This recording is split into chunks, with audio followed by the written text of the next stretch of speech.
never to go again when the old man died. Yes, it stopped short, never to go again when the old man died.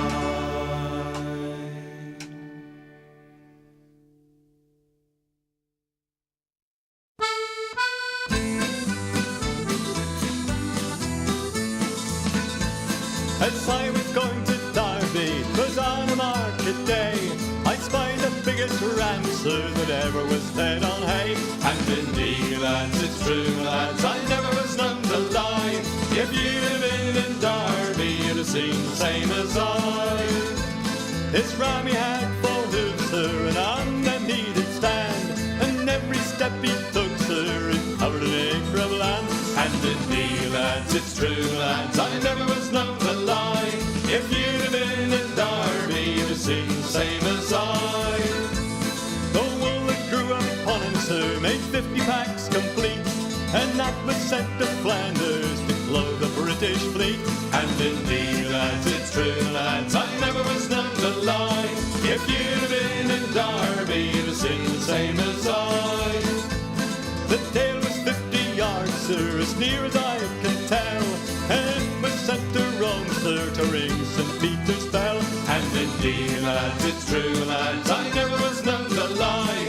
If you'd have been in Derby, you'd have seen the same as I. This ram he had a head, sir, that reached up to the sky. The eagles built their nets in it, I heard the young ones cry. And indeed, lads, it's true, lads, I never was known to lie. If you'd have been in Derby, you'd have seen the same as I. This ram he had 2 horns, sir, that reached up to the moon. A man climbed up in January and didn't come down till June. And indeed, lads, it's true, lads, I never was known to lie. If you'd have been in Derby, you'd have seen the same as I. And all the lads of Derby come begging for his eyes, to make them into footballs, for they were football size. And indeed, lads, it's true, lads, I never was known to lie. If you'd have been in Derby, you'd have seen the same as I. And if you don't believe me, sir, if you think I lie, just ask folk of Derby, they'll say the same as I. And indeed, lads, it's true, lads, I never was known to lie. If you'd have been in Derby, you'd have seen the same as I. And indeed, lads, it's true, lads, I never was known to lie. If you'd have been in Derby, you'd have seen the same as I.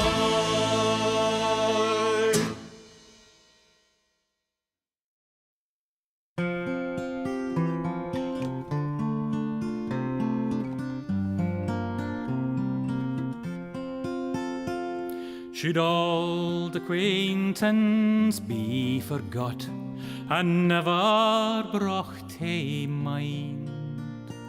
Should old acquaintance be forgot and old lang syne?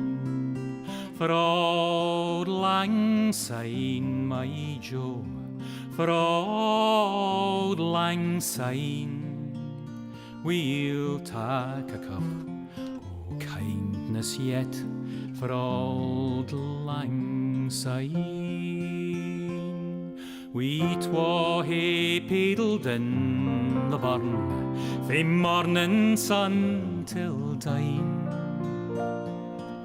We've wandered mony a weary fit sin old lang syne. For old lang syne, my Joe, for old lang syne, we'll take a cup o' kindness yet for old lang syne. We twa hae rin aboot the braes and pooed the gowans fine, but seas between us braid hae rolled sin old lang syne. For old lang syne, my Joe, for old auld lang syne, we'll take a cup of kindness yet for auld lang syne.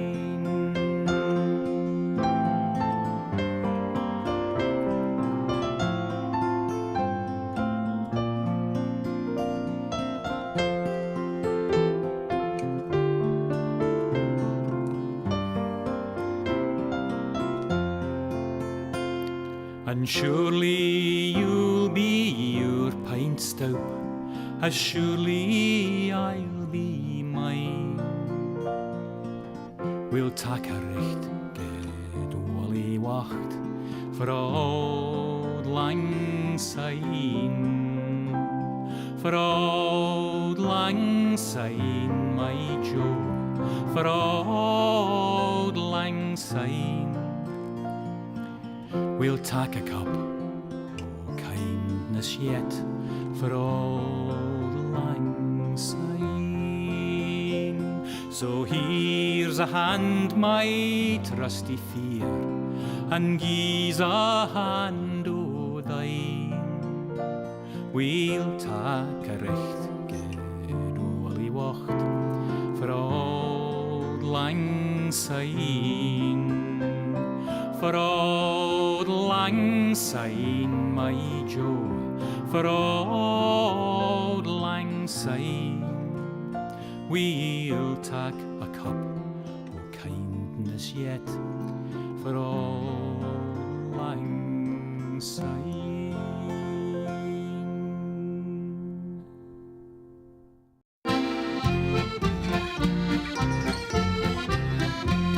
There were 3 drunken maidens come from the Isle of Wight. They drank from Monday morning or stopped till Saturday night. When Saturday night was come, me lads, they wouldn't then go out. But these 3 drunken maidens, they pushed the jog about. And in come Punch and Sally with her cheeks as red as bloom. Move up, me jolly sisters, and give young Sally some room. Or I'll be your equal before that I go out. So these 4 drunken maidens, they push the jog about. There was woodcock and pheasant and partridge and hare, and every sort of dainties, no scarcity was there. There was 40 quarts of beer, me boys, but still they wouldn't go out. With these 4 drunken maidens, they pushed the jog about. Then in there come the landlord asking for his fee, and a 40-pound bill, me lads, those girls were forced to pay. They had £10 apiece, me boys, but still they wouldn't go out. With these 4 drunken maidens, they pushed the jog about.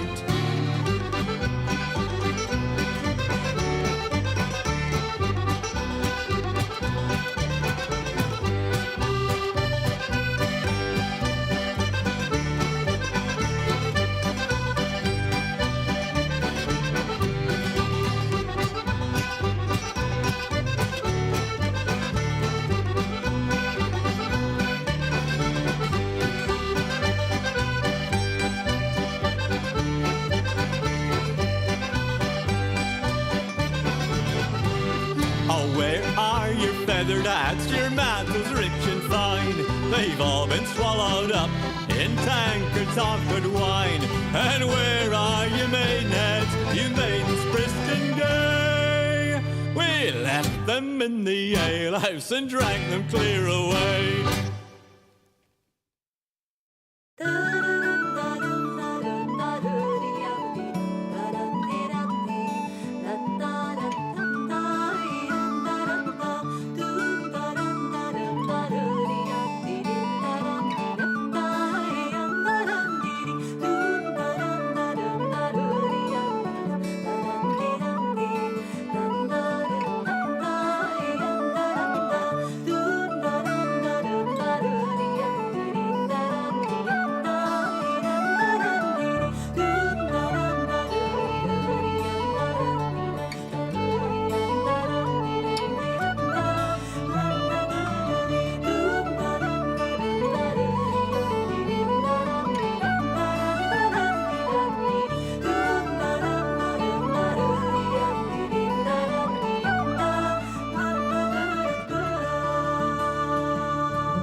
There's a cosy little spot I know lies just inside of Open, whose praises I will sing to you in the rhyme.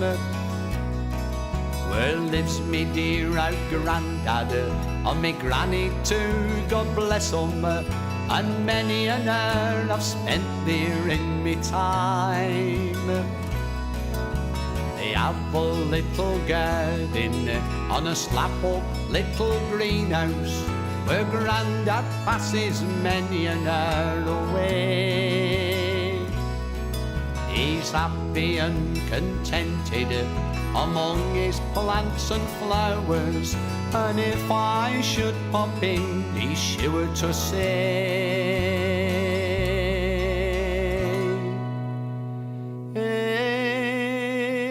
"Mon, I'm fain to see this simply down. I must feign as if they give me a for crown. Now them wanna go away, them mun stop and have the tea, for I'm greatly fain to see this simply down. God bless the silver yeggs, they are both very old and feeble.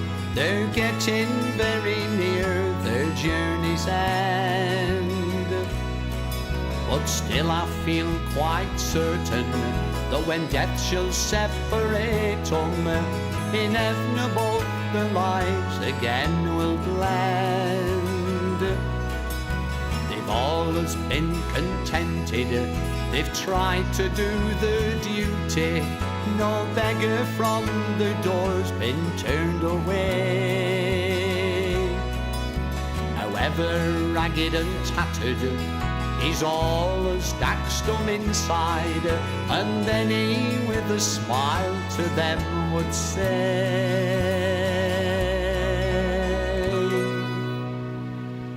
"Hey, Mon, I'm fain to see this simply down. I must feign as if they give me a for crown. Now them wanna go away, them mun stop and have the tea, for I'm greatly fain to see this simply down. I think we might a lesson learn from this out earth so humble, and try like them to lead a blameless life. And if we're ever tempted to be selfish and hard-hearted, let's throw those nasty feelings clean away. Let's try to do to others as we'd have them do to us, and remember what me grandad used to say.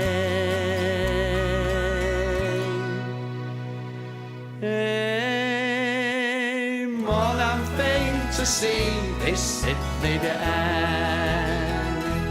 I must feign as if they give me a for crown. Now them wanna go away, them mun stop and have the tea, for I'm greatly fain to see this simply down.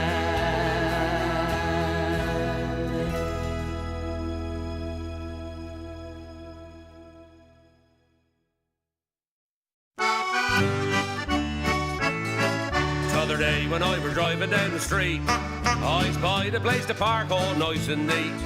The fact the gap was small didn't bother I at all, till the missus hollered from the rear seat, and she said, "Back and back, you're you, back and back round. If he hasn't got the knack and he can't back and back, then you'll have to back up or back down."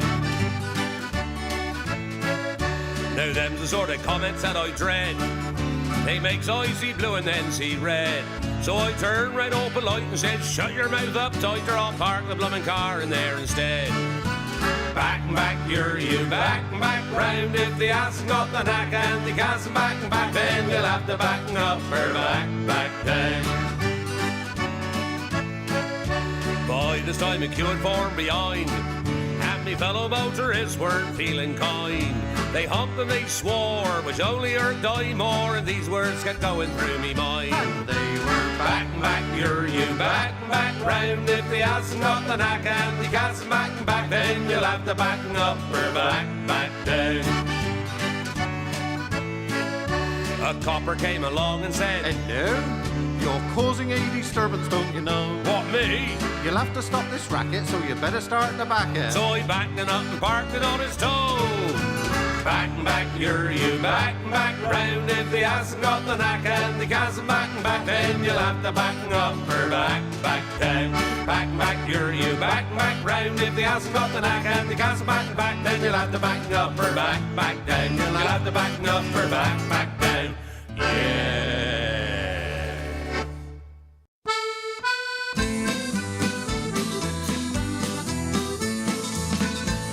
As I was going to Derby, 'twas on a market day, I spied the biggest rancer that ever was fed on hay. And indeed, lads, it's true, lads, I never was known to lie.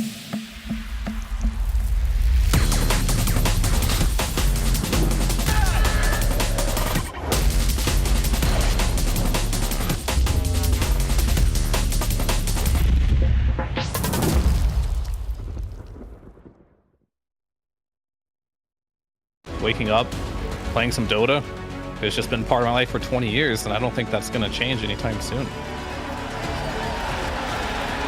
Where we are in the history of this game and where it's come from and how much has been accomplished, I think compared to basically any other esport, it's the best. So I'm grateful for Dota 2 as a game because Dota as a culture supersedes where we come from. You are a Dota player first, and I love that.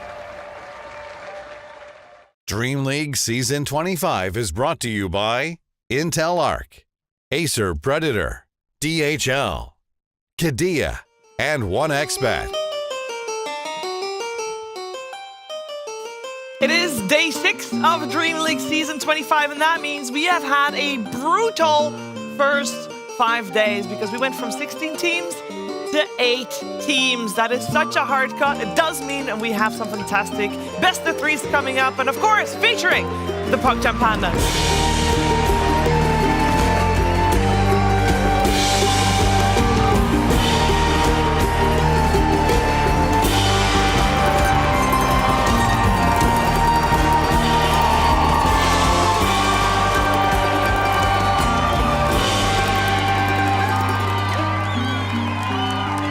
We all like the first group stage, don't get me wrong, but 2-game series, it's nice. Gone now. But going to best of 3s, Come on. it's just a little nicer. Hey, Yeah, it is. It is. How you doing? How's he doing? Hey, what's happening here? Who's this guy? It's been a long few days. I haven't showered. I haven't shaved. I've been playing Dota since the patch came out. 4 score in 4 days ago, the patch came out. Do I look like Abe Lincoln? No. No. I don't know what that guy looks like. I'm He Canadian. had a big hat. You know what you look like? Santa Claus.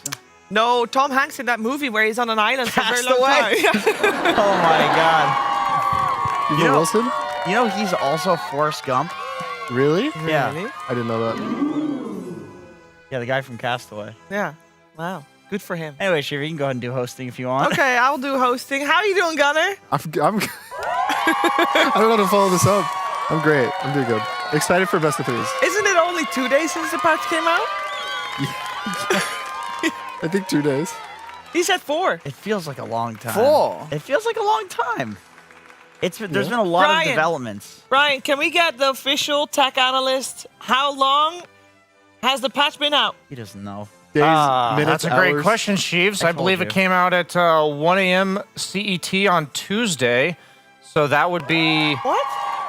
He's right. He's right. No, but because No, it would 1 be- a.m. CET it was Wednesday. Oh, right? I'm thinking Wednesday. Tuesday night. Yeah, 1 a.m. CET Wednesday. Yeah. So that would mean that it's been about 57 hours, Sheaves. 57 hours. Your hair grows really fast. It's been a long 4 days, Shiver, since the patch came out. And 4 score. Yeah. Do you know what a score is? 7. No, I don't. Okay. You don't know what it is either. You asked thinking I think it's knew. 10 years, isn't it? 10 years? I think it's 10. So 40 years. BSJ? Brian? What's the score? What's a score? Other than like the chocolate bar. He doesn't know either. I don't know either. He's American. You guys are American. This is I was American. going to say maybe a decade or a I year. think it's 10 years. Why would they? Why would they name? Why would they not name call it it? I'm decade? Googling. Because this was before they invented the word decade. Okay, let's guess. I'm gonna say 40 years. There's no way it's 40 years. Wait, 4 scores. So that's like A score of 160 years? Oh, maybe years. it's like 20 years. Isn't a score a music term? No, I No, think no, it's it's an- 4 it's years. an I think American it's thing. 4 The years. phrase 4 score means 80. So it's 20. What? It's It an is 20. archaic term that is formerly used as an ordinary numeral. That's what Google says, guys. What is an So it's ordinary 20. numeral? So one score is 20. Yeah, so 5 score is 100 years for some reason. So 4 it's score is 80 it's years. 20 years. Yeah, But did 20 you just years. say for some reason, as if like working out, okay, 4 scores 80, 5 score apparently means 100. No. I don't know what maths leads to that for some reason. We'll figure it out one day. We'll crack the code eventually. Yeah, we have cracked some codes though. We've cracked the codes of the group stages, because over the past 5 days, we have had 16 teams go head to head and battle it out, 2 different groups, and we've solved everything. Some things did take a very long time to solve, like the tie that happened in Group B. But let's first focus a little bit on Group A to see what was solved over there. Now that we know the 4 teams that are moving forward, Gunnar, which ones are you most surprised that we won't be seeing? I mean, from Group A, in my opinion, I think that's kind of pretty expected. Okay. I think going into the tournament. For sure, yeah. The biggest question, I guess, was Shopify looked good on the first day or two, Yeah. and then seeing them get 5th feels bad as an NA fan. But Bit besides that, disappointing. yeah, I think the top 4 teams are what most people expected going into this. Okay. How about Group B, Jenkins? I think in both groups, there's one team that is clearly sticking out as the underdog. I think Chimera and Heroic in Group A and Group B. People are, if they win, it is probably an upset, especially with how these other teams have been playing. Now, with that being said, it would not surprise me if one of these 2 teams does end up doing very well in the tournament, just because the potential that is there for the players. I would say more than likely Heroic, just given their new roster shuffles and how we've seen them perform in the previous couple of tournaments. But they're looking to prove themselves here. Yeah, they really are. There's, of course, a big difference between the first group stage and the second group stage, and that is that we got best of 3s rather than 2-game series. And for some teams, that will come a little bit easier than for others. And I went ahead with checking out who does best with just 2 O's and who goes for the ties, and best of 3s will really be deciding. Owen, I feel like 5 draws for Team Liquid, all those would have gone to a 3rd game. It's very scary times for them. Whereas Tundra is like clearly the best. Well, it's less scary now, right? Because they get to play the 3rd game. What do you mean? No, because then they go back to a 3rd game, so it could also be lost. If But they could also win it. And I think every game's normally a Liquid do 50-50, win right? the best of 3s. They normally win them. Yeah, right? I agree. Recently in tournaments, I guess not so much, right? Because they didn't have crazy performances in the recent Well, tournaments. I think we saw it in the tiebreakers, right? This is something that makes Liquid such a special team, is that they're so good at adapting and they're so good at iterating. Like the Liquid that we saw play in the first game of the tiebreakers yesterday they were fine. They were like mid. But then the Liquid that we saw play in the last game of the tiebreakers, like they learned a lot. Like this was very high level Dota on both sides. I think all the teams got a lot better, and I think within a series, like Liquid is probably one of the most capable teams of adapting. Maybe like Spirit is also up there because this is like the 2-time TI winning roster, right? But I think adaptation is what makes these teams special. You would say that still with the new patch and with the because they scraped by. I think especially with the new patch. Oh, to be honest, I think so. Yeah, I think because, I mean, Mickey played 0 games. He went Mask of Madness Pudge. You know, he had to learn that lesson the hard way. Sure, he's got. I mean, Team Liquid compared to all the other teams in this group stage has got more games, competitive games on this patch. Owen, is that a clear benefit? I think so, right? Yeah, for sure. Maybe that was the strat all along More yesterday. official It's like, you know games. what, let's have it go another round of tiebreakers so we can get a few more games in before the real deal. You know, they trusted that the results would end up in a way that they could get through at the end of the day. They wanted to play more games. Sure. And now here they are today, as you say, with the most under their wings. They're going to be coming in pretty hot. Oh, I do want to say one thing. Usually that happens is honestly on patch day, most scrims get canceled. And Really? Yeah, Why? most teams kind of play pubs instead. Okay. Because just for data, if everything's different about the game, it's way better to have 5 people in 5 separate pubs, seeing 10 heroes every game and how people are playing, than just one scrim. That's fair. Because you get more ideas. I can see that. So, if anything, maybe it slightly hurts Liquid that they were playing a lot of officials. Because it's also closed, right? Information. It's just these 3 teams constantly going in a circle. They had to play 2 sets of tiebreakers, and there's a chance. I don't think it'll hurt that much because it's such a short amount of time. It's 1 day, and how much does that really matter? But in the grand scheme of things, it's a new patch. No one knows what will happen. That's true. And in the grand scheme of things, we also have to look at the big picture with the EPT, because there has been some changes. So we have got a couple of teams yesterday that were eliminated, so they already know their points. And we also know who got first in their group and second and third, and those also get extra points. So we hand them out. These are the points that people get for finishing whichever rank we see here. So we have the 8 teams that are eliminated here, 9th through 16th, listed. And that leads us to the following leaderboard, updated and all. And I think, to be fair, I thought Tundra would make a bigger jump, but I guess between Spirit and Tundra, there's so many points that they need to get. Because that feels like it's going to be a tough ask with both teams still in, and both teams doing very well as well. Yeah, I don't think Tundra's taking that slot, to be honest, because I feel like even if Tundra goes on to win the tournament, Spirit will probably still make top 3. They might even get first in the second group. This is very possible. Liquid could also go on to win the whole tournament, given how they've played. So I think we're looking at Rally for Tundra. Maybe are they at Rally? They are at Rally, right? For Tundra will be at Rally, as far as I'm aware, but I will check. Okay. Actually, I have a tech analyst to check. No, they're here. Right. I know it is for a fact. Yeah, Tundra's at Rally, right? Tundra is at Rally, yes. Those are scary qualifiers, so it could be one way or the other, but they will be there, so they will get extra points out of that, but I believe all the other teams are there as well. They're all there too, yeah. So do you know how many teams are invited to EWC based on points? I think it was 8 last time. So top 8. Top 8. They're still happy. Like for the big tournament, they're still happy. But we have talked about for all the other ESL events also, people like to not have to qualify. So their scrims can be private, and so they can kind of chill, have some breaks. Like this does matter a lot for mentality, for resetting. Breaks matter a lot. Yeah. Being a good team actually makes you a better team because you get breaks. Yeah. So compared to our team last year, we had to play every single qualifier. So you have to boot camp for qualifiers, play the qualifiers.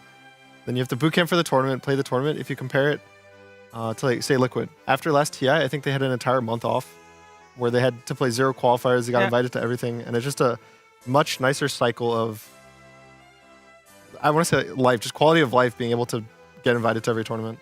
That being said, if you are good enough to make it to the final day every tournament,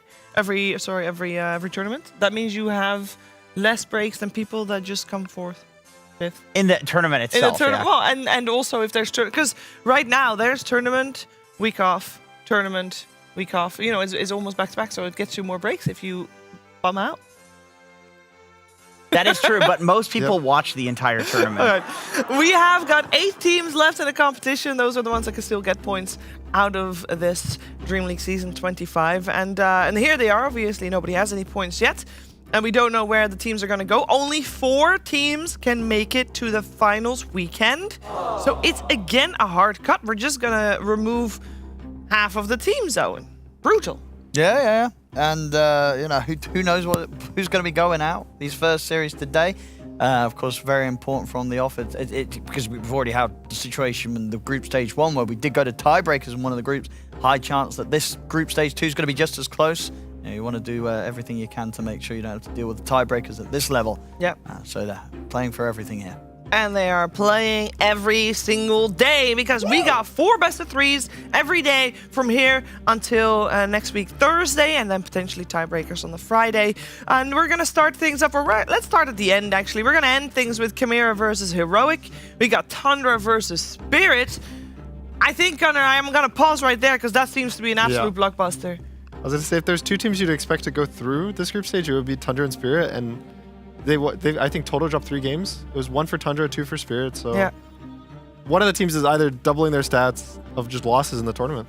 Yeah, that is mad. And then we only have good series actually because Falcons Power Vision. I feel think like every team here is going to be a good series. Yeah, making it to top 8. This is the benefit of this kind of format that we do just get this group stage 2 where every day, every series is great. So it doesn't matter where you are in the world, what time you're going to be tuning in, you're going to catch some good Dota at like any moment of the day here at DreamLeague. You got a hot take for the series that's up first, Owen? What's that? BetBoom versus Liquid? Yes. I don't know. Liquid, they did scrape through yesterday, so I guess it's not really a hot take that Liquid's going to maybe struggle a little bit today. I guess the hot take would be that they will pick Carry Pudge again. Oh. They'll give it another try. They'll give it another try. But just with a different item build. Yeah, maybe with a different item build. But Mickey's going to say, let me do it again. I'll do it Is this it time. not a hot take to say Pure is going to play the carry Pudge? That's is not it a hot different? take. It's That's different. a cold take. Yeah, It's a cold take? He's definitely going to... Like, Liquid will have to ban Pudge. Or pick it.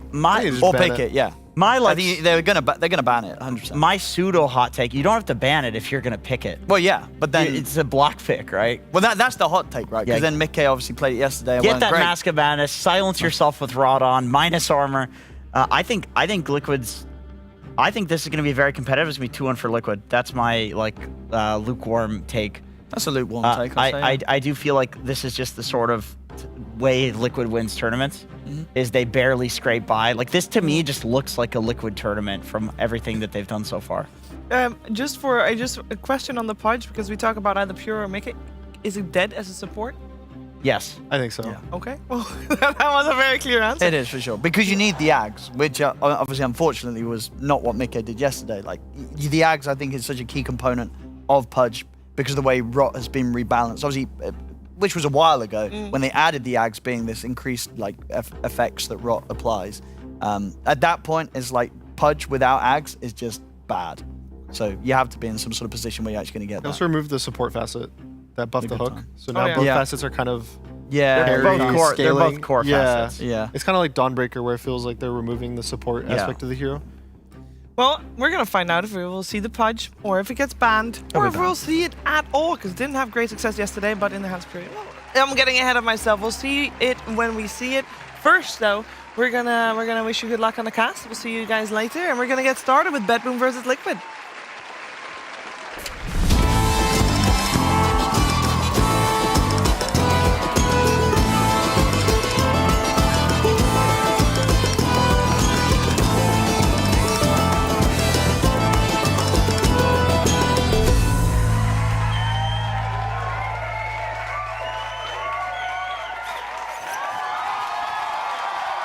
Every series is a blockbuster. We need to talk about these two teams and how they'll go head-to-head. They have a lot of experience going head-to-head as well. And we're going to dive into it together with Lacoste. Welcome. How you doing? Thank you. Doing good. Absolutely great. Knowing this is going to be a great day of Dota. But one thing I'm not doing bad is because what is up with these elevator people? Like, why do they, like, in the hotels, like, it always happens. What? You're trying to leave the elevator and someone's trying to get in. What's up with that? There's always... Where's the etiquette? You're supposed to get out. Yeah, let me leave. Get out. Let me leave so other people can get in. Right, Jenkins? That's right, Lacoste. I'm just wondering where you're going with this. No, there's nothing. You know, this is something that maybe I'm just old and that's something that irritates me. But this is why we have good Dota. This elevator. I had to get it out of the system. Okay. That's that's all it was. Yeah. Okay, that's old and fair grumpy. enough. Well, we're on the second floor, dude. Just take the stairs. I didn't think of that. Okay. fair enough. Well, there's a couple of things that of course are now at the moment on your mind with Elevator. Yes. There's a thing that is on Brian's mind, and he's going to talk to us about it. Certainly not elevators, Chief, as what's on my mind today is with the new patch, it seems like the game-changing, game-deciding moment is the new Tormentor, the not-so-new objective that is the new Tormentor. And I want to pull up the patch notes so you guys get a good idea of exactly what has changed about the Tormentor. The first thing to point out is that there is only one Tormentor now, and it spawns 5 minutes earlier than it previously did. And it also grants 250 extra gold on top of the shard. So the shard itself is worth 1,400 gold, and the team as a whole gets 1,250 gold. So they nearly doubled the bounty that the Tormentor provides, and they also made it do a lot more damage. So it's a lot riskier to take it because its Radiance burn is effectively twice as much, and it does leave a healing aura when it's done, But the whole idea is that the Tormentor is super valuable, and it also requires a larger investment in order to kill it. So what has that resulted in? Let's go ahead and pull up the clips from yesterday's tiebreakers where the teams had a bit of time before these games to figure out the new patch. This is going to be Yakult versus Liquid, the first game. The team that's up by 2k gold, what do? 15:05, start the Tormentor. Okay, we got the next game, up by 5k gold.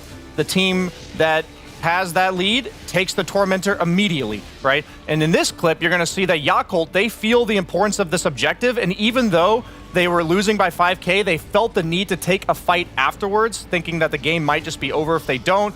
It leads to a ridiculous snowball for GG that ends up winning the game. In clip 3 from Liquid versus GG, both teams are now smoking up prior to 15 minutes to take a fight at the Tormentor, and it ends up leading to a bit of a stalemate where they're kind of staring each other off here, trying to plant wards for vision. Eventually, the even game that GG took the fight and then now takes the Tormentor goes from even to a 5k net worth lead for GG. And then when we look at clip 4 from Liquid, they actually snipe the Tormentor when losing because Yakult is literally 10 seconds too late to get there. They will lose a few heroes on the way out, but totally worth it for them as they do end up taking that game. And this is going to be Liquid after winning a fight for the Tormentor, underestimating the buff of the Tormentor where Saberlight actually goes down. This ends up leading to another fight that Liquid won, and now they're bringing more numbers to take down the Tormentor. The whole idea is that in all these clips, in all of these games, we are seeing what seems to be a 5v5 every single game at 15 minutes for the Tormentor. The team that took the Tormentor yesterday was 4-1, and I'm going to be monitoring what that win rate is moving forward in the tournament. Brian, last patch, there were a couple of heroes that could solo the Tormentor. Are there still heroes that can do that, or is he just too buffed? I think you absolutely need, because it does more damage over time, I think you'll need one hero that lowers its armor and then one hero that will do the damage, but there's almost certainly going to be some cheese strat that I can't imagine right now that the Slardars, the Razors, that minus the armor, that should be able to do it alone. Yeah, that's gonna be a good pick if people are gonna prioritize that. We're gonna find out which team is prioritizing that Tormentor, because I'm gonna imagine that more teams have noticed this other than Brian. I mean, we saw that yesterday in action already. So you think that people might craft or draft a little bit around? This is pretty similar to timing that we had in the previous patch, 20 minutes in, where you smoked the enemy Tormentor, you killed their Tormentor, maybe get a couple of kills. After that, you steal their XP rune, you TP to your own side of the map, take your own Tormentor. Suddenly, that's like 5-6k gold lead. So this is going to be the same important thing. It's just a lot earlier. It is a lot earlier. We're also getting the earlier item timings from the neutral one, so you do feel much stronger because you're getting it at 5, you're getting it at 15 as well. So you're going to hit that early timing as well. So I feel like the part that I don't like is that you're kind of forced to be at a certain time, at a certain point of the map, which has been the issue with the previous patch about that 20-minute timing that I talked about. So maybe something's going to change, but it does feel like it's giving you way too much advantage, and then there's not that much of a comeback mechanic in Dota still. I think this is interesting, though, because I think that we should put this on the whiteboard, and it's probably going to get nerfed. But at least today, but like maybe the next day, like before the letter patch, we are going to see a lot of Tormentor-based strategies. We were theory crafting in the car. I'll quote Gunnar. He said, maybe we become like League of Legends, essentially, where you have the safe laners both playing in the top lane, and then you have off laners playing in the bot lane, because off laners are better at like sitting in front of the tower and defending controlling areas, and controlling the area. So that way, like the Radiant is not just going to lose their tier 1, and then once it's 15 minutes, the Dire gets the free Tormentor. Okay, Brian, you're going to be the judge on this. Is Tormentor supposed to be on the fixed list? I think so. I think it's a bit too impactful. You can put it down. Do I? Yeah, you can literally roll it out and put it I thought you were going to say, Brian, you're going to need to play League of Legends for the next week to get some other ideas. No, it can be on the fixed list. Do I wheel it all the way out? Wheel it out, you can Brian. wheel it a lot closer to where it is right now, yeah. You just wanted him to go do it, didn't you? So you... Brian, you wanted him off the panel. Yeah. Take your time, otherwise Brian. I would have made you do it. Oh, it's like the shopping cart that always goes left. Yes. Okay. Okay. Do we just put Tormentor as a I think so. general I think you concept? just put general concept. In case people are wondering what it says before that, the first one is DK nerf. The second one is DK again. The third one is Davion. DK again. And Davion. And Davion. And then there is the Gale Guard, the tier 4 neutral. Tormentor is more problematic than Gale Guard. Yeah, it is. Do you want to tier it? Because that seems like... Also, Dragonite, it's written down 3 times. You can use one ban to get rid of Dragonite, but you can't ban Tormentor. You can't ban Tormentor. True. Yeah, I actually think Tormentor is the biggest problem out of the whole thing. Do I leave this here? Yeah, you can for now leave it here. Nice. We'll move it when the casters come. Okay. That's fine. That's all good. Also, one thing that is maybe not entirely balanced is the record between these 2 teams, because actually they played each other 14 times. BetBoom and Team Liquid since TI, that is, not including TI. I think Lacoste already has the record, so I'm going to ask Jenkins, what do you think is? I think BetBoom is probably No, winning don't most of look these. at his screen! I didn't look at his screen. He's literally pointing it out! Yeah, but he's waving his hand in a direction. I'm Yes, gonna look. to not look at it. Don't look at my screen. I didn't look at your screen. It literally shows it. It's like if you do this to a dog, the dog looks. It doesn't even know what it's looking at. I didn't see that. I can't read that. That's a good Fucking comparison tiny for text. you, Jenkins. It's 11-3 in favor of BetBoom, and there's only been once when Liquid won a series. It was a very important one. It was one in Bangkok where Liquid did get very far. They came second, I believe. So, you know, they did do very well there. But other than that, that's only, and your math is correct, that means only one other time were they able to take even a game. How many of these are best BetBoom. of 3s, though? A lot. You can look at A lot of them? You can look at Lacoste's screen. Yeah. I can't. This is not organized. I can't read this. What would you want me to sum it up for you? You Yeah, need sum to it do up, sum this, it up, Lacoste. Sum it up. Yeah. How many? That's not best of 3, is it? This ESL Birmingham? If the score is 1-0, no, it's not a best of 3. So be Well, that's what I'm saying. It's like, I feel like Liquid Power. I'm the only one here that believes in Liquid.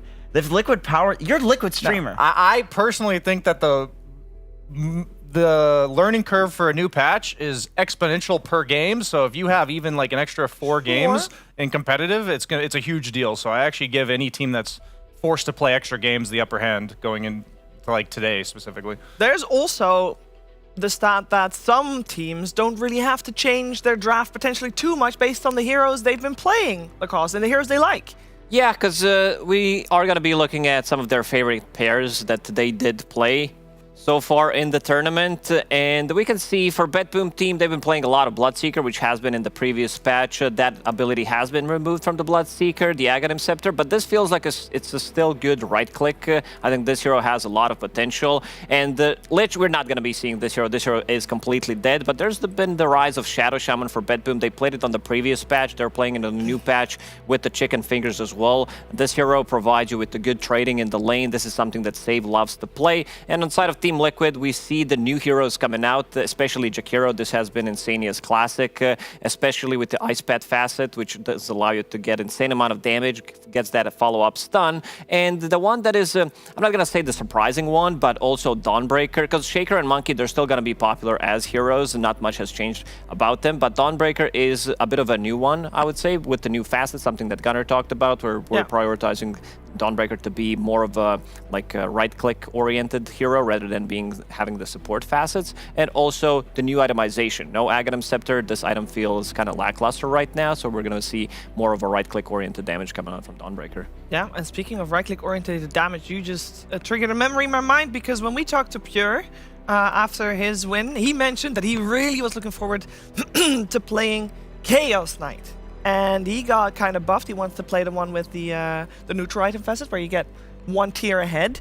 And when you're talking about timings and wanting to get on time with the Tormentor timing, having that extra neutral item... Well, it's not just that. Chaos Knight's one of the best single-target damage heroes in the carry role. Like, if you don't consider, like, Ursa, I guess. But you have minus armor, you have a crit. You can't really use your ulti, but CK is a great carry for fighting at 15 minutes in the game. So I'm not even memeing that. And Gunnar was theory crafting to an extent that I'm like, yep, that guy plays competitive Dota.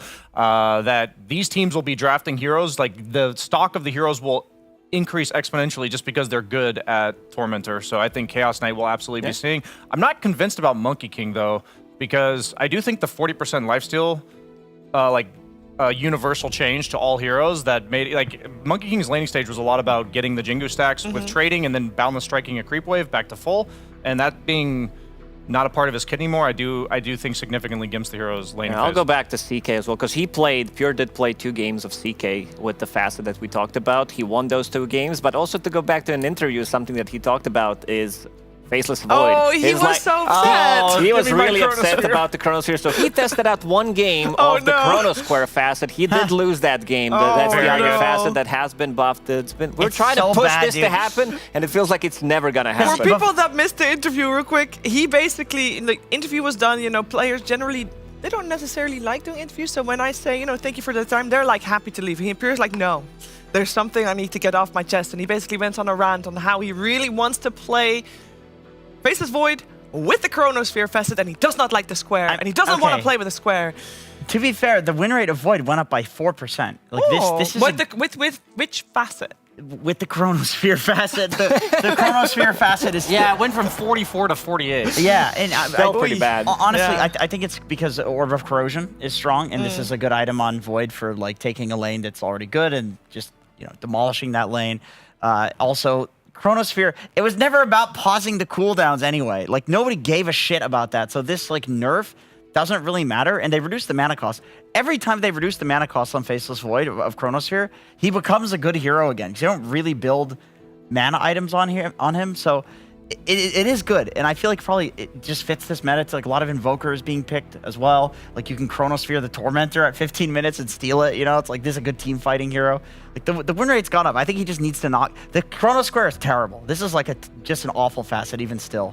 We talked about it the other day, how to fix it, because you can use bongo boots and just run out of it because you can't be slowed. Yeah. I think that there should be a movement speed cap inside the Chronosquare so that you can't actually, no matter what you use, like your that one item doesn't counter your whole your ability. move speed is set to, I don't know, 150 for example, so that you can't move.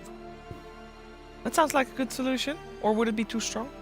Well, speaking of Faceless Void, It should stun through BKB. he's a hero. He's a carry that can kind of play the offlane. So if that ends up being the meta where the offlaners go, I don't even think this is absurd, by the way, that the carries go offlane and the offlaners go safe lane. Void's a carry or offlane-esque carry, like the way he lanes. Yeah. He's not like a lane dominator or anything. He more so survives the lane. So I could see some Faceless Void with the team fight prowess that you were talking about. Yeah. Are there any more trends, by the way, that we should be aware of before we go into our first game, where heroes were popped up? Because the first day we talked a lot about Dazzle. We've not seen any Dazzle. Marana is the highest win rate hero currently. Marana. Yes. Yeah. It's Okay. OP. With the Starstorm facet, the blind, the and extra number damage. is way too high. It is 60% right now at all levels, so you're trading against Marana level 1, you get hit by 2 Starstorms, which does 100% of the damage and 60% miss chance. This is basically like playing against Troll, which is, I would say, not acceptable that you get from position 4/5. But she's also like 600 range or something. Yes. So you either don't want to be at range because she's hitting you, and then if you go close, she does that. So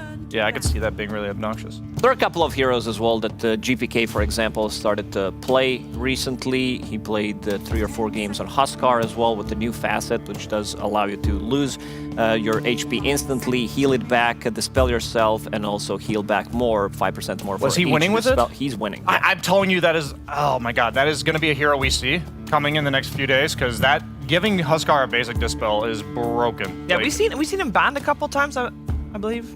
I Yeah, don't this think hero we've seen now him has Silence, has a good way of scaling, great laning, of course, and now you have a Dispel of your own, which is something that he definitely lacked. But also some of the heroes that Miero has been playing, I'm looking at more of these, like, I think Halberd is a bit of, not gonna say broken item, but a very strong item in the patch right now because of the build-up. It is dispellable now, but I've seen Miero go for Halberd, Rush on Darkseer, Sanking, Pudge offlane, and Marcy offlane. I mean, Vanguard's always been an amazing item for any hero that has natural farming mechanics, because that's the only thing Vanguard as an item lacks. It gives you all the regen and aggression, so the idea that you can go Vanguard and then it's only 900 gold on top of that, with also decent stats from the items you're buying to get the Halberd. It's the most, every time we've seen this quote-unquote convenient early game offlane item, it's always just broken. Well, right? the Huskar is first phase banned, so I believe the teams are on board I'm with telling what you, you're saying. that was my. They did first pick Ember, to be fair, which is Sure. like hard countered by Huskar. But my like lukewarm take for the patch when it came out My viewers really thought I was an idiot, by the way. I think the Huskar facet is... Oh, they usually do. Yeah, they probably do. More nowadays so than as usual. well after you got hacked the second I think time. yesterday especially. Too soon, Akash. You could have at least waited until like tomorrow for that one. We got to make sure the account's secured already. Yeah. It's all good. It's all good. We are we're seeing some bans that we are used to seeing with the Abaddon and the Dragon-Eyed Monkey.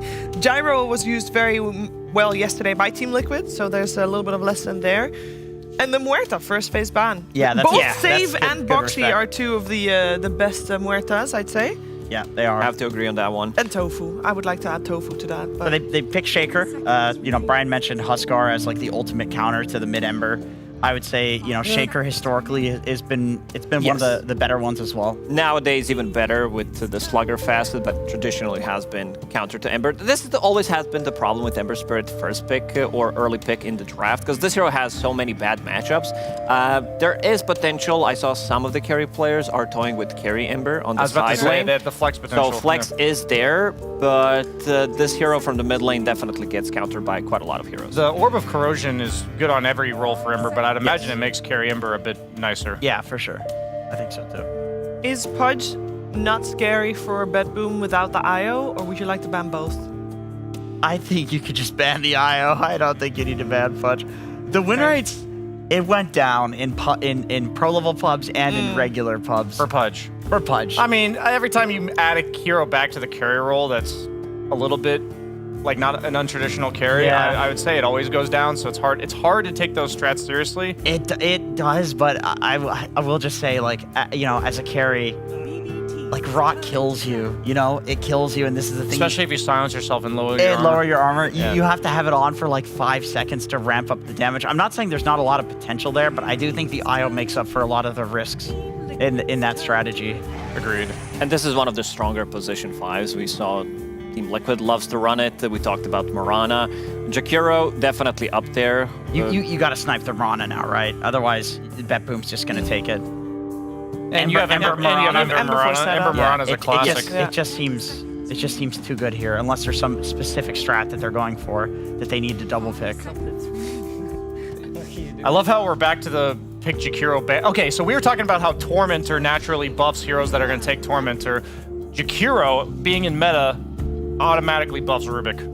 Suddenly we're like seeing Rubik picks again because Ice Path is now like the best spell in the game. Earthshaker, Jakiro, you really have to ban Rubik. These are two of the best spells to steal. But we didn't see like a single game of Rubik in the last month, I feel like. No, he was actually unpicked in the 2 tournaments before this. Yeah, it's just funny how Dota works like that. You're either good or you're good against what's good, right? Yeah, exactly. And I feel like Rubik has always fit that niche. It's Yeah, like, he has. if it's a good meta for him, he's picked no matter what his like individual balance is. I'm just gonna throw it out there. I think Night Stalker is really strong right now, and BetBoom, they love to run With it the from classic facet or the new one? The Night Rain The night, facet. so the one that was already there, yeah. What it does is it also gives you free level of your Hunter in the night. So at level 1, yeah, that is a you're buff. actually really strong. The numbers are slightly lower than what it was level 1, but you basically get an extra spell on the Night Well, Stalker. here's a question: 15 minutes, is that nighttime? When the 15 minutes is about to be with daytime, that facet nighttime. would be... The night would be over. It would be over. No, it would still go on because you have You'd those have extra 15 seconds. You have those You'd extra probably 15 hold your ult. So you'd have 15 seconds of night, and then you can ult You as do, well. yeah. So actually, yeah, that'd be insane. So you can keep the Tormentor dire.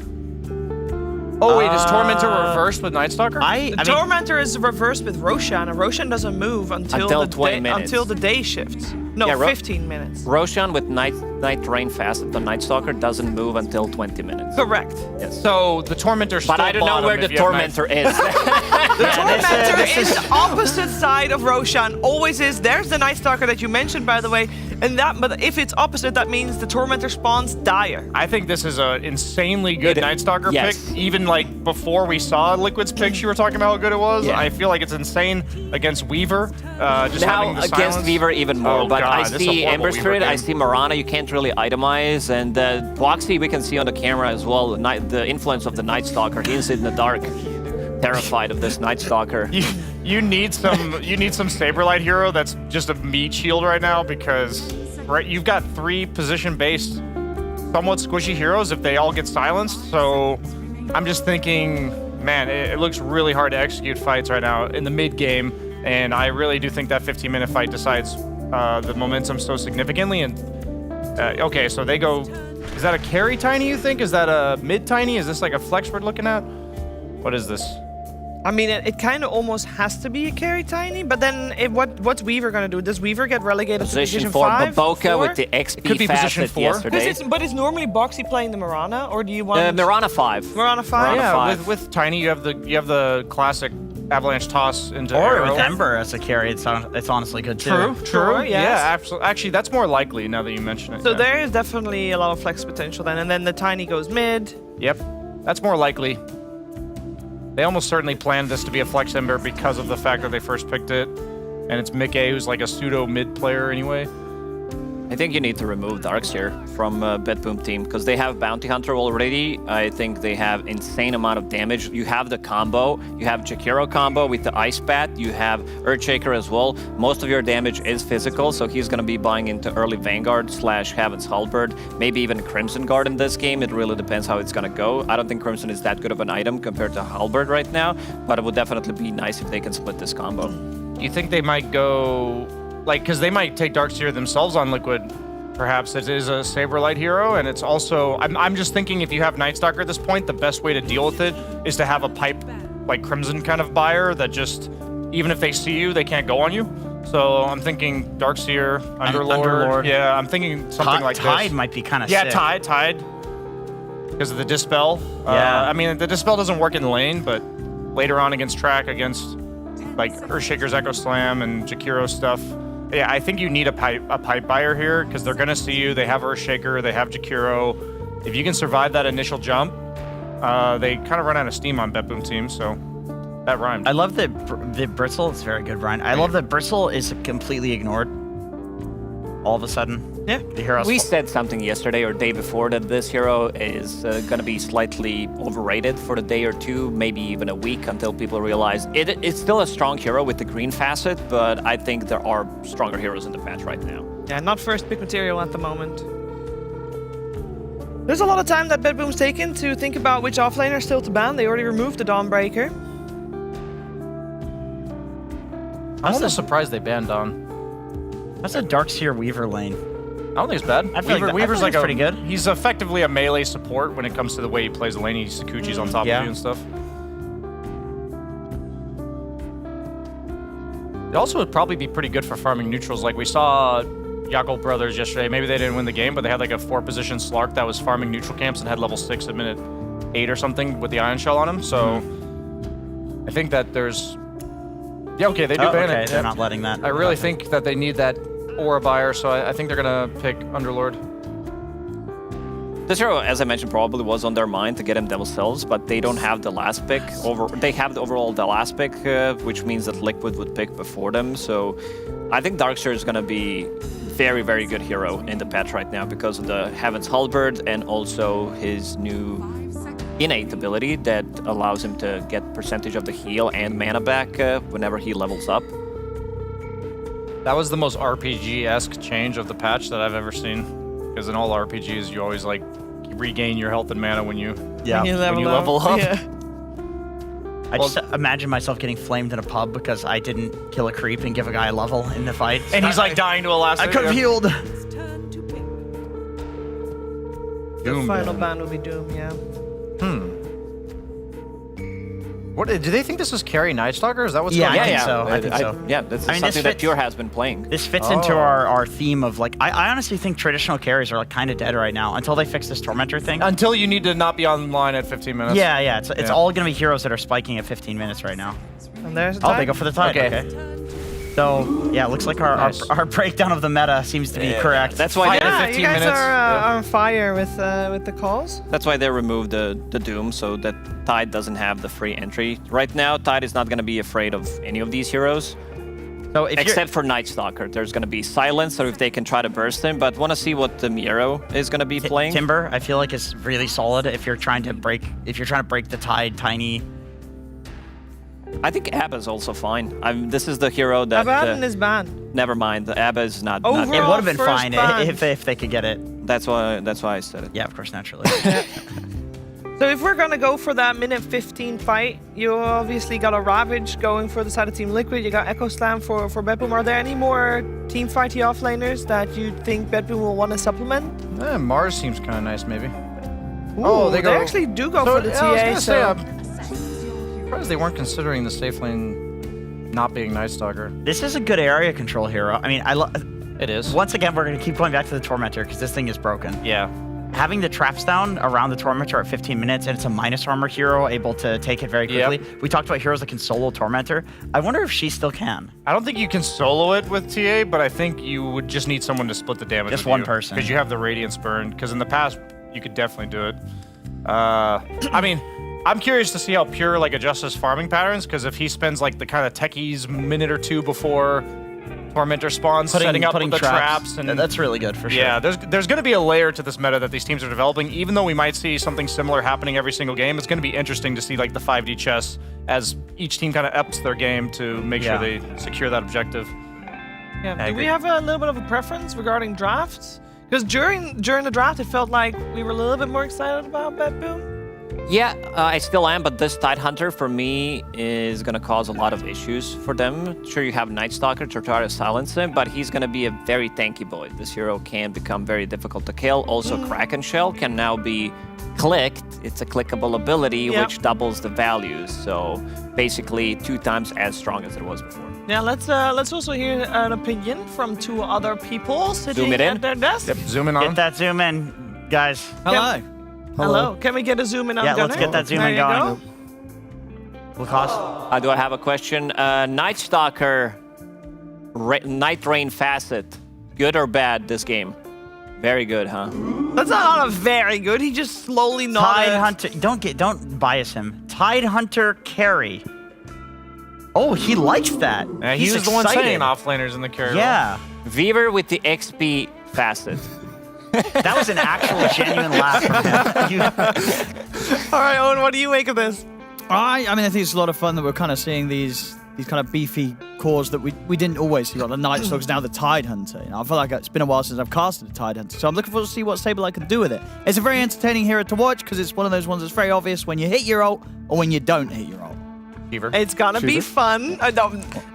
I've not played Tidehunter in a very long time, guys. I'm just gonna enjoy seeing how Saberlight plays Tidehunter this game, and I think everybody is gonna enjoy that. But first, we're gonna enjoy some PugJam Panda.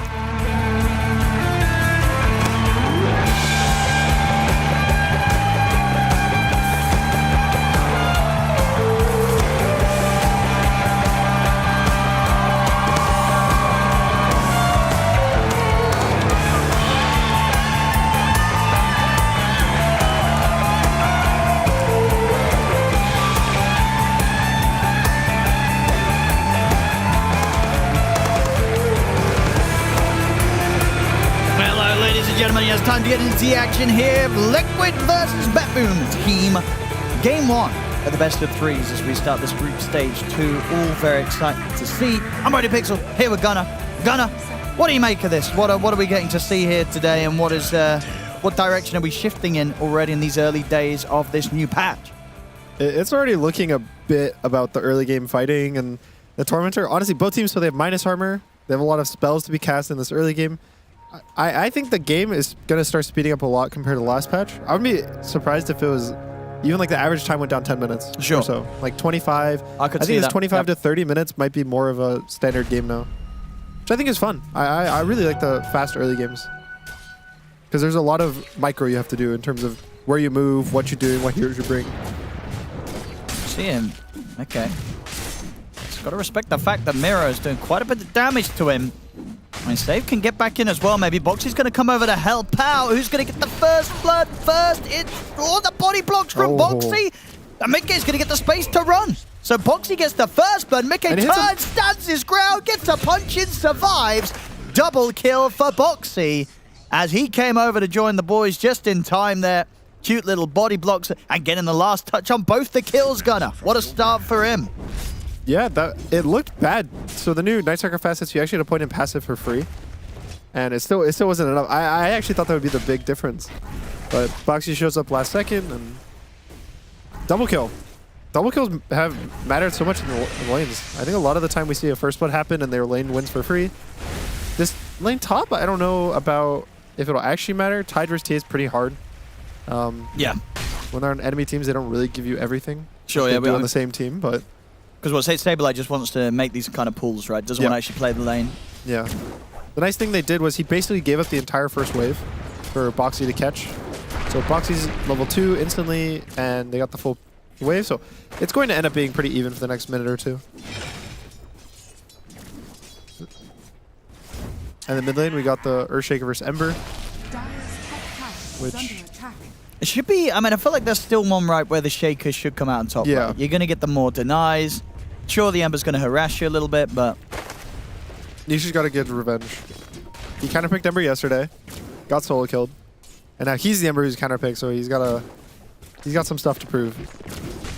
The worst as a mid that can happen is you pick a counterpick matchup and then you lose it, and then you play the other side of the matchup, and then you lose that one too. So obviously it's Shaker, which I think is a better hero than Starter in terms of like stability, but I think, you know, he'll do better. So far on the side lanes, Mickey having complete free farm down here. Crazy start. Yeah, I'm pretty interested in why Tiny's getting more popular as a carry since the patch. I think... Yeah, we saw that yesterday. It was getting banned quite a bit as well, right, in the first phases. I want to say it might be because... So there's a couple things. First off, you obviously get to cast your spells kind of independently, and they still do the full damage. So it's better for right-clicking Tinies. And also, I think the change to the slow resistance helps him. Because basically the new patch, they made it so slow resistance also increases your slowest speed you can possibly be. So if you... Normally you go slow down to 100 movement speed, right? If they have maximum slows. Sure. But if you have 50% slow resistance, for example, the slowest you can get is 150. So maybe a bit of helping with that because it buffs the fastest that carry Tinies go. Also, he's an early game fighter. He gets his nukes really early, gets really tanky, can fight easily. So there's a couple of good things about him in the current meta. And talk to me about the rise of Mirana, because this is also a hero, right? On this new patch, we're seeing a lot of teams try and get in on their drafts already. I think it's mostly that she scales a lot better now, and her Q is stronger in the lane. It used to do, I think, 50% more damage, or 50% damage on the Starstorm, so now the second one does 100% damage. So just trading in the early game is a lot better. She nukes really hard. And even her Shard lets her scale as a right-click or late game. So her talents are a lot better. The biggest thing is she's not... she doesn't have the team scaling with the Solar Flare, which I kind of missed. I thought that was a really cool spell. Save. Gonna come in with the gank on towards Nisha, see if the two of them can take him down. Fisher into another enchant totem. GPK's got the kill. Save coming in clutch with the +1 assist. Indeed, GPK, he'll recognize that. Sends out his bro a tip. It was close to Nisha getting the water in. I don't know if it would have mattered if he picked it up with that swipe, but wasn't able to get it off. I think also for going back to Mirana, the blind is really good. Basically, when you Q now, the guy who gets hit by the second Starstorm. No. Okay. Uh-oh. Blind doesn't work if you're silenced. Insane, he just gets completely destroyed there. He was just chilling in the trees, maybe reading his abilities, and then just dead. On the other side of the map, struggles continue for Sableye. I mean, you said it yourself, right? This is not a fun place for the Tide to end up laning into. He's only got the 9 CS so far. Not an easy start for him. Yeah, Tide versus Jakiro. Honestly, Tide in general versus stuff that could get dispelled. In theory, it's really good, right? But Jakiro's going to press all his like damage over time, and then your Kraken Shell, or your innate ability rather, will proc, and it'll purge all the debuffs. But in reality, when you think about it, you have to take 450 damage for it to proc. And so by that point, you're already half health. So it ends up mattering. That innate's better for the mid game, effectively. Yeah, because looking at the Tide Hunter changes, well, there's just a bit of a buff to Krillita in that it doesn't reduce your base strength. Which he doesn't even have this game, right? He went for the other one. He went for the Kraken Shell one, yeah. And the base Kraken Shell what now has that extra bit of block value against creeps, right? Or it has this whole kind of thing where you activate it and you're able to then double the block amount at the cost of 40% movement speed. A bit worse versus creeps now, in general. It's half values. But if you activate it, it's double values for everything. So it goes back to normal values for creeps and double for heroes. So it's just better in the midst of a team fight. It's yeah. And honestly, creeps don't do that much damage. Yeah. So even if you get a second point in it, it's going to make you take 0 damage from creeps anyway. So how significant is this as a buff? Would you say as a change? Oof. My goodness, nearly dying to the creeps there. Yeah. I'm not really sure. It seems like a lot, realistically. Yeah. Even without taking into account the facet, when you activate it, it's 150 damage block. So it should be really hard to kill Tide in this mid game. It's just I don't know how much that matters. Sure, and is it long? Because it's what, just 4 seconds, right? It's only 4 seconds. 4 it also seconds. slows you. And then I want to say most of the time, Tides. Oh, let's see. There you go. He's activated it. He's so slow. Oh, he's okay. Especially kind of at the early pushes, right? Or first half of the game. It's going to be 4 seconds of kind of invulnerability against any sort of right clicks. I think the biggest question is a lot of the time Tides are dying. Yeah. They're going to die no matter the damage block, whether it's to nukes or infinite damage. Yeah, Boxy's not going to be able to stick around and try and get that wisdom, has to run, and the blood grenade will do it. Ticks out. It is interesting though. I never really thought of this facet reading the chain. Or just the active.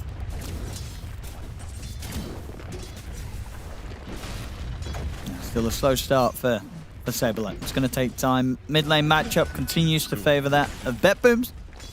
As you can see, it's just Mickey really that's having the free time out of the cores of Liquid. Getting very easy safe lane. Should be on track to a quick Echo Saber. Yeah, Tiny's a very solid safe lane. Usually you don't necessarily always stomp the lane. I would say he's stomping the lane, but you pick it and it's a tanky hero. And usually the tanky heroes always have some 50-50 lane. They're happy with the outcome. Ooh, that was close. They can try and kill safe here, maybe. Goes for the backup of Katomi. Ice pass out. Boxy's able to get away. Nisha stepping up. Caught by the enchant totem. He's got plenty of 1 charges. Back up to full HP. Still considering if he can get back in on this. It's echoed on the wave. He's okay. He's got the flame guard up. I mean, Katomi is around, so GPK sees a chance for a play. He's a little low on mana. Yep. He has got the 9-1 charges. He'll start clarity up in preparation for an upcoming move. The Jakiro facet's so good, where you get basically 2 ice paths. You get to use it once, and then you can activate the spell again, and it basically pops the ice path and stuns and does damage to everything again. So just giving... It basically means the stun is longer against these embers, or you can time it right to cancel TPs, stuff like that. I think it's a really interesting facet. See this, top lane. Liquid, they brought 4 heroes in trying to look for Pure, but Pure, well aware, already out of there, catches them on the vision, and we'll make sure the Liquid, they might find the tower, but they're not going to find any kills, bringing the 4 heroes top. Ooh, so something interesting. I think Tormentor is going to be top at 15 because of the Night Stalker. Is that how it works, right? I believe so. That's It's tied to the day-night cycle. So this tower taking by Liquid actually benefits them a lot due to the fact that they now are going to have Tormentor control, so to say. Which is what? First Tormentor's an 80% win rate so far in the tournament? That's pretty good. Yeah, yesterday. Indeed, it did do very well for the teams that prioritized it. And I mean, we're absolutely going to see that here. Yeah, 15 minutes in, both teams, 5-man at the Tormentor. It's going to happen.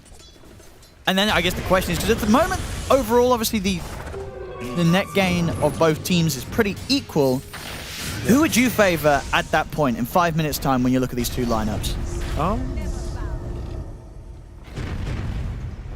Like probably who's Liquid. got the, Probably Liquid. We're just around the Ravage.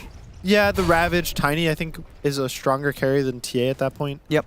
TA does a lot of damage, but she doesn't really have mobility or any big items. It's going to be a Dragonlance and maybe a Deso if he's really farmed. Probably not. And I mean, they will have to blink timing on GPK. Now, GPK is going to have his blink for the play at 15 minutes around the Tormentor. It's just a concern, right? You go in, maybe you go on the Tide, but then he gets his proc, he uses Ravage on you, get arrowed, you just die. It's not... I would say both teams picked strong fighting heroes. It's not... It's not really clear. It's like going to be a lot of how they play it out. Also, now the fact that it's going to be day means Night Stalker needs ult. So there's all this meta game of now, maybe if you force Night Stalker ult at this 14-minute mark, they can't fight Tormentor because it's completely daytime. I think it's really interesting to just think about all the mechanics of the gameplay. They're going to get straight in. Nisha with the aggressive dive, jumps over towards Kataomi. TPs are coming in for BetBoom. Another slide in one. And Kataomi is going to get the chance to walk away. There's the follow-up slide to finish him off. Here's the turn up for BetBoom to try and get some kills in return. Saberlight standing strong underneath the tower. Not enough damage to kind of go through him. They'll have to turn their attention over towards the Ember, but the Ravage holds them back. Gives Nisha the chance to survive. Nisha is ready to turn. Slight change back onto Miro. Miro caught as well by the Avalanche. Boxy trying to finish off the kill. Boxy, not going to quite have enough damage to finish him, so Miro does survive. Boxy opts for the TP out. He'll get away. Now, as it is, everybody escapes there. Yep, no one died. Yep, Saberlight having to sort of save the day there with the Ravage. Maybe they'll get saved. Nope, Fisher's up. TPK holds back. Mickey, the Avalanche, that'll do it. So a kill to be had at the end of it all.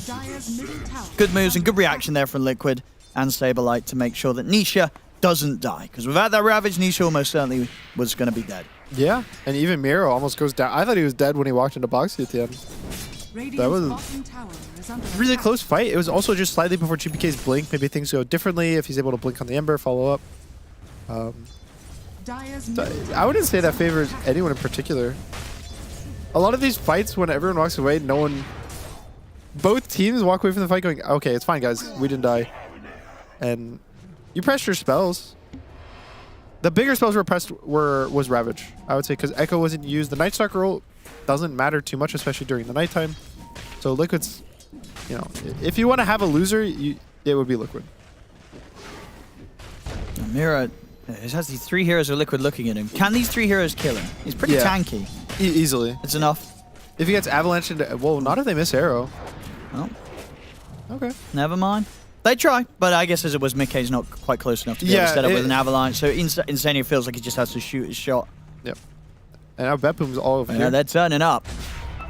Save, getting the info. GPK just going to jump in open with the Echo Slam. Macropie to follow. They want to drop everything onto Mickey, and it's a good job well done as Mickey falls. Liquid, they've turned up to try and fight back, but of course, no Ravage still for 30 seconds. Saberlight trying to stay on top of GPK. Nisha's ready to join in with the Remnants. Closes the gap on a GPK. GPK will be able to pick up another kill with Enchant Tome, but he does end up dying. BetBoom, though, overall still ready to push on strong. Turn towards Saberlight. Mirror turns into nighttime. They'll get in on top of the Tidehunter. Saberlight to fall. BetBoom, have they got enough in the tank to maybe even go for more? Nisha and Insania, the last two left underneath Tier 1. Looks like BetBoom will hold back. So this time round, a clear winner at the fight for BetBoom. Yeah, it's a bit scary to dive into the Ember Arcane Rune. That's a pretty big win for BetBoom team. The only negative is that they had to use they had to bring 5 heroes, but oh no, what if Nisha dies here? Yeah, Mira got the silence. Pierre's got the damage. Just out in time. Silence not quite lasting long enough. It's out with the TP. They won't find him. It's coming close. There's that dangerous time. 15 minutes. We'll see which team's going to be set up better for that Tormentor. The result of that fight actually is that no Night Stalker ult, no Echo Slam. It's true. But there's a Ravage. So Liquid actually, if they choose to do a Tormentor or even this Tier 1 fight in Tormentor, they're at the advantage with their cooldowns. I think we're also noticing a lot of Vlads. So Saberlight on the Tide is going for a Vlads. I feel like part of this is also specifically for Tormentor. Just giving your team an aura, letting you guys fight and group up around this 15-minute timing. All right, it's go time. Okay, so we got it on the bottom side here. Liquid. Well, they're going for the twin gates. They don't want to try and set up something. They want to try and get the kill first. Top. Save. Is found. Oh, jump at GPK. He's going to get the burst onto Boxy. It's not enough to kill him. Boxy's able to get the time lapse off. They're just able to turn and kill GPK after what was a very ambitious jump forward, which even if it worked out, would have only got him a Weaver kill. He went for it. And he would have died.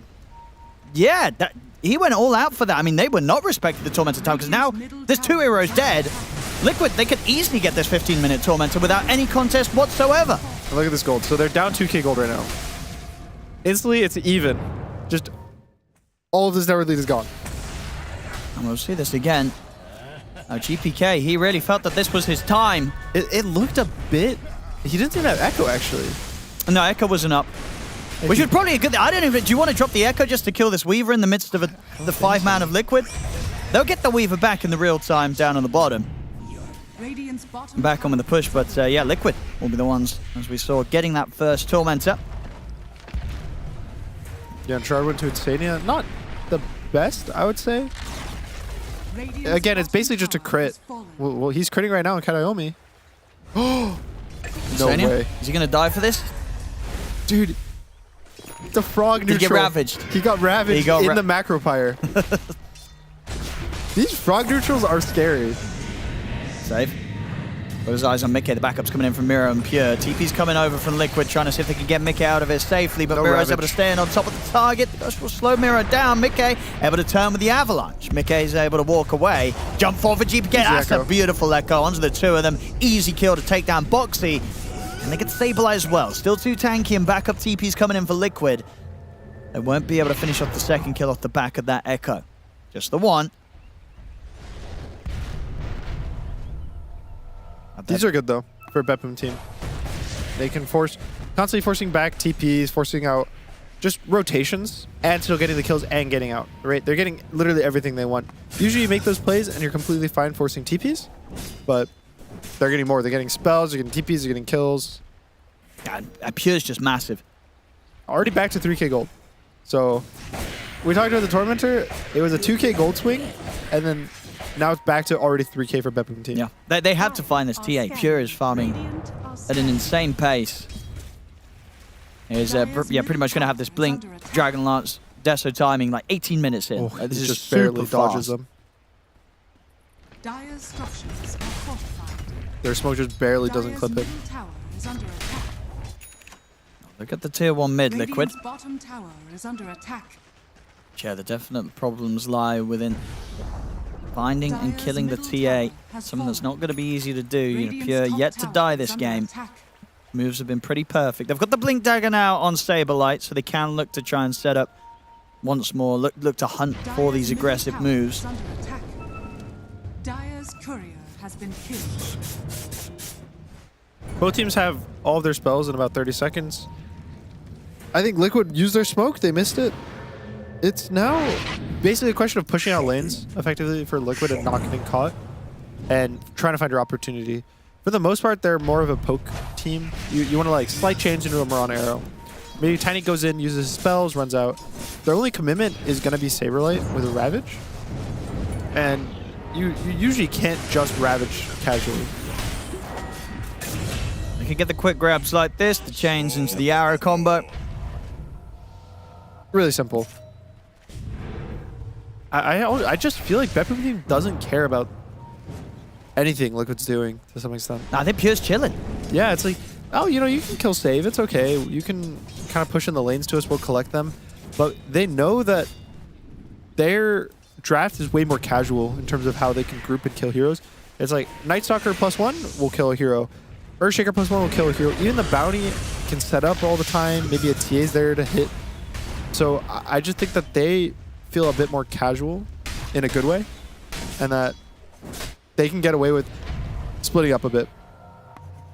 Usually when the team has easier execution kills, it means that they get to farm more, which is kind of, I think, being reflected in the gold lead that BetBoom team is, because they can feign kill threat all the time by staying off the map as much as possible, whereas Liquid doesn't really have this kill threat by staying off the map. Oh, Liquid. Gonna try again to try and find a fight around the Ravage from Saberlight. See Mirror at the front of it all. We'll go in. Silence is gonna come out. Saberlight trying to keep out of the range of the silence. He does have Ravage. There it comes. Onto the three of them. Do they have the damage to follow up? They'll look towards Mirror. GPK jumps the backlines, immediately blows up Insania with the Echo Slam. That's the back of a Katomi's damage as well from the Macropire. Mickey's trying to stand his ground and fight through it and will succeed in taking GPK down. Can now turn towards Kataomi. Liquid, they'll get the cleanup. Double kill for Mickey. They take 3. They only lose the 1. Good fight. Mickey shows up. He's starting to feel really strong. He just kind of started slapping GPK. Took no damage from anything. And Saberlight lives. The new Kraken shell. OP. They gave him more than enough chance to indeed just withstand the damage being taken during the silence and get the full opportunity to get that Ravage off Boxy. He's been found. We'll be able to catch him, but he got his job done. Was able to steal the Shrine of Wisdom. And Mickey off the back of that fight, getting those couple of kills, closing that gap between him and Pure. Both at very similar stages of their progression now in the carries. The biggest difference is I think Mickey is going to hit a timing maybe in 5 minutes where he's kind of peaking. Maybe this next item, and he'll never die to BetBoom teams. Probably if he goes a BKB or just a Chrysalis, he'll do too much damage. Whereas I think in 2-3 items, when Pure's getting this like 5-6 slots, that's when Pure will kill everything off cooldown. Honestly, if the Saberlight, the new Kraken shells, lets Saberlight survive Pure hitting him, yep, I think that it's going to get easier and easier for Liquid to play the game. Because already right now, it's 200 damage block when you activate this spell. Which is kind of absurd. Every time you get hit, you take 200 less damage. Saving Mirror. It's very deep. It is. They did have the numbers, but you're going underneath the tier 2 when Liquid have the potential to respond. Of course, Liquid don't quite have the Ravage back up. It's coming soon. Less than 20 seconds until Saberlight's going to have Ravage again. Obviously, when that's up, it becomes very difficult for BetBoom to try and make these aggressive plays. I was like, so Insania was kind of bought around Mickey. And he literally TP'd out as Mickey was getting gone on. Knowing how unrealistic it was for him to actually die. And Liquid, they're into the Roshan. It has been spotted out with the scan. So BetBoom's heading over. It's a hard fight. They're fighting into the Ravage. And Mickey's tiny. Arcaner and Ember as well. Let's see if they can do it here, BetBoom. They're going to get approached first here as the Fisher comes out. GPK doesn't quite get the follow-up lockdown. Liquid are able to step back. Okay. Under the cover of the Moonlight Shadow, not able to get the Avalanche toss-back potential onto Miro. Liquid just watching and waiting. Saberlight's going to be ready with the reaction if BetBoom do try and make a move into this. BetBoom, they know themselves how careful they have to be about going for the fight, even if they do. I mean, at the most, they can just try and hope to hold Liquid back away from the Roshan. And Pure did consider trying to take it down amidst all this chaos, but not really possible to do. So they pushed him out of it, but now it's kind of like, now what do BetBoom do? I think you might have to give it up. Saberlight, put the anchor down onto Miro. Avalanche as well from Mickey. Katsumi lays down the Macropie. Arrow connection hits onto Miro. They're going to try and burst through the Night Stalker first. They'll get him. GPK in with the Echo Slam. Looks for Insania, but he's not able to get the follow-up damage on towards him. Insania survives. Liquid, they can chase GPK now out of the fight. Jumps over with the Aghanim's Enchant Totem, but it won't get him away from Mickey. Double as he gets the killing spree. The Arrow not going to catch onto Pure, so TP out will save him, but Save cannot save himself as the leash is there from Saberlight. Liquid, they take the fight. I mean, you could almost feel that BetBoom knew that this was inevitable, right? They really did just push Liquid out of the pit, and then they were kind of like, well, now what do we do? Because we don't really want to fight into this. There was also the Night Stalker ult. So they committed their one big cooldown to get vision, and Liquid walks away. They sit on the high ground and just kind of know BetBoom team doesn't want to take a fight inside the pit. And good movement. And Liquid, I mean, now, especially now that they have the Sages, they're going to be on track to go for that next Tormentor really easily, right? So if Liquid get it, that's 2 Tormentors. Yep. That's a 160% chance to win the game. It's that's how the numbers work. But BetBoom definitely got a challenge on their hands here. Sure, the numbers are close in the middle, but as you say, the stats, they don't lie. They do not. And, I mean, did BetBoom even think about contesting that Tormentor when Liquid's going to go for it within the next minute when it comes up? Honestly, the second Tormentor is not as big as the first one. Sure, won't have much of a swing on the game. Just because this 2 to 3k gold lead, it gets less and less important. I also think, realistically, the supports of Liquid just had bad shards. Yeah. So the power spec that they got from it was not the same, whereas even BetBoom team, I think their shards are a lot better. Good. Huh. Now Pure will be a bit better set to turn up to the fights now. How's his BKB online? Yeah. He can't hit Tidehunter. He has to focus a different hero. It just feels really awkward, I would say, from if you think of the game from Pure's perspective. Because Tidehunter, I don't think actually will die to him. He's looking pretty invincible this game, Saberlight, in these team fights. It really is. Mickey also probably is not going to die, and even if he does die as an Aegis. I was close. I mean, they'll still get him under the sentry, so they'll get the kill. I think that dust must have been just on the edge, didn't quite clip him. Yep. But the job's still a good one. They get the kill. So at this point, you're telling Pure to kill Insignia or Boxy or maybe Nisha, but even Nisha's tanky. Is this on Yasha? He's gonna go. What's it called? Shiva's. It is a hard game for Pure. Here's Tormentor. 3K gold, 4K gold lead. All right. Liquid's ahead. I mean, how do BetBoom go around a good team fight? Who are you looking to go in first? Is it still GPK or is it Miro? Who's starting the fight in an ideal situation? It should be Miro. Yeah. And then what GPK is just got to kind of sit back, look for them to be baited in, and find at least, like a 2-3 man echo. Yeah. He either needs to kill the supports during the fight, just kind of, 2 enchant totems on a Marauder on a Weaver will kill them. Or you play the follow-up stun and let your TA actually get hits off. Saberlight. Oh. But they open onto Pure. Look at the damage he does, it's so low. Alright, just has to BKB TP. He's I don't know how they're going to kill this Tidehunter. Yeah. He's looking pretty unkillable. He's back. He is. About time as well. I feel like it's been a while since Tidehunter's been at the top. I think it's a fun hero. Mid. Okay. He's looking in under the tower for Save. TPs are coming in, but Save should tick down. And maybe they can try and take the Aegis out of Mickey's hands. They can. Can they do it a second time? Setting up around him. They're going to give it a bit of an effort, but backup's in from Liquid. They're jumping. They'll drop the Echo. They'll get the kill. They'll bring down Mickey. Can they get anything more? And Nisha is almost ready to start fighting back there as GPK ends up falling very low to the Sleight of Fist. What? Saberlight just goes in. He's able to get the Ravage onto the 3 of them. He's going to try and find GPK at the back, but GPK will keep his distance just enough. I mean, he went for it with that Ravage, and to tell you what, he gets the kill. It's a job well done from Saberlight. He will die, but he'll definitely tell you that was worth as he just jumped into the 3 of them, walks up and kills off the mid. And the fight, it ain't over yet. Chains into Arrow. They get the catch on the Kataomi. Nisha, he's thinking about diving in for more. They've got the vision here for Save. Doesn't look like they have. Save and Pure, they actually want to try and turn over towards Boxy. Pure, still very, very strong. Looking for those side blades. Not enough to get Boxy. Arrow, gonna be dodged. BetBoom, they're continuing this chase here. Pure looks for Insania, and he'll get it. Pure cleaning up some kills. I mean, Insania's they could go for the TP out here on Nisha, but the stun's there. They could kill him as well. He's no mana. Wait, he's missing. Okay. All right. All right, Pure fixing up the end of that team fight there for BetBoom. It looked bad, I think, for BetBoom team at the very start. They kind of are able to kite out. They kill Mickey at the start, which was super good, but then Saberlight goes in, he barely dies at the end, kills GPK, and then I think Liquid stayed around just a bit too long. I mean, I guess that is the question. Was it actually worth for Saberlight to just YOLO in under the tier 2 and Ravage? No, probably not. No.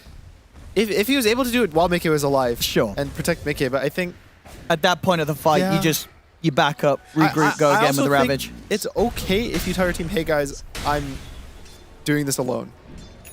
And I think Liquid honestly was out of the fight completely. But then when they saw the Jakiro, they turned to commit to the fight again a second time.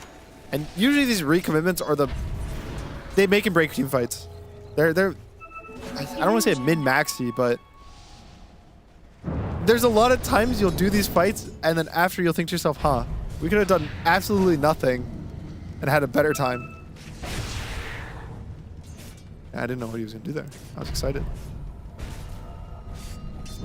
They're setting up around the mid. Fisher into the Echo. They're trying to keep him chained, stunned into the silence. They're bringing in the damage from Pure, but Nisha's able to jump out in time. Trap. A last bit of damage following up.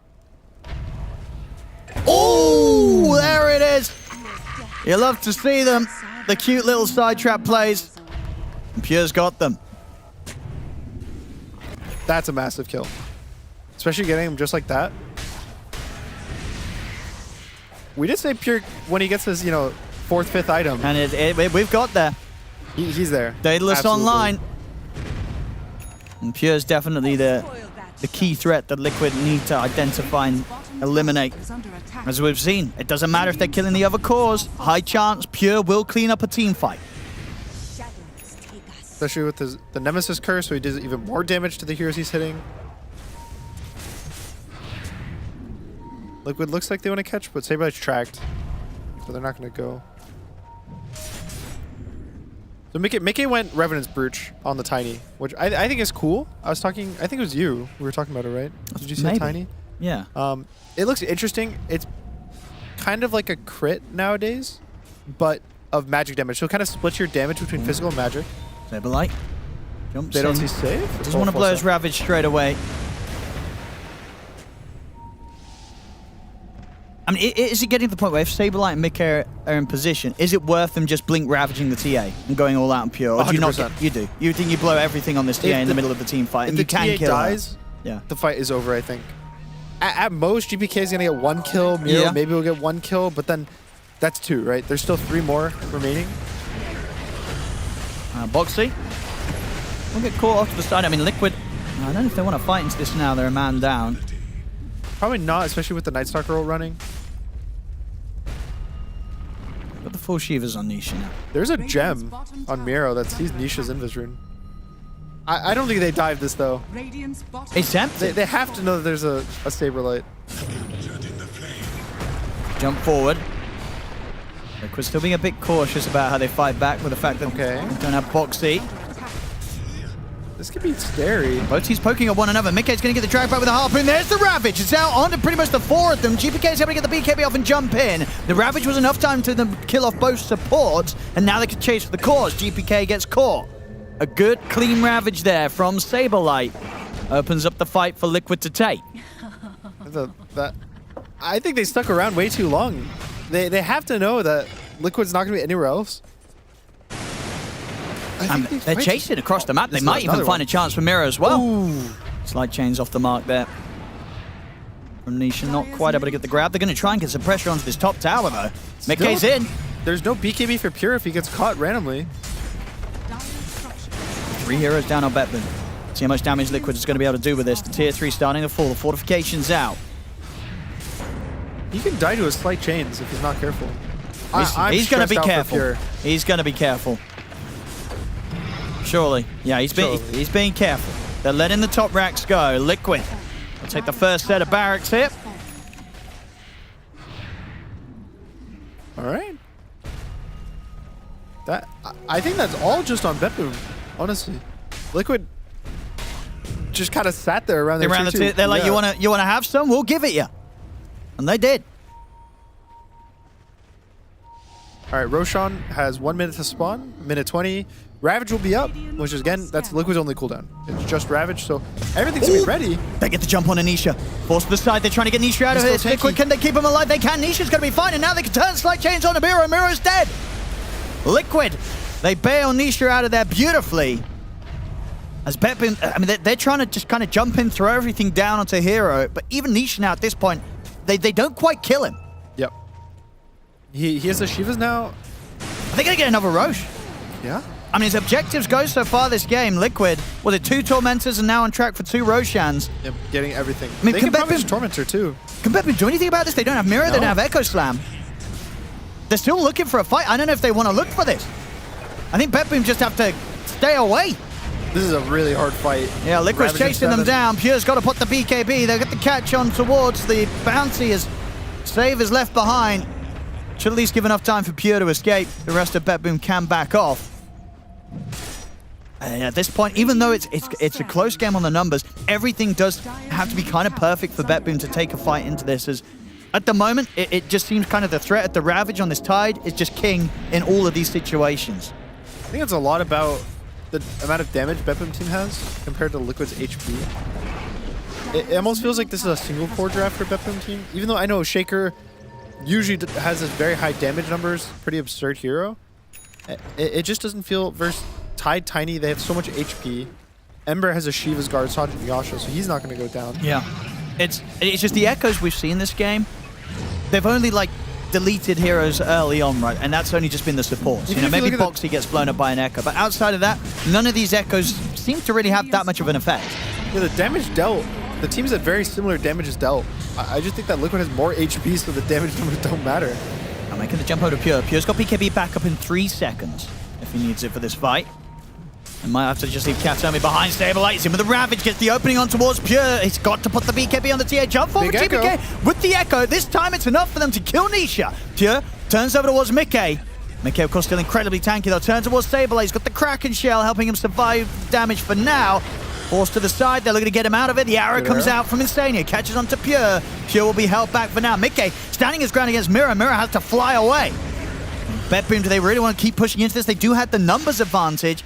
There's no longer the threat at the Ravage, but even in this sort of circumstance, it's still proving to be not possible for BetBoom to chase for further kills. They get the one, but they won't get anything more. I think that was almost the best case situation for BetBoom team. Bursting the Ember just at the very start of the fight.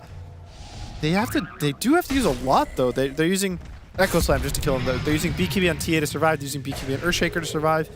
And I just think the longer the fights are, it's usually going to be BetBoom team running out of steam. Oh, Liquid. They're going to try and make a play here off the back of the There's Moonlight no Shadow. Ravage. BetBoom team kind of knows they're out.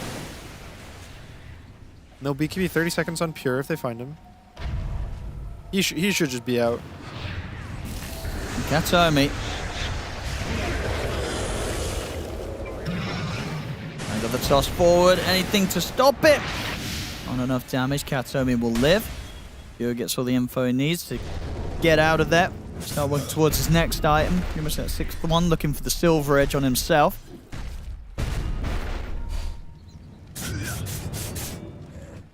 He kind of needs it to deal with Tidehunter.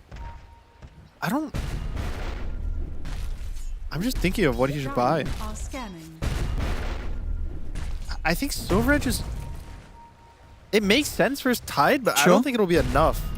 And nowadays, right, with the new active of the Kraken Shell, even if you get broken, if you press Kraken Shell, will you still be getting double or will you be getting double nothing? I think it'll be double of nothing. We'll have to see. Unless there's a buff you get, it might just be a single instance of it instead of... Radiant's bottom tower. I think GPK should, or Pure should go Rapier. You want to see big damage. Honestly, I actually think he needs a Rapier. He might. Honestly, in terms of carry players, Pure's pretty good at identifying when a Rapier is necessary. They get the opening. He was not expecting that one bit. Just idly walking down the lane, and then surprise, suddenly an Echo Slam in the face, and you're dead. That's the Bounty Hunter shard. We see it getting picked, just the hero getting picked in general a lot more recently, and the shard gets picked a lot. Just invis on your whole team is insane. I think they also all stun off the first hit. Liquid. Gonna try and get some revenge here for Nisha. Boxy with the chase down onto Save. They just let Save die. Yeah, Pure, he's already out. Goes for the TP away. The Save will be the only one to fall. We'll see. I mean, yeah, I guess they don't have Nisha up at the moment, but they're probably going to soon be able to look for that third Tormentor. Liquid. It's still just a very back and forth game. Yep. And it really is kind of gearing up to just who's going to have the better jump and control in the team fight, and then out of the two cores, you know, is it going to be Pure able to get in a position and burst through a target, or is Mickey more likely to be able to get in and burst the whoever they choose to jump? And we see there, poor old Nisha, not expecting that one bit. It doesn't feel like BetBoom team is ahead in gold. Feeling the game out, right? The way they're playing is a lot of, they're trying to do pickoffs, they're trying to dodge these big team fights. And Liquid's behind in gold, but they're also not playing it. They're constantly pushing towers, going forward, being aggressive. Again, it's not too much of a gold lead, especially at 40 minutes. 2k gold is practically meaningless. No, it's close. But it's just the difference between the Tiny and the TA. That's the entire lead.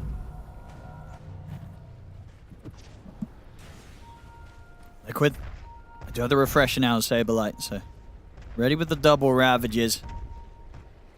The next big item's coming out. Well, GPK's got the full Ags, Octarine, BKB online. Mira's going to be looking towards the Nullifier AC next. Never refuse gold. All right, so he did go Silver Edge. I don't think the Silver Edge is bad, per se. I think it's definitely going to give them an opportunity to kill the Tidehunter. I'm mostly worried, I guess, about the Tiny. Tormentor third. So Liquid has gotten everything. Everything. Yeah, All 3 Tormentors, 2 all Roshans. 2 Roshans. Which is kind of crazy, right? A team that's got 3 Tormentors, 2 Roshans, 41 minutes in, they're only 1k ahead. Yeah. You know, that's a lot of map objectives you've been able to get as a team, but I mean, if anything, just goes to show how efficient BetBoom are with their sort of just what they get out of the map. Yeah. I mean, because you look at this, there's also, you know, Liquid got a set of barracks, but again, on the gold, it doesn't really show. Yeah, definitely, I think it's hard. I think it's generally just the team fight that Liquid has is what's winning them the game and losing them the net worth to some extent. Because they know when they're grouped up, they get a fight as 5, they'll win every fight. But that also leads them to being grouped up a bit more than BetBoom team. They're not doing this splitting game as much, and they don't have great individual catch, like I was saying earlier. So they're gonna always be smoked up as 5, looking for these big team fights, these big pickoffs. And with Tiny as a carry, one team fight can just end the game. That's very true. Yeah, base can die pretty quickly. Pure has no buyback. Earthshaker, no buyback. Miro, no buyback. It's bounty. They get wiped, and then you're gonna say, "Save, guys! Save our fountain." Saberlight. It's all you. He's in good position, but they're both under the cover of smokes. So he was making the jump, but Saberlight's in. Oh, it's a good Ravage. start! It's a beautiful 3-man Ravage. Kanoemi did manage to get off the heels in time. He's not going to be able to get the second Ravage off immediately, trying to survive as he walks off the silence. The BKBs are out from BetBoom. They're on the run, but Midcade's ready to chase. They get the chains connection on the GPK. He has to panic Echo. It's not going to do a lot for him as GPK's dead. Pure's gone. There's no buyback. Oh. Well, you know, that's just a celebratory Ravage to close up the game. Maybe I'll at least close up a set of barracks because they're pushing in. There's no buybacks.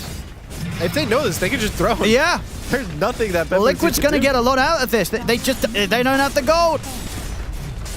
Now they're going to realize, all right, guys, let's hit the throw and see what happens. Well, there we have it. I mean, that's just it, right? Yeah, unless Liquid get kind of cold feet and start getting scared. They have 2 ways in, so there's not going to be backdoor protection. All right, Miro, you got to do this. Oh, I don't think he's going to do this. He's trying. But they could just hit the Ancient, close it up, get some kills on the way out, and there we have it. GG's called. Well, for a game for the 40 minutes or so, stayed within like 2k, 3k gold difference. It really was, as you said, it was just over. Team fight. One Ravage. Tiny ends the game. Yeah. 2 Ravages. That little bonus Ravage to... That's the cherry on top, isn't it? You're just showing off, jumping high ground, popping a Ravage. I don't need to hit anyone with this because we've already won the game. That was a Chad Ravage, I'm sure, as the kids would say there from Saberlight. Very intentional. Yeah. He probably just yelled bing bong. Yep, jumped in. And then the next thing you know, victory. The throne died. Yeah. 1 Ravage. Look at that. 1 throne died. I mean, jokes aside, the Tide, it was great. It was good. This pick. I was actually very impressed with this play from Saberlight. Usually, I would say Tide doesn't feel that tanky versus Templar Assassin, but maybe the change with the new active on Kraken Shell, even the laning stage, I think there was a couple times that he took a lot less damage than you would expect. And I was really impressed with the Tide. Oh, absolutely, yeah. We have seen, you know, in the struggle so far from Liquid, Saberlight sometimes has some, he has some struggles himself in the gameplay, but this one was like, damn, we're going to be seeing more Saberlight Tide. That is for Super sure. impressive. As there we go. Game 1 of this best of 3, ladies and gentlemen. It's going to Team Liquid. And we knew this would happen the moment Team Liquid took the Tormentor, isn't that right, Lacoste? Yeah, that is correct, Shiver, because the Tormentor, you take it, you get almost 3,000 gold from it, and they were the ones controlling all the Tormentors throughout this whole game. 3 Tormentors, 2 Roshans. Also, the way they prepped for it was because Night Stalker with his Night Rain facet doesn't allow Roshan to move until 20 minutes, which also means that he's going to be staying on the Radiant side of the map, which also means that there's going to be Tormentor on top. So Team Liquid, they took that fight, they got the Ravage off, there was no Echo Slam available, and they also killed GPK in that fight, so they knew exactly that they're going to be able to take the Tormentor, and they have pretty good shards on their team. Yeah, that was an interesting draft from BetBoom, I will say. The taking of the Night Stalker and then not playing to... It's like, you're on Dire. I really think this matters a lot. You're on Dire, you take Night Stalker, that's going to put the Tormentor onto Dire, which means you probably want to pick a hero that's better at defending the safe lane tower, which I thought maybe TA because you can control the area with traps. If you had to explain it to people who just tuned in, they didn't read the patch notes, why is Dire Tormentor Because weaker than so Radiant. the Tormentor normally starts on Radiant in this patch. Yes. And traditionally in Dota for like the last 10 years, like you take the safe lane tier 1 tower at 10 to 15 minutes, and then your offlaner, who at that point is usually the hero that's having quite a power spike based on that role, they will take over that entire area, and it becomes now unsafe for the Radiant. So Dire actually prefers the Tormentor to be on that Radiant side.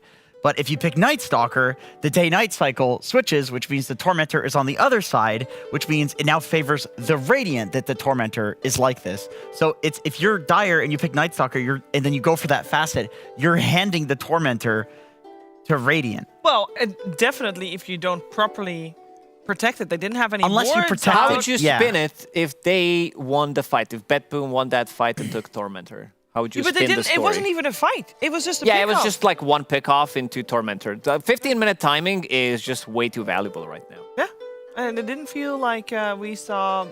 I don't know. Maybe BetBoom was there. They were hanging around bottom. I thought maybe they were going to go through the gates or something to make that happen. We're talking a lot about this Tormentor because it is very important. But I will say some of the later fights also just looked really good. We heard our commentary team also mention the Tidehunter just being very strong. Saberlight was really shining on that. He definitely did. We saw some of the funny ravages as well, which is what Dota is about those comical moments. But he feels the best, I would say, when he's playing on these tanky offlaners. We saw some really good performances from him yesterday when he was playing in the tiebreakers, 2 Dawnbreaker games as well, when he's dictating the tempo of the game. And also love his itemization. Vlad's, he picked up the Shard and the Blink Dagger as well to be able to initiate onto the targets, lock them down from 100 to 0. He struggled against a Night Stalker, which can be difficult. That status resistance was a bit of a difficult one for him when he did try to land that 2-man or 2 Ravages in a row. But when he's having a good time in the game, Team Liquid, they're always on the roll. Yeah, they had some great team fights, and especially around the Roshan pit. Isn't that right, Brian? That is absolutely correct, Sheaves. As for the Kadia ward of the game, I have elected to point out a new ward spot that is probably going to, we're going to be seeing a lot more in the future when we're talking about Roche. There is going to be the Radiant ward up on the cliff right next to Night Stalker there, and that has been there for a while now. And even though BetBoom originally came from the southern side of the engagement for the Roche, it actually resulted in them retreating after a little bit of a roundabout, and Night Stalker being the crucial tank that they needed. There's going to be a lot of new ward spots popping up with all these objectives moving around. We'll just have to keep an eye on that in all the Kadia wards of the game.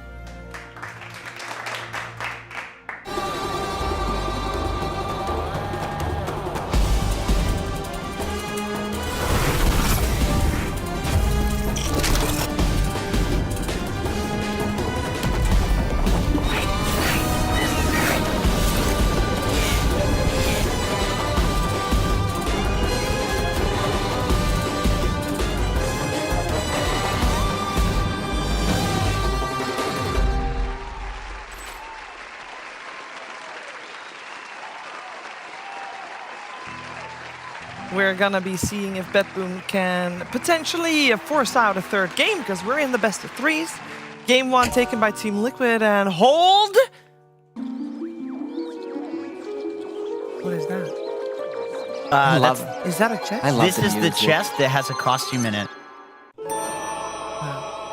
I thought the Jenkins is That's yours. a spoiler, I thought the spotlight was going to go on me. I was waiting for the spotlight. No, a Jenkins mystery chest is yours. Open it. Yeah, but I was waiting for the spotlight. I want to be like Link in The Legend of Zelda. Link doesn't have a spotlight on him. There's always only a The spotlight camera's on the him. chest. Like the camera goes on him because it's following him in the game. Sure. Oh, that's quite heavy. What's in the chest?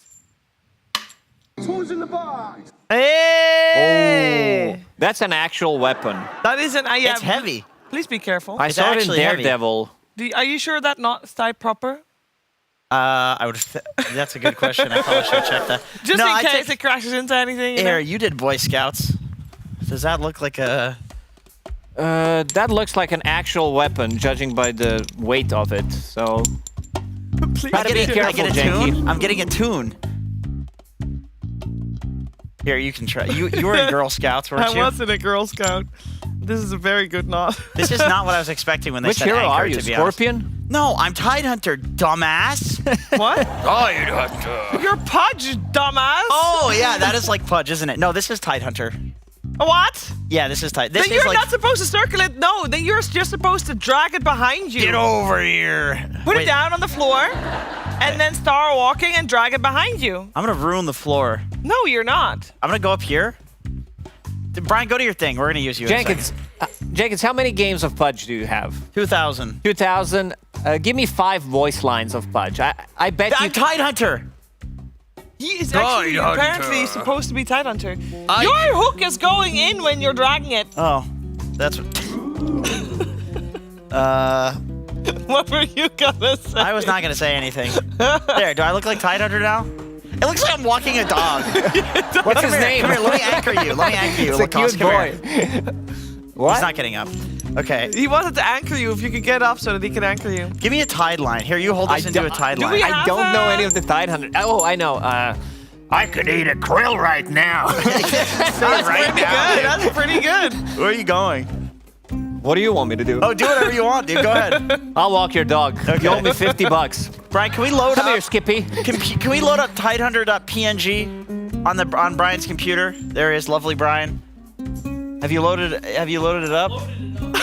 Playing on a mouse pad or a mouse. You'll be fine, dude. We're just gonna run some I tests. have something interesting about Tidehunter. You want to hear it, Yeah, Jenkins? let's hear You it. know why 9 pandas got eliminated? Why? They were playing against Tidehunter all the time, and he ate V tuna in the lane.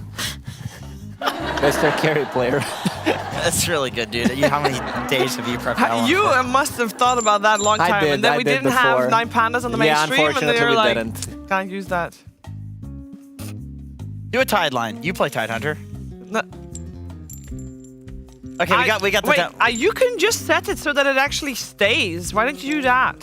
Because I'm not a Tidehunter player. I didn't know that was a mechanic. It's a mechanic. Can we pull up Tidehunter PNG? This works as well. I could eat a I've actually anchored to you. Yeah, it's stuck. I'm actually anchored to you. Tidehunter! Did you know, interesting fact about Tidehunter, when you level up, he... Wait, you guys actually pulled up a PNG? Wait, and if you wanted something else, you say, pull up the Tidehunter test lobby. Interesting fact about Production got me, Tidehunter, yeah. whenever he levels up, he names a different animal that he eats. So krill, octopus, stuff like that, you know. Look at Tidehunter. What do you guys want me to You show have you? the here? wrong- Wait, let me Could do you it. Let please me do the give me the cosmetic anchor. that Give me the has anchor. the anchor? Let me do it in character. You're stuck. He's got. Brian, I'm in character. You have the wrong cosmetic. I'm acting here. Oh. Show me my new active. Passive. Brian, Passive Brian, active. the active- The active crashes the game. Oh yeah, we got it. We're back. We're back. It is a new patch. So ready? tight. Don't put me. I don't know how to get this off. Got his little bubble here where he. So what does it do? It doubles the effectiveness of his Kraken Shell. So by default, Kraken Shell without the kills is 55, 75 at max level. So it'll go to 150, which is pretty much a Crimson Guard active. And now, Brian BSJ Cannabis, can you tell me if I get the Krill Eater facet, I'm increasing the size of this Kraken Shell, am I going to get extra passive from that as well? Will this work with the facet? Yes, this also works with it, but you don't have the scaling anymore. Make him so- 25 and then use the shield, because the bigger the shield, the more 50. damage you absorb. Yeah, there it is. Guys, I love this Tidehunter talk, and potentially we're going to see another Tidehunter in the next game, but we do need to go to that next game, so let's take a quick break. We'll be right back.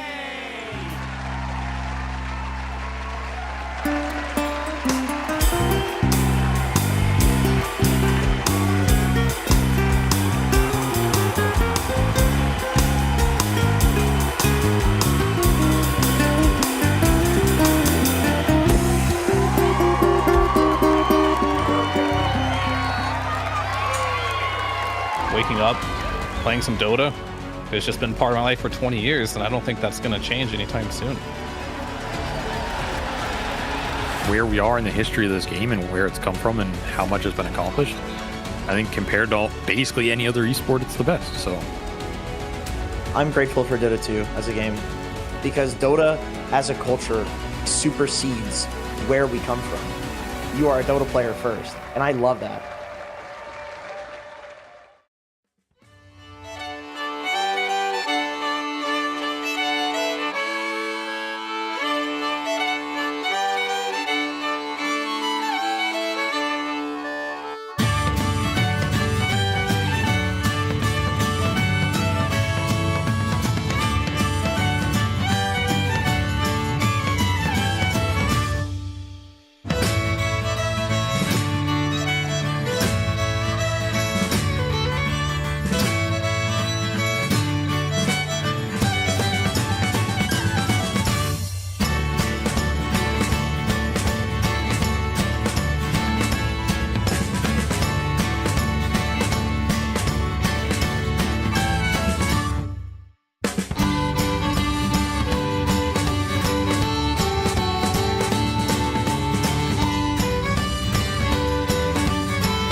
From first base ban to first base pick.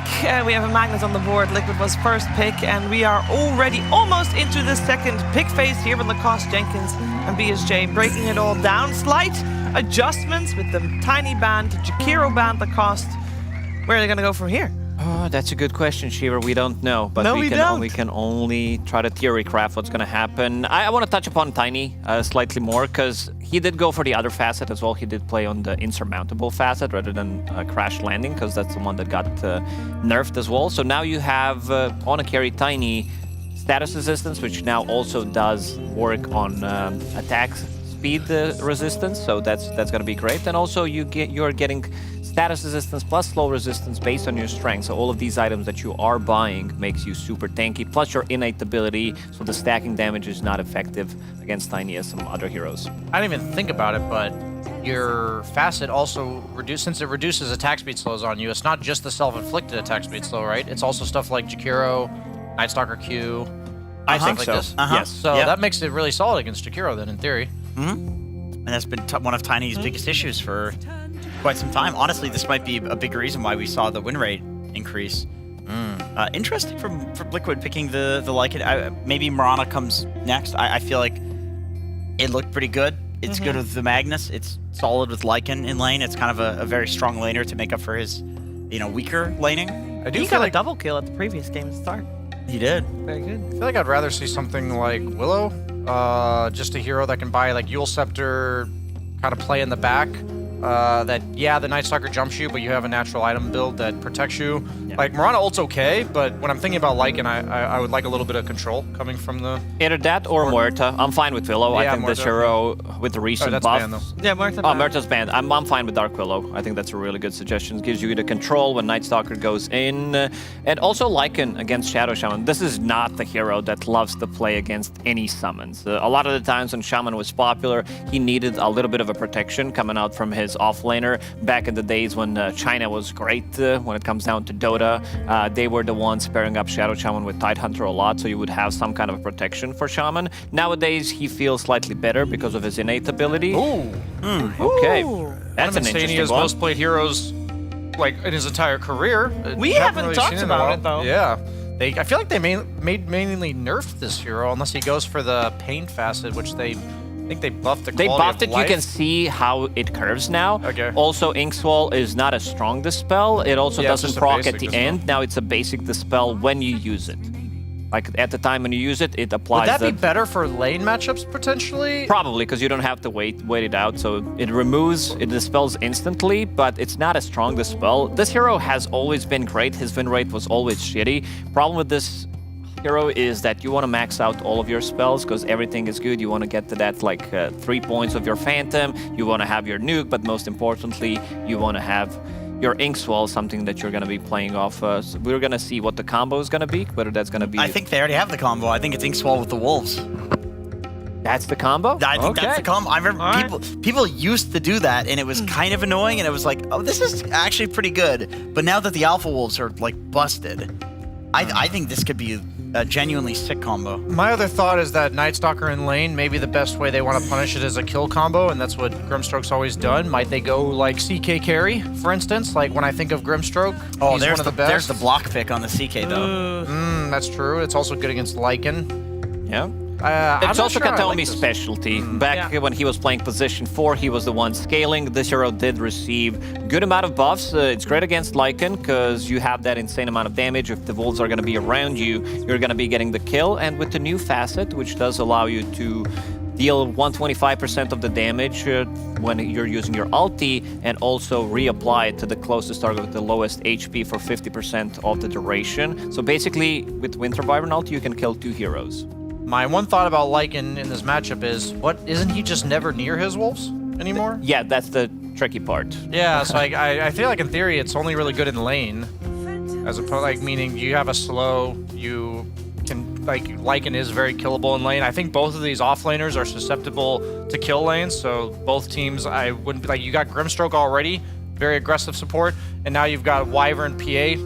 Tons of kill potential there if they ever leave Saberlight alone. So I think you need a 4 position like Willow that says, okay, you're going to go on my Lycan, you're going to be running into a bunch of crap or taking a lot of damage along the way. Maybe Hoodwink but I don't like it against the cores. I'm just thinking of a 4 that would help him. Do you think as a carry, Bloodseeker might be a succulent temptation here? I'm thinking Alchemist. Why do you think Alchemist? Tempo, Stunner, and I don't think that CK is particularly good here. I really think Tempo, Stunner. Ooh. So Okay, is that they have their carry. It's the Mag or the or Tiny. it's the Lycan. Lycan is their carry? Sorry, the Lycan. It's the Tiny, yeah. The Tiny Lycan. The Tiny Lycan. Yeah. So Darkseer, we talked a lot about Darkseer already today because he's been seeing a bit of a spike in popularity and win rate in the pub meta at the moment, and in pro already yesterday as well, of course. Do we like it here as well? Yeah, conceptually, first game we were talking about Night Stalker. He's gonna have Vision of You. PA, amazing carry to capitalize on Vision. There's almost no way that that Team Liquid actually wins the Vision game, despite the fact that they have Lycan Wolves to scout out. So you have to be able to just say, okay, come at us, bro. We've got Pipe, we've got Crimson, we've got Teamfight Wombo combo. So last game they had the Tide Hunter. In this game they have the Darkseer, and because they banned the Tide. They needed a spell mechanic on BetBoom. Like, right now there isn't any, but you're going to be playing against Darkseer, Grimstroke, and Empower. So you want to be removing all of those things. And thankfully for them, they do have 2 heroes who are going to build into relatively early nullifiers because it's much needed. You have Night Stalker and Phantom Assassin. They will give ban to this Huskar one more time because they would definitely suffer. Right now, they don't have that much right-click damage until Lycan comes online, but also Huskar just feels so strong right now. Are PAs going for the new facet? Or no, methodical. They're still going methodical? Okay. Well, the Willow you wanted is banned out now. Is Batrider still a good hero after the patch? I don't like him against Night Stalker PA, like Vision-based I do feel like, I mean, Darkseer plus Batrider is a really solid combo. I'm just thinking, I'm thinking about the 15-minute Tormentor. Like, what hero can they pick where they're just going to have a strong fight at that 15-minute timing? I'm just such a believer that they need a reactionary counter-initiator rather than an initiator, but it might be another route to go if you have like a smoke jump. I just think that it's very difficult to think we're ever going to jump BetBoom team. They've got strong counter-initiation and they've got insane vision jumpers. So. I don't think they want another melee hero. Well, they do want another melee hero. Okay. That's actually great counter-initiation and initiation. Like, that's both. Yeah, I mean, it's and a tank. He's like a spellcaster. He's not really a melee hero. So Spirit Breaker got buffed, right? Let's check it out. With the bullshit facet. He has the bullshit facet. Is that the one you take on support? Because if you charge in multiple heroes, those all count as if they have been bashed. Yeah, so and then it works really well with Grimstroke ulti because he splits into half, and then he's gonna be. Wait, what happens if you charge 2 guys? Oh, No. I see what you're saying. What happens if you charge one and then the other? I believe if you reach it one is still active. I believe that's the way it works, no? I'm not sure. I think we need to fix this, and you need to split into half, like half a charge the one target. Yeah. And they're soul bound. Yeah. Oh, I think you only charge the second guy. I think you just charge the second guy. Okay. Yeah. So you were mentioning Nullifier Dispels being really good. They now also pick Spirit Breaker. Yeah. So we're going to be looking at some early Nullifiers this game. I'm personally leaning towards Liquid's draft. I think that BB team has a bit too much like mobility / jump you, and as long as Liquid can get the crucial charge through 1 or 2 heroes to disrupt that burst damage, and then the fights will always go their way after that. That's what I'm leaning towards, but I just think it's a very snowball-y game one way or the other. I like what BetBoom did. They're like, you know what happened with the Night Rain Facet on Night Stalker? We messed it up on Dire, so what we're going to do, we're going to play Radiant this game. Smart. They did prioritize Radiant. I saw that Liquid chose first pick, and then BetBoom did choose Radiant.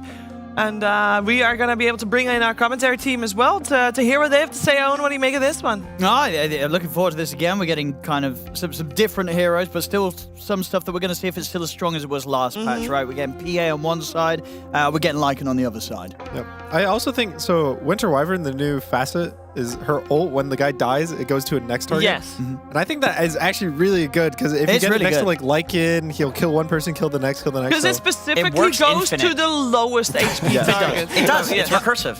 it keeps working. Yeah. So you can kill the whole team. Yes. You could kill the whole team If you get a wanted 5-man to. curse, Yeah. they will all die. The secondary Back curses, to though, back. are 50% of the duration. So they're not as long as the first So is one, it but it will 50% keep of going. the first one, or is it continuously That at 50%? I don't know. I think it's I probably the imagine it's first. probably just The 50% of the first. Okay, So all the okay. following It ones is is half 50% of the duration. first. Yeah. Well, we're going to find out if this Winter Wyvern is going to pop off, if we're going to have a game 3, if we're going to have a 2-0 here on our hands, as we are ready to head into the game via the PogChamp Pandas.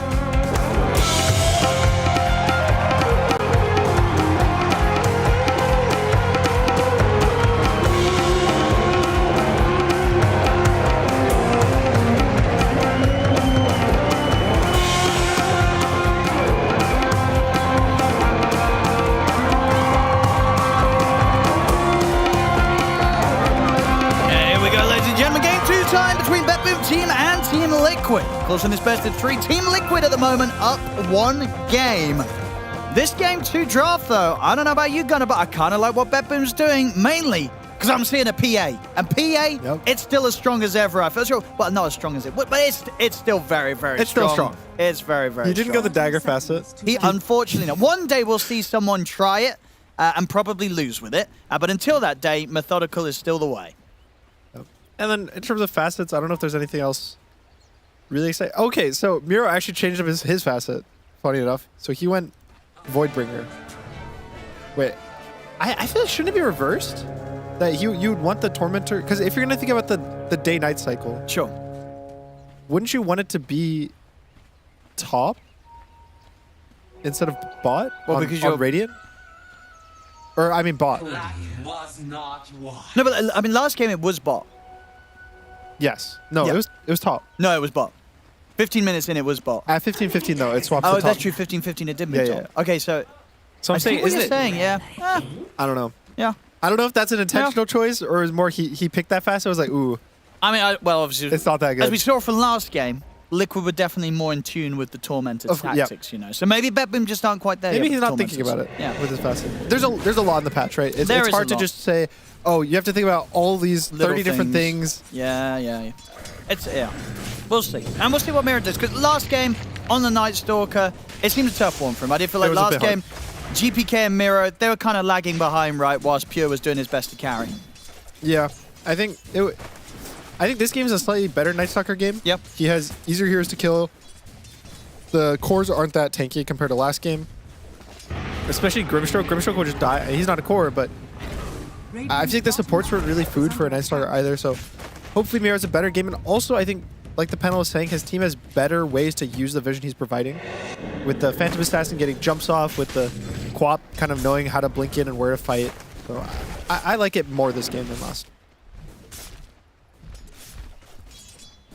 I'm trying to remember, last patch when we did see Grims, were they taking the fine art facet? People tried it a few times, Yeah, 'cause specifically that's- for the laning stage. Okay, sure, because that's what we've got Insane with here today. I think did get a quality of life buff, right, in the sense that I Yes. believe when you're playing it, you actually do see the It targeting. just like, yeah, it was really straight. So they fixed that for Puck. Yes. Like 4 months ago.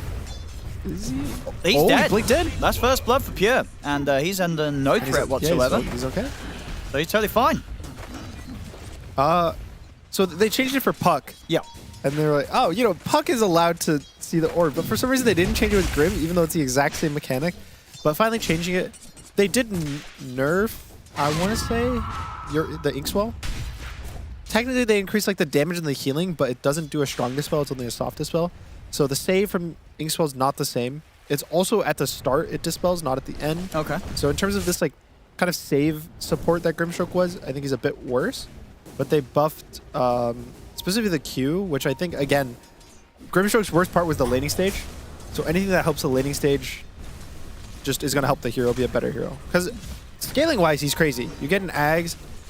I've seen Ags on a Phantom Assassin, and the Phantom Assassin illusion just kills everything. Because they're BKB'd, they can't be slow, they do full... I think they do more damage than a real hero. It's absurd. Lane so far on the bottom lane. Not looking easy for Liquid to play. Does this start to change as the levels come in for this Darkseer Spirit Breaker lane, or is PA pretty fine? Usually level 3 is the big timing for Darkseer lanes, but I think especially versus this Phantom Assassin Wyvern, they have a lot of sustain, they have a lot of healing, and they should be okay decided BetBoom to just free farm. I think this isn't a lane that Liquid will stomp, even though I think they probably should have. It just based on the kill that they already have. Now mid lane, pretty close so far. Little bit of an edge for GPK. 90 for 5 against the 17, 18 for 2. Well, we saw this yesterday. Quinn solo killed Emo. I think as long as Nisha does decently fine in the lane, it's okay. All right, wait. Sabret's about to level up. Let's see the innate in action. And they're going on him too. Wait, he missed XP. Yeah, he needed one more creep. He's going to be fine. Pure doesn't want to spend more time running away from the wave. I want to see him level up. I don't know how good this innate is. So I mean, it's very situational, right, on how clutch it's so going hard to be. to use, yeah. So right now, I think he'll get 14% health when he levels up. So how much is that? It's like 100. Yeah. Like 100 HP, right? A bit. A little less. It's like 80.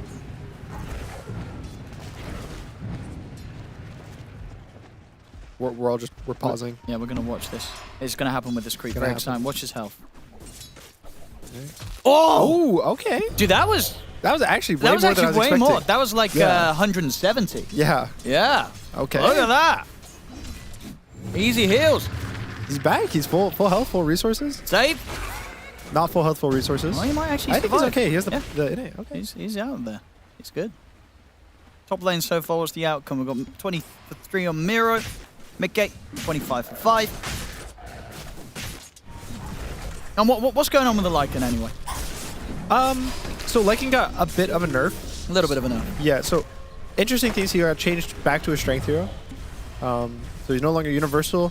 So going like more carry right-click items is a bit better. I'm not really sure about my feelings on the universal changes. They changed the stats, so they scale way worse than they used to last patch. So was that a necessary change, you think? Universal heroes were pretty good. Yeah. And now, I don't even know if you want to be a universal hero, to be honest. I think it's a bad thing. But I think Lycan is still good, especially with the Alpha Wolves facet. It's just a question of, is he, I don't know his impact versus Phantom Assassin. Sure. And is he good enough still to have him prioritized as your carry? It's hard to say. I think, so now that he's a strength hero, yep. I think he's actually going to end up with more damage than he did last patch. If you're going a similar build with like Echo Saber, Harpoon, even an SOY if he wants it. He also has a Magnus. So he's going to have a lot of built-in damage just with the Empower. I don't know. Every time I see these carries that are not really either magic damage carries or they don't feel like they're going to buy MKB versus Phantom Assassin, it gets a bit scary. Especially with the Wolves. The Wolves are never going to do damage to PA. And there's a Winter Wyvern. I'm a bit worried for Mickey's impact in the mid game. No, for sure. I do think this is going to be a much harder game for Liquid. Because it's a pure PA. If the game goes in like a similar nature as the last game, you know, on the PA compared to the TA, you know, the PA is more of one of those heroes that, as long as Pure's getting farm, the odds of him being able to carry up and close up a game are going to be even higher this time. If the game was the exact same game state last game, but they had a PA instead of a TA, I think maybe they don't necessarily win, but it's a lot easier to just execute. I'm also curious what Pure's build will be. I think you probably just go the same items. I don't think Sanji Joshua was nerfed that much. Satanic, was it even changed? Yeah, it wasn't even changed, so you probably just go the exact same items. I gotta agree, yeah, the build's still good. It's just, what, 5% loss on status resistance, 25 to 20 on the SMY. Pure gated top. Whatever. Yep. Jumps in with the dagger. Save's gonna be in with the wraparound. There's no helping Mickey. He's dead. They'll give the kill to Pure. Very worthy rotation, and I could get some pressure onto this tier 1 very early on, 6 minutes in. And Siege Wave. Yeah, they'll be able to keep this alive, likely. So, top tower is what Liquid do about this? Not a whole lot that Insania can do right now. is under attack. It's a bit awkward to want to defend this. I think Magnus is just pretty weak of a hero. He doesn't even have Skewer, so it's probably going to be Liquid giving it up. The only way they could do it is if there's like an Iron Shield Boxy that shows up, but it's just so much map commitment that they would much rather just give it up, let Mickey keep farming the jungle, and not really waste all their heroes' time and resources for a fight that they probably would lose. Super early tower. So yeah, Liquid not able to do anything about.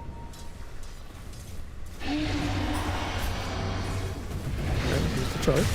Charging in, but Pure does not. About 100 damage. Yeah, never going to care about that. I mean, because I guess this is the, would you say, kind of the biggest thing that sticks out so far from the gameplay, that Liquid just weren't able to win this bottom lane as hard as they maybe could have on paper with these heroes? I don't even know if I would say that they should win. I think it should be more even than what it was. They're going to try with the RP into the silent. Backup is there. Charge forward on towards him. Is he able to get out? Okay. No, they do kill GPK.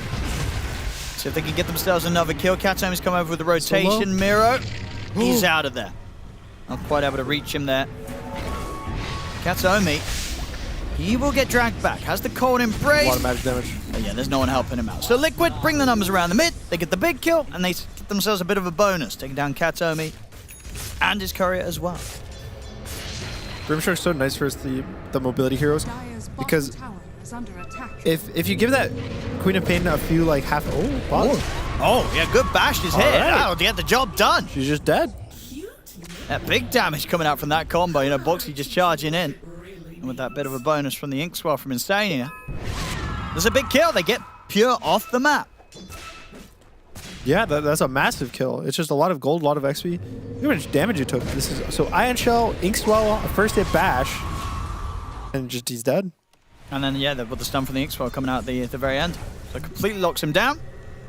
This is a classic combo, Darkseer Spirit Breaker, like super old school, and I think Grimstroke Spirit Breaker as well is pretty. It's a bit newer school. Yeah, but you're right. This is just a dream for this is Spirit the Breaker. most fun game Boxy's gonna play in a while. Just slap those two spells on him, get him in there.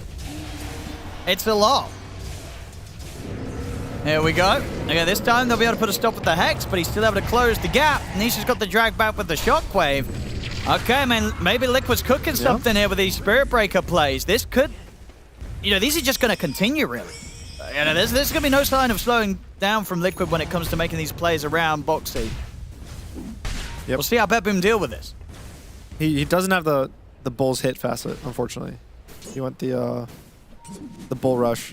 I think it's correct, because basically it's based on the movement speed you have in the charge. So when you're getting all these buffs to give you movement speed, you can always just leave the fight.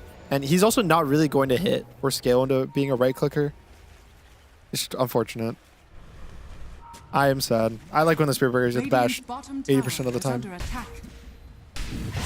just going to have to rely on that base RNG this game. I think the new Halberd's really interesting. It got changed a lot. Super cheap. Super cheap. And it builds out of a Vanguard. So Saberlight is actually almost done with his entire Halberd. It's not the greatest Halberd game. There's no... Oh, Boxy almost dies to creeps. Careful. It's not the greatest Halberd game. There's not heroes, you know, like a Drow, a TA. These like ranged cores are what it's specifically good versus, but even a disarm on the Night Stalker, if they're hitting your backline, or a Phantom Assassin, if you get it here or there, it's going to matter. And I think it's just good stats. Just HP, it gives you damage block. It's a better Vanguard. Yeah, I mean, there's definitely a high chance that we'll see a rise of the offlaners like the Darkseer that are able to farm that item quickly. There's also the cool thing that Pure might end up doing, which is that Sanjay Jasha disassembles into an Abyssal Blade. Which is also, I think... some of the item changes are also pretty interesting, because just in terms of item builds, it was getting I don't want to say stale, but... forcing out the Night Stalker roll. And hey, that's good. That's basically a kill. Boxy just solo killed Miro. In terms of both carries, AFK farming, they're on par with one another. Very, very similar progress, and might see Pure start to step ahead, but obviously once he has the Battle Fury done, he's going to have a good time. Yeah. Mickey knows he's going to fall behind. It's not really a matter of gold, I think. So for Lycan, you just want to hit this level 11 timing, because you want your rolls to be maxed out. Unfortunately, he had to leave the lane fairly early because it was just a big struggle. Oh no, Kataomi. He's looking pretty dead. Whoop, he was thinking about cursing there. I wouldn't have saved him. The You would've shell was died. already out. Yeah, would have died. Save. He's going to go for the Serpent play. Nisha really deep. Sonic Wave's there. Okay. They'll kill him. And they will not be punished for it. Takes a couple of volts. Sonic Wave and a set of Serpent wards, but it's a big kill. They take the mid out. Boxy's going to try and find something in return, but the Shackle's there. He's shackled under the tower. Pure's able to help out. Boxy dies for that one. Will not get away with diving in, trying to finish up that Shaman kill. Yeah, it was just a bit aggressive from both of them on Liquid. So Nisha skewers the Shadow Shaman up into the high ground, kind of by himself. Insane is close enough to cast one spell. Sableye and They can't Insania. keep dying. And can they go on Sableye here? No, Pure doesn't want to. TPs are coming in as well for Liquid, so BetBoom have to be a bit cautious. There's a blink on Nisha. He's running straight at them. Oh, he's going to be able to catch him with the Shockwave. He'll drop the RP for the kill hit. Cold Embrace is there, but they've got enough magical. So will not save Katome. Kills a kill, give them this chance to get this tier 1 tower as we now approach the Tormentor timing, a minute and a half away. Radiant structures are fortified. I actually love it. There's so much on this Tormentor. It's so fun. Bottom tower is under attack. Especially because it feels... In the past, it was, oh, we have to get our Tormentor at 20 minutes. But now that it's a whole fight objective, I think timings like that are really cool. It's like the power runes, right? Mid laners always fight around the 6-minute power and the 8-minute power, but having this full team objective 5v5 so early in the game, it definitely changes a bunch of different things. And like, look, right now, so Miro just pressed ult. That's a long cooldown He's of not press. going to have ult for the 15-minute Tormentor. You have to consider a lot of these things now. This 13, 14 minutes of these big ults are good to force and also bad to waste. On a quick grab here as well. Save was getting hunted down by the Wolves. So it's for Nisha to get him with the jump. Miro's still watching from the tree line. Drop the Sonic Wave onto the two of them. Jump forward with the burst. Can they finish off Nisha? No. Backup comes in. There's Liquid. They're going to be potentially look to turn. Katome will drop the curse down on towards Insania. It's enough to kill him. There's Double curse. It goes over towards Boxy. GPK, does he want to jump in to finish it? No. Under the tier 2. He'll back away because Mickey's turned up, chasing them out one by one. And the Wolves are onto Miro, but under this tier 1, TP backup coming in. Miro's going to be okay. Liquid, they won't push their luck any further. All right, it is now 15 minutes. It is. Who's set up? Who can take it? I mean, out of these two lineups, both of them geared up to go? Yeah. I think the early Tormentor is actually really easy to kill. You just need to bring anywhere from probably 4 to 5 heroes. Even 3, depending on your draft. I would say Liquid's draft is slightly better. They have more physical damage. They're a bit tankier. Mickey's already here as well. But BetBoom can do it if they actually bring the numbers. What's the ult situation looking like? Well, we've got Curse back up in 30. Still 45 seconds for Miro. Yeah. Yeah, Liquid, they've got the setup. They got 5 heroes here. I mean, BetBoom, maybe we'll just see them do nothing about it this game. Yeah. They're just letting Liquid take these ones. I think this feels so bad for BetBoom. And BetBoom just don't care about them. So this is 4 Tormentors now. Between 2 games, going the way of Liquid. With BetBoom getting 0 Tormentors. And of course, this time round, the shard pretty nice, right? Especially when you're making these Spirit Breaker plays. They've got the Ink Swirl shard for Insania. Does more damage, heals him more.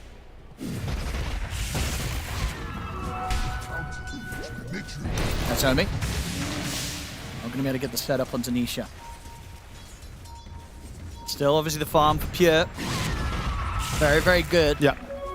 His game's good. It's looking to be pretty much a Safe. repeat of the last game. Oh, he's in trouble. so Look at dead. this Ink Swirl damage. He's gone. It's turning out to be not too easy of a game to survive as a shaman. Oh, it's a horrible game to survive. There's a as lot of shaman. things after you. And they're after more here, Liquid. They see Karaomi. I think just out of vision. He's out. All right, Mickey has his max level wolves. I think Liquid has every single timing they need possibly in the game. Boxy. They don't need a single other thing to fight. They can set up to take this tier 1 tower in the mid lane. Don't think BetBoom's going to look to try and join for this. No, BetBoom should just delay. I think BKB Pure is the main timing they're looking for. Radiant's middle tower is under attack. I just don't see their big timings. I mean, they can get these easy grabs just like this. They've got multiple ways of initiation between Boxy and Nisha, so if you're BetBoom, especially if you want a BetBoom support, you know, you step a foot in the wrong place, you're gonna die. Yeah, and they don't have initiation. Even last game, I would say they had a bit better initiation casually on BetBoom team. But now all of it is just playing off vision. And GPK gonna make the jump, but Nisha's there with the RP. They're gonna have the Ink Swell as well to follow things up. GPK gets locked down and taken out. They're looking for save too. Don't find him. Radiant's middle tower is under attack. Just a lot of getting caught. Yeah, and just a lot of plays that Liquid's able to make. Whereas for BetBoom, it does feel like it's kind of already falling into a, well, let's just try and make the best of it and hope that Pure's able to carry with the PA. Because the moves that you could kind of imagine coming out from GPK and Mira, they're kind of hard to find. They're going to be a lot more difficult to execute, as opposed to all these options that Liquid has to just continue just charging at them, running around the map. Nisha looking for these jumps, these pickoff setups. There's a lot of options for Liquid and just not so many for BetBoom. Yeah, it's definitely just easier for Liquid to play this game. I think overall, one thing I will say, I think Nisha's Magnus has looked really good since the patch. Every game, no matter what. Naomi has a curse. Is there anything they can do to save? GPK's here. They've started way push back on Insania. Nisha, RP still on cooldown. Nero is going to be able to run straight for Insania, so this time get themselves the support kill. Can they kill Boxy? They can. Pure turns up. It's a 3-man vacuum and no follow-up. Stabilite's got to run, but GPK and Miro, they're ready to chase him down. This is the team fight that BetBoom were looking for. They find it. The 3 kills, double kill for Miro. Things start to make a turn when they're able to set themselves up in a way where Pure can also be involved. Yeah. Pure shows up a bit deep from Liquid without all 5 of their heroes ready for the fight. And they get punished.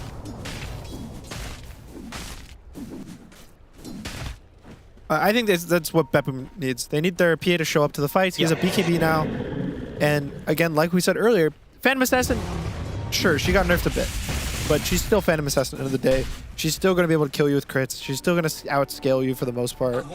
And that's something to be concerned. I think one thing that hasn't changed about Dota over years and years is every game with Phantom Assassin's winnable. If you give her like even a rapier in the most dire game, she can kill your team. So Liquid can't really afford mistakes like that to stay ahead in this kind of game.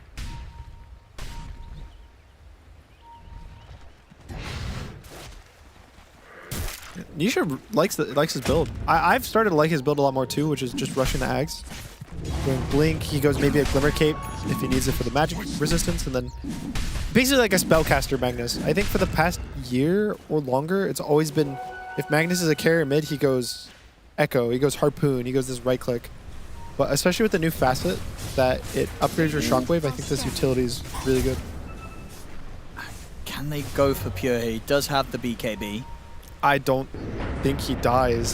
So it'll be close. Look at the wall, the drag back, the controls here with the bashes and the charges. It's enough. They lock him down. Not a chance to BKB.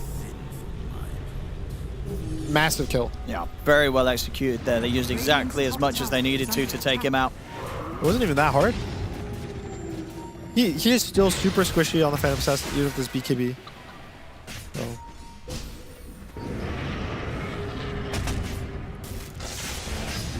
Equip. Going with the push in the mid. 2 teams now both having the supports with Blink, so got to watch out for those moves. We have Blink Dagger on Insania for the positioning, and of course the more important one on the side of BetBoom, I'd say for Katomi. Yep. As he will have the chance to maybe come in with some clutch counterplays with the curse to put a stop when Liquid do try and get in on a target, which of course will happen because Liquid, they do have 4 melee heroes that want to be on top of the enemy. So there will be opportunities if Katomi survives and finds his positioning to make some big things happen with the curses. I think something also, the panel's talking about like nullifier or ways to dispel. So Wyvern actually dispels through BKB as well when she curses you. Like the primary target of the curse, which is really good this game. Maybe you do it on a surge target, or you do it on a Magnus, remove his Empower, you move Ion Shell. There's a lot of text in Curse. Yep. But the important thing is it dispels when you ult a guy. And I guess obviously with recursive, it will also dispel the secondary targets when it bounces to them. Yeah. Because, yeah, it gets recast. Yeah, it's just a straight up recast, just 50% of the duration.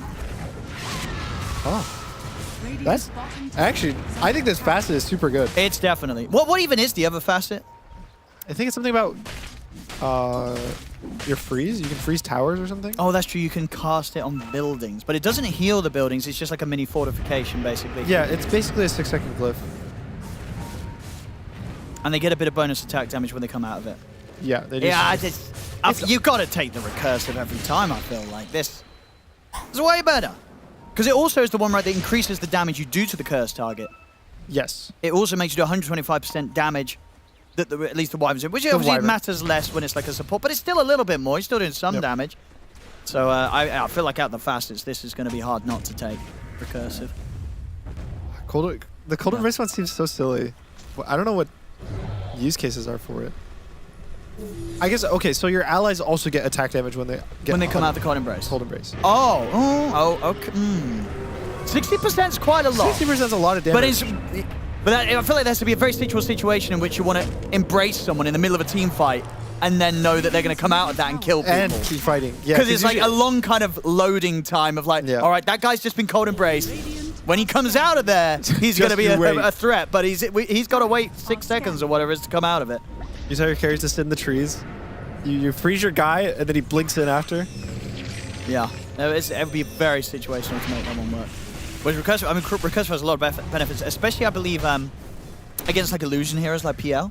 Because you can just throw it in on any of them, and then as soon as the illusion dies, as soon as any of the illusion dies, as long as PL was dragged in, it will redirect to PL over any of the illusions. Okay. So against illusion heroes, I believe it's very, very strong as well. Okay. I guess that also works on creeps too. Yeah.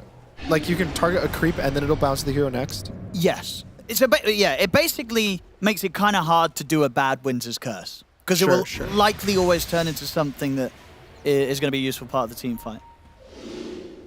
Interesting. I mean, as long as you catch someone in the area, obviously. Yeah, I mean, if you just do it on someone one creep, then it's got nowhere to bounce to, then yeah, well done you. All right. I think Tormentor's up in about 30 seconds. It's coming up soon, yeah. I imagine BetBoom this time around, they're definitely going to be more interested. Yeah. I don't know, there's kind of smoke to the opposite side of the map. It's actually really interesting to see. So, if you look at the map, Liquid is they're set up bot. They're ready. They're AFK, waiting for this Tormentor to spawn. And you look at BetBoom team, and they're smoking, trying to control mid-wave? Because what does this smoke sort of say to you? They're setting up for someone to farm mid, because they're thinking Liquid's playing here. So, okay. To go into like Dota theory, a lot of the time you want to smoke on siege waves because they're the waves you have to push out. They're harder for your creeps to kill. They take a long time. So if you look at a lot of the top level teams, I think we used to watch Spear a lot, and Spear would do this. Most of their smokes were on siege waves. And so I think this is like an old Dota theory, like a last patch, is that the siege wave mid is, they smoke to try to get a kill on it. And the current patch theory is no one cares about anything on the map if Tormentor's spawning soon. Which I actually really like the way Liquid's play because it also ends up being, it works out for them because now BetBoom is just wasting all their time. I mean, surely BetBoom's going to go over to the Tormentor now. Yeah, so Liquid didn't instantly kill it. Well, I think it only just came back up. Okay, so it just respawned. Because it was like, when they killed it before, it was like I don't think they're valuing it that much, it looks like. BetBoom's just ignoring it. They just have a different read. Okay. Whether it's, they just haven't gotten used to how important Tormentor is, or... If they get the Roche, it's understandable, right? Sure. You know what I mean? They sack can also the be second arguing... Tormentor, they get the Roshan. Yeah. Then you can see the game plan. They drop the wards for this. So this is indeed the trade that they're going to take here, BetBoom. They'll get themselves the Roche. So Liquid all smoked and gated. I mean, if Liquid's quick enough to get here, maybe they get her in time? Pretty close. They're going to miss it, but they might just take the fight right after. Let's see. There's going to make the jump. The Aegis has been picked up. So there's the curse. Oh, big curse. It's going to lock down the Darkseer. Darkseer. Oh, there's the RP. Stabilite survives through the curse. Now maybe Liquid can try and find some kills themselves. MK turns with the silence onto GPK. Super awkward fight so far. Pure's very low, but of course does have the Aegis. See them get the shackle. Save. Put to a stop. Pure, he's jumping in, looking to finish off Boxy. No Boxy able to get the charge off. Boxy, he's still alive. They jump forward, they're trying to finish it, but again, Boxy is able to run away. Pure and GPK finally get him. But they've lost Mirror, they've lost the Shaman. Shapeshift is out. Yeah. He's gonna get skewered. Kanisha finishing them once he can. Nice blink away as well. Able to safely take the Aegis out of his hands to stay away from the second life. So Liquid, they do lose 3 heroes. They get 2 kills in return, and they do take the Aegis out of Pure's hands. Still, overall, a bit of a net gain there for BetBoom, but could have gone a lot worse for Liquid. Yeah. And it was a bit unfortunate with the timing of the curse, because he cursed at the same time that GPK's ult. Yeah, the so Sonic kind Wave of reduced all the damage from Sonic Wave. Yeah. I think actually they didn't overlap those, and like he was able to save the Sonic Wave for right after the curse. It could have went super bad for Liquid. So a bit fortunate for them, and that was also just super close to it being horrible for BetBoom. It was 1 second away from bit. Nisha getting like a blink RP, stealing the Aegis in the pit. And, it's interesting. I actually think the way teams are going to play the map is super cool to see like the theory crafting of all these different teams.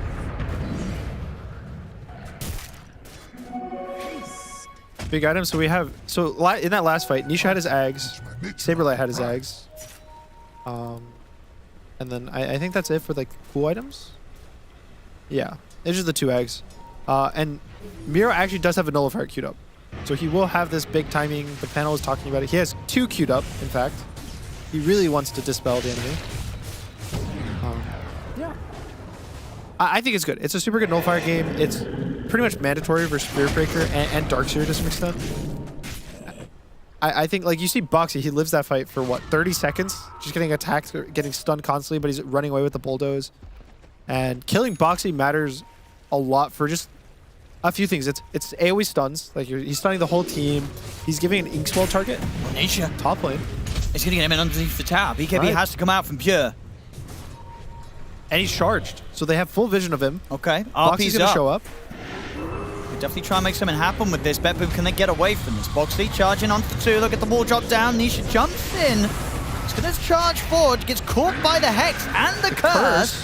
He might just be dead. It's a lot of damage coming in from the Wolf, and it's going to be enough to kill him. Another The curse. Recursive bounce over to Mickey, but there's no one else around him, so Mickey will be able to continue on fighting. Now look to Mirror to get the Soulbind out onto the both of them. Mickey, where does he want to go for next? He's going to try and look for the Wyvern. Son about the Blink's there. Wyvern's back out to They can't safety. fight Pure. Cleaning them up one by one. Mickey's ult comes to an end. I mean, Liquid now, I think they have to run. Pure, he's going to be able to look towards Boxy. Boxy gets the charge off, but Boxy falls to Pure. Pure, he's ready to move over for more. Saberlight goes down. They look for Mickey. Mickey dead as well. The PA, well and truly online. Pure, clean it up. I think it was they chased a bit too far. And yeah, Nisha just, he wasn't happy with either of his positions, right, to get the RP off.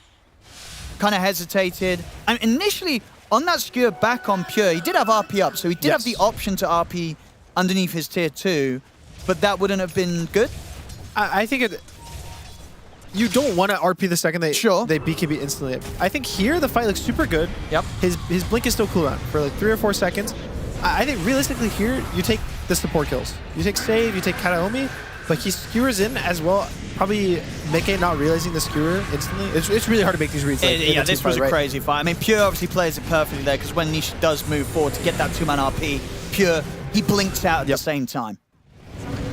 So good moves from Pure. Back in action. We'll see Liquid back to looking for the plays. Save. He'll be dead. Trying to push out this wave. Just another death in the day here for Save on the Shaman. Nothing really too much for BetBoom to worry about. It's all part of the plan here. Just making space. Pure, after that fight, finishes this Satanic and is well on the way for his own nullifier. I think so. Liquid really needs to focus, probably Kataomi. The curses, these last couple of fights have been really, really high impact. Even the Roche fight, you know, you can joke, oh, he messed up his Quap's ultimate. It was still so much control. It's delaying the fights. I think Lycan is these fights are taking so long just because of the kite. You have Phantom Assassin Blink, Quap with a Blink. You have Wyvern who has a Blink Dagger and also just like saves with the E. Every single fight, Mickey's losing ult. I think a lot of the time that we've seen Lycan, especially carries in the past, it never feels like his ult's ending. And I definitely am feeling it right now. It's kind of like a transform hero. Let's see what they can find here. Miro, he's able to find Insania trying to TP out. Got the detection easily. More glory for Pure. Is TPing mid or bot? There's no rush. So BetBoom team completely zero rush. They can kind of just play the map, do whatever. It's Liquid now that are feeling a bit behind, and they're the ones who want to make a move. Look at Miro. They want to try and commit for this. They've got the wall down. Sonic went to push Boxy back though. Okay, he's going to try and go for the kill. They've got the RP to lock him down, but the curse is there. It's going to hold him in position for now, but Mickey was able to juke it out. He's looking to get back in, turns over towards Pure. Pure's been disarmed for now, but can they actually do damage to this PA? I don't think so. Pure is pretty invincible. Mickey's just got to run out of the fight as Pure will try and chase him down. After the high ground, we actually closed the gap again with another jump forward. Pure's going for it. He's into the base. He's going to get punched back by Stabilite. The Sonic Wave's there, and Pure is ready to keep on jumping forward. Diving here into the base with the BKB. But be a little careful now. They won't get the kills. Liquid's actually able to get the rest of them out of there. But you can just see at this point, BetBoom know that this PA, Pure, hey, he is a massive issue. Like, Liquid, how do they kill this hero now? There's a Bloodthorn on Mickey, so they have one way to get basically true strikes on him. It's hard. He's just got so much, and it's the backup, as you mentioned, right? It's the fact that there's this Wyvern constantly ready to shift the tides of the fight if Pure does ever get in trouble. It's basically going to need to be, I would say, either you get Pure completely alone and you kill him in an RP Bloodthorn, or you have to kite the entire fight super far. This is going to be a good start. So Wyvern's dead. Now they've got to do something with this, surely. 50 seconds, you don't have to worry about that turnaround potential from Kataomi. I think they just keep diving. Yep, Nisha, not going to be able to get the skewer back set up. Mira pops the ultimate, GPK pushing them back. The three of them with a beautiful Sonic Wave. Nisha has to run. The Liquid, they'll charge back in over towards Mira, kill him off. Once the back lines, GPK is able to finish Nisha off. In the cliff for now, Pure's ready to back him up. There's no drag BKB back. Mickey's trying to go for GPK, but the Shackles is there to lock Mickey down for now. Pure jumps over towards the Lycan. Mickey still trying to finish on GPK. I mean, GPK on this cliff. He's getting away with a lot, but he will indeed finally fall. Liquid able to draw out the fight and indeed make as much as they can happen whilst Kataomi's dead. They get 2 big kills. It pretty much looks like the fights. All right, you wait for Mickey to have a Bloodthorn, and then he's going to click it on someone, and that guy's going to die. And then they're going to kite and do absolutely 0 damage for 10 more seconds, and then the next Bloodthorn hits, and then that guy dies. Which honestly, I think is the correct play. That is their best tool to really use to kill these BetBoom heroes. But end of the day, it's all because they killed Kataomi at the very start. And he has a Shadow Blade now. I don't know how often he's really going to let himself get killed. Yeah, it's going to be tough to find him. Because I guess the thing was before the Shadow Blade, it was like they could do something simple like just get the Wolves scouting the back lines, keep the Wolves on him. But now, with the Shadow Blade on top of the Blink, Kataomi is going to be even slipperier and much less likely that Liquid find that opportunity to remove him. I was thinking so. All of BetBoom team have kind of been really on top of canceling Boxy's charge a lot of the game. Earlier we saw GPK even used his ult just to stop the charge. I think Save as well has been pretty good at stopping it. So it's also one of those things he's not going Shadow Blade on Boxy Spirit Breaker. You can't just completely rely on Boxy to initiate on Kataomi. I think it's just unrealistic. And Nisha as well, I don't think he's a BKB yet. He's going BKB now, it's still pretty far, but the Night Stalker Silence is also owning Nisha every time he goes in. Is under attack. I want to say it just feels a bit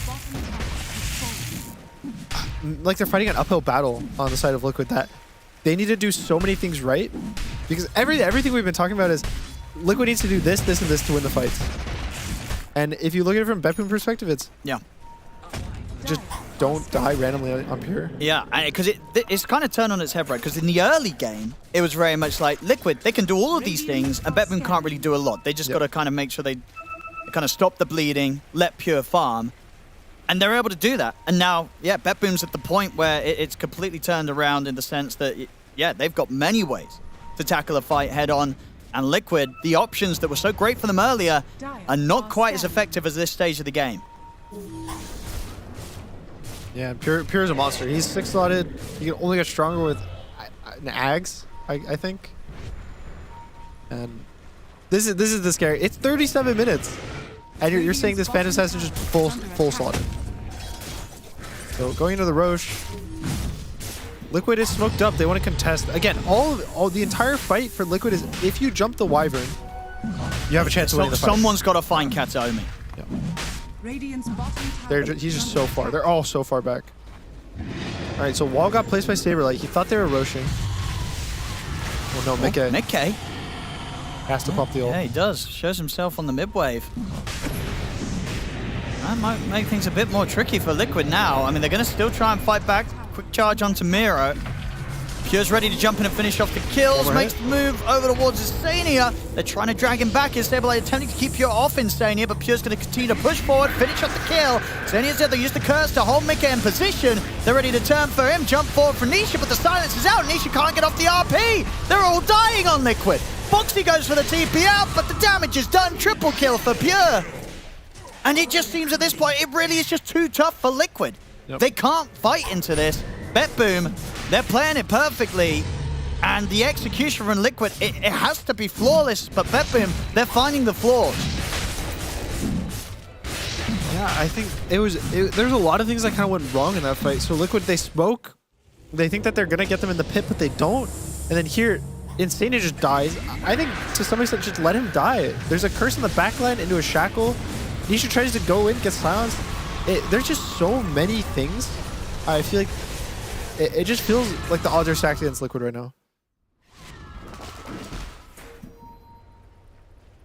And I think Miro's having way more impact than he did last game. Absolutely, this time around. Especially at these sort of moments where it's pre-BKB for Nisha. Yep. He's trying to get in, make these plays. He can't. Which I guess is about, like, obviously with this game, we're going for the Ether Lens before he has, like, the BKB. Yeah. Do you think that's something at this point he might regret? I think you regret it a bit, yeah. When he went the Aether Lens, they were ahead. And it was all about, oh, we just have to keep getting catches, it's fine. Even in the fights where he would go in and die eventually, like, you know, the one outside that Radiant High Ground, it would be a 4-for-1, and they would still win the fight kiting. So I think probably it felt a bit that he could be greedy and go for this Aether Lens, have better catch, have better skewer, just better everything pretty much. Like, Aether Lens is really good. Now that the fights are a lot closer, they're more about objectives, not having this BKB I think is definitely hurting all of Liquid. They really need Nisha to be able to play these fights normally. And this is actually something I didn't really think about. I don't know if it works this way, but maybe it does, and then it's really, really cool. But, you know, the who knows how you pronounce this? The Pyrrhic Cloak that we've got on the Queen of Pain. If you put down someone, obviously any damage they're doing to you is getting, 60% of it is getting put onto whoever you've targeted with. Is also the damage you do to yourself because of your innate also being, you know, is that adding on top? Is that also being done to that person? Probably, yeah. Yeah. Because it's just damage. Does it mean you can, like, Soul Ring? You put it on someone a Soul Ring. Yeah. Wait, what about Pudge? Can you put it on someone and just rot yourself? I mean, that's what I think probably right. Yeah. So on these sort of self-harming heroes like the Quap and the Pudge, you know, it's going to give you that little bit extra that's being reflected. You know, it's being tanked up by you and then being applied, 60% of it is being applied to whoever you put the cloak on. There's also the... Oh, I guess it wouldn't work. I was going to say there's the Quap facet that makes it so you can actually lifesteal off reflected damage. But it's only magical and pure. Specifically, which kind of sucks. Top lane. BetBoom. They're going to find Boxy. Pure's not even hitting him. And now at this point, I mean, they're at the luxury. They can start going for some Tormentors themselves. This will be the first Tormentor this series, right, for BetBoom? It will be. They'll only need one to win the game. 3 sharpens for GPK. Always a very nice little bonus to have as the Quap. Quap short's super good. Randomly, sometimes you'll catch a Magnus with it. You'll cancel Blinks as well whenever you go in the fight to chase. Ooh, I'm stressed out for Liquid, to be honest. I mean, it would go Radiant's middle tower. very much in line with what we saw from them in Group Swarms, right? It was 1-1 across the board for most of their series. They have to go to 3 games. Exactly. Just makes kind of sense if this one goes to a third. Which so far, I mean, what's the definitely there's a chance for Liquid for some crazy high ground hold, 5-man RPs. You know, if that happens, it can happen. But outside of that, beating this PA at this point wasn't really possible last patch, and I don't know how possible it is this patch, if it even is any more possible. The hero got some minor nerfs, but the PA, it's still the PA. Yep. And Pure is in prime position to carry this game here for BetBoom. He's got his Abyssal. I guess Sandra's stack, right? By multiple? Because he has 2. He has a Sanj in the Abyssal, and he has a Sanj well, the stats do, but the status resistance doesn't, right? There is no status in Abyssal. I think that's the Oh, only yeah, reason true. why That, he was sorry, fine. it's only been the upgrades. But yeah, no, all the other stats he's getting do stack. Yeah. Well, I don't know about the health regen and lifesteal amp. The 25%. Or the slow resistance. Does that actually work twice? No, slow resistance doesn't work. Health regen... I don't think it's working either. I can't tell. No. But either way, I mean, it makes sense, right? Because you don't want to get rid of your SMY. Because the SMY is still such a good item that you're not going to disassemble it to make the Abyssal. Unless, like, it's a game where you're desperate for that extra bit of gold. It's just awkward, I want to say. I think you should want to disassemble the SMY for an Abyssal. But then you don't have an SMY. Because the only reason you're buying SMY is for 20% status resistance. But do you want to give that up? I guess not. Against an RP, you know. Yeah. You know, that 20%. It feels strange that it's the only item in the game that gives status resistance. You can't buy any other version of Sanj to do it. You know, even Sanj and Kaya doesn't do it. Radiant's top tower is under attack. It's I don't know. I would just feel like I would want to disassemble it for an Abyssal. Because of the min-maxing and you... Not even min-maxing. It just feels weird to buy 2 Sanjas. And that they're doing kind of different things. Is under attack. Because most of the Yasha or Kaya items, you like buy 1. And especially with the fact that they made this on Yasha so you can disassemble it, it's supposed to be kind of this, you know, you mix and match it for the situation of the game. I think the old one with Howard, it made sense too. But, I don't know. Maybe I'm just thinking old school. I'll be interested to see if other PAs will do it, because this is a very common build that at least, you know, most PAs are going to have SMY at one point of the game, and then later on they're probably going to have an Abyssal in their inventory. So I think it might differ between the players on indeed whether some do want to keep the SMY or if some do want to make the disassemble and use the Sanj component and then switch out that SMY slot for something else later on. Which we might still see Pure do. You know, eventually that SMY might go, but probably not before his treads do.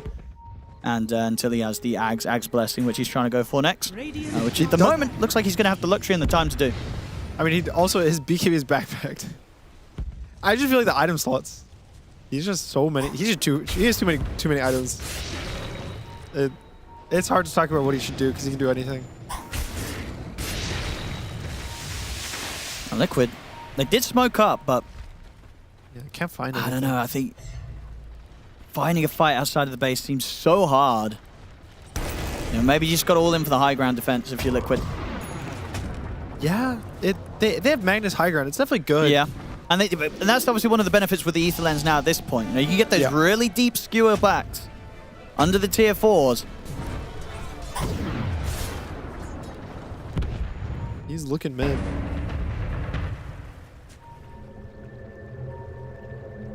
What is it's definitely, it's still hard for BetBoom team to take a fight on the high ground.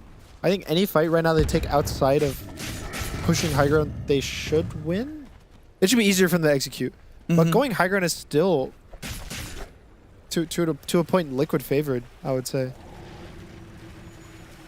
I think BetBoom is just going to play for Roshan number 3. Yeah, Roshan number 3. So it starts spawning in 20 seconds. Just wait. They're no rush. Their cores can still scale. Queen of Pain still has, you know, Dagon she can buy Refresher, she can buy Wind Waker. Pure. Alright, so Pure has a Rapier key. Here we go. Feels like he doesn't really need it, but I'm all for it. I'm pretty sure it probably kills everyone anyway, but yeah, let's pop a Rapier on top of that. Alright, so now he's going to sell the Sanji Yasha for it, right? For the Rapier, for sure, right? That's going to be the item that goes. Well, unless the Battle Fury goes. That 20% status resist. Think about the farming speed, though, with the Divine Rapier and Battle Fury. I mean, for sure, for sure. But at that point, he's going to be like close to 30. He probably has like his Stifling Dagger talent, you know what I mean? So you already got the multiple unit hitting. Yeah, I guess. I'm just an SY hater. Because I think there's a chance it could be either of the two. He either drops the SMY or drops the Battle Fury for the Rapier. I think both would be fine. Either would be fine. You did finish the Ags. The Ags is... We don't see it that often, but it's super cool. Just to go kill to kill. It basically just refreshes your cooldowns every time you get one. Or every time you get a kill, rather. And so... It basically snowballs fights. Like, the whole point of Ags is you're stronger to win a fight. GPK, he's in. He's got an amplified damage ring. Look at the damage being pumped out by this Queen of Pain. Nisha doesn't stand a chance. He's dead. GPK's ready to move over for more. Boxy will opt for the TP out. Nothing to put a stop to it. And Sania also going to go for the TP out, but Mira could put an end to that one. Just quick moves, and now Liquid trying to sweep it along this bottom side of the map. But unfortunately for them, straight into an amplified damage Queen of Pain. Yeah, they almost caught Saber. Just some sort of play can set up in the mid. The rest of the team a little too far out. I think Liquid... I don't think they can take these fights outside their base. That's what I'm saying. I think they got to kind of go all in on some crazy high ground move. So you just AFK. Just sit in your fountain. Just stay on the high ground. You need zero items. You sit there and you wait till they push. They need Ags on the Grim. Is under attack. Which is that's a long way away. Yeah. Yeah. I mean, Refresh is queued up at the moment, but isn't Axe the way for the comebacks? Yeah. I think it's hard to say. Phantom Assassin. Mickey, he's outside of the base. Far in. He's dead. And they'll be able to jump in for more. I mean, it really has fallen apart here for Liquid. It's been a very rough second half of the game. Whereas for BetBoom, it's smooth sailing around Pure's P8. It got to the point where they can't stop it, and now they can't stop it. 15, 2, and 10 on the P8. Still a good hero. That certainly is. We had people at the end of the last patch. Guys, they need to nerf PA. I don't want to have PA in every one of my games. It seems like Valve they like Dragon Knight. They like Dragon Knight PA. I mean, maybe they got the wrong message. They like the meta. They saw everybody talking about these heroes. They're like, oh, people must love these heroes. Let's not nerf them too much. Yeah.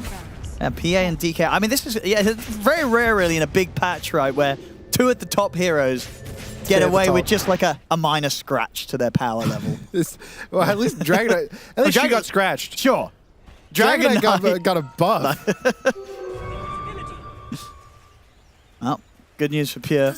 Yeah, getting his PA, still getting to enjoy it. Yep. Massively so. Nearly level 29. I'm sure we are going to see the Rapier. I'm sure he's going to sell something up and buy it.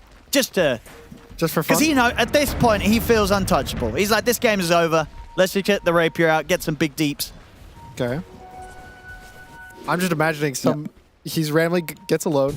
Okay. Dude, if there's a Rapier throw, though, that would be absolutely disastrous for BetBoom. Imagine he's alone, gets RP Bloodthorn, and just dies 100-0. There ain't no way. Ain't no way. No way? This game's unthrowable for a PA. That's a bold statement. What?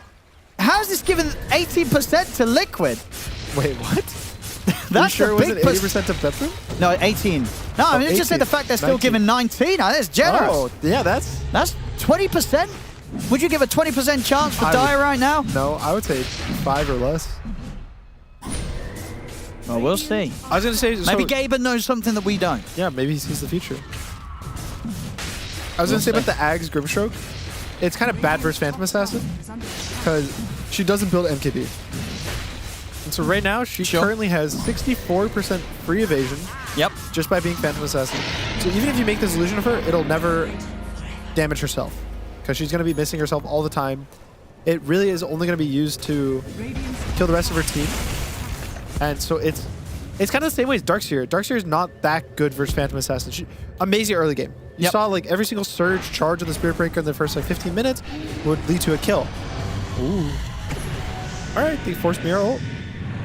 But they do, of course, as you mentioned, they do have that Bloodthorn. So if they can find some sort of situation where the PA won't be saved, the Bloodthorn's not going to get taken off them somehow, then all of their problems are answered. They just have to do the Bloodthorn without her pressing Satanic or BKB or getting a curse by Kataomi. Yeah, there's a lot of ways to counter it, which is basically the story of the game, the second half of the game for Liquid. Anything they want to do, BetBoom's had an answer.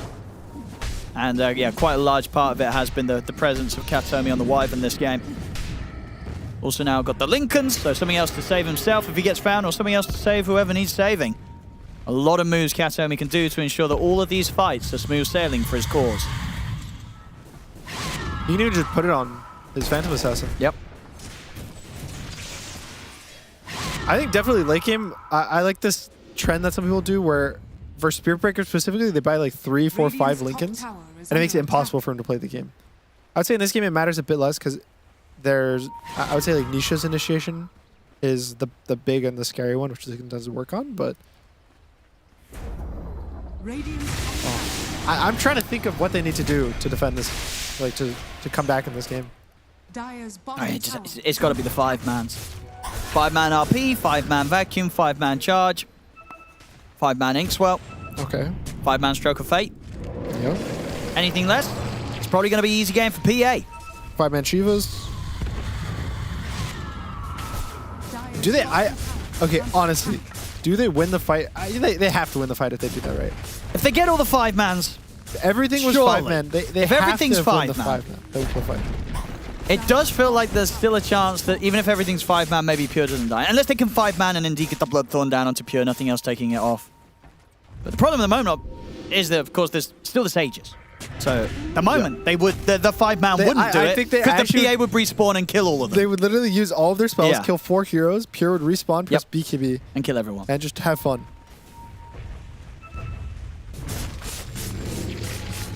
Going high ground. Still 2 minutes left on this Aegis for Pure. Unfortunately, he hasn't gone and bought that Rapier quite yet. Yeah. It's got almost 9,000 gold, though. And we might not get to see it at all if they close up the game beforehand, which it does feel like they're on the verge of. They got TPK. They get the skewer back. Pure, he's in ready to help out. There's the RP onto the 2 of them. And nothing to follow it. Off to the side, Boxy in trouble. They've got the shackles upon him. They'll drop the Sonic Wave to finish off the Spirit Breaker. He does have buyback. You see Sableye enter into the fight. Skewer, it's into the fountain. But Pure, he's able to jump out, pop the Satanic, start to heal up. Sableye trying to get back to the fountain. He's tanky. He's going to get burst by the Sonic Wave of GPK. The buybacks are there for Liquid. They've still been unable to deal with Pure the once. He has now got that Rapier on its way out to him. And there it is. Rapier online. Pure ready to close up the game in style. He's been caught by the disarm, but now he's ready to hit. Gets the dagger out, jumps down towards the low ground to finish off Nisha. Nisha has buyback available. BetBoom. They did have to use 2 buybacks themselves, but obviously the problematic situation continues for Liquid. They're having to use the bigger buybacks there, one of them being the core. And BetBoom, they're still ready to keep on fighting with this Aegis and with this Rapier. Jump forward. Another disarm does catch on towards the PA. They get the curse off. No. Onto Sableye, getting beaten down by his teammates. Is he able to live through it? He's not. There's the recursive. Curse number 2. Goes over towards Insania. He's up back in the fountain in time. Boxy, he is not though. Caught outside. Pure, he's looking to dive. Does get clipped by the stun. Nisha, Horn Toss, skewer back, but Pure, he'll stand his ground, get the crits out, turn towards Insania. This game's over. We're going to a game 3 as GG is called. Alright. And I think really well played by BetBoom. Liquid did get the first Tormentor and lost. So the stats aren't always right. And again, I think that's a lot about just Winter Wyvern. I want to point out. I thought the Wyvern, was the effect that Kataomi had on that game, in that mid-game, really kind of drew out that stalemate portion where Liquid, they just didn't really have a move to make because BetBoom had the response. And of course, this just allowed Pure to have a dream game on the PA. Yeah, I think early game was all Liquid. They used all their magic damage, they used their spells, kind of connected to everything, but it definitely hit this mid game, and I feel, especially the carry matchup between Phantom Assassin and Lycan ended up like heavily leaning towards Phantom Assassin. Oh, it really did. Mickey just didn't really have the impact. He would get kited every fight. I've never seen Lycan running out with 0 kills in the team fight like as often as this game. Yeah, it fell off pretty hard for Liquid in that second half, and yeah, Pure proving that indeed PA still as good as it ever was. 17-2-15. He closes up this game 2, drawing us to a game 3. 1-1 right now between BetBoom and Liquid. I love game 3s. We're going to see what both teams have learned from the first 2 games and see them put it into action. There was a lot of action in this game already. We had Liquid in the lead at the start, and Jenkins, they did get the Tormentor, but they didn't win. Happens sometimes. They did, yeah. I mean, it seems like PA is still a very good hero. I think, you know... Very good, 4 out of 5. I would say 4 to 5, yeah. I would say, personally, I misread this hero. I thought it was going to be pretty bad, I guess, just because of how good it was previously, but he still did so much damage going into the late game. And I think, like, when we're talking about the Tormentor being this 15-minute timing, and everybody's like trying to fight early because of this, like, PA still is a hero that can show up to those early game fights. Yeah, also none of her items have really got changed, so that's the big one. What, 5% less status resistance on SNY? She's still gonna be tanky from Satanic. She's gonna be buying into Battlefield, which actually has been buffed, so you need less gold. Orb of Corrosion has been buffed. This is the item that you buy early on. You're gonna be joining in some of these earlier fights. So definitely a top-tier carry, still in my book, but I want to talk about GPK. His Queen of Pain performance was top-tier. He was all over the place. He was involved in some of these early engagements, and even though they had some overlappings with Winter Wyvern ulti and Queen of Pain ulti a couple of times, he was the one cleaning up, also being super tanky. Queen of Pain still, like, this was last pick, 24 pick Queen of Pain overall, and it shows that in this type of a game, he shut down Nisha, which we've seen this matchup yesterday, I believe, and it also didn't work out too well for the Magnus, so kind of hard for him. Yeah, that was an interesting, like, the Magnus build was very interesting because I feel like against the PA lineup, against the late game that BetBoom had, probably going like carry mag from mid wouldn't have worked. So he was going utility mag, but then in that case, it's like, who's carrying the late game for Liquid, you know, against the PA? It was supposed to be Lycan. Right? Yeah. Didn't happen?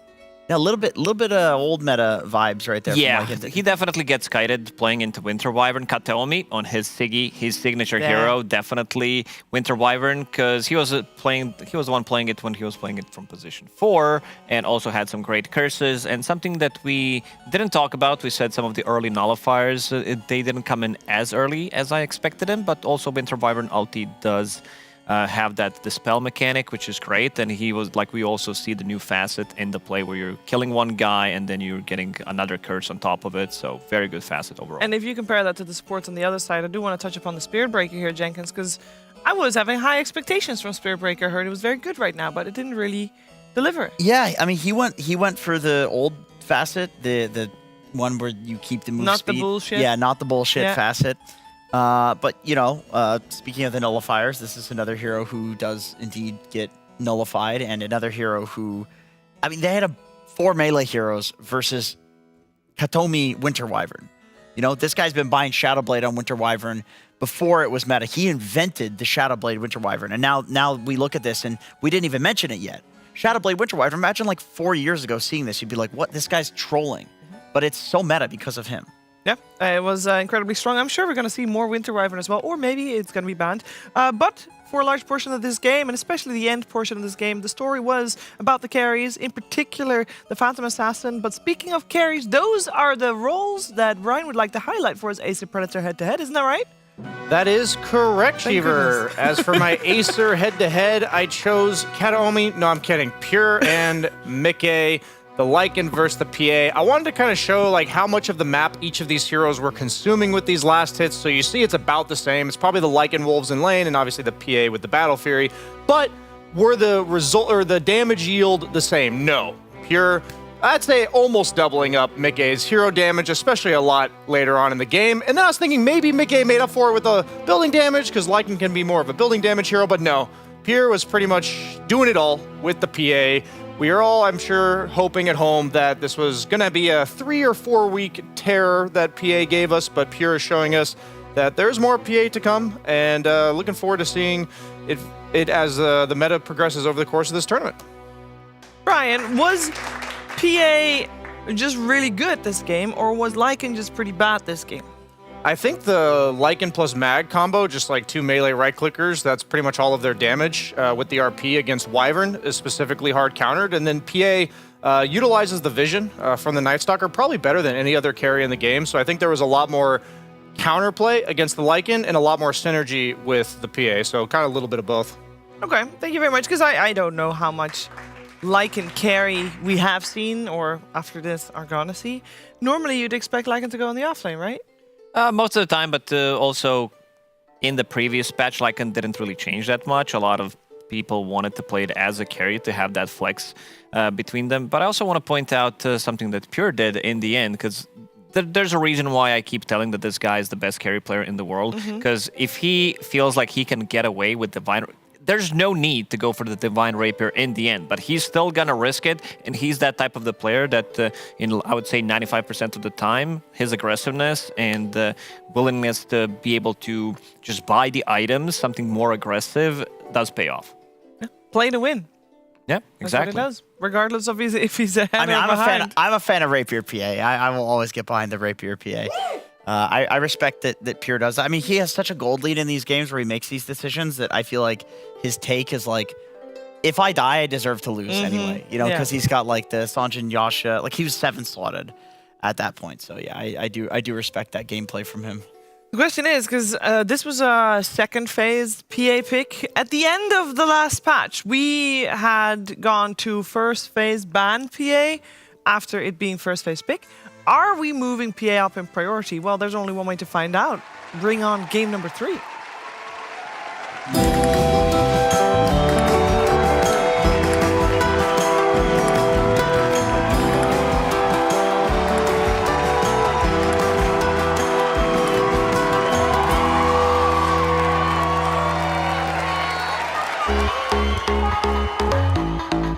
We are having here the golden ticket to the DHL Super Drop. I'm gonna get the box over here.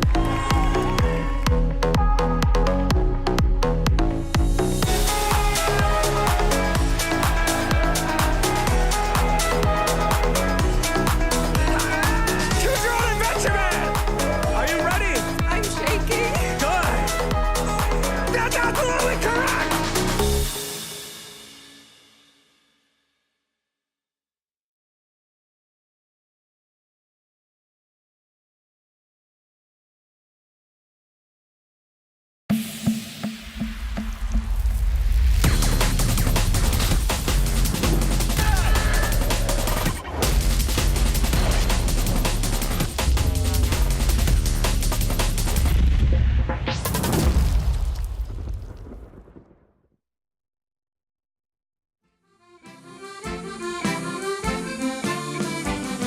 There was an old farmer in Dorset that dwell, Lily Valera, Woola, and he had a wife that many knew well, Lily Valera, Woola, Lera, Lera, Lily Valera, Lily Valera, Woola, Lera, Lera, Lily Valera, Lily Valera, Woola. The devil came to the old man at the plough, Lily Valera, Woola, One of your family I must have now. Lily Valera, Woola. It's not your oldest son that I crave, but 'tis your wife, and she I must have. Lero, Lero, Lily Valera, Lily Valera, Woola. Now welcome, good Satan, with all of me heart. Lily Valera, Woola. I hope you and she will never more part. Lily Valera, Woola. Now Satan has got the old wife on his back. He's lugged her off like a peddler's pack. Lero, Lero, Lily Valera, Lily Valera, Woola. He trudged away till they came to his gate. Lily Valera, Woola. Come and take in this old farmer's mate. Lily Valera, Woola. She saw 13 nymphs all dancing in chains. She ups with their boots and beats at their brains. Lero, Lero, Lily Valera, Lily Valera, Woola. She knocked out Satan against the wall. Lily Valera, Woola. Let's turn her out or she'll murder us all. Lily Valera, Woola. He's bundled her up on his back and then to her own husband he's took her again. Lero, Lero, Lily Valera, Lily Valera, Woola. I've been a tormentor the whole of me life. Lily Valera, Woola. But I've never tormented like this farmer's wife. Lily Valera.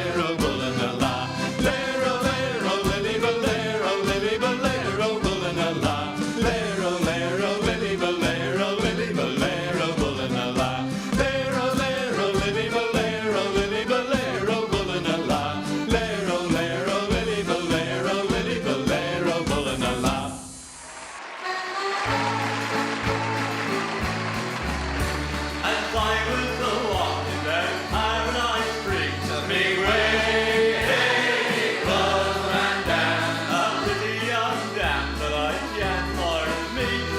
Give me some time to love ran down. Love ran down, please, love ran down. To me way, hey, love ran down. Blowing I climbed the Liverpool town. Give me some time to love ran down. I gave her me arm and I took her in tow. To me way, hey, love ran down. And yard arm to yard arm, walking we go. Give me some time to love ran down. Love ran down, please, love ran down. To me way, hey, love ran down. Blowing I climbed to Liverpool town. Give me some time to love ran down. Limit town, they're living me. Mark well what I do say. In limit town, they're living me. And she was a mistress, I'm afraid. I'll go them all rolling with you, fair maid. They're rolling, since rolling's in my mind. I'll go them all rolling with you, fair maid. I took this fair maid for a walk, Mark well what I do say.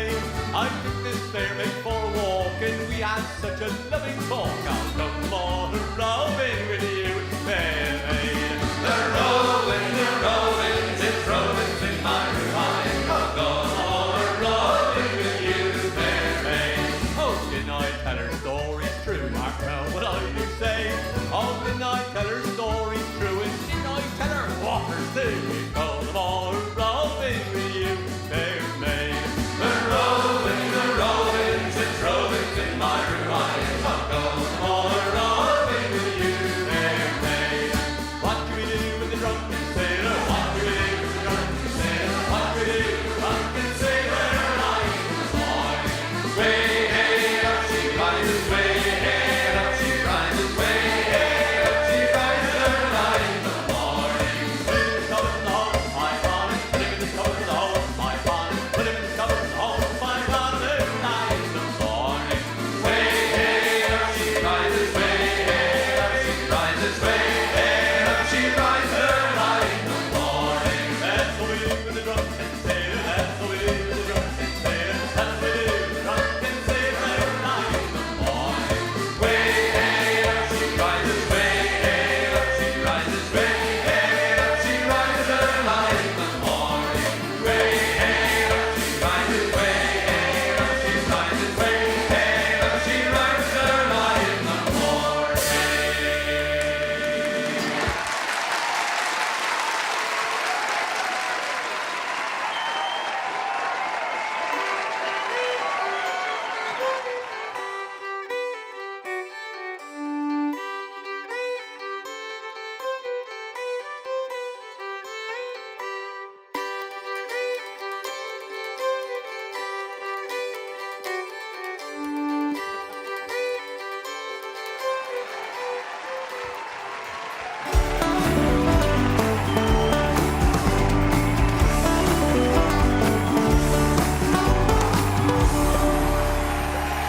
Our first series in this group stage, and the first series that has the possibility to go to a third game. We are going to a third game. Liquid and BetBoom, they make it happen, and we're going to find out what they've learned along the way of this series here with Lacoste, Jenkins, and BSJ. We are ready to dive into the draft very soon, and I'm curious to hear from my panelists as well where we think that they're going to go, because we've seen 4 very different drafts, Jenkins. Yeah, we have. I mean, people are still figuring out the meta. The one thing that we can say for BetBoom is they seem to think that Night Stalker is just a strong hero. Yeah. Perhaps because of the status resistance, perhaps because of the new facet. But you know, they lost with it game 1. It wasn't a complete stomp, but game 2 they still committed to it, to their idea. And, different facet though. Different facet. Yeah, maybe not as committed as you could be, but still committed to the hero as a concept. Yeah, cool idea for the Night Stalker, because he has so much more lane presence if you're playing the Night Rain facet, because you have that free ability immediately. So basically, what you can have on level 2 is have level 3 hero if you're going to put a point in Silence, which makes your laning much stronger. This time around, he did go for the Void facet, which also gives you the 5th level of it, which makes your Void AoE ability in 300 AoE, which makes lane pushing much easier, something that Night Stalker always did struggle with, because if you're showing in the lane, that also means that you're not making the move.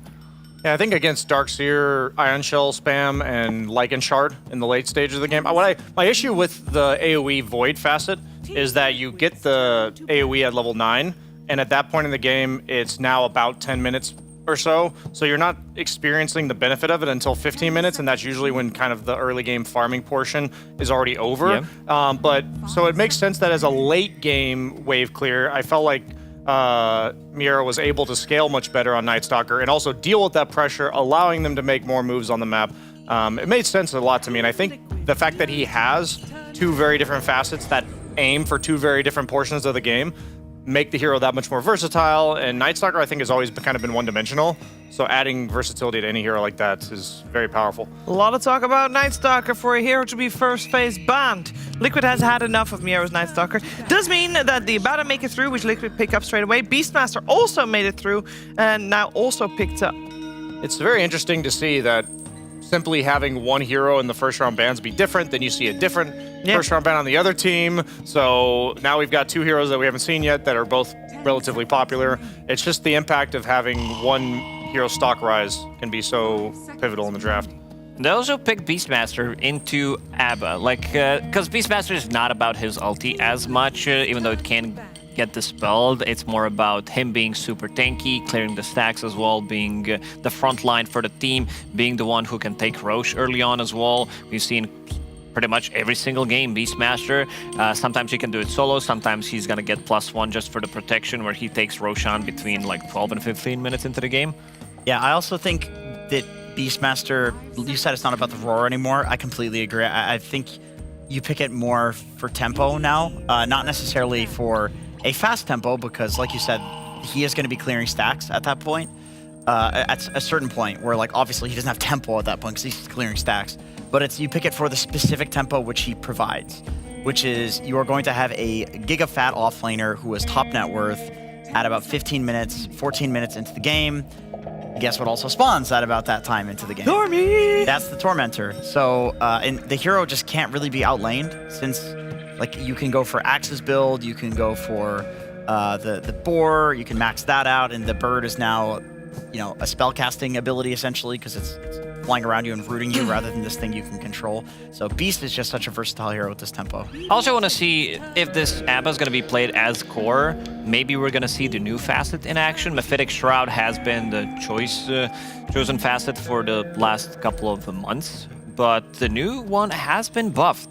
The quickening cooldown reduction per hero that has been increased from 4 seconds to 6 seconds. So in 900 AoE, if the hero dies, you basically get another heal that you can use. I was just thinking, like, PA is always great against Beastmaster, and it's also been classically good against Mirana as a support because she keeps her distance and you can close the gap multiple times. But I think with the blind facet, this might be a bit different on Mirana. Yeah. Right? Yeah, she goes on you just push your Starstorm, and then it's no longer good.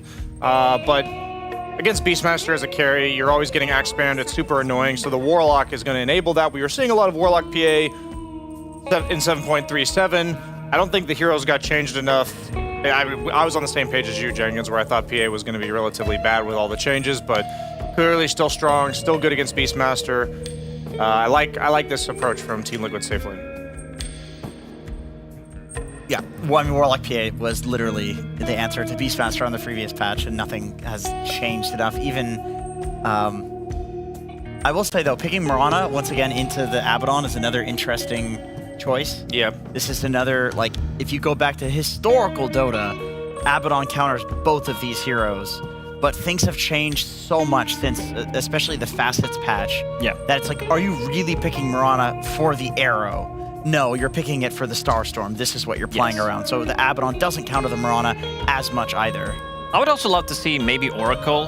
No, never mind. These are the different teams. So BetBoom, they don't play Oracle. They are on a different side. I mixed up the teams. Yeah, it looks like the drafts are from the opposite Yeah, sides, it definitely right? does. I thought this was the BetBoom draft. Even more now, even more so. But Shaman is... Very beast, right? Shaman is a very good hero right now. We saw in the previous game where Save was going for Yule Scepter to be able to dispel things, and also because he has different itemization. This hero can build into multiple stuff, but Yule Scepter against the Spirit Breaker was really cool adaptation. Now they do have the control, but I want to see what's going to happen for Team Liquid, because right now they're looking for Boxy's hero. Yeah, because for BetBoom, it does mean that we have the Darkseer off, the Beastmaster carry. Yeah, is Carry Beast really good against an Abaddon offlane? Because don't you stack Axis and he dispels it with the shield? Okay, this is straight up. I'm giving credit to Gunnar here. We were talking about the dynamic of last patch. You had the small camp and the medium camp behind the safe lane. Yeah. And how for heroes like Alchemist, for instance, not only was the hero already good, but he was amazing at clearing stacks and getting a lot of net worth injection from that. But as a carry, we were thinking, what if you just pick carry-esque offlaners that stack Ancients in the safe lane now? And so now you've got Beastmaster who can probably clear this like massive stack that's really protected. It's Gunnar was talking about it's really awkward to invade that area. So I think it's almost ignoring lane matchup and just thinking like this hero has a super reliable way to retreat to the jungle regardless if his lane goes mediocre or not. Right. It's not going to go poorly, I would say. And it is a dire Beastmaster safe lane, which means the Tormentor is going to be on Radiant at 15 minutes. Yes, yeah. But he will have farmed stacks, and maybe he's strong enough to go through the portal and contest the Tormentor. Yeah. Maybe this is the idea.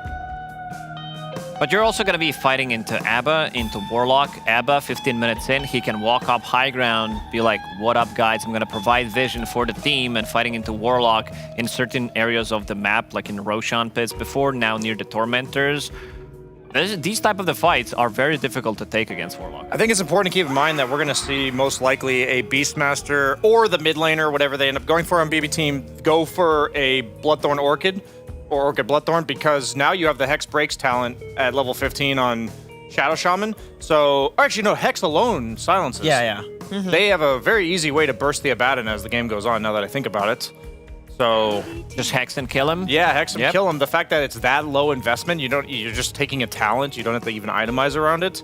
That's a really good pickup. That's kind of a hard counter, honestly. I think it's a bit of an oversight since Shaman's already a good hero. This is his previous level 20 talent, but ever since we added that to level 15, this hero feels so much stronger to play, and we also keep buffing the hero now with the chicken fingers as well. Very good to trade in the lane. His foul play did get nerfed. Now the shard, you need to actually pick it up to be as effective as it did before. We got the Willow and the Hoodwink removed from the pool. We are looking for a Boxy hero on the side of Team Liquid. For the side of BetBoom, I'm assuming that we're looking for a GPK hero. Is there any flex potential that we should keep in mind, or is it just straight and simple? Need GPK hero. I think it's pretty straight up. I don't see a Darkseer or a Beast mid, not for GPK. If I'm Liquid, I'm still thinking a little bit about the Huskar, because you are showing the Storm mid. PA is not bad against Huskar. I think, yeah, these are other Liquid heroes don't care that much, but yeah, it's just, you know that it's going to be Storm mid. He's laughing because they just keep banning it. Because he was pubbing with it. He's happy with himself. Dude, Huskar is broken. I'm telling you, you cannot even give a remotely decent Huskar game, because you also just like, you purge Fatal Bonds, you purge like literally any slow debuffs. Oh yeah, from you purge all of that. Like, all of it's that. just Yeah, giving true. a hero a basic dispel's broken, man. I think a hero, especially a hero countered by things which can be dispelled. If this is previous patch where Lion was killing all the illusions, I would say it would be a really good Lion game, because this is something that Abba lacks, a little bit of a stun in his lane, a little bit of a control. I mean, they could still go for it, but huge nerf to the Lion. Yeah. I like that they removed extra mechanics from a lot of heroes, where these heroes clear illusions, these heroes one-shot creeps. Like, Pagana as well, so we might be seeing more of illusion-based heroes in this patch as well. So what's a good possible? Okay, we're going for the Rubik. Yeah, it's Rubik Sheaves. They're going to pick Rubik here because it's really good against Shadow Shaman. This is the favorite hero in the game. When you see Underlord, when you see Shadow Shaman, you can win the game by taking the Firestorm or getting the Shackles from him, because they have some abilities, of course, that can't break him, but also he can keep the distance, considering the front line that he does have with Phantom Assassin and Ava. So I think this is a very good Ruby game in terms of what you can steal, and also have in mind like the. Now, okay, it's just gonna be Queen of Pain one more time for BetBoom team. It worked out last game, so why not again? Why not run it back? Is Storm better equipped to deal with the Queen of Pain compared to the Magnus previous? I think the matchup of Quap versus Storm used to be quite a bit harder before Storm could actually have like the moving Remnant. Maybe we can get a confirmation from our resident mid player actually. This is what I've heard. I might even have heard it from him that the moving Remnant makes the Storm Quap matchup not so bad for Storm, but Quap used to destroy Storm. Can we get a quick zoom in on Gunner? That's what I was waiting for.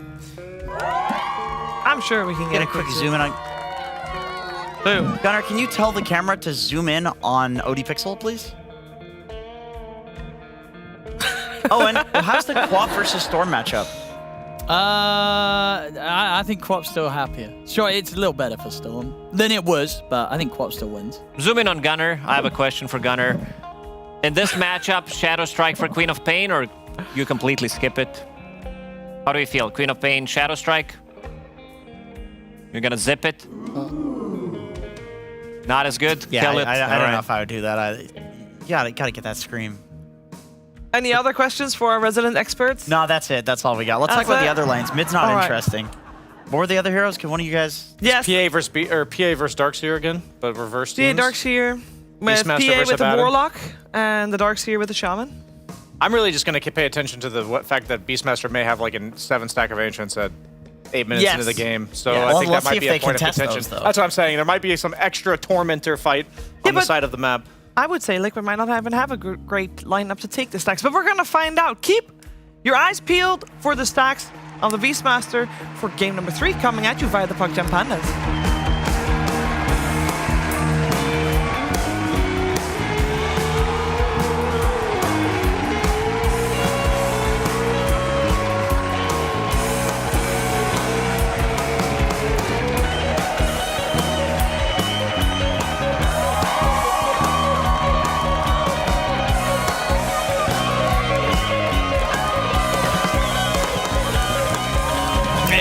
Ladies and gentlemen, we're getting that game 3 between Team Liquid and BetBoom team.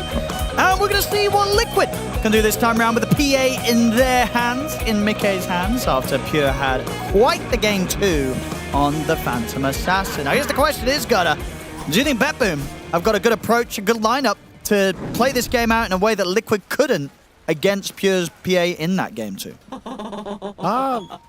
A bit better. I would say Beast and Quap are better cores versus Phantom Assassin than what was it, like in Mag. But even so, I don't know.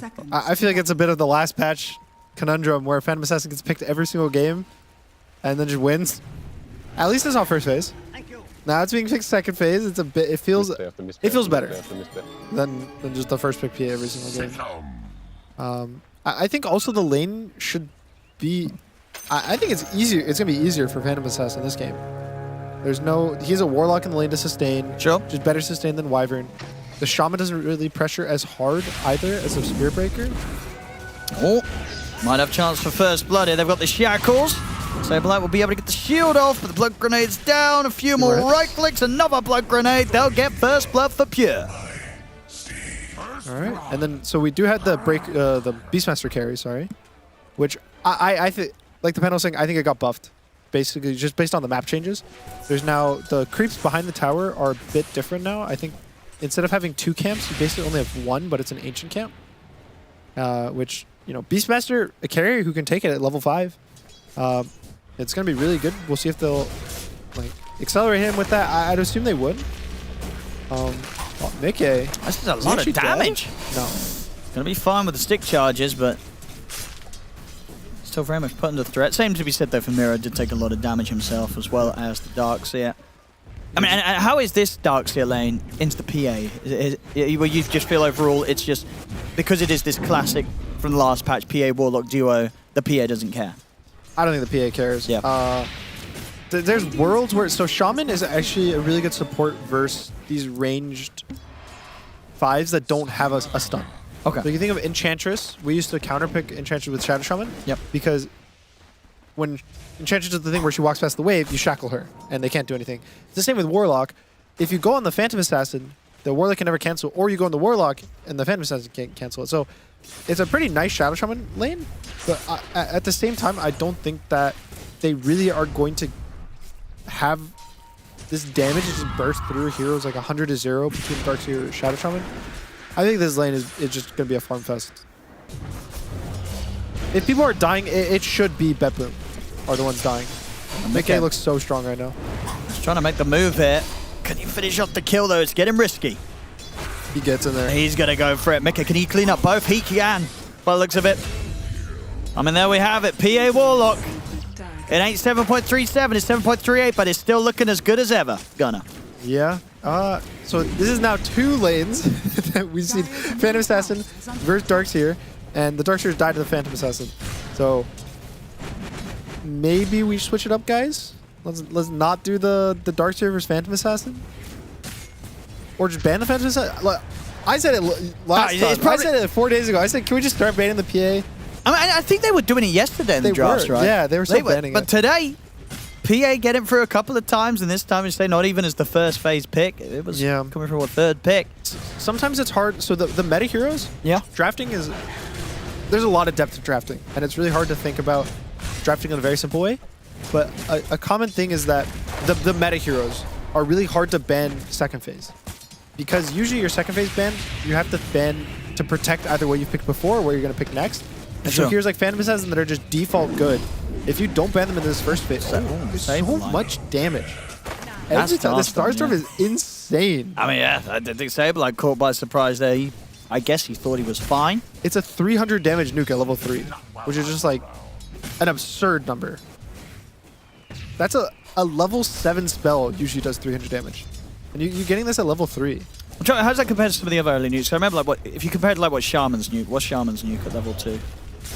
200. And that was already considered like one of the heavier, especially the level 1, right? Yep. Which already the level 1 Starstorm beats out in terms of damage, because it's 75 times 2, right? Yep. So indeed, the Starstorm number's pretty crazy. All right, there's a fight. Can I get him this time? He's Does Mickey go for the kill? Yeah, of course you go for the kill. He doesn't even need to go in for that one, Yeah, this bottom lane, I don't know what you do. This is going to be quite the rough one for Miro. Phantom Assassin just... I also think the Orb of Corrosion change is really good for her. It's 8 agility now when you buy Orb of Corrosion.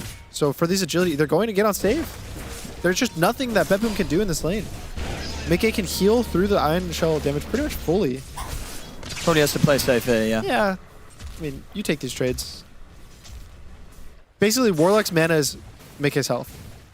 So as long as Insania has a bit of mana, Mickey can keep on trading. In mid, we haven't touched too much on, but I think it's a pretty even lane. Oh, wait, bot. Bottom. Saves dead again. He's got the Hex. Still 8 stick on Mickey. Yeah, they get the kill. Can they kill Miro as well? Mickey's pretty low. Oh, Mickey actually dies. You didn't press the stick? Yeah, he did not. Oh, shoot. He had 9 stick charges. There's a really good timing on the vacuum. So he died during the vacuum stun. Sure, but I mean, he had time before the vacuum. He was just living on the edges. More on the edge than he needed to be. Usually, you always try to hold your stick for the very last second to bait. I think it's a habit thing, I would say generally. Oh, that's quite the big kill to find. That is a big kill. That is a big kill, Mickey dying there. At least he wasn't on the killing spree, so no bonus gold or XP, but still, that gives Miro a lot to kind of come back into the game with. No, for sure, yeah. Also, you know, if he levels up, he's going to get more health and mana. I think that one actually is good. The NA for Darkseer, I've noticed in the last game, when Saberlight hit level 3, he got his health and mana back, and he was able to actually cut using his level 3.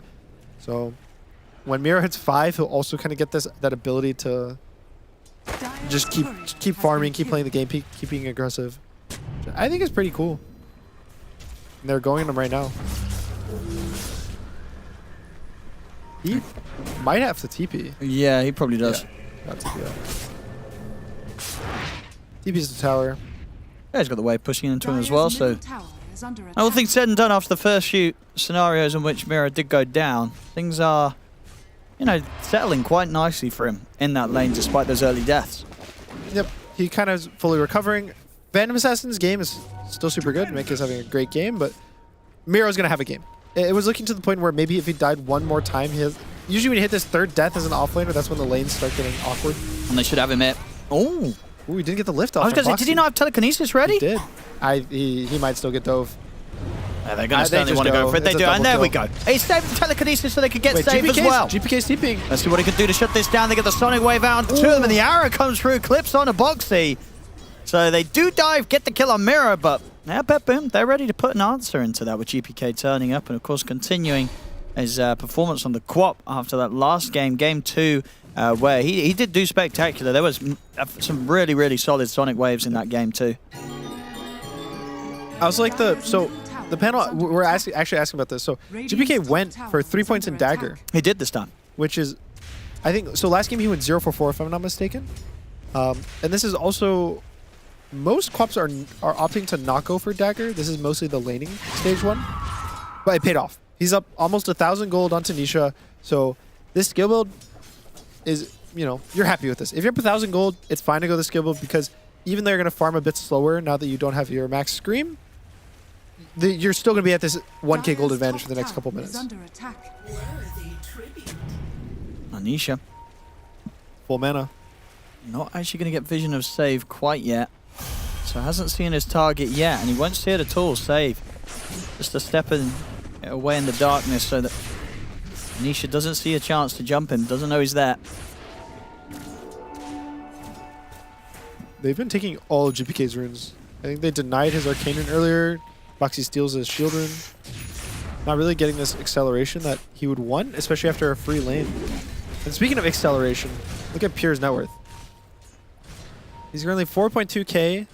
He is stacking the Ancients. It's a triple stack. And he's just going to farm me. He's level 7. They're going to try and do something about this, though. They know that with the safe lane Beastmaster, this sort of setup's going to be happening. So Liquid are going to come looking around this Ancient stack to see what's happening. Nisha trying for Kataomi.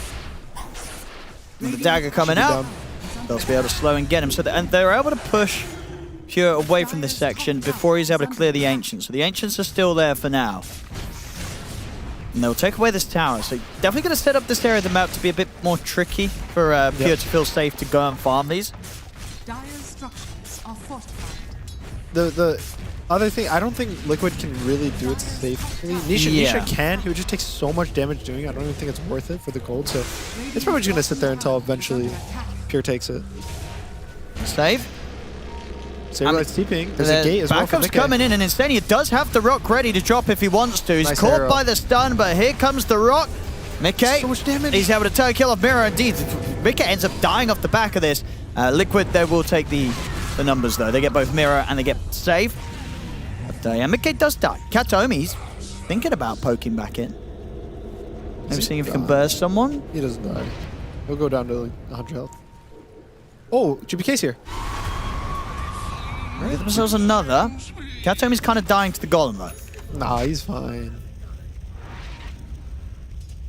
He's got Ribbit active. The Polywog Charm is actually super good. All the tier 1 neutrals I think are a lot better. So there's the Mana Drought, which is basically like a clarity to some extent, and then there's the Polywog Charm, which is a Tango. So they're just feel good items, I want to say. They're better when you're in the river. So I think the Polywog gives you movement speed, and then the Mana Drought has a faster cooldown if you're in the water. So definitely playing into this water vibe of the map. Not mid. GPK is able to get the blink off. Now save. Shackling back Nisha. I mean, Nisha's got a bit of mana if he wants to continue to dive this. They'll take the Shaman down. It does give the space and time for GPK and Kataomi to survive. GPK now with the Dagon online.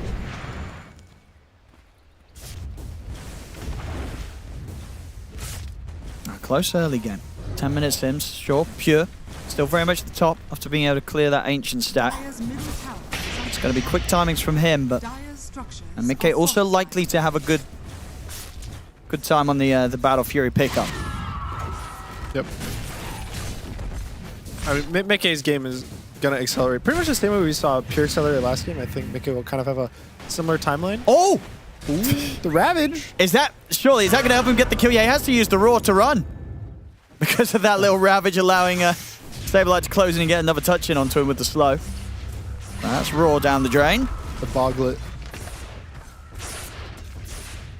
Alright. I don't know. I like the creeps. The little new jungle camps. They're so cute. And they're good. No, they've got some cool spells. Yeah. They're not too annoying to farm either. No. But they also have hype stuff, like these little stuns that they can trip people up with when there's a little bit of a fight going on nearby. I don't know what triggers the little Ravage. If it's just I don't like know 2 either. units, but it feels like it triggers way more than the other neutral creep abilities. Usually it's like the Wildering Ripper, which is like the Hurricane, right? The push. I think it needs 3 targets close to it. And I feel like I barely see that one. That one's always just randomly get tornadoed and you don't really notice it. And the Centaur Stomp one doesn't happen either. Safe. Try for the setup. They get the opening, they get the arrow to follow, but Insania's going to drop the column. Look at this damage coming up for Liquid. My goodness. They're all just dead on BetBoom. Double kill for Nisha. They get the 3rd pickup as well. As Saberlight finishes off Mira, they just got destroyed. That was so much damage. That's just for the Fatal Bonds. A really good rock too from Insania. I think he's check also... this out again. They just disappeared. This rock, Fatal Bonds. Yep. And then I think what Boxy turned around, got a Fade Bolt out that also did a crazy amount. We saw the damage. I think he ended up doing just as much damage as the Warlock. Yep. So kind of the 2 supports there just pressed their spells, and BetBoom disappeared.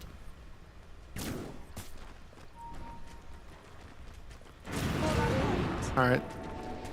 That is a bit rough. Again, these early game fights, it's a very thin line for Phantom Assassin, because not only if you let her farm, taking the fights away from her, she's gonna get Battle Fury and carry, but also if you take the fights near her tower, she can TP and just win the fight, which is why I think Phantom Assassin feels so strong, because she can kind of do everything. In this game, Mickey's just getting space from his team, farming. Obviously on the other side, Pure is farming. He just finished his Ags, I believe, and we'll see what they want to do with this. We got to talk about Tormentor. That's going to start in a minute. Bottom safe. Try to get the jump in. In fact, Mickey's just going to jump straight for him. Turns, chases Save down. Arrow. Oh, it's going to get dodged as well. Mickey able to jump forward to get on top of Miro. Right, further dive beyond the tier 1 tower. Also, it would be very good, as you say, for them to take over this tier 1 in aid of setting up for the Tormentor timing. Yeah, if they can get this tower, it means that BetBoom have a harder time contesting this Tormentor in a minute. Again, they got to protect their safe lane tier 1 as well for now. So right now, Tormentor's Radiant favored. Is it going to be the third game Tormentor in a row, 6th in the series that Liquid gets? If they actually are able to get it. I don't know. I don't think BetBoom has shown that they really want to fight these Tormentors, so I don't think they will. Yeah, I just wonder if they'll show more interest in it this time, because they're not the team with the carry PA, right? They've got kind of a carry that wants to be a bit more involved earlier. Because we saw actually last game the struggles of Liquid being able to keep up with a carry Lycan against the PA. Now, how does a carry Beast keep up with the PA? How does that sort of play out as the time passes? Gold-wise, Pure's going to fall behind a bit, maybe in the next 5 minutes or so. Bottom. Gonna get the catch onto Miro. Nisha wants to chase for a bit, but Miro's got a lot of backup coming in. Stave, he's got the Hex, he's gonna focus the Warlock, burst through him with Sonic Wave, but instead he's still alive. He's actually able to turn, get the Golem out. Nisha, a bit low on the mana, so has to be careful, but this is given time for Mickey to turn up to the fight. Pure, he's gonna use the roll onto Saberlight. They'll zip forward. Saberlight will fall. Mickey's taking a lot of damage from the axes, and he'll die as well. This is the fight that BetBoom were hoping for, as Pure turns up, gets involved, and BetBoom will clean up 4 and only lose 1. That was a really good fight, especially with how it started. I think Miro lived for a super long time with the Halberd. And this is huge now, because they can take this tower, and they can go for that Tormentor if they want. Look, they're just walking there. They're not even going for the tower. This is, I think, as I say, what you would kind of want to see from them when they are running something like this Beastmaster carry. Now, that was like textbook perfect. 15 minutes, Pure turns up with his farm, with Saganims, helps clean up the team fight, clean up the tower, clean up the Tormentor. This is BetBoom playing with a new style, and Katomi nearly dying. I think it was 18 health. Yeah, that was close. He's out of there. And Save gets the shard. So this one, it got changed last patch. It's basically the old facet where you got like the chickens, like the 4 chickens when you press your W, and I think it's buffed. So if Shadow Shaman uses it on himself, he can use items while in chicken form, which is actually really cool. I don't know how good it is, but maybe you like, because you also go invincible for 1.5 seconds. At least from damage. So maybe you can do some like cool blink plays. Like you use on yourself and then you blink out. Maybe. We'll see. Or it's gonna do nothing. I don't know. I don't know. Stupendous. And Liquid, even though they may have lost the fight, lost the Tormentor to BetBoom, Mickey still on track for good timing. We'll see his build. He does want to go with the Glimmer build. Yeah, I don't. I see the logic of skipping BKB. Beastmaster Roar goes through BKB. Sure. Quap ult goes through BKB. But at the same time, part of me just likes having a BKB for Shadow Shaman. Even the other random casual damage from Darkseer, Iron Shell, maybe an arrow. I guess he just trusts in Saberlight to be able to bail him out with the shields, right? That's true. That's true. You know what I mean? He's like, sure, the kind of the one combo they can get me with, Saberlight will save me. Yeah, I can totally see that. If the idea is just... Nisha won't get any saving there. BetBoom find him alone, walking up the river. They're too close. They can get dove. Moxie. We get caught by the dagger. Yeah, he's very dead. Pure just drops the roar down. Sonic Wave as well. They wanted that Rubik gone. And they get the control as well on towards Insania. Very casual kills just being picked up there by BetBoom, as they're just able to walk Liquid down. Yeah, 5k net worth lead. The cores are both extremely strong between GPK and Pure. He's Blink now on the Beastmaster. They can Roche. There's a free Roche. They can. They've got a good lineup for it, and then a great spot to do so. In they go. Drop down the Serpent Wards. I like BetBoom's facing this game a lot more than their last 2 games. I know last game they won, but it felt a bit of the Templar Assassin or the Phantom Assassin 1v5ing. Saberlight. He's trying to start something here, but already Roshan's been taken. Pure's been able to pick up the Aegis. Liquid, can they really fight into this? They're going to zip forward aggressively on Nisha. A lot of mana he's using on Nisha. Yeah, going up into the high ground is not going to be an option. Liquid have to hold back. Not able to punish BetBoom at all there for taking the Roshan, getting the Aegis on Pure. I just think BetBoom's playing a lot faster than they were. Even in the first game, it felt a lot of... Pure was just farming, AFK farming the Templar Assassin, and I don't think anyone's really connecting. I think they're doing a lot better at connecting fights, even fighting the Tormentor, fighting Roche, and you know what? Maybe it's Pure that he's playing more of an active carry rather than the hard farming carries, but I just think all of BetBoom is playing really well around each other in their timings. And these next fights are going to be very difficult for Liquid, because there's this pipe now online for Mira, and you look at the damage output from Liquid, a lot of it's magical, right? Yes. The one that's going to kind of turn the tides is going to be Mickey turning up, but we're still at a point, you know, he just had the Battle Fury and the Glimmer. He's not doing a lot of damage. Now we talk about PA being able to do a lot with a little. You still need a little more than this, right? You need at least the S and Y, and then maybe you're turning up and being able to put a good effort in cleaning up. But the subsequent fights, I feel like at this point, Liquid, they're probably going to want to dodge quite a lot that BetBoom tries to bring to them and just hope that Mickey can catch up and farm. Yeah, I think, again, every game is winnable with Phantom Assassin. You just give her enough space, she's going to farm, and she'll be fine. But Pure, you know, Beastmaster, he farms really fast too. It's not that he's going to fall off or have low impact soon. And he's got the solid stuff. Aghanim's BKB Blink, it's all there 20 minutes in for Pure. I think basically if BetBoom just choose to keep walking at the enemy, just taking over space, getting random kills here or there, I think it might just get really awkward for Liquid really fast, even more so than it is now. The biggest threat, I guess, to the BetBoom destruction is probably Saberlight, getting random saves with shield if he protects from the roar. That's really what Liquid need to win. Dire are scanning. Boxy dodges the gank. And BetBoom continue to stay objective focused. They'll look to take over the Shrine of Wisdom. Yep. And their own looks completely protected. So should be 2 Wisdom runes for BetBoom. Just more advantage. It feels now a bit of just constantly getting a little advantage, Radiant's middle tower is under attack. Trying to see if there's any major timings. Radiant's top tower is under attack. Not really. Radiant's middle tower I would say I don't think Liquid has any power spikes in terms of items. No, yeah, not for a while, I felt. Yeah, the power spikes are just taking good fights. Maybe you find the Mirana, you find the Quap. The Quap could have went down in the last fight. I think if Mickey was a bit closer. Yeah. He's just going to try and start off the action. Jumps in with the Raw onto Saberlight. Hex to follow up as well. I'm going to force his ult out. And Liquid are considering if they can do anything to help him.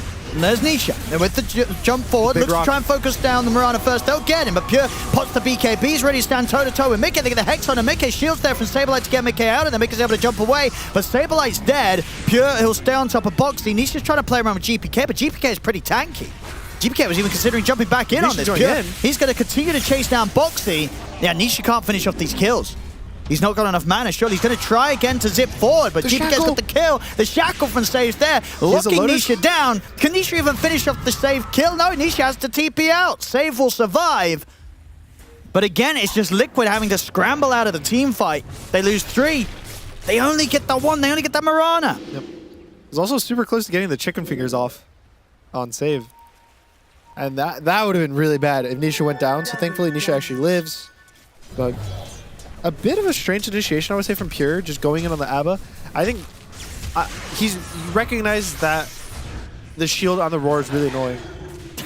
GPK really getting into it there. I think doing some IRL Sonic waving there from his mouth. The screams coming out. I think that was when Nisha went in. Yeah. And he was just laughing when he got the shackle off. Because that was kind of crazy. Nisha just committing back in. Yeah, it was already a bad fight for Liquid. If they'd lost Nisha on top of that as well, that would have been pretty dreadful. It's already 7k gold lead. Yep. BetBoom taking over, and this game, at least what we're going to get here, we're going to get a nice solid test for the PA, right? Is the PA still of the level of a hero that it can turn a game like this one? It 100% is. It just depends you believe there's a chance? Oh, of course. Yep. See, now his build is awkward for me, is that he's going back for a BKB now.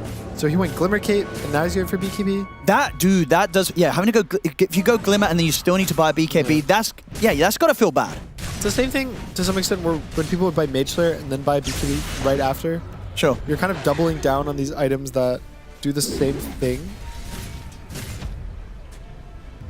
Because that effectively, sure, his net worth, look at Mickey's net worth at the moment, is 14k. It's not bad. Obviously, Pure is dwarfing it still with the 16.5 that he's on. But then if you're going Glimmer in the BKB, you're effectively a couple of thousand that net worth is kind of not as useful. I would like him to go Lincoln's, I think. Oh, rather than the BKB. There's still a chance he switches up because, Mickey's not committed for a component of the BKB yet. So potentially we'll still be considering I like options. Lincoln's versus Beastmaster. You can either protect Roar on yourself or someone else. Even the Shadow Shaman. Just like blocking a Hex, blocking an E. The other spells are what? Quap Q and a Ether Shock, but those aren't really easy spells to get hit on as a Phantom Assassin. Scary game.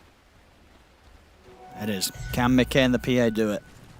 It's going to be a much tougher one for him to carry as it was for Pure on his PA in game 2. He's almost at, I think, his Shiva's on Pure. That is... Ooh, that's a timing. Shiva's probably my favorite item. I feel like I always win when I buy Shiva's. Now Boxley tries with the TP out, save, even dropping the Serpent Wards. Making sure that not a chance for Boxley to live. What is the timing? I mean, it's got to be Mickey's next item. Yeah. There's no way they can turn up to a fight before that. I think they just need to take a good fight. Pure. And he just jumps in and finds Mickey. Mickey's going to get some help here. As there's going to be zip forward from Nisha. Pure pots the BKB. Might be pretty deep. Golem's going to get dropped on him. Mirror's heading over to help out. Vacuuming onto the 3 of them as well as the wall. Pure, he's able to run away from this. He's going to get bailed out of this. They'll wait out the borrowed time on Saberlight. He's still alive. I mean, they're considering going back in because GPK's now turned up. Saberlight Can he get out of this? He'll put the blade melt. GPK's ready to turn him Insane here. The Sonic Wave kills Insane off before he's able to TP out. Now Pure jumps back in on the Saberlight. They get the kills. Nisha, he's trying to finish off the kill on Pure. Will be able to kill him off. But can Nisha and Mickey clean this up? The Hex is in onto Mickey. Nisha's going to go for the TP out, but now Mickey, he's left behind. He'll pop his Glimmer, try to run, but the dust is there. He'll look towards save. But at this point, he just doesn't have the damage. Mickey's dead. Triple kill for GPK. Boxy to fall as well. It's not looking good for them, Gunner. It's not. They all just kept going in one by one at the end just to get Pure down. And that wasn't a dieback for Boxy. He just died at the very start, at the very end. I mean, these initiations from Pure, sure he dies this time, but they're absolutely working. He just goes in, goes for the Roar, trusting his team to turn up, and they're just taking the team fights off the back of his kind of big, bold initiations. They're working out beautifully, and this one at the end, he works out even better. Pure, he absolutely doesn't mind dying here. His death has baited in both Nisha and Mickey. Sure, they don't get Nisha, but they kill Mickey, and Mickey, he's the one at the moment that matters the most for Liquid. If Mickey, his game continues to get crushed, Liquid are going to stand very little chance of turning this around. They need their PA to pop off. How do you pop off, though? It's... he has no BKB. He's not going to be getting Satanic soon either. I think he's just starting to fall a bit more and more behind. The team fights are hard. Definitely really hard. All right. Let's think positive. Think positive thoughts. So they've got to get some sort of wombo combo. I feel like Ags on Storm would be pretty big. Nisha wants to go for the Plasma into Lincoln's first, which is understandable for survivability and for damage, I guess. It's a lot of damage. Because we're seeing it in these fights because of... Oh, Pure. He's going to find himself an easy pick-off. Now, Pure's just able to get so much done out of all of his aggressive plays. 6-1 and 7. An absolute terror on the map for any of the members of Liquid. Carry Beastmaster. Yeah, he's playing it very well, and I think we're going to see more carries try and perfect this, in part because of the Ancient position by their lane. When you run it in the safe lane, it feels really good. There's a lot of good things about it. So you have the Ancients by the safe lane, you have the ability to do Tormentor. If you want to do Tormentor, your hero like this. So look at this Tormentor, 12k gold, it's going to go, what, 15k? 14k. They're barely at, but still. 14k gold lead. Yep. They have new shard for Kaiomi, they're all really strong, they get to Tormentor.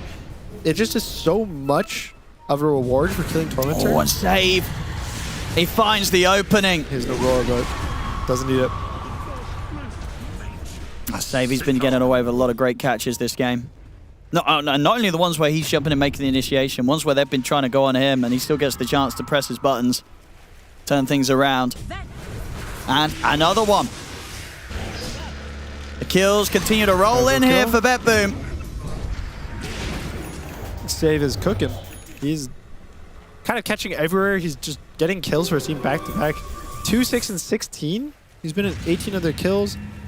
Now they're going to get the Roshan. Objectives continue to fall into the hands of BetBoom. There's nothing Liquid can do. It's too fast. He's just on Pure. It's already looking pretty unkillable. And underneath the tier 2, I mean, GPK and Safe, they found Mickey. They've got the shackles. He shouldn't be in danger on Mickey. Yeah, they're going to look to try and turn GPK. Oh, that's a big harpoon there, dragging him back. GPK still will be able to push them back with the Sonic Wave and still manage to blink away. They still don't have the damage to even really get that close to threatening GPK. He can survive for everything they throw at him. I wonder if he was dead to old ammo. He hasn't had a silence in a while, right? It's been like a year. Yeah, it probably has been a while. It's hard to keep track of time in the progress of Dota 2. Yeah. You know, it's like next thing you know, what was that reminder the other day that the talent tree got added like 8 years ago? Oh. It's pretty crazy, right? Don't 8 say years! That. Don't say that. 8 years! Oh. Maybe, well, more than 8 years now, maybe. It's TN9, right? 2019? What, OG? No, I think it was the Boston Major. No. Was it? I think Boston Major was when Talent Tree got added. Was it not? What year was that? Oh, yeah. It was. It was Boston Major, right? That kind of era. It was the so that was after, right, when 7.00 came out. Yeah.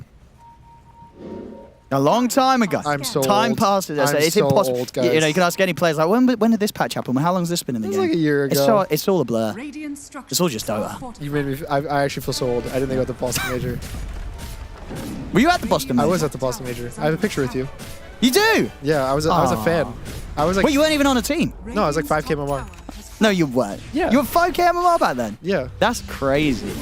I got a picture Actually crazy. with you. We're doing like Evoker hands. No, yeah. Dude, you got to find that picture. Yeah, we got to I'll get show that on the stream. Did you get a picture with other talent as well? Other players or? Yeah, because there was the whole meet and greet like downstairs. Yeah. Remember? I got one with like Evil Geniuses. Like, I got Complexity. Oh, yeah, picture. yeah. Some class. It was an NA fan. And that was a good tournament for Complexity, right? Yeah. They went pretty deep. Yeah, they did. I had with Wings too. Wings was at that tournament. Oh, yeah, I remember. That was a fun one. That was a good tournament. Yeah, I had a lot of fun there. Yeah. But yeah, 8 years ago. Oh. Say it ain't so. Well, you got a lot of MMR in those 8 years. I did. 1,000 a year, right? You're about 13k. Yep. There you go. Well, anyway. BetBoom. What are they going to do now? They could do anything they want. It feels 19k lead. They've got the Sages ready to push with. The test is going to be there for Liquid, but this game definitely much feels in a state that Liquid will, if Liquid lose a team fight, game's probably over. The series is over. So high pressure now on Liquid to perform. It's tough. Basically, Pure, whichever hero he selects, will die to Roar. Okay, so Saberlight's still safe. There's still the shield to save. Sure. But he has 2 Roars now, and not only... And he's in. Or he goes on Saberlight. Yep, they just get the opening. He's able to get the borrowed time off. That was close. Look at the Serpent was down on the bottom lane. Pure, he can move over to the mid, keep the pressure onto this tier 3 here. And of course, he's going to be ready to jump again if he sees the need to. With the refresher, if he wants to make a cute little aggressive play. You can just siege. And what the Liquid do? Get the drag back here. Ooh. Beautiful set from Saberlight has Miro. no ult. Sonic Wave as well. Pure's ready to jump forward. They're going to find Stabilite. Stabilite's gone. Has buyback available. Mickey's going to turn towards Pure. Pure is able to get the roar off, but the Aegis is gone. They kill off Pure the once. Jump forward for Nisha. They're looking towards Miro. Mickey goes over to the Darkseer. They get the Darkseer kill. Now they're looking for Pure. Do they have the damage to bring Pure down? Pure with the second BKB gets out to the side. The stun catches onto Mickey. Mickey, he's getting solo. They've got him. They kill off Mickey. GP can't save. It looks like they're ready to clean up the fight. The Hex is there on the Boxy. Buybacks are coming out. But it shouldn't matter. There's Boxy's gone. GPK survives, and now he's ready to go into the tier 4s as well. It's only the poor old Warlock and now Boxy, the 2 supports here, trying to hold BetBoom back. It's a big ask. Well, they'll play it safe, BetBoom. Okay. I mean, they're happy to do so. They know how much they've just forced out of Liquid. It cost 3 buybacks to try and push them back. I don't know if they're playing it safe Okay, they're going back in. The aggression continues here from GPK has ulted 3. The detection's down. That's going to be a dieback on Boxy. Sonic Wave on Instania. They're both out the game for good. Boxy's living a little longer than initially anticipated, but now he's dead. Double kill for GPK. Tier 3's gone. That was Liquid's attempt to try and keep the game alive. They don't succeed. BetBoom continue to take whatever they want from Liquid. And it was also deep.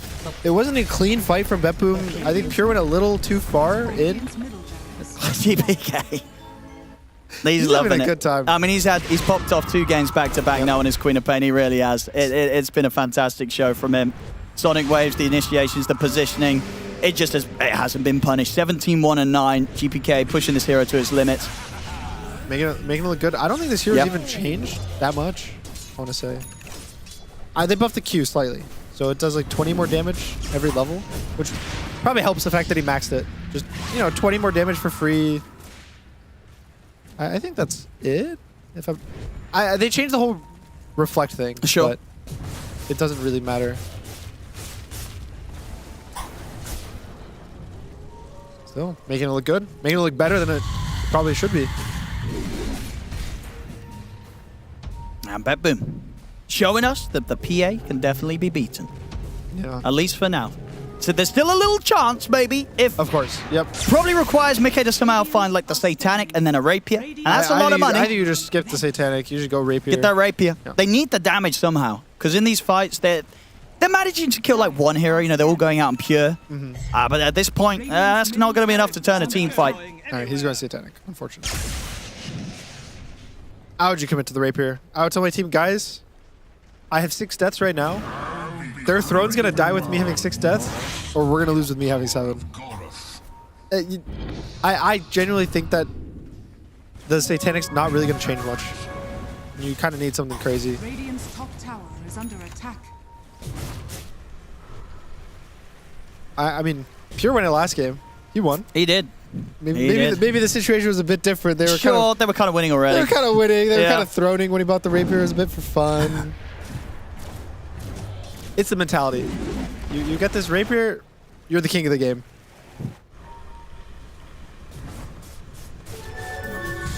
Yep. He's in. Mick has to put the BKB straight away. They turn to get the stun connection on to Pure. Do they have any sort of damage to threaten Pure? They don't. Pure's able to just walk away. I mean, Pure could be ready to go again. GPK in with the dagger. All right, now the fight is hard. There's no Mick BKB. So he can't really enter ever if Save is just sitting there waiting with him for a Hex or a stun. Unless Saberlight can come out with some super clutch saves. Yeah, it's one though, right? You have one every 8 seconds, so you have to time it between just saving a roar, or do you save from the Hex, or do you save from the Shackle? And Serpent Walls are down. They're just going to go straight for him. They kill him off. He's out for good. They get the vacuum set up. They're onto the back. They're onto the three of them. It is over. Triple kill for GPK. Ultra kill for GPK. All right, Nisha, help him or? He wants the rampage. Give him the rampage. Hex him. Save. Let's have a look. Save. Nisha's trying to do his best to stop GPK from getting the rampage, but the BKB is pop. Nisha's trying to survive. Dive. Oh, come on, you got to dive. I guess at this point the rampage isn't on the table. How mad is GPK right now? Yeah, he really wanted that rampage. The fact that Nisha's like baiting him, showing him. Yeah, it was. A little frustrated. Not Liquid. Maybe they have one more fight in them. 20 seconds until some of them are back up, but 50 seconds without Mickey. Nisha just trying to catch some creeps or something. Not actually able to catch them that time. They're losing the tier 4s. As BetBoom, they're ready to just very relaxedly close this one up. And there's the Hex. Save, there we go. That's the fountain dive we're looking for. He just goes straight in, get the Hex. Buyback comes out for Nisha. Okay. They've got the catch on a save. They might even get some more as they get Pure. GPK pushing them back with a Sonic Wave. But all right, Liquid, they'll keep the game alive. Jump forward as well for Nisha. He's able to find Kataomi. Taking a lot of damage from the Starstorm still. They get the Hex, the Shackles, the drag back on Miro. 4-man vacuum, jump forward from GPK. They're falling pretty low on Liquid. There's the Shackles again. Boxy locking down the Quap. Nisha able to TP out. GPK, can he get away? Shackles onto Miro. TPing back into the game. Mickey looking for Miro. I think they're going to get him. Miro also to die. Okay, kids, this is why you don't fountain dive and you don't listen to me. Yeah. Because this game's not over. And it probably could have been. It's not. The game continues. Liquid, they hold. That's a satanic for Mickey. All right. How fast is he queuing up with his rapier? It's got to be rapier. It has to be. Yep, there we go. There we go. Okay. Right. If they turn this game... I mean, it was only a little bit of fountain diving as well. It wasn't even an egregious sort of... It was a little bit of fun. Yeah, you know, just a little bit. But the game goes on. Okay. Liquid get to live another day. Do you know how many pubs and games I've just seen of Phantom Assassin that it just... If you throw versus it, you get yelled at because stuff like this will happen. But who's yelling at who? I don't know. Whose fault is this? Save was the one that went deep. Save? But he's the support, right? Just yelling at each In these other. high tense situations, you can't be mad at the supports. And Nisha, all smiles here. He's like, all right, boys. This game's back on the table, baby. It's actually such a good feeling when... So you usually try to not call GG because you're always like playing for the 1%. And when the enemy actually gives you the 1%, and look at that, it was I mean, it says 2%. Well, that's basically 1%. Yeah, well, it literally got when there. the enemy gives you the 2%. Yep. And it actually happens. Yep. It's a funny feeling because it's sure Liquid played the fight good. They did everything they were supposed to. And they did. But if BetBoom hit the throne, nothing that Liquid did would have mattered. The game was over. Realistically, it was, and we saw some smiles early from Bet, but it's serious expressions now. It's you got to lock back in. Yeah, you got to lock back in now if you're BetBoom. Losing this kind of game, especially in this format where 4 teams are getting eliminated. Yep, it's not for seeding. No, absolutely, it's purely there is some seeding, but you just don't want to get eliminated. Every one of these best of 3s matters so much. Look, BetBoom's just gonna hold hands. They're actually just gonna walk around the map as 5. They're gonna be like, guys, we need 0 gold. Just don't get caught out. Yep. Don't give them any small advantages. Because if Mickey gets the rapier, it's scary. Then that's when it's dire. Scary. You're feeling pretty bad. Yep. You're like, guys, we did this. It's the consequences of my own actions, yep. guys. Help. So he has the Glimmer Cape to sell. So that's what, a bonus like 1,000 gold? So he only is 2,000 gold away from Rapier. Yeah, just about. He might just be able to get it online for this defense. Well, maybe not this defense. Not this defense. Probably have to be the next one. But again, it depends how hard BetBoom want to push this. Yeah, there is Nisha Ags now with a refresher. So there's a lot of kind of turnaround. Obviously, okay, so for the record, they're still down 30,000 gold. It's GPK. Okay, Nisha's alive. Gonna try and stop the Sonic Wave. They get the vacuum, but only onto Boxy. Jump forward from Pure. He's gonna go for Saberlight, but the borrowed time is popped. They turn back towards him. They get the golem drop down on him. Pure had to try and bounce away with the Ogre Steel Totem. They've managed to kill off both of the supports. Can Liquid's cause clean up? Mickey, he's falling low. Pots the BKB, but the Aegis, it's gone. Pure, he'll able to finally jump over towards Nisha. Nisha's out. As Liquid, they tried to take a little bit of a fight outside the base, but BetBoom shut it down, and they'll get the GG. They just made it a little bit exciting with that bit of fountain diving, but at the end of the day, it can be smiles back on the faces of BetBoom as they take this series. It looked for like one second in that fight, I thought they didn't have enough. They used Roar, the Apple Pop ult saved everyone, but then, you know, his refresher. They end of the day, they're still up 30,000 gold. Yep. No matter what's happening. Yep. Yeah, just a little too much HP for Liquid to deal with. Indeed. We got to see that, 2% bounce up to maybe a little like 10% at the end.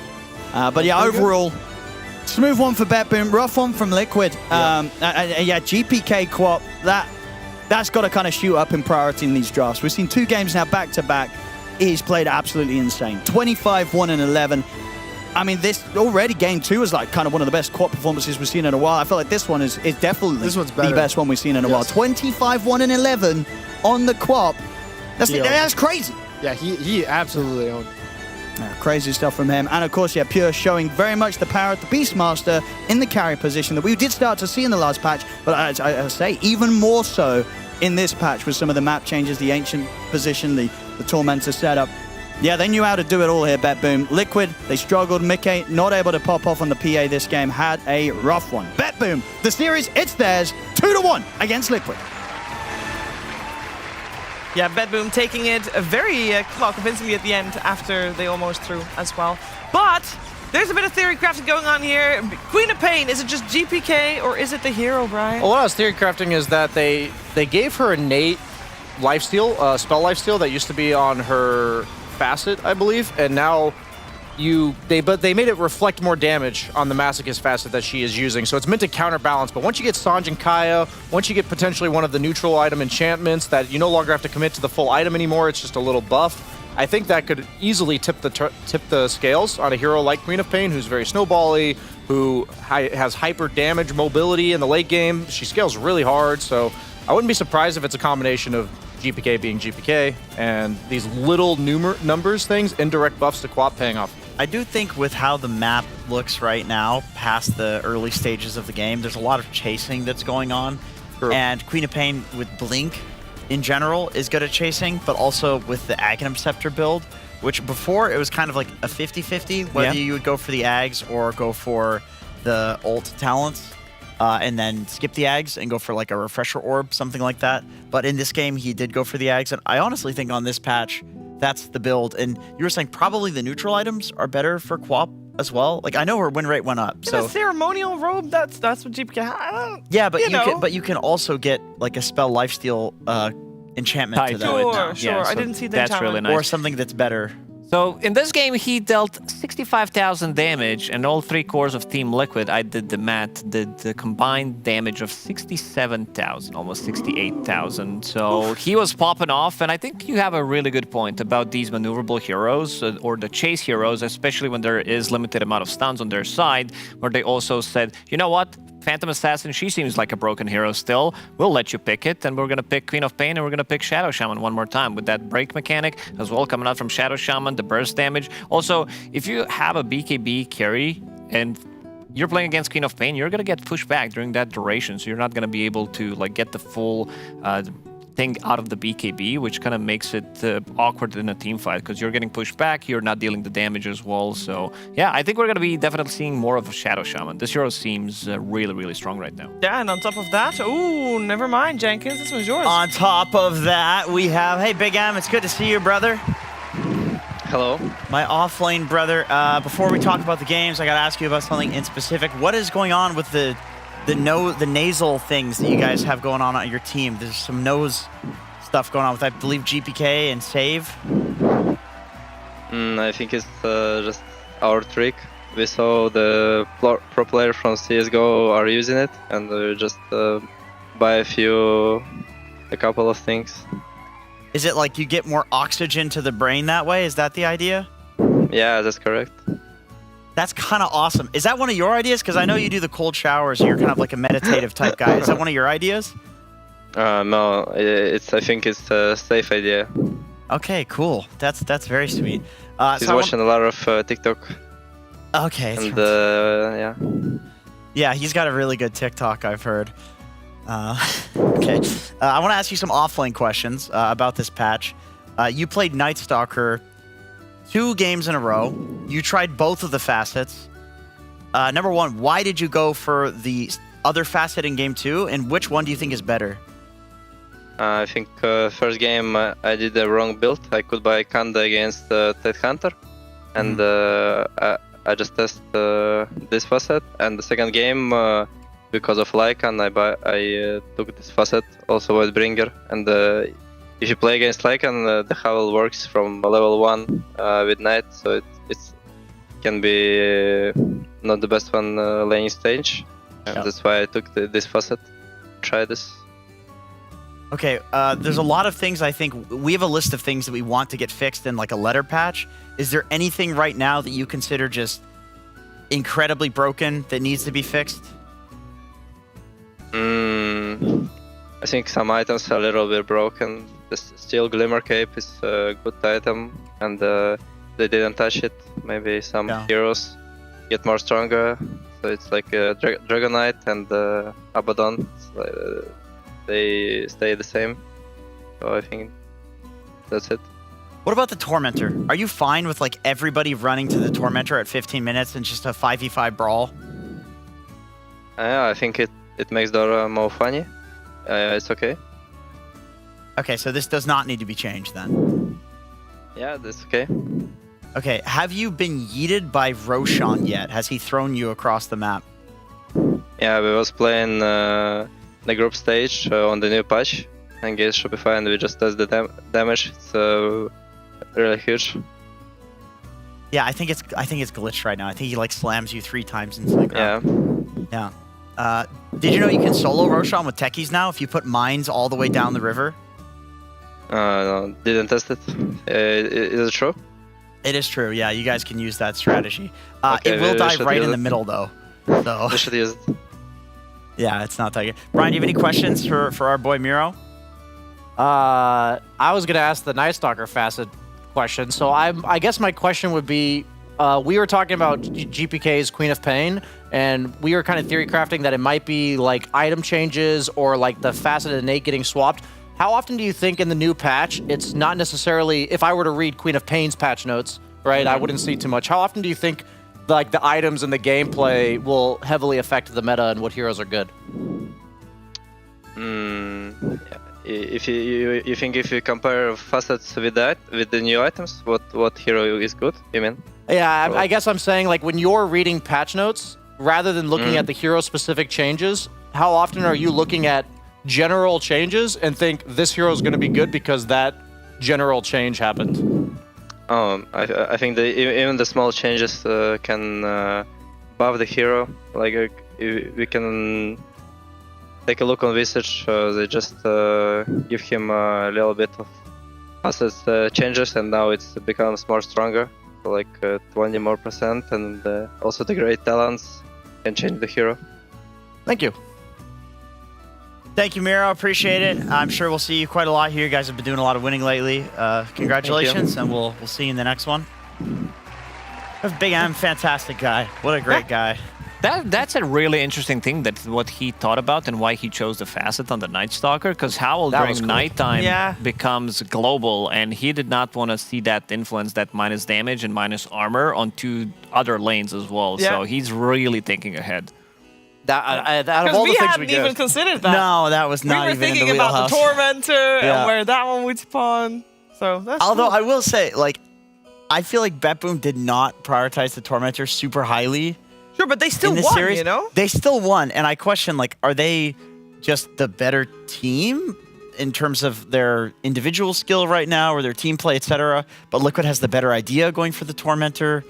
I personally, like you mentioned the Shadow Shaman and the Winter Wyvern in Game 2, I really think BetBoom had a more comprehensive understanding of like the role of supports and how I think they swung the drafts. Like having a Hex break against Abaddon in Game 3, having the Winter Wyvern against Mag Lycan, I think those were game-winning decisions. But this was only 3 games. We need a bigger sample pool and to see, you know, what's good. Is the Tormentor indeed going to be the main priority at minute 15, or can you just ignore it sometimes, like BetBoom did at certain points? We're going to find out, because it is time to move on to the next game. It's going to be Paravision versus Falcons after the break.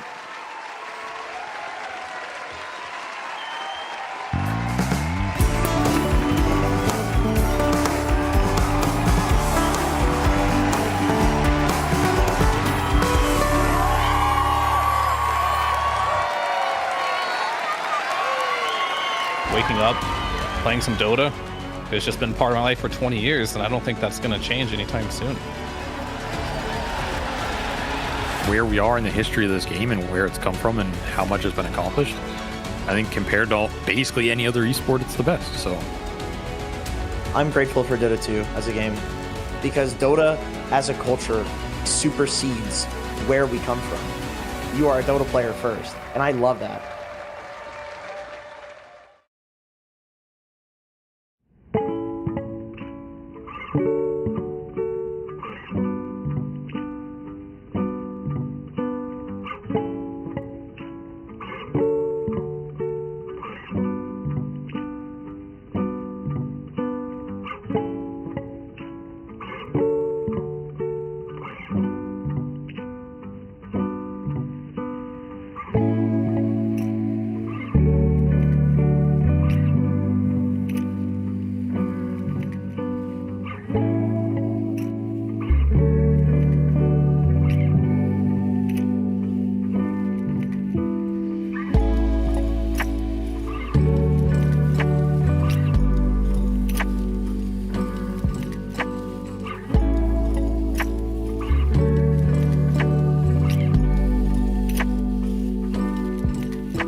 You're still watching Dream League Season 25, and we are about to start our second best of 3 of the day. We're going to have Paravision taking on Falcons. I'm joined by Jenkins, by BSJ, and there is an awfully large gap in between us. And that is a missing person. Wow, what a gap! What a gap. It will later be filled by Purge, but now Purge can be found at the Telestrator, eh, Purge? Hey, Shiver. Good to see you from over here. Hello. Look, we know there's a special place on the map for everybody. My spot's right here, but the special place that everybody cares about right now is that bottom right corner of the map. That's your new home. So what we want to look at is some of the things that have been happening with pro teams. This hero Pango sometimes looks a little underwhelming, but one thing he's good at is hitting level 6 and then having a BKB and being able to team fight in these really crucial zones like the Wisdom, what is it called? Wisdom zones? Wisdom something? Shrine. Who cares? Doesn't matter. Wisdom Shrine. There, thank you. Whatever.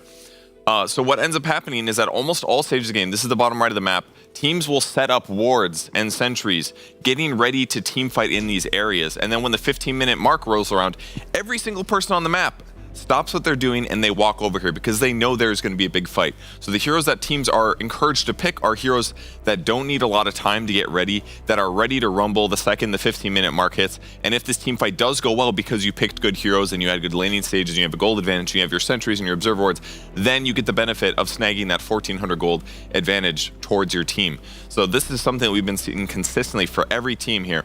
If you do win the fight, boom, there's your Tormentor that hopefully goes to a good hero. Here's 15 minutes for the Paravision versus, I can't remember what their team name is, game, and they scanned actually to spot where heroes were. Here's the Ringmaster dying. We see Lornoff coming through the Twin Gate at the same time, trying to prep for this 2v2 setup team fight. They ended up being forced past this wave towards this little funnel zone. Not very safe over here because that means when they end up team fighting later, they're kind of grouped up. But we're only 15 minutes in and they have 2 Blink Daggers ready to go. Batrider managed to finish his Blink Dagger before this point, which sets them up the easy kill on the carry Void Spirit, by the way. Not an uncommon hero for them, but it is another one that is good at fighting early. So consistently, every single game by good teams, they are fighting at 15 minutes. They're putting vision in this area, and it is by far the most impactful part of the game right now because everybody wants to take that free gold. So that is what we're looking for to see. Let's see how focused they are at picking heroes that are good at fighting in these areas in the upcoming series. Thank you, Purge. There's actually something very interesting that I would like to point out. Can you come over here? Come join us on the table. Did you watch our pre-show this morning? Ooh. Correct. Did you watch our pre-show this morning? No, I didn't. I was prepping this segment, yeah. Yes, you could have prepped very well if you looked at our pre-show as well, or at Brian's segment. We both care about the same things. But I like it because I presented the timing more so and like the strategy, but he talked about the ward aspect different of it, in a good way. I like it, yeah. But it emphasized how important it is. Now, we did just see BetBoom not prioritizing it as hard as both of you kind of thought teams would be. But I think that might be different for our upcoming team because you highlighted this specifically with Falcons and Paravision. Yeah.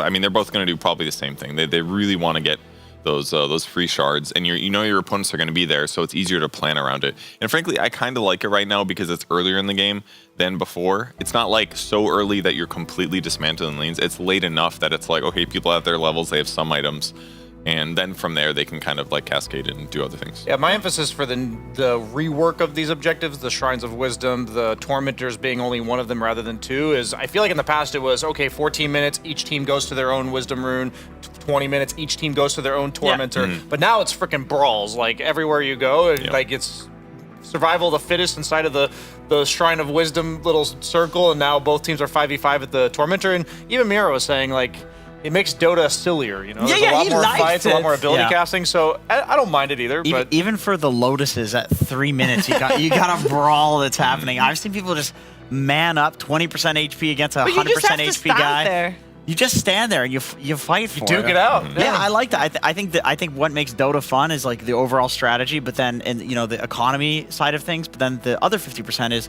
pressing cool shit in team fights. Like anything that's taking away from that is boring, which is why you should remove mana burn from the game. This is an awful mechanic. Anti-mage isn't even good. Well said. Well said. There's one other thing that we have to highlight before we jump into this best of 3. You already see it behind me right there. This man. Skeeter.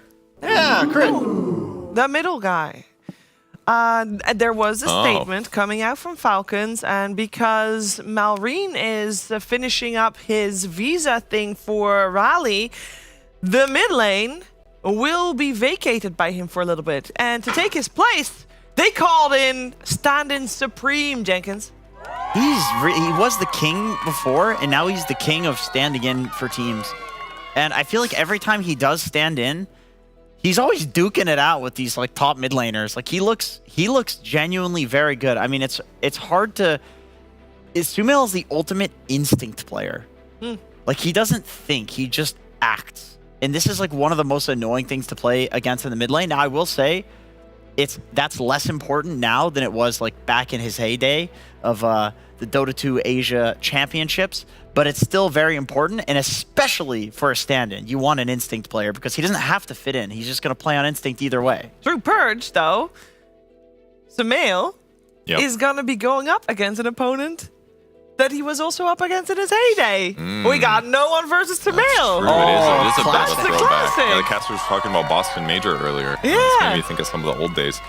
I don't know if they were both at that tournament or not, but yeah, it's an interesting throwback. Both players have had very good longevity now. Sumail in some ways a little bit stronger in terms of overall how his last 6 years have gone, but no one's last like 2 years have without a doubt been better. He's definitely recovered a lot. He's back on top. It feels like he's winning his mid lane matchups. He's being impactful. His hero variety is huge. So it'll be interesting to see how that shapes up mid, but I do expect Sumail to play well. It's just been happening so many times for so many years that he's going to do at least good. But it's definitely going to be a different Falcons team, and it's going to be slightly different hero pools too. That's probably the biggest restriction.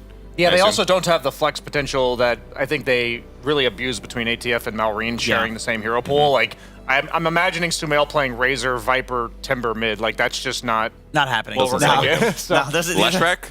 Probably. Yes, I could see that. But yeah, so I think that flex factor is important for Falcons, and they're going to have to figure out how to adjust around that. But what I'm curious to see is what Skeeter's going to be playing in the new patch, because we saw a bit of Medusa from him. I'm wondering, are we finally going to get the Chaos Knight? He's a Chaos Knight player. A lot of the stunning tempo carries are nerfed, so what's Falcons going to cook up as their new Skeeter DK? He definitely can't be DK every game. They're going to ban.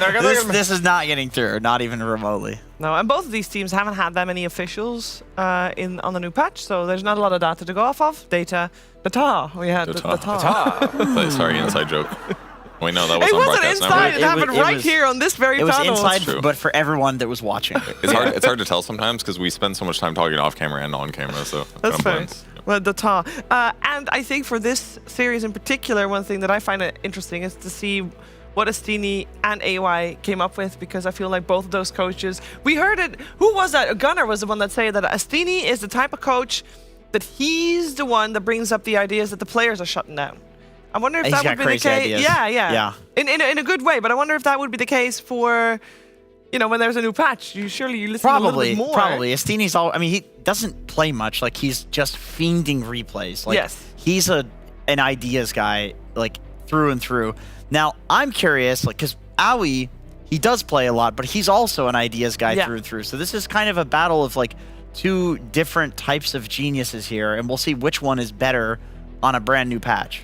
I mean, there's definitely a lot of potential for new ideas right now, but I feel like the patch is still new enough that there's still like a major focus on refinement right now. On like, hey, we know that we're going to be fighting at 15 minutes. Are you going to put a ward there 2 minutes early?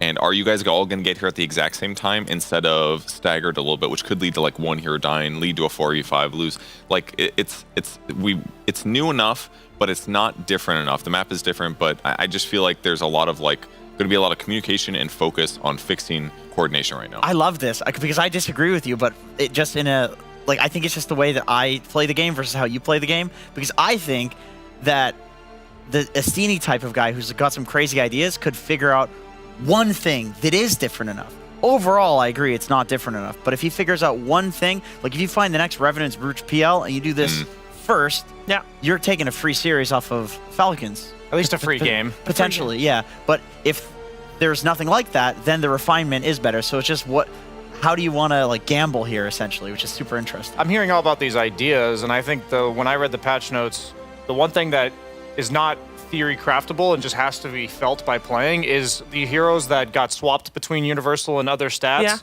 and the heroes that were previously right-click based, like Beastmaster, who the universal Abaddon, changes got significantly. Like for me, I'm like, I read those patch notes, and I'm like, any hero that was Abaddon / Beastmaster, they're Terrible, screwed. yeah. But now they're still good because the stats changes got tweaked. So I think there's going to be some heroes. Even Death Prophet, like, was a hero that got swapped to Universal. That's something that we haven't seen at all. So interesting. There's going to be ones like that where the people are finding builds because there's so many new options now that are unconsidered. These players be a must Sumail have thing. studied each other so hard because I see a Death Prophet ban and an Enigma ban, and we've just seen those two heroes ignored both Well, yesterday and today. The Enigma for Paravision does make sense. That's kind of one of their staple, like, dumpster from the offlane. I assume the Death Prophet is a Sumail thing. I personally like playing Death Prophet a lot, and I love it too. she feels very similar to Leshrac. It's like, you get tanky, you run at them, you stand near them, they die, kind of a thing. I feel like I could definitely see some crossover there for his It playstyle. is, yeah. So Sumail played 1 game of Death Prophet. Wow. I mean, to be fair, the patch is brand new. So He went they're- bots, Gleipnir, Yule's, Shiva's Radiance. he went Gleipnir Death PL? Prophet. He's against Chaos Knight. Yeah. And DM has not played it in his pubs. However, DM is a notorious Death Prophet player. So he's also a Necrophos player. He plays all the green, annoying, toxic heroes. So yeah, a very interesting ban there. I mean, also maybe Scrim data. I think part of this is also really you don't know how big of a difference the Enigma changes for Universal heroes are, but you know DM would know better than you. Yeah. And you don't want to find out by losing to it. So yeah, I'm very curious about that. I feel like it makes their carry flexes a lot safer because if you want a safe carry flex that can go between like off lane or safe lane, and you also have to worry about it potentially beating Enigma in lane, that limits your options by a lot. So it's just going to be easier for them not knowing that the hero's not there. I love these bans. They're just a first round Lifestealer. Like I know Lifestealer is generally pretty decent against Bristle, but there's no way you're first picking it, right? So I mean, yeah, I guess it's just like, don't give it to Skeeter. This is a good hero. For the record, if you infest an Ancient, which I think you can do at level 6 now, it does, when you come out of the Ancient, it does tick down in health slowly over time, but if you do it very quickly, the infest will do about 300, 400 extra damage over time at level 1. So suddenly this like infest gank could be really powerful, and maybe that's something Skeeter's been abusing. Is that new facet though? Yeah, it's the new facet. Okay, but what Cap found out last night is that it's dispellable, unfortunately. No, the damage over time. You're saying. Yeah, the damage over time part. Yeah, but early game is like where that matters the most then, right? That it's that it is dispelled because most heroes don't have one. Yeah, that's true. Yeah, and this time Abaddon is banned, first phase. Which is what Cap was dealing with yesterday. That's true. Thanks for dispelling that so many times, Sheaver. You're in those welcome. Games. Really appreciate that. The Bounty Hunter is a crit classic right now. Very good at controlling space. Amplifies damage that your team does to targets. Just a really safe opener. Nothing really wrong with it. Yep. Will they go something like Oracle for Paravision? I think because Abaddon's removed, I think low, like easy dispels are very important against track. I'm just wondering if it's a laning issue. It also goes well with something like Bristleback being in front, being able to tank spells. It's funny to hear Miero talk about Conda, that he thought he should have purchased on Night Stalker against Tidehunter in game 1. So I'm wondering, that item seemed really expensive to me. I wouldn't have even considered it as like a viable purchase for Break, but maybe we'll see one this game. Like maybe there's going to be some natural Conda builder on Team Falcons in order to deal with Bristleback. PH. There you go. With the track, yeah. I unironically, Yeah, I mean, it could be good actually. I used to like that build. I felt like you're not playing BH right if you go for the defensive items. You gotta get the Orchid. You gotta go for the Conda. All in on killing guys. Yeah, if he goes Orchid Conda, that'd be like expensive, but theoretically just kill Bristle 8, right? I mean, the more obvious pick is just Viper for Falcons here. The guaranteed break. There's even a +1 ulti duration talent now on Viper. I think it's at 15, maybe. Well, Purge, Paravision thought the same thing. That's fine. I just wanted to get that out there. Okay. What are we thinking about the supports that we saw pop off in the previous series? Shaman, Mirana, both still in the pool. Because Shaman was good against 10 seconds remaining. I assume Falcons for disables. Would be good against Bristle in this case. Yeah, I mean the Hex Break would also be a very good way to do it. They banned the other two cores that have natural break mechanics, so I wouldn't be surprised by an early Shadow Shaman pick. I just think they're not going to do it because that's Crit's hero and he's already playing Bounty Hunter and he's going to get really jealous if Snake has got to, it. or, and thus he's going to want to take it, and then they're going to have a Bounty 5, which isn't that normal. Speaking of snaking, then Mirana is still in. Snaking loves Mirana. Oh yeah, Mirana 5's kind of okay. You got to go for that right now. Has it been good? Yeah. Yeah. The win rate's been okay. It's up 6%. Okay.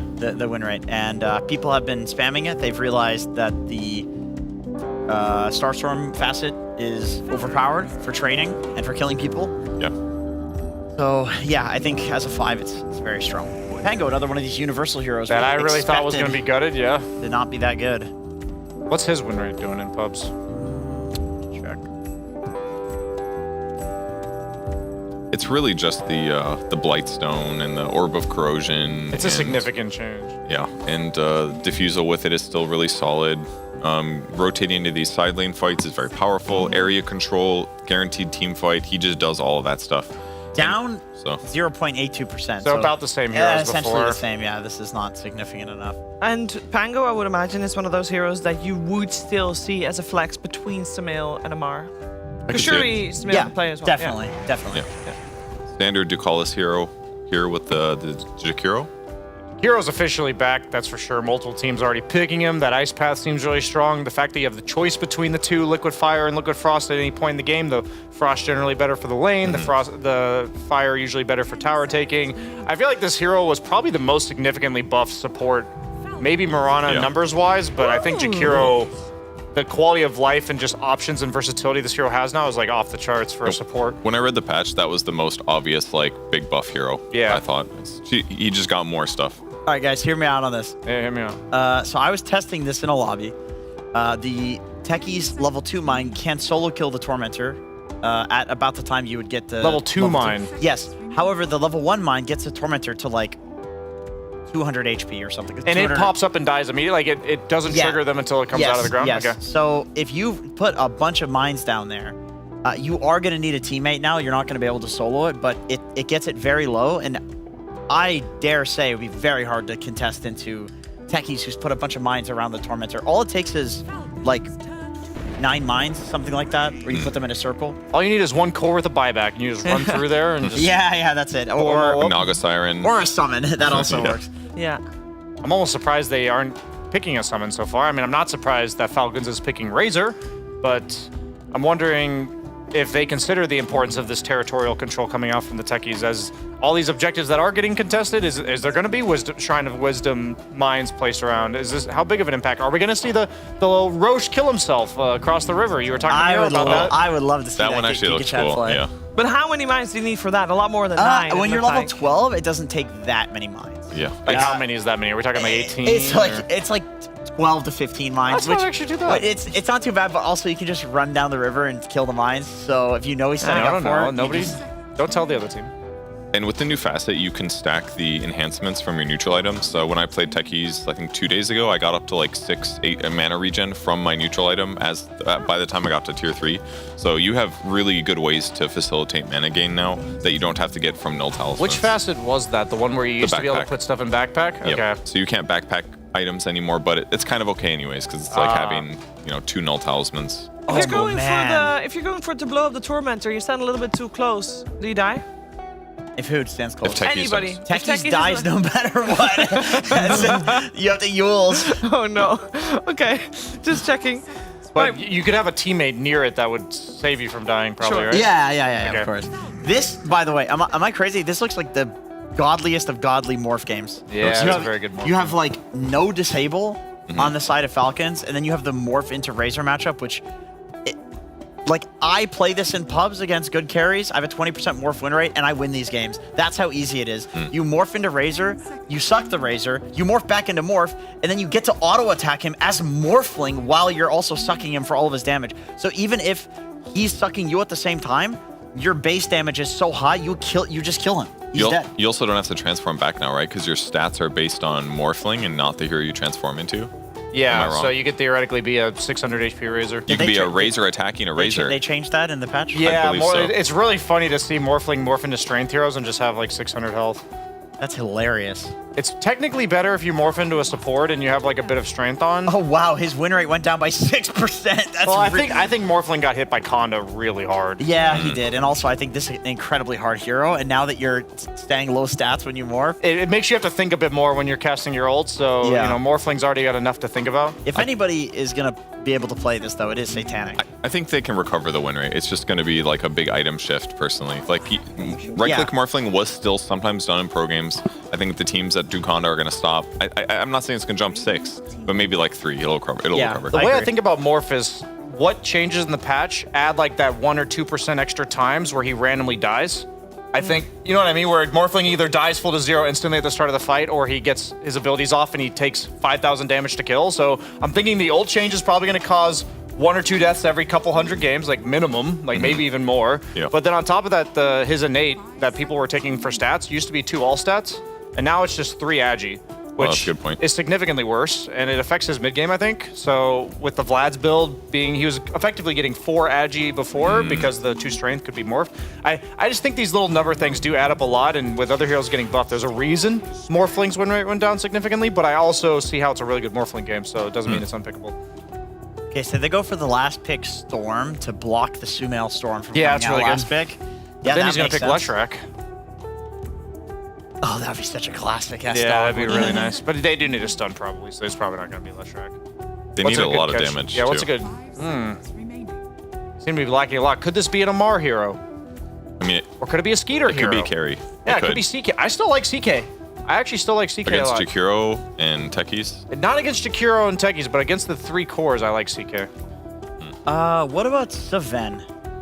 Sven? The 7 hero? Yeah, got that burst damage. Against Morph, it's a really bad carry match. It's not a good matchup.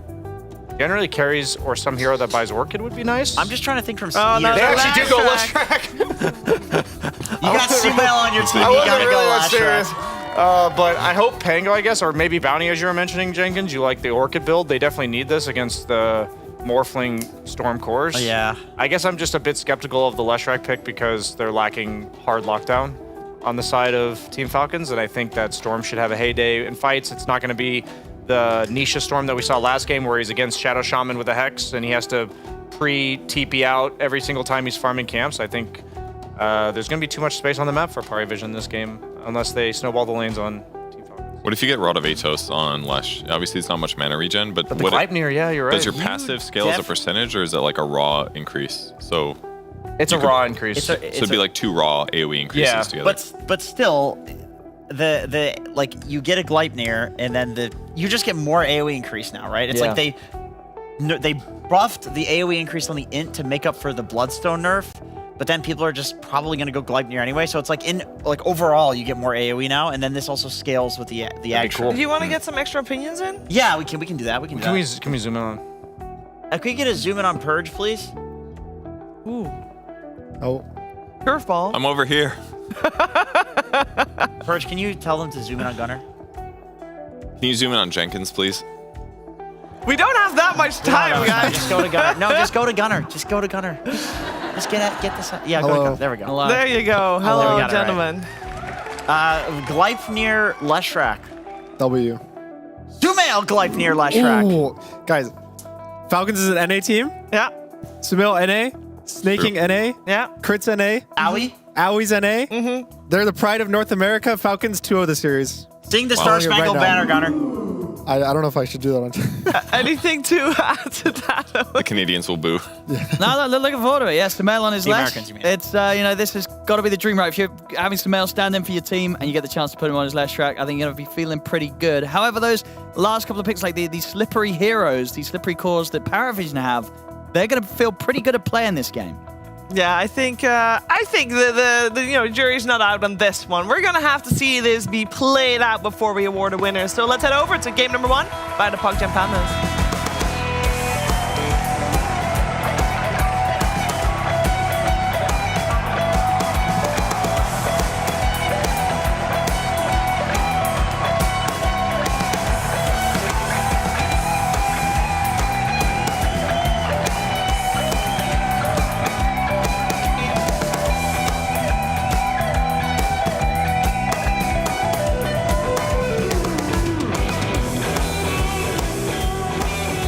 Here we go, boys and girls, ladies and gentlemen. Game 1 time. Time for the action to begin here between Paravision and Team Falcons.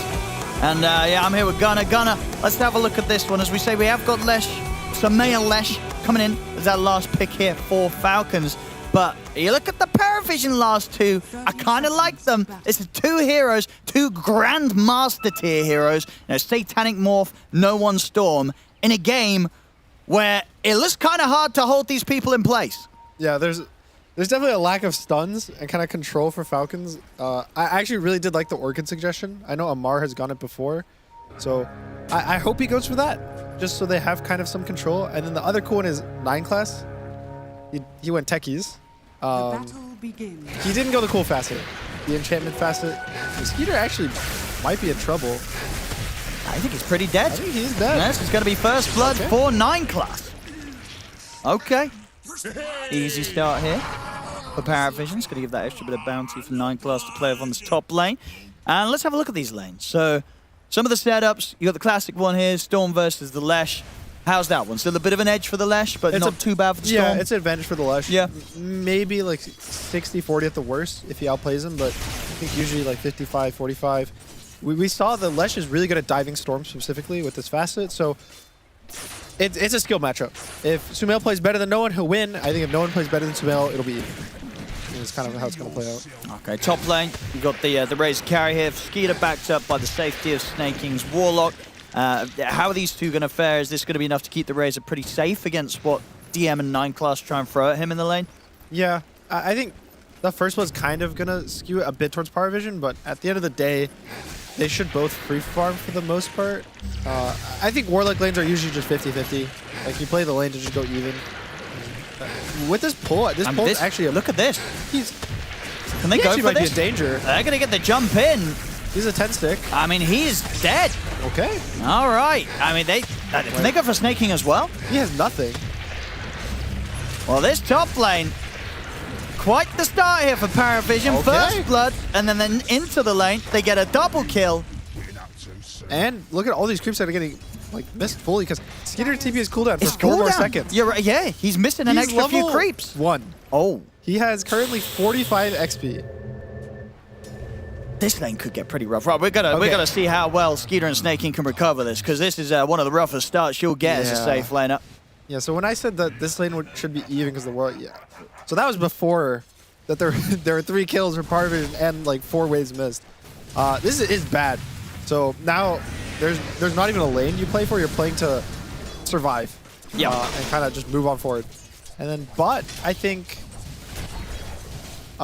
I played this matchup a lot as the Pango versus Morph side. I think early it's actually pretty good for Pango on how you trade. Like the trading patterns with Shield Crash. He went double jump as well, and it's like a pretty solid lane, but usually when the Morph hits around level 4 with treads is when you start just getting out CS by Morph. But I think overall Amar's gonna be happy. He can also be left alone, letting crit roam. I think the roam mids can get really bad. You know, he takes no one's water rune at 4, or maybe he even ganks him with Sumail.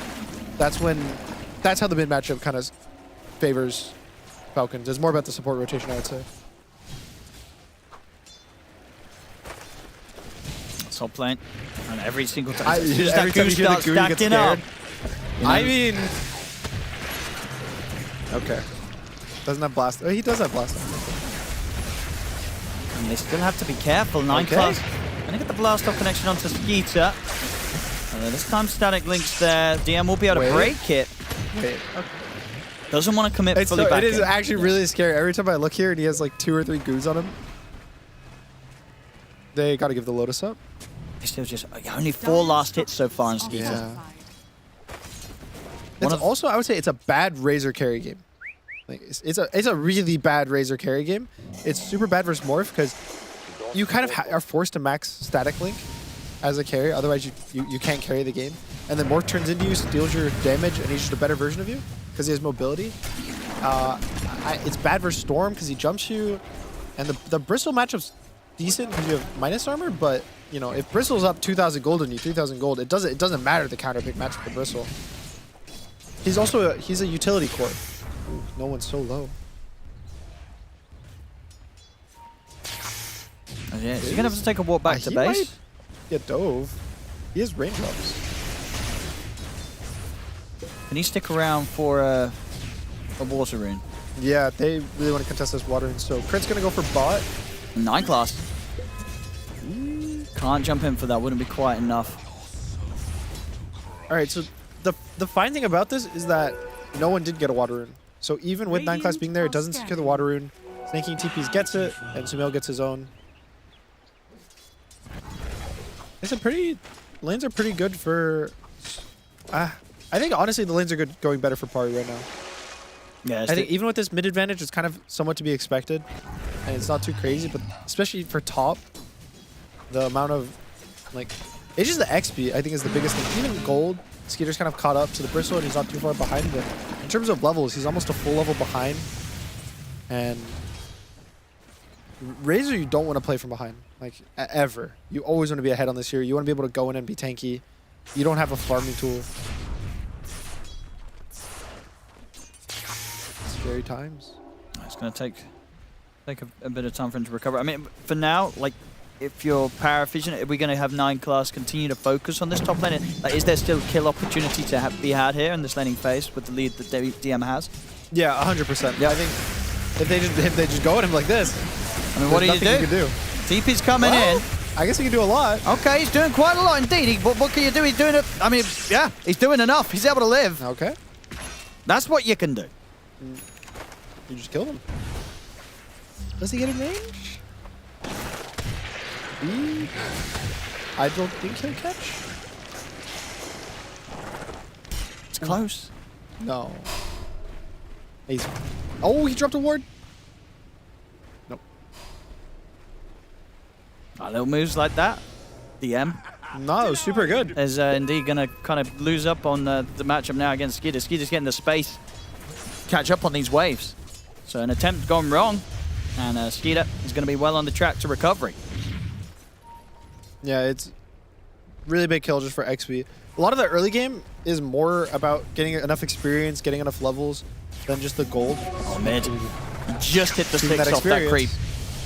He's pretty low mana, though. He is. Only can do a little bit of a zip. In fact, he's just shooting to stand his ground. Okay, He's got the backup coming in. They're the ones to kill off Crit. 9 class will end up dying, and Sumail is also able to run down no one. So even though they brought the numbers in and decided to stand their ground and he's fight, still going. Sumail comes out on top. Yeah. Double kill.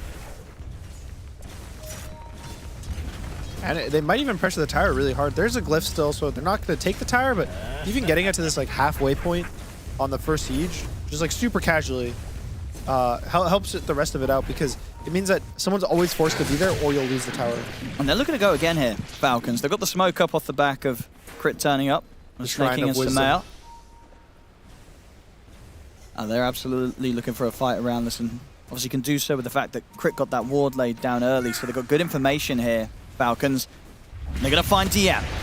Sumail pumping out the damage. DM trying to survive through it, but he cannot escape the damage of the Lightning Pony as Sumail gets the killing spree. The Shrine of Wisdoms, of course, both fall into the hands of Falcons. No one is going to look towards Sumail. It's got 9 class to help out, but Skeeter's here pushing forward. It's a good jump forward to 9 class. They're able to blow up Sumail. And 9 class, is he able to survive this? It looks like he might be able to. Dancing at the edge of the fight. He gets away. No one picks up the double. He's dancing at the edge of the plasma field. Skeeter will bring him down, but Skeeter does also go down himself at the end of it all. Still 3 for 1. And 9 class is putting in a lot of work. So the fastest he picked is the one, it basically makes the blast off do 15% of your max health as damage, and the enemy's max health. So it just gives you this extra nuke in the early game, and it's really paying off. I think he's been in 7 kills? He's been in all 7 of their kills, actually. Just kind of own it. Now, just going to check out sort of the stack situation. DM is dead again. He is. After such a good start, good first few waves, good couple of kills. Turnaround happening in that top lane. They'll get the jump onto Sumail. The Golem's going to get dropped here to keep him safe and maybe allow him to fight back. Still will end up dying. Ducalis able to reach in and get that final bit of damage in onto the ledge to bring Sumail down. I think what's ever happened top the last few minutes is so bad for Pari. They had that massive advantage. They had first blood. They got a double kill. They had a full level advantage, maybe even more between a DM and Skeeter. But yeah, that's completely been blown away now. Skeeter's in a perfect position. His farm is not falling behind whatsoever, and it's DM now that has to recover as a Bristle. Yeah. Thankfully, again, the Bristle with this facet's decent at playing from behind. Like, you don't need to be ahead for this. You're more of this utility tanky hero rather than a damage dealer. But it's not good. And, you know, to give party credit, Satanic is in the game. So, the amazing Morph game has been pretty much untouched completely. Morph also is one of the carries that is really good at farming Ancients pretty early on. So he went Vlad's Rush, which is pretty common, but it does mean that he's going to be able to farm this like area below the tier 1 from the Ancients. And he kind of fills that role of, you know, Ancient farming carry. Diffusal online nice and early here from Mar. Gets it done 9.5 minutes in. I don't think Satanic really wants to lane verse that. Probably someone else will collect these waves so they don't go to waste, but it shouldn't be him. The mana burn is too annoying for Morphling. Like, even one swash right now and he goes down to 60, 70 mana. He can't even wait for him. It's just not worth it for him. He'll get more gold out from the jungle anyway, not having to dodge the swashbuckles. Sumail gets another rune. Radiant's bottom tower is under attack. I'm going to see if they can make a move down bottom. And finding Satanic's going to be pretty tricky with the lack of opening, especially if they don't have like the golem. Maybe once Chaotic Offering's online, they have a chance to catch him by surprise. But the scan's been hit anyway, so Paravision know that Falcons are trying to look for something around this tier 1. It's hard to kill Morph. I think they just take this tier 1 tower, kind of pushing the waves. Top lane DM and Ducalis are looking for Skeeter. And they should have him in the Macropire. I mean, surely he doesn't live this. Is the Shadow Word enough? It's going to be enough. Ooh. He's actually going to live yet again. Okay. I mean, this is a few times now. This time, a much more heavier effort, bringing in the Chikira, dropping down the Macropire. It's still not enough. Skeeter getting the walk away out of these dodgy situations, surviving, and keep the farm going. It's so crazy that he had such a bad game, and now he's just forcing rotation after rotation on him and not dying to these rotations too. No, he's crushing it considering how rough those first few waves were. There's been a crazy recovery in this early kind of first 10 minutes. And, even just defending the tower. Yeah, they're super chill. I mean, snaking, he would have been ready to fight if they pushed on any further because he does have the Chaotic Offering still ready to drop. And Skeeter could continue to farm up here very safely. And yeah, all 3 cores of Falcons continue to be in a great spot.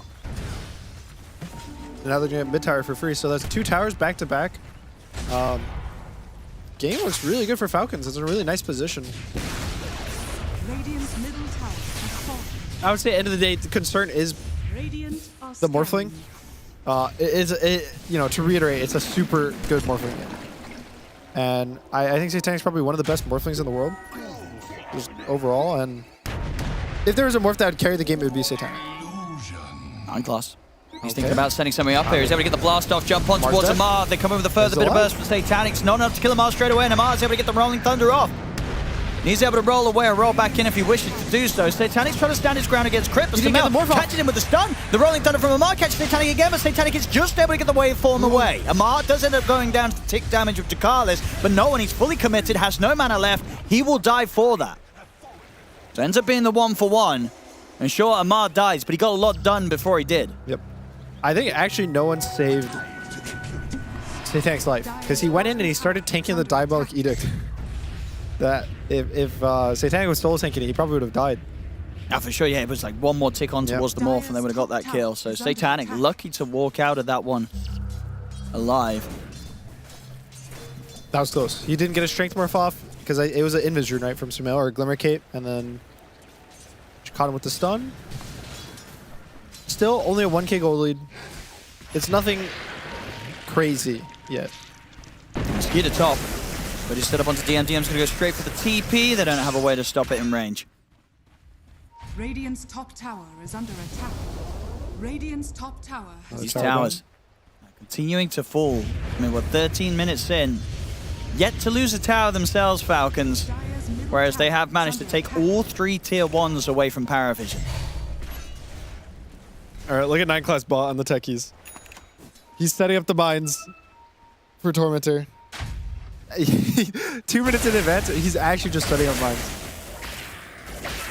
He wants to do what he can to make sure this is not an easy part for Falcons to enter into. We'll see if they get tripped up by the mines. And there's the 40-minute Shrines of Wisdom. No one's going. Mar, be ready with the Rolling Thunder. Further TP's coming in. No one. He's just going to chill on the high ground for now. He's going to get in there. He's actually able to still snipe the Shrine of Wisdom. But can he have enough mana to get out? That's a lot of his mana. In fact, all of his mana used. I think he's dead. Is there any help for him? Jakira's on the way. But that'll drop the Golem. Jakiro, Dakalis, he's got the Ice Path. It's enough. Well, there you go. Just enough to get down to the river. But Amar is there waiting from the Swashbuckle. The Diffusal Blade slow. The last bit of mana used won't get him out of there. They do get the kill at the end of it all. All right. You got the XP rune, but still also 9 class goes down in the back to Amar. He kind of just bowled past everything, killed him. And it's setting up for the Falcons Tormentor. Let's see how much these mines bother them. I think the Golem's going to pop it. Well, there we go. That's what they have to say about those. Okay, one more. They're going to still try and fight this thing in Power Vision. They should. They're moving over. They're going to have no one back in the game in 5 seconds. Falcons, they're hesitant. They want to try and take the team fight first. DME's going to walk straight into this. Skeeter turns towards him. Crit. Trying to get some information here from the side. Snakey still pushing on with this Golem. They get the stun connection and on towards Satanic. Satanic, he's in trouble. He's able to wait for him in time. 9 class blast off into his death. These Falcons, they'll get a kill. Won't lose anything themselves. And they're ready to heal up with the Shadow Word. They can commit for the Tormentor without Power Vision getting to say anything else about this one. That'll be the Shard for Snaking. Did he just drain the Tormentor? Am I crazy? On the Razor? I think... No, that was cooldown from earlier, right? Okay, maybe it was. I think so. Maybe I'm crazy. It was 40-second cooldown, so he did like 25 ago, or 20 ago. I actually think it's so cool, though, to see the techies for Pari. It didn't work out in this case, but it's something that Astini has actually talked about in the past of using techies for like Roche area control. And that using the mines makes it so it's really hard for the enemy team to like take your areas, and it's a lot about playing the map. And you know, I think this is basically an idea of his to use it because 9 class plays a lot of techies. See if they can kill Skeeter. TP backup's coming in for him, but they've got enough to take him down. Now, can they get out? No one's still got a bit of mana to play with, so he should be fine. He has 9 class by his side. They could go for Moria Power Vision. They get the jump in on towards Samael with the blast so much off. damage. They're trying to burst through the ledge. They'll do it. They'll bring Samael down. No one still has mana to play with. He could keep going for more. He's scared of Amar, though. Zips out. Gives the space, though, for DM to kill off Crit. Power Vision just bring the fight straight to them down the mid, and they take it pretty confidently there. Able to just kill off Skeeter before backup arrives, and then catching Samael in the midst of the team fight. Yeah, I'm going to need the teams like a Tormentor to stop kind of dying right after. Making the stats look bad. And now Power Vision. They've got space to get on with the map pressure. Satanic can show himself top, finish off this tower. It's pretty much going to be the money to have the Manta style complete. So these item timings for the Morph continue to get hit. Dire's top tower. Good news, Sumail is going for an Atos. So he's actually probably going to get a Gleipnir, which I think is good on Lesh. I know last time it was GPK was playing Lesh, he went Bloodstone. And he went kind of more the classic, old school Sure, survive. Yeah. Yep. Which I don't think Bloodstone's necessarily bad. Triple bounty. Yeah, cheeky little triple bounty quite early in the game as well to find that.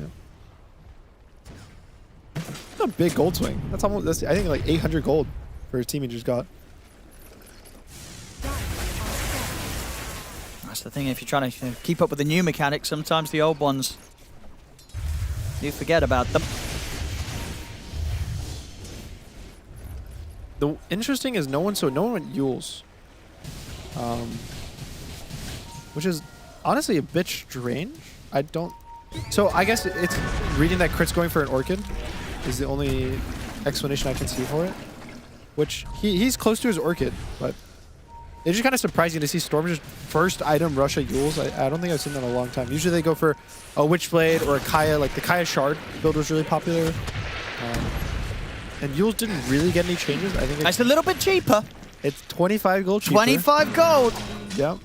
A lot of money in these trying times. It's 25 gold. If as a core you need 25 gold as a buff tuned item, I think something's probably wrong with how the game's going. Now one. he's going. And I've got the detection. Snaking. Can just watch. He was thinking about dropping a golem, but yeah, wouldn't have been the place to do so. It was only him. Has to let Crit go. Yeah. Honestly, Pari's getting a lot of good kills back to back. Thank you. I think the early game favored Falcons a lot just based on how kind of the lanes went and what they were moving together. But now Pari's getting these kills, getting all the fights, and they're going to get Roche on too. This is a big Roche again. Yeah, no chance for Falcons to say anything about this one. They're not anywhere close by. Paravision securing solid early Aegis here, 19 minutes in. Satanic already a real problem when he turns up to the fight. I mean, they've had a few situations where they've got very close to killing him. But the last few times, not quite able to finish off the job. And now with Aegis and then the kind of the 3 items that you need to be able to turn up and destroy fights as a Morphling, they're there. Vlad's Manta Crystallis, he's ready to go. Yeah, he has a BKB but he doesn't even need it at all. They're just going to smoke. Amar, he's ready to start things. Looking for the backlines with the Rolling Thunder. No one will sit forward, but doesn't find any chance to grab onto anyone. Amar's going to turn his attention back towards the rest of the team. Jump forward, they managed to take out Snaking, make sure there's no chance for a Golem. No one's getting burnt up by himself to safety with the Yaws, but just gets destroyed in the front of the fight. He'll try and slip away here, no one, but he does end up dying to the damage of Skeeter. But overall, it's just Paravision's fight to take, and they're ready to continue to clean up more. They look towards Crit. Titanic's got the damage, picks up the double kill, and Amar ends up being the only one that actually is able to get out of there after he was kind of the one who started it, Gunnar. Yeah, that was... Oh. They have so much damage on Paravision. Satanic just kind of goes in. You see Amar just rolls in the backline. I think it's a bit too far for the rest of his team, so his whole team's trying to go help him. And now they're all stuck in the river. And look at this roll. It catches the backline, Warlock goes down, doesn't get Golem, and then Satanic just... It was also really close, no one to live. I think he just could have zipped a bit further on his mana. Obviously, it's really hard to make the read of like exactly where to zip. You just want to click it, but that's true. Yeah, you still have about 200 mana left that he can serve by not zipping the max distance. But it's just hard. Yeah. You always want to stay as close as possible. It's a balance, but still super good fight for Pari. Doesn't even lose the Aegis. I mean, this morph is a massive concern for Falcons. 207. Sorry, 203 on Satanic, and that BKB, as you say, not even necessary for him to turn up and do what he just did, as we just saw. But he's pretty much going to have that on top of it all. And at that point, even if you do catch him, actually doing the damage to threaten this morph's life, it's going to be pretty difficult for Falcons' lineup. Yeah, it's definitely a bit hard. I'm not really sure what they're going to do versus Morphling when it gets into this mid game. It's got to be items, right? Yeah, so they have the Orchid, but he has a Manta. Yep. They have Diffusal, but basically anytime Amar's not in ult, he's just going to die by walking up casually. And so you're either going to be asking for, I guess it's Sumail has to be able to survive and just have enough mana to kill him through Strength Morph. Sure. But as we see, what the problem right now is those last few fights, Paravision, they can kill Sumail pretty quickly. Yep. He's really squishy. I feel like he's actually squishier than he should be. But he's not building tank items. The only tank item he has is a Glimmer Cape. He's not even going for a Sanj, he's going for Kaya Yasha. I don't know when... I mean, can the team keep him alive? Are we getting anything from the supports that will... There's a world that the Warlock can save him with golems. Gets the heal off, gets the golem drop down. Yeah, you get like a good Fatal Bond, so then now they can't all surround him because they're all going to be dying if they're standing next to each other. It's just... It's a tall ask. I think what Falcons needs to do is kind of split the fight up. They can't dive.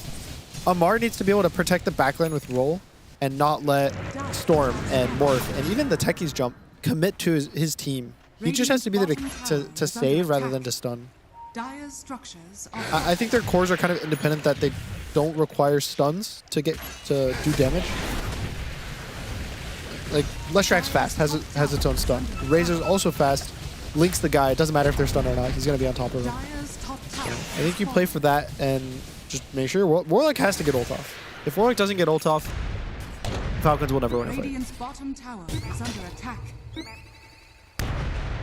They're going to start poking the high ground, see what happens with the Aegis on Satanic. We'll get the fortification out. Radiant's bottom tower is under attack. Still just under a minute on the Aegis. The rest of the team looking elsewhere for some pickoffs. No one is able to catch Crit over on the mid lane. Snaking will watch, but again, doesn't want a full commit. It's not quite a position for him to be able to drop the golem successfully, so holds back on that. And Satanic could continue keeping this creep wave on the top lane, pushed in 23 minutes in. Knocking at the doors of Falcon's base. Falcons, they've got to do something soon. They want to do this wrap, but DM's kind of perfectly blocking the wrap, and Tier 3's down. And how do they start the fight? It's either got to be Amar with the Thunder or it's just Snaking dropping the golem.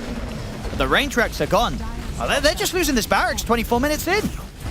Yeah, so Satanic still 7 seconds left in the Aegis, so he might not full commit. Okay, it can be a bit scary. Yeah.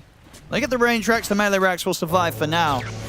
Still definitely a display of how strong Paravision feel.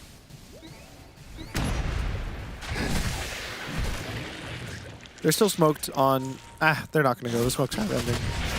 Unless... I guess they're going. Do they want to go on DM? He's already been able to put the blade mail. They're still going to try and burst through him. Samel kicking out a lot of damage is enough to get the kill. But see, at the same time, no one jumps over towards Snaking. He'll separate himself from the fight for now, though. Wants to keep his distance from Samel whilst the damage is being pumped out. Amar gets the angle for the Rolling Thunder onto 9 class. Okay. As Falcons get a couple of kills. They get anything more? No one. He's thinking about going back aggressively. Satanic makes the call to try and take this fight. The golem's going to get dropped onto Satanic. He popped the BKB though. Satanic's going to survive. He's killing off Skeeter. Skeeter, he gets Glimmer for now. Skeeter's able to get out of the fight. Amar will fall. No one survives with the final zips out as they're just pulling apart the team side by side. To Carlos, he's going to keep himself safe as he ice paths Skeeter outside of the Roshan pit. Skeeter will still be able to get in and finish off the job. It's now Satanic against the world. He's like full strength warp. He doesn't really have too much left in the gas. Sumail has no mana. But I think they're going to get Satanic here too. His TP got cancelled. They've got to do it carefully. They should be able to find him. And they do indeed manage to get the cleanup. Falcons, they had to do that very, very carefully. And they do. They pick them apart bit by bit. And in a fashion that for the most part, Paravision did still very much feel that they could go and back in and commit for that fight. There's multiple times where Satanic and no one could have probably... They could have completely disengaged. Yep. But they did get tempted to keep on fighting. Ends up costing them in the long run. Yeah, and actually there's a crazy stun by Smil by the end. He Aetoses the Storm, and he goes to stun him just to follow up the Aetos. And because of the animation bonus from Kaya Yasha, he actually caught the Morphling randomly and canceled his TP with like 0.1 seconds left on his TP. And then Satanic goes down too. Now, some TI3 flashbacks, some Dream Coils canceling TPs, and there'll be even more ways. Well, the Gleipnir's online now, so team fight control is going to be pretty huge. 9 class. And he's trying to set up this area, but Falcons are definitely going to be coming straight for this Tormentor. Yeah. I think in this series, both teams actually kind of are recognizing even more the value of the Tormentor rather than the first. I think BetBoom was a bit of... They knew it was strong, but they weren't fighting it like Falcons is. He's going to walk into this. They catch him with the stun straight away and blow him up. That's the Bristol gone, and now Falcons can try and turn this for more. Mar's got the Rolling Thunder connection on Satanic. Satanic puts the BKB. Paravision again, they want to fight this. They turn straight over towards Samel. They focus the Lesh, kill him off. 9 class, give it the blast off. Satanic can now turn over towards Skeeter. Skeeter trying to back off with the BKB. Satanic continuing to attempt to beat him down, but Satanic is going to lose the trade. He falls. Double kill from R. The fight once again, Falcons. As again, it's another instance of Paravision really trying to turn and force it. That time, DM is dead, but Paravision, they still wanted to go in with Satanic, go in with no one. It ends up costing them 4 lives. Amar's cleaning up a triple kill. Some of these tough decisions aren't working out for Paravision. Tip and Sumail. Always telling him, good job dying. You won the fight for the rest of us. And also, one thing I want to say is, Brigand's Blade is black on Pango. That's so one of the reasons this hero is so broken is because of Brigand's Blade. It works on your swash damage, so when you get it early and you get like a good swash out, you get a good ags out, you actually kill the heroes and you finish them off with the damage. You actually have so much bonus damage. So I think actually that's providing them this extra bit of damage that they need, because a lot of these fights are so close to Pari actually having enough HP to kind of tank through what Falcons is throwing at them. I mean, we saw there, DM running in first. If Samel's able to catch him with a stun where he's caught facing Falcons, yeah, he dies very, very quickly on the Bristol right now. I think also, even Satanic, I think, is a bit surprised with how strong Skeeter is versus him. Because usually in this matchup, more first Razor, you turn into him, you static link him, and the fight's over. The Razor will just casually die to you. You walk it in. You'll end up, after you kill the Razor, you'll have plus 200 damage. what does the enemy do to you? Your BKB, you have 1,000 damage, you're critting for like 2,000, but Cedar actually just BKB and mans up on him and wins the man fight as well. So it should be harder now though, because the Daedalus, it's complete. Daedalus is out. So that's going to be a big damage step up for the Chrysalis, the Daedalus in this next fight. So if Satanic indeed is able to pull off the same play, getting on top of the Razor. This time with the Daedalus, that should be a trade that the Morphling wins and Skeeter does not get the chance to survive as long as he did in that last fight. Yep, it will be different this time. Especially if Satanic has an Aegis once again. They head to the pit. See if Falcons are ready to do anything about this. This Roshan falling very quickly though. I don't think they're ready. Yeah, it's them. There we go. Paravision. They may be down at 8k, but now with the Daedalus Morph, the Aegis on the Morph, this should be their window of opportunity to look for something once again. Yeah, Satanic can definitely 1v5 the fights. I'm just worried about the rest of his team, honestly. I think that Falcons has so much, I want to say like AoE kind of burst damage, like they can go target to target, where I feel like Satanic is kind of locked into one guy at a time. And no one, I don't think has had much impact in these fights. It's basically just zipping in, doing maybe a pull, and then he has to completely get out because of how much damage he's taking. And I think just a combination that still makes it awkward for Satanic to 1v5 these fights. No one. He's going to get the start up. They're going to be able to find Crypt first. They do catch Satanic with the initial stun. Satanic trying to hold his position, but the Aegis has gone pretty quickly. The Aegis out of the hands of Satanic. We'll see how he does here on round 2. DM's starting to try and kite around. Skidder Satanic's able to turn into Razor, get the static link going. He'll continue to chase the Razor out of the fight, and this time indeed with the Daedalus, a lot of damage. The force is there. Snake is actually able to help Skidder get out of there. Skidder's thinking about getting back in, but Satanic has a lot of damage built up. So Male is dead. No one will die for this, but he controls Skidder long enough to allow Satanic to connect and finish up the kill. This time round, the whole Morph versus Razor works out flawlessly. Yep, so that's what's supposed to happen. The big thing was that he had an Aegis. So Razor had to use a static link on the first life, doesn't have it for the second, which means that Satanic can man up. And look at the fight recap. Look at the damage. And just look at the amount of damage that the Morph did compared to the rest of his team. Damn. He literally did 8,000 of the team's 11,000 damage. Which is just absurd. Dire's middle tower has fallen. This is going to be the problem. Dealing with the Morph thing. They showed us in the mid-game they could do it a few times. And to be fair there, indeed, as you mentioned, it was specifically because he had the Aegis that he was able to have that chance. Next time round, next fight, he'll probably have his Satanic. It's very close. Yeah, I think... I'm trying to think. So, the way the fights are kind of playing out, if they play it like that again, I think Pari will lose. Just because they don't have the Aegis. I think it definitely was enabled that they do this kind of greedy jump, they get golemed, and it's okay because Satanic is able to man up. I think even with the Satanic, he might just die to just... maybe he's just too strong. He actually might just be too strong for Falcons to deal with during his BKB duration. They need to find a way to kite. Because it feels like they have to go all in on just trying to separate Skeeter from the Morph, right? As soon as that link comes out, as soon as you see the aggressive waveform getting in on top, it has to be 4 stars. I mean, is it just, how many have they got at the moment? They have 1 4-staff. Just the one. Yep. And then there's 2 Glimmers, there's 1 on the Warlock, and then there's 1 on the Lesh, which actually were doing a lot of kiting in that fight. There wasn't much detection for Paravision, which again, is one of those things. What if Paravision have good detection next fight, and the Glimmers don't save?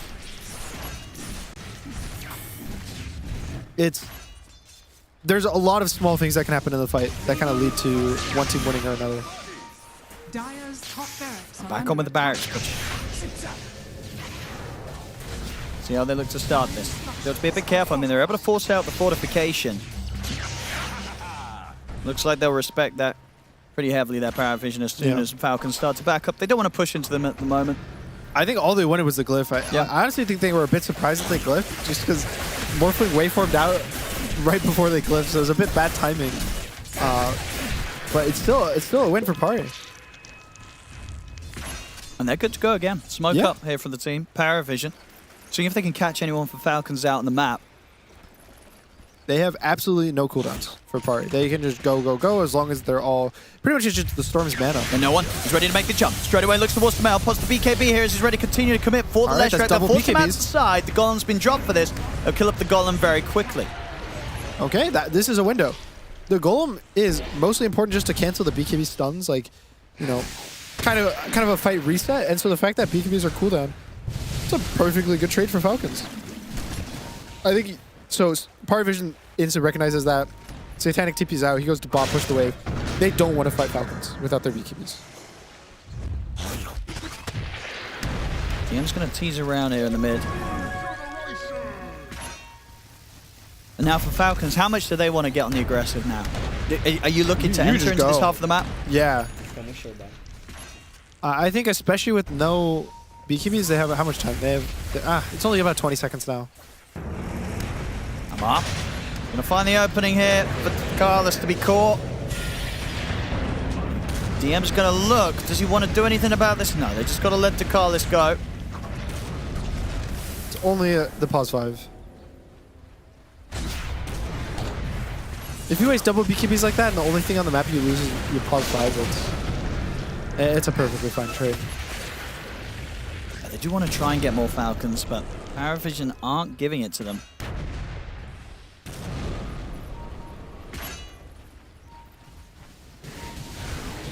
Satanic. Also each of these moments closing in on his next. I think that's Scardy. We'll see here around the Wisdom Shrine. No one was seeing. If you get the steal. Now the Falcons do turn up in time. He should be fine. There's worlds where he greeds it up really hard, but I would be surprised. All right, see big item. So Scotty for Satanic is soon. Actually, wait, no, he bought out. Yeah, it's soon. No one went back for the Witchblade, which I like a lot. I think especially any more damage that they can buy for Pari just means that the Lesh will die. If they can consistently kill Sumail at the very start of the fights, that's a lot of the Falcons' damage. That's their only stun outside of Pango Roll that they can actually use casually in a team fight. And so Amar's gonna go. See what he finds. 9-class force to the side. Amar's going to continue to chase him down. Another force to separate 9-class from Amar. Amar still wants to find him though, and he'll get it. Gets the kill on his own. Now can he get out? Zip forward from no one, trying to close in on towards Amar. Amar able to jump away with the shield crash, but now Satanic turns at the fight. They just blow up Amar, and now ready to try and look for more. Snaking, he'll also fall to the overwhelming damage of DM and Satanic. Skinner trying to stand his ground against Satanic on the Morphling. They've got the stun on Satanic, but now Satanic's ready to pop the Satanic. Silencing on him. He's healing up Satanic. It's enough to keep him fine and to keep the cleanup going in his favor as he takes down Sumail, takes down Crit. Triple kill for Satanic. As we're really seeing in these fights, the concerns that we felt were coming for Falcons. How do they deal with this Morphling? It's hard when the fights kind of break down like that. I think Amar went a bit too far just to kill the techies. He needs to save his role for ideally after the Morph BKB. I think if they can do the fights in a way that the Morph commits with BKB and Amar rolls at the end and controls him after, so he can't like Satanic up and heal. He can't. He's not able to like wait from Kite. Ooh, Amar. They're gonna get snaky. Yeah, he's able to get away in time before the vision's down. Paravision. AC online as well for DM, help with the push. Amar's going to try and slow this down. There's a banner down.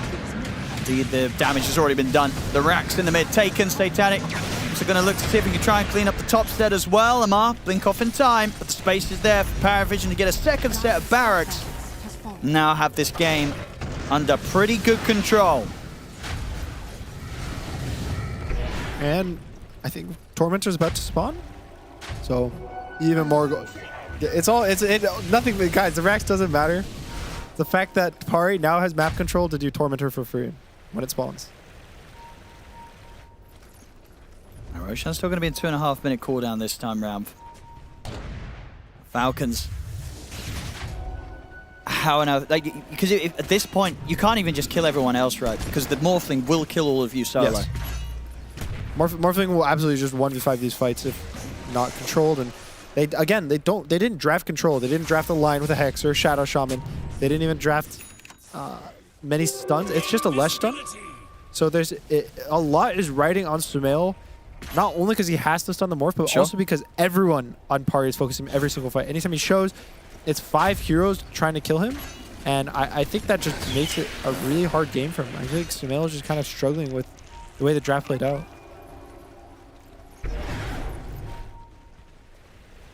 Smoked up though. Smoke time from Falcons. It's such a hard fight for them to take, but they're going to try and take the risk. Paravision, they're very set up for this. Skeevy's gonna pop all the mines. The way through is clear. How do they enter into this fight? It's got to have to be Amar again, looking for the Rolling Thunder play. Ooh, probably they have to burst no one or save roll for Morph. I don't think there's a world they burst the Morph, but killing the Storm, killing the Jakiro, those are the realistic ones. Even the Techies, I just don't think the Techies does much in a fight. Can't let it live. What's he gonna do?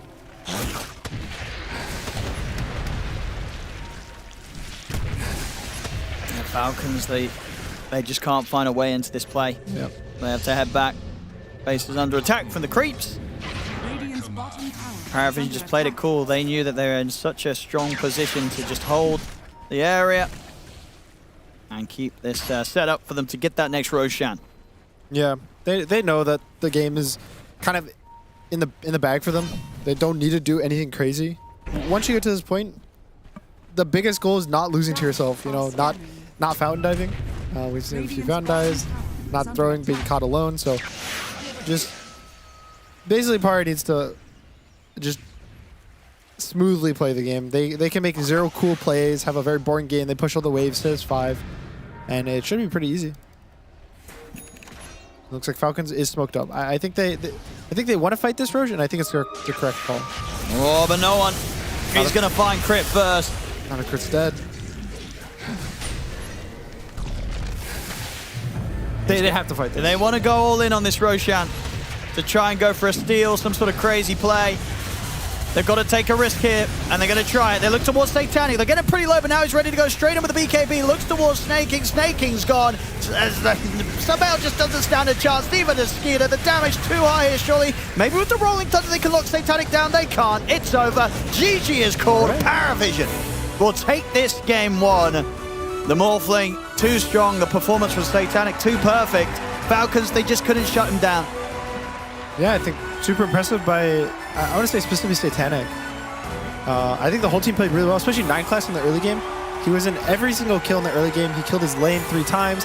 He went mid, was pressuring mid, just constantly blasting. But yeah, so at the end of the day, Satanic won every single fight for his team. Yeah. Yeah, he really did. The 13-2 and 8. I mean, he covered the game. Anytime you see kind of those 2 last picks, really, getting the Grandmaster tier heroes, no one on his Storm, Satanic on his Morph.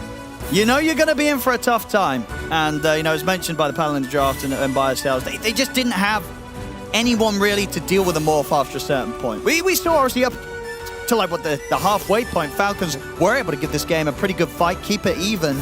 But that inevitable issue with the Morph did arise, and they didn't have anything to say about it. Yeah, I definitely think that they didn't have good solutions to Morphling in the game.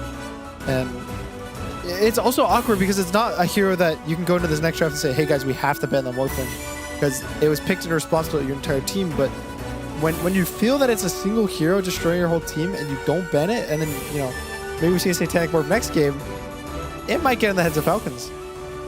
I will say, well, one thing's for sure, Satanic Morph is going to be at the top of everybody's radars once again after this Game 1 performance, as Paravision take the first game of this best of 3.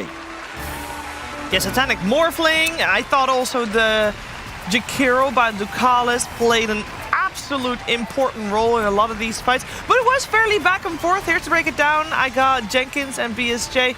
Brian, this game, at the end of the day, obviously Paravision takes it, but for a while it looked like Falcons made a good show for it. Yeah, I was expressing my concerns about Morphling as a hero, saying that he used to have the option to go like magic damage burst and effectively take heroes like Razor out of the fight because they start like below half. And now that the Conda's removed, I was skeptical that maybe Satanic Morphling's not going to be able to carry this game. But once he got that Daedalus, I feel like everything just flipped on its head because he has that static link damage and suddenly heroes are just getting like 1 or 2 shotted. So yeah, definitely Satanic Morphling. Hero's clearly good enough for players of his caliber to still take it home. Definitely. I guess the timing is now probably different. It's hard to say without actually playing the hero. Like, you probably get a feel for offlane like that. you do, yeah. Naturally in the offlane. Yeah, you can go for the burst build now. Shotgun Morph is actually back, which I would imagine is why the win rate has gone down despite, you know, pro players still picking it. But yeah, I was thinking the same thing because there was actually a couple of fights where Skeeter would man up versus Satanic, like Link versus Link, and Satanic lost. Yeah. And I even with like all of the other heroes hitting and like the minus armor that's going to come from Amar on the Pango, even with all of these things in the past, because of the Conda, it didn't matter. You would still out-trade the Razor. But in this game, yeah, it didn't happen sometimes. But like you said, like I think once you get the Satanic on Satanic, once you get the Daedalus, like this is when, like late game, this is still looking like the Razor versus Morph that we've always known, which is very bad for Razor. I mean, we talked a lot about Razor and Morph, but we at the start talked a lot about the Leshrac. We thought Simeon Leshrac was going to pop off.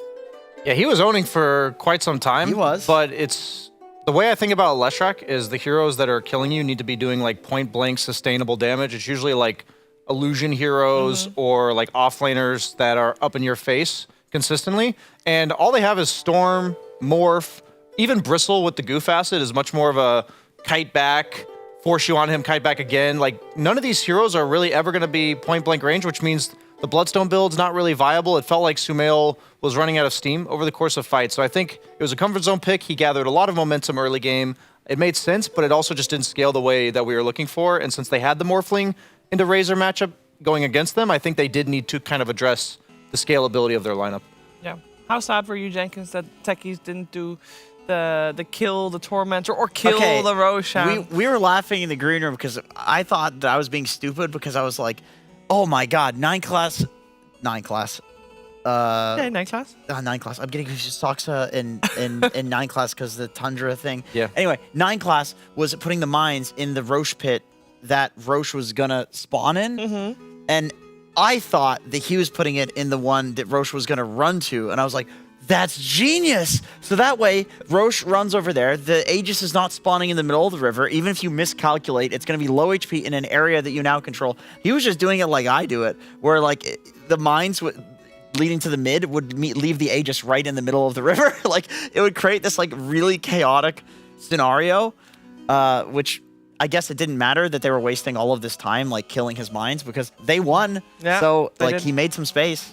I mean, Techies has to be good this patch now that I think about it because he's one of the best territorial supports in the entire game. And there's just so many objectives that people are stuck fighting around. So I'm looking forward to seeing what creative strategies people come up with Techies and his role in the meta. Yeah. Yeah, having a territorial support, very important. You also need to be able to see in the area where you might be fighting, though. And for that, we're checking in with Purge, who has his Kitty award of the game. That's right, Shiver. Vision is very important for giving you an ideal team fight beginning. And sometimes it doesn't always lead to great outcomes for your squad. If your opponents react correctly, this is a nice little ward here placed by 9 class, the nice little ward placed by Crit as well that allows them to actually see this opportunity. But Amar kind of throws himself in and it kind of splits the fight up in a bit of a weird way. He's going to have to retreat here. They're unfortunately able to get on the back line at the exact same time. And that ward on the left spots this support duo and allowed Paravision to win a really big fight. However, this is only 20 minutes into the game. This was like a rare fight that Falcons actually lost. And I wonder how different the game is if Falcons actually wins this fight, having superior vision, doesn't lose this team fight mistake. Maybe they could have snowballed this game and won the whole match, but they didn't. Thank you.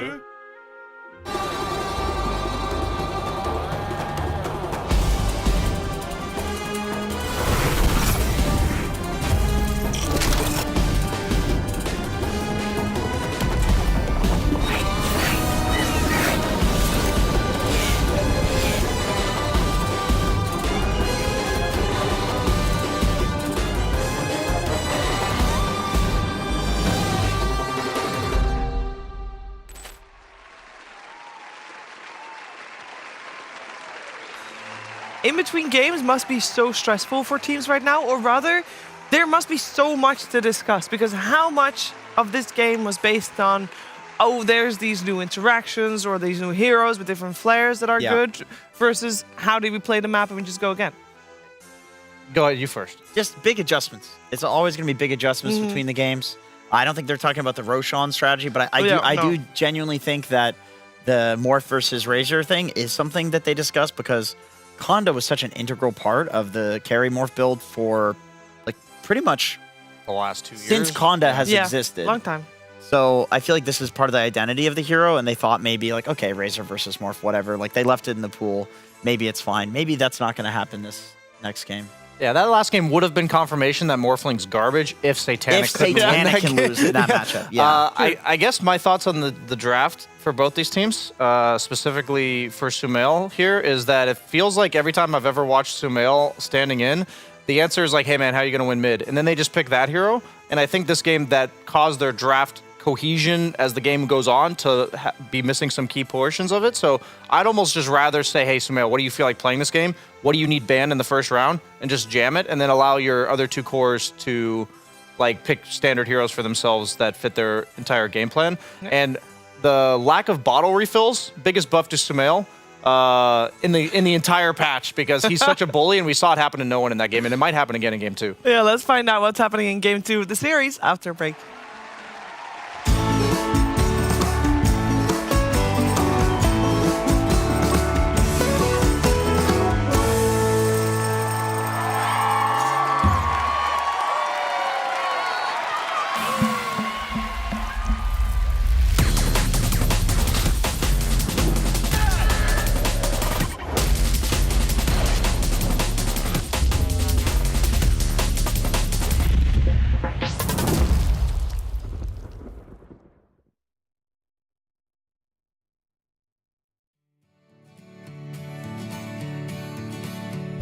As I was going over Kilgary Mountain, I met with Colonel Farrell and his money he was counting.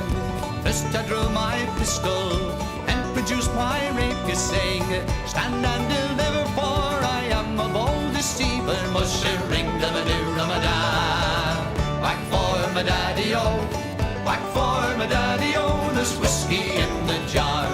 The gold and silver coins, they did make a pretty penny. So I took the money home and I gave it to my Jenny. She bowed and she sighed, she never would deceive me. But the devil's in the women, for they never can go easy. Mushering dum-a-doo Ramadan, whack for my daddy-o, whack for my daddy-o, there's whiskey in the jar. Next morning I arose between the hours of 6 and 7. The guards were standing o'er me and their numbers are uneven. So I flew to my pistols, but again I was mistaken. She'd filled them up with water and the prisoner I was taken. Mushering dum-a-doo Ramadan, whack for my daddy-o, whack for my daddy-o, there's whiskey in the jar.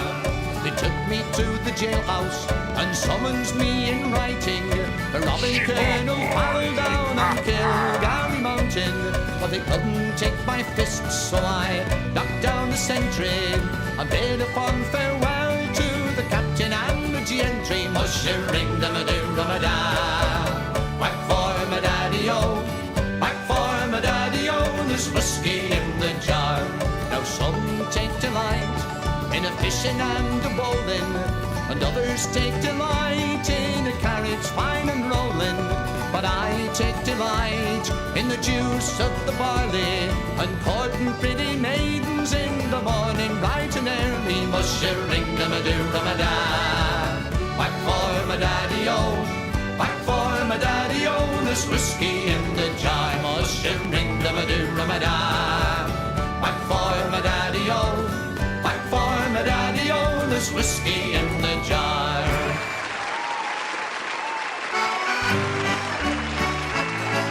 T'other day when I were driving down the street, I spied a place to park all nice and neat. The fact the gap was small didn't bother, I had told till the missus hollered from the rear seat. And she said, back and back, you're you, back and back round. If he hasn't got the knack and he hasn't back and back, then you'll have to back up or back down. Now them's the sort of comments that I dread. They makes I see blue and then see red. So I turned right open light and said, shut your mouth up tight or I'll park the bloomin' car in there instead. Back and back, you're you, back and back round. If the ass got the knack and the gas and back, then you'll have to back up or back down. By this time a queue had formed behind, and me fellow motorists weren't feeling kind. They humped and they swore, which only hurt die more, and these words kept going through me mind. And they were back and back, you're you, back and back round. If they hasn't got the knack and they can't back and back, then you'll have to back up or back down. A copper came along and said, Hello? You're causing a disturbance, don't you know? What, me? You'll have to stop this racket, so you better start the back end. So I backed it up and parked it on his toe. Back and back, you're you, back and back round. If they hasn't got the knack and they can't back and back, then you'll have to back up or back down.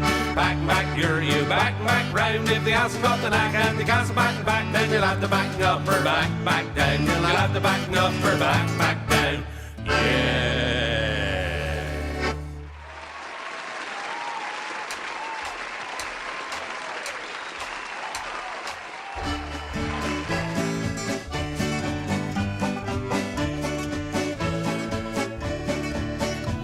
My grandfather's clock was too large for the shelf, so it stood 90 years on the floor. It was taller by half than the old man himself, though it weighed not a pennyweight more. It was bought on the morn of the day that he was born. It was always his treasure and pride, but it stopped short, never go again when the old man died. It's crazy, your journey, how you managed to escape. I can't believe it. Can you tell us the story again? Again? Yeah, come on, dude, tell us again. Okay. This is the story of how I escaped in AGL.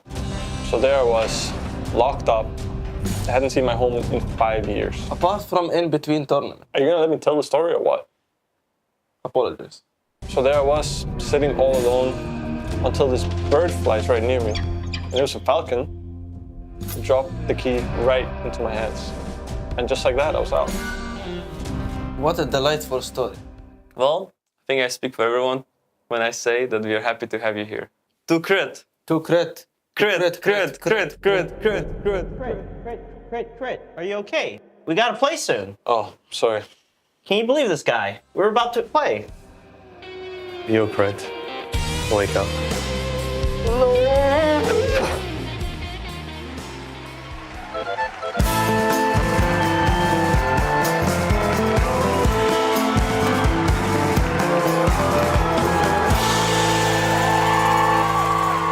Sumail back with Falcons again. It is a joy to see, but it didn't work out in game number 1. Potentially it will in game number 2. As we're heading that way, I'm joined by Purge, Jenkins, and BSJ, and we're here to break down what's going to happen on our screens. The draft will be on your screens and on ours in a little bit. But before that, please tell me how Falcons is going to do this one, Purge. I think they just need to draft a little bit more late game, or they need to win their lanes harder. That's all. That's one of the downsides of the Razor Flex, is that if he does end up as your carry, especially if there's a morph counter like that, the hero just falls off a little bit compared to some of these other hard carries. So they're flexing that guy that isn't necessarily the hardest carry. I feel even a Beastmaster would be better in some cases. Yeah. The snowballs the game harder earlier, and Razor also kind of got really messed up the first 2 levels, which hurt him too. Maybe if they still had Mallory, that the Razor would feel a lot better in the draft, because then they can flex it to mid. And sometimes he'll take it in matchups that are like, it's not like, oh, Razor's gonna dumpster this guy mid, but then it just gives Skeeter a better pick, or it just gives one of their side lanes a better pick. Maybe this also forced the Mark to be on the Pango, which didn't look that great. Yeah. I mean, I really think that they have to adjust their order of drafting on Falcons. I mentioned it before we went to the break, that if they just slam Sumail's hero first, saying, what are you comfortable picking? I think he's going to own in the mid lane, just the way he plays. The fact that you can't refill people's bottle. In the past, I feel like what would have happened in that game was no one didn't get the water rune at minute 4, and somebody would have died on the support and then TP'd in and refilled his bottle, and then he wouldn't have died at level 6 like he did. But instead, Sumail gets that kill at level 6, is diving tower with a haste rune, and the game's pace entirely changes from this. And I don't think Sumail needs like an amazing matchup. I wouldn't think of Lesh as like a hard counter to Storm or something. Yeah. So, computer, can we bring up a picture of Owie looking like an angel on the screen? There we go. Perfect. Okay. That's so fast! I'm very impressed, actually. They were so ready I'm for very that. impressed. I just want people to know that that's not rehearsed, and they did not know it was coming. I can't F with these people anymore. They're just ready. Anyway, Owie's the type of guy. Okay, you think he's an angel. Can we get a picture of him looking like a devil, please? No, that's Snake King. We'll go ahead and get a picture of Owie looking like a devil on the screen here. Oh my God! Ooh, it's just there. All right, great. Well, I figured if they had the angel one, he's. I like how he's in the We Play Animator. Yeah, this guy's cooking. Okay, like I agree that they could probably just pick.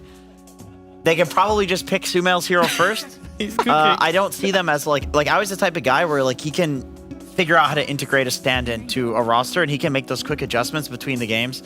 I would really like to see at least like maybe early phase the Sumail guy, you know. They didn't here, but the Bristle has been Unless a first that's pick a mid-Bristle. No, I doubt that. You know, you mentioned earlier that the Pango didn't look that good on offlane, and I wonder how much more valuable it is as a mid because you're hitting 6 for the Wisdom Rune fight. It's almost like you hit 6, you guarantee your team wins the Wisdom Shrine fight, and then it cascades a lot better. So like some of these flex heroes have slightly different roles now because the timings are all like moved up and a little bit different. And I feel like Bristleback is a safer hero in that sense because he is a better carry and offlaner.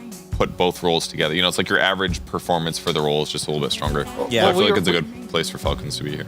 Well, I think Carry Bristle got nerfed because of the fact that you can't lifesteal off of the quills that people are proccing by hitting your passive. It makes the red facet worse. Yeah, but at the same time, the ancient stacking that's right next to your safe lane, is that enough of a buff to counteract that? I'm just wondering because at the end of the day, I think Bristle off lane, maybe even though it's not the best in lane versus PA, you also can just rush items like Blade Mail that make PA have a tough time focusing you. So I'm just theory crafting like, where are they going to put this Bristle with so many changes to the patch? I feel like with Falcons, it's more often than not Amar playing it, and I feel like on the last patch, he didn't go for the green facet that much. Yeah, that's true. So I do wonder. Because he's a carry player. Yeah, because he's a carry player from the offlane. I do wonder how much practice he has with this. I mean, it's Amar. When we talk about top 3 offlaners in the world, a lot of people are like, well, yeah, he's #1. Minus Collapse at a tournament worth, you know, over $2 million. When there's stun initiator offlaners only. Yeah. I like the Slardar ban. Slardar PA is a classic. One thing I love about new patches is whenever you learn about the new 5 to 10 heroes that are OP, that's usually about how many I feel like there are, you see the heroes that are good against what's good, we mentioned that earlier, but you also see the heroes that synergize with what's good kind of come back into fruition. I see Slardar PA, that's a classic. All the combos will stand the test of time regardless of what patch. The Tide Band's a little interesting. It was played in the first series, right? And yes. The toggleable Kraken shell was actually pretty useful, correct? Yeah, it was. When you get like initiated onto, you survive for way longer. It also let him cut the second wave without taking like any damage. Yeah. So they just didn't play lanes. It does slow you, so it's a little bit dangerous when you're cutting waves. I forgot about the slow. But I think if you're cutting waves, you kind of want to be slow to keep aggro fair the enough, creeps fair anyway. enough. Yeah, maybe like when you're walking up that ramp or something. Yeah. And Jakiro, a hero we're going to be seeing a lot of. I feel like almost all of these heroes are going to get nerfed within a week because they did get nerfs and it clearly wasn't enough to take them out of like top meta. So I wonder if they're going to get slapped again since we still are seeing a lot of the same heroes that we saw a week ago. What if, I guess SNY was around a little bit longer in the previous patch, but items like SNY and Glimmer, what if they wanted to say like, okay, let's release the new patch and see if these items are still a problem? And then if they are adjusted. Yeah, so I also think the A patch or B patch or whatever will also include those items being nerfed, and that might also be enough to get rid of these heroes. This is like an aside, but I think in terms of iterating, that is definitely what you want to do because they're probably beta testing with all of these new changes, and all of a sudden people are going SNY Glimmer. You don't want to just, it's like hubris to think you can assume things about like the future meta, given that everything is going to change anyway. So I mean, even now, like maybe in a week from now, like the DreamLeague Grand Finals will determine what the meta is. It's always the Grand Finals, so these heroes might not even be picked. We didn't see Bristle in the first series. Falcons are trying to get Razor nerfed one more time because that's their role in the meta. That is exactly, they do that every single time. I mean, the Heroes winner, it did go up a bit, but it's not like it was very good before. I really feel like I mean, for Falcons, it makes sense that they're going to pick it, right? They'll pick it on any patch, but I don't see it being like particularly good enough that other teams are going to be snagging it in like the early phases. I don't think its stock has risen that much. Maybe some of the enchantments are good from, like lifesteal ones are easier to get at multiple tiers. Yeah. But this hero, though, does feel really good. What do you like about it? I like the facet that gives you the shield when you use her Q. I think this makes trading really easy on a hero that already is incredibly good at trading. Like sitting on the side and 1v1ing the enemy support, you're almost never going to lose that on CM. And she already didn't lose that, so like this is one of the strongest laners in the game currently. yeah, I mean, it gives her a physical barrier. It's HP. It's now a heal nuke, basically. Yeah. If you can use it on you and your allies, so it has a lot of good potential there. And attack speed reductions against PA are also quite good. Like, obviously, when PA uses BKB, you're gonna have a bad time playing CM. But if the BKB runs out, PA is basically hard countered. Like, you're giving her attack speed reduction with Nova. If she's not using Blink Strike, she is not attacking fast enough. And if you can Frostbite her, then she can't use Blink Strike anyway. So you've got two upper hands, assuming, and God forbid, her BKB's gone and you press your ulti, then she's literally not attacking. So it's actually quite a good matchup if you aren't the guy that gets blown up right at the start. Yeah, positioning key. I do feel like the old CM ulti where you got armor on yourself was probably better against PA, just because when PA was BKB, you still didn't die instantly. But I feel like it makes it so the matchup is at moments way better for Crystal Maiden, and then when BKB PA is on, you just die. So it's kind of a more polarized matchup, and it's all about maybe that mid game like Ghost Scepter that these supports are gonna buy most likely, but then at the same time, Ghost Scepter's pretty bad against the rest of the lineup on the side of Pari Vision. So maybe they just can't go those. It is a very strong trio between the three Falcons heroes right now. It's like a lot of damage. I like this, the kite, the slows that Falcons has. It's really just the CM that's the hard lockdown. I was thinking BH plus CM, it's a lot of like persistent poke damage, so these two heroes can run around together and gank. But it does become a little harder when there's a Centaur ulti to get people out. I'm really wondering how Skeeter's going to find his place in this meta, because I mentioned like these tempo-based stunners. A lot of them got nerfed. You know, he tried Razor last game. Oh, that's a Skeeter hero there. I like that one. I love that pick, actually. I was going to say, if there was a Lifestealer, there was also going to be Gyro still, right? True. I don't love... Gyro would be interesting, because Centaur usually goes Blade Mail. You also have like a lot of poking, kiting supports. They have no save, so you kind of need a carry that has natural defense against the heavy burst that Pari Vision represents with the lasso plus PA. So Gyro, I think, would have kind of been his job would have been to face tank everything and kind of take them down with him, and but he would probably die every single time. I think Lifestealer is one of the unsung heroes of the patch so far. I think when they removed his Unfettered, and they effectively buffed his current facet of Rage, because he lost 5 movement speed, but then they just added stuff to his facet for... One of them makes it so when he kills heroes, he gets... Open wounds, spreads. Yeah, and he gets way more HP from... For kills, heroes, yeah. And then the other one is that your ultimate, when you come out, will do 25% of your host's remaining HP I don't see people as damage going for over that time. one as much as... I'm just saying. As cool as your theory sounds. An Ancient Creep is 2,000 HP, I know, it's very That's exciting. 500 damage. I know. One thing that is... One time. One thing that is cool about Lifestealer, though, in the current map is that when all of these early fights happen, Infest is just way more valuable. Because whoever gets gone on, you are going to give that guy HP. And if you're juicing up a hero like Bristleback or even Bounty Hunter, you can turn a fight in a huge way. Because you know these fights are happening, and that makes Lifesteal a little bit more valuable than before. You mentioned the BH. I mean, you also have the Lifestealer Bounty Hunter combo. That shit is potent, man. Yeah. Yeah, one of the worst things about Lifestealer is it felt like you always had to choose between SNY or Manta, and you wanted to go SNY, but you had to go Manta if they have some silence guy. And looking at this lineup so far, nobody on Pari Vision, at least until maybe 5th item on PA or something, is going to buy any sort of silence. So they have to buy it on no one's hero, and I think this like Radiance SNY build on Lifestealer, Ags probably, feels really strong here. Do you worry about the evasion issue, though? That's the one thing that I'm worried about. They don't have a ton of magic nukes to kill the PA. Obviously, they have some lockdown and stuff, but... You probably go Ags MKB if I had to guess. Maybe your own Bloodthorn, but I really don't like earlier. It was probably a lineup thing that Mickey had to go Bloodthorn against PA because he was against Wyvern and Shadow Shaman. But I think on Lifestealer, you just want to go MKB and make it your job to infest the PA with Ags. And not only are you negating her BKB timing, but you're also probably chunking her. And that facet that does damage based on how much HP they have when you infest out. It also made it so however much damage you do to them while your Ag's infested, you do 25% of that when you come out. So it did make the Ags build better. So if you're planning on going Ags, then it could be something to consider. Maybe he'll still go the other one, but I'd love to see it because it's hard to kind of quantify how much damage that's I think gonna it's do. much more likely when you know that you're going to go an Ags build and they're picking it into PA, so they know they're going Ags build. So I almost have a feeling like he's like, pick this, I'm going to go this facet. Like, this is the call. Yeah, it's just something to keep an eye out for in the late game team fights because it's like a 3-second damage over time thing that also hits in an AoE. So it could be devastating of the highest degree, Jenkins. Yeah, as a lot of people do say. So last pick here from Team Falcons, they're going to go for the Queen of Pain. Ooh, the hero we saw really style last series. Yeah. I mean, it's looked good so far. Gives them some magic burst that they needed. They were going to kill heroes a little bit too slowly prior to this pick, so they needed it, I think. Lacoste was raving about how good it was against heroes like PA that heavily rely on the BKB committal because you just push them back with the Sonic Wave. And disjointing PA's first Phantom Strike in a team fight can have significant impact on her damage output because that hero will die in a matter of 1 or 2 seconds, and that's what the Sonic Wave is buying you. They also don't really have...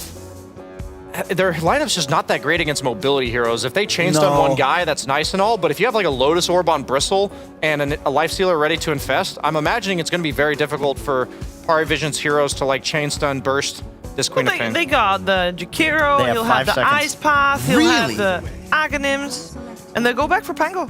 That is countered by Queen of Pain. I'm surprised by that. I mean, I've seen no one do this before. I remember they picked Puck into Monkey King because it was good for the game, and they actually won that game. He won the lane. So, but am I crazy? I wish there was a mid laner that we could call upon right now that could tell me how the Pango Queen of Pain matchup goes. I really wish. I really wish that'd be so nice. There was a mid laner that could help us out. The AUI?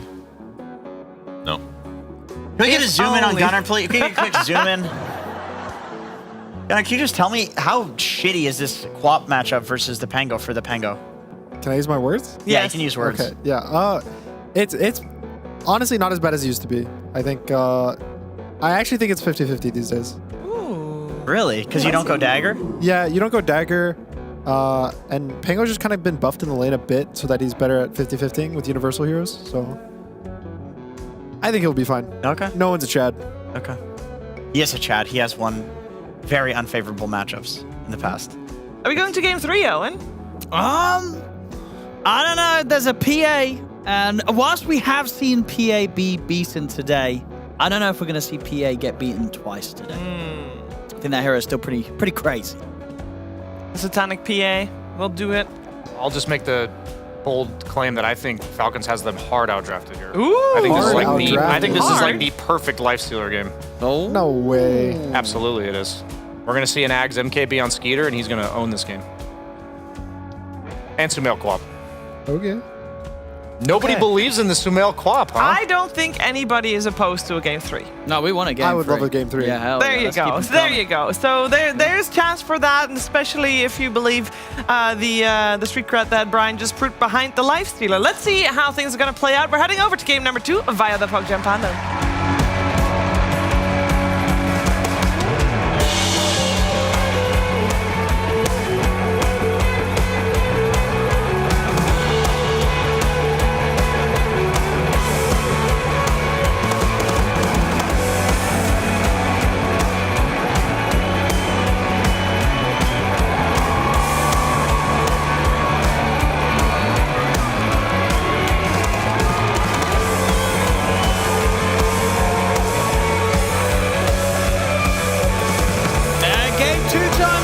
Gentlemen, Paravision versus Team Falcons, and indeed for the second time today, we're going to see if the PA is it possible? We've had it win a game today, we had it lose a game today. Now, what's going to be the result? It's first pick for Paravision. They come out with it.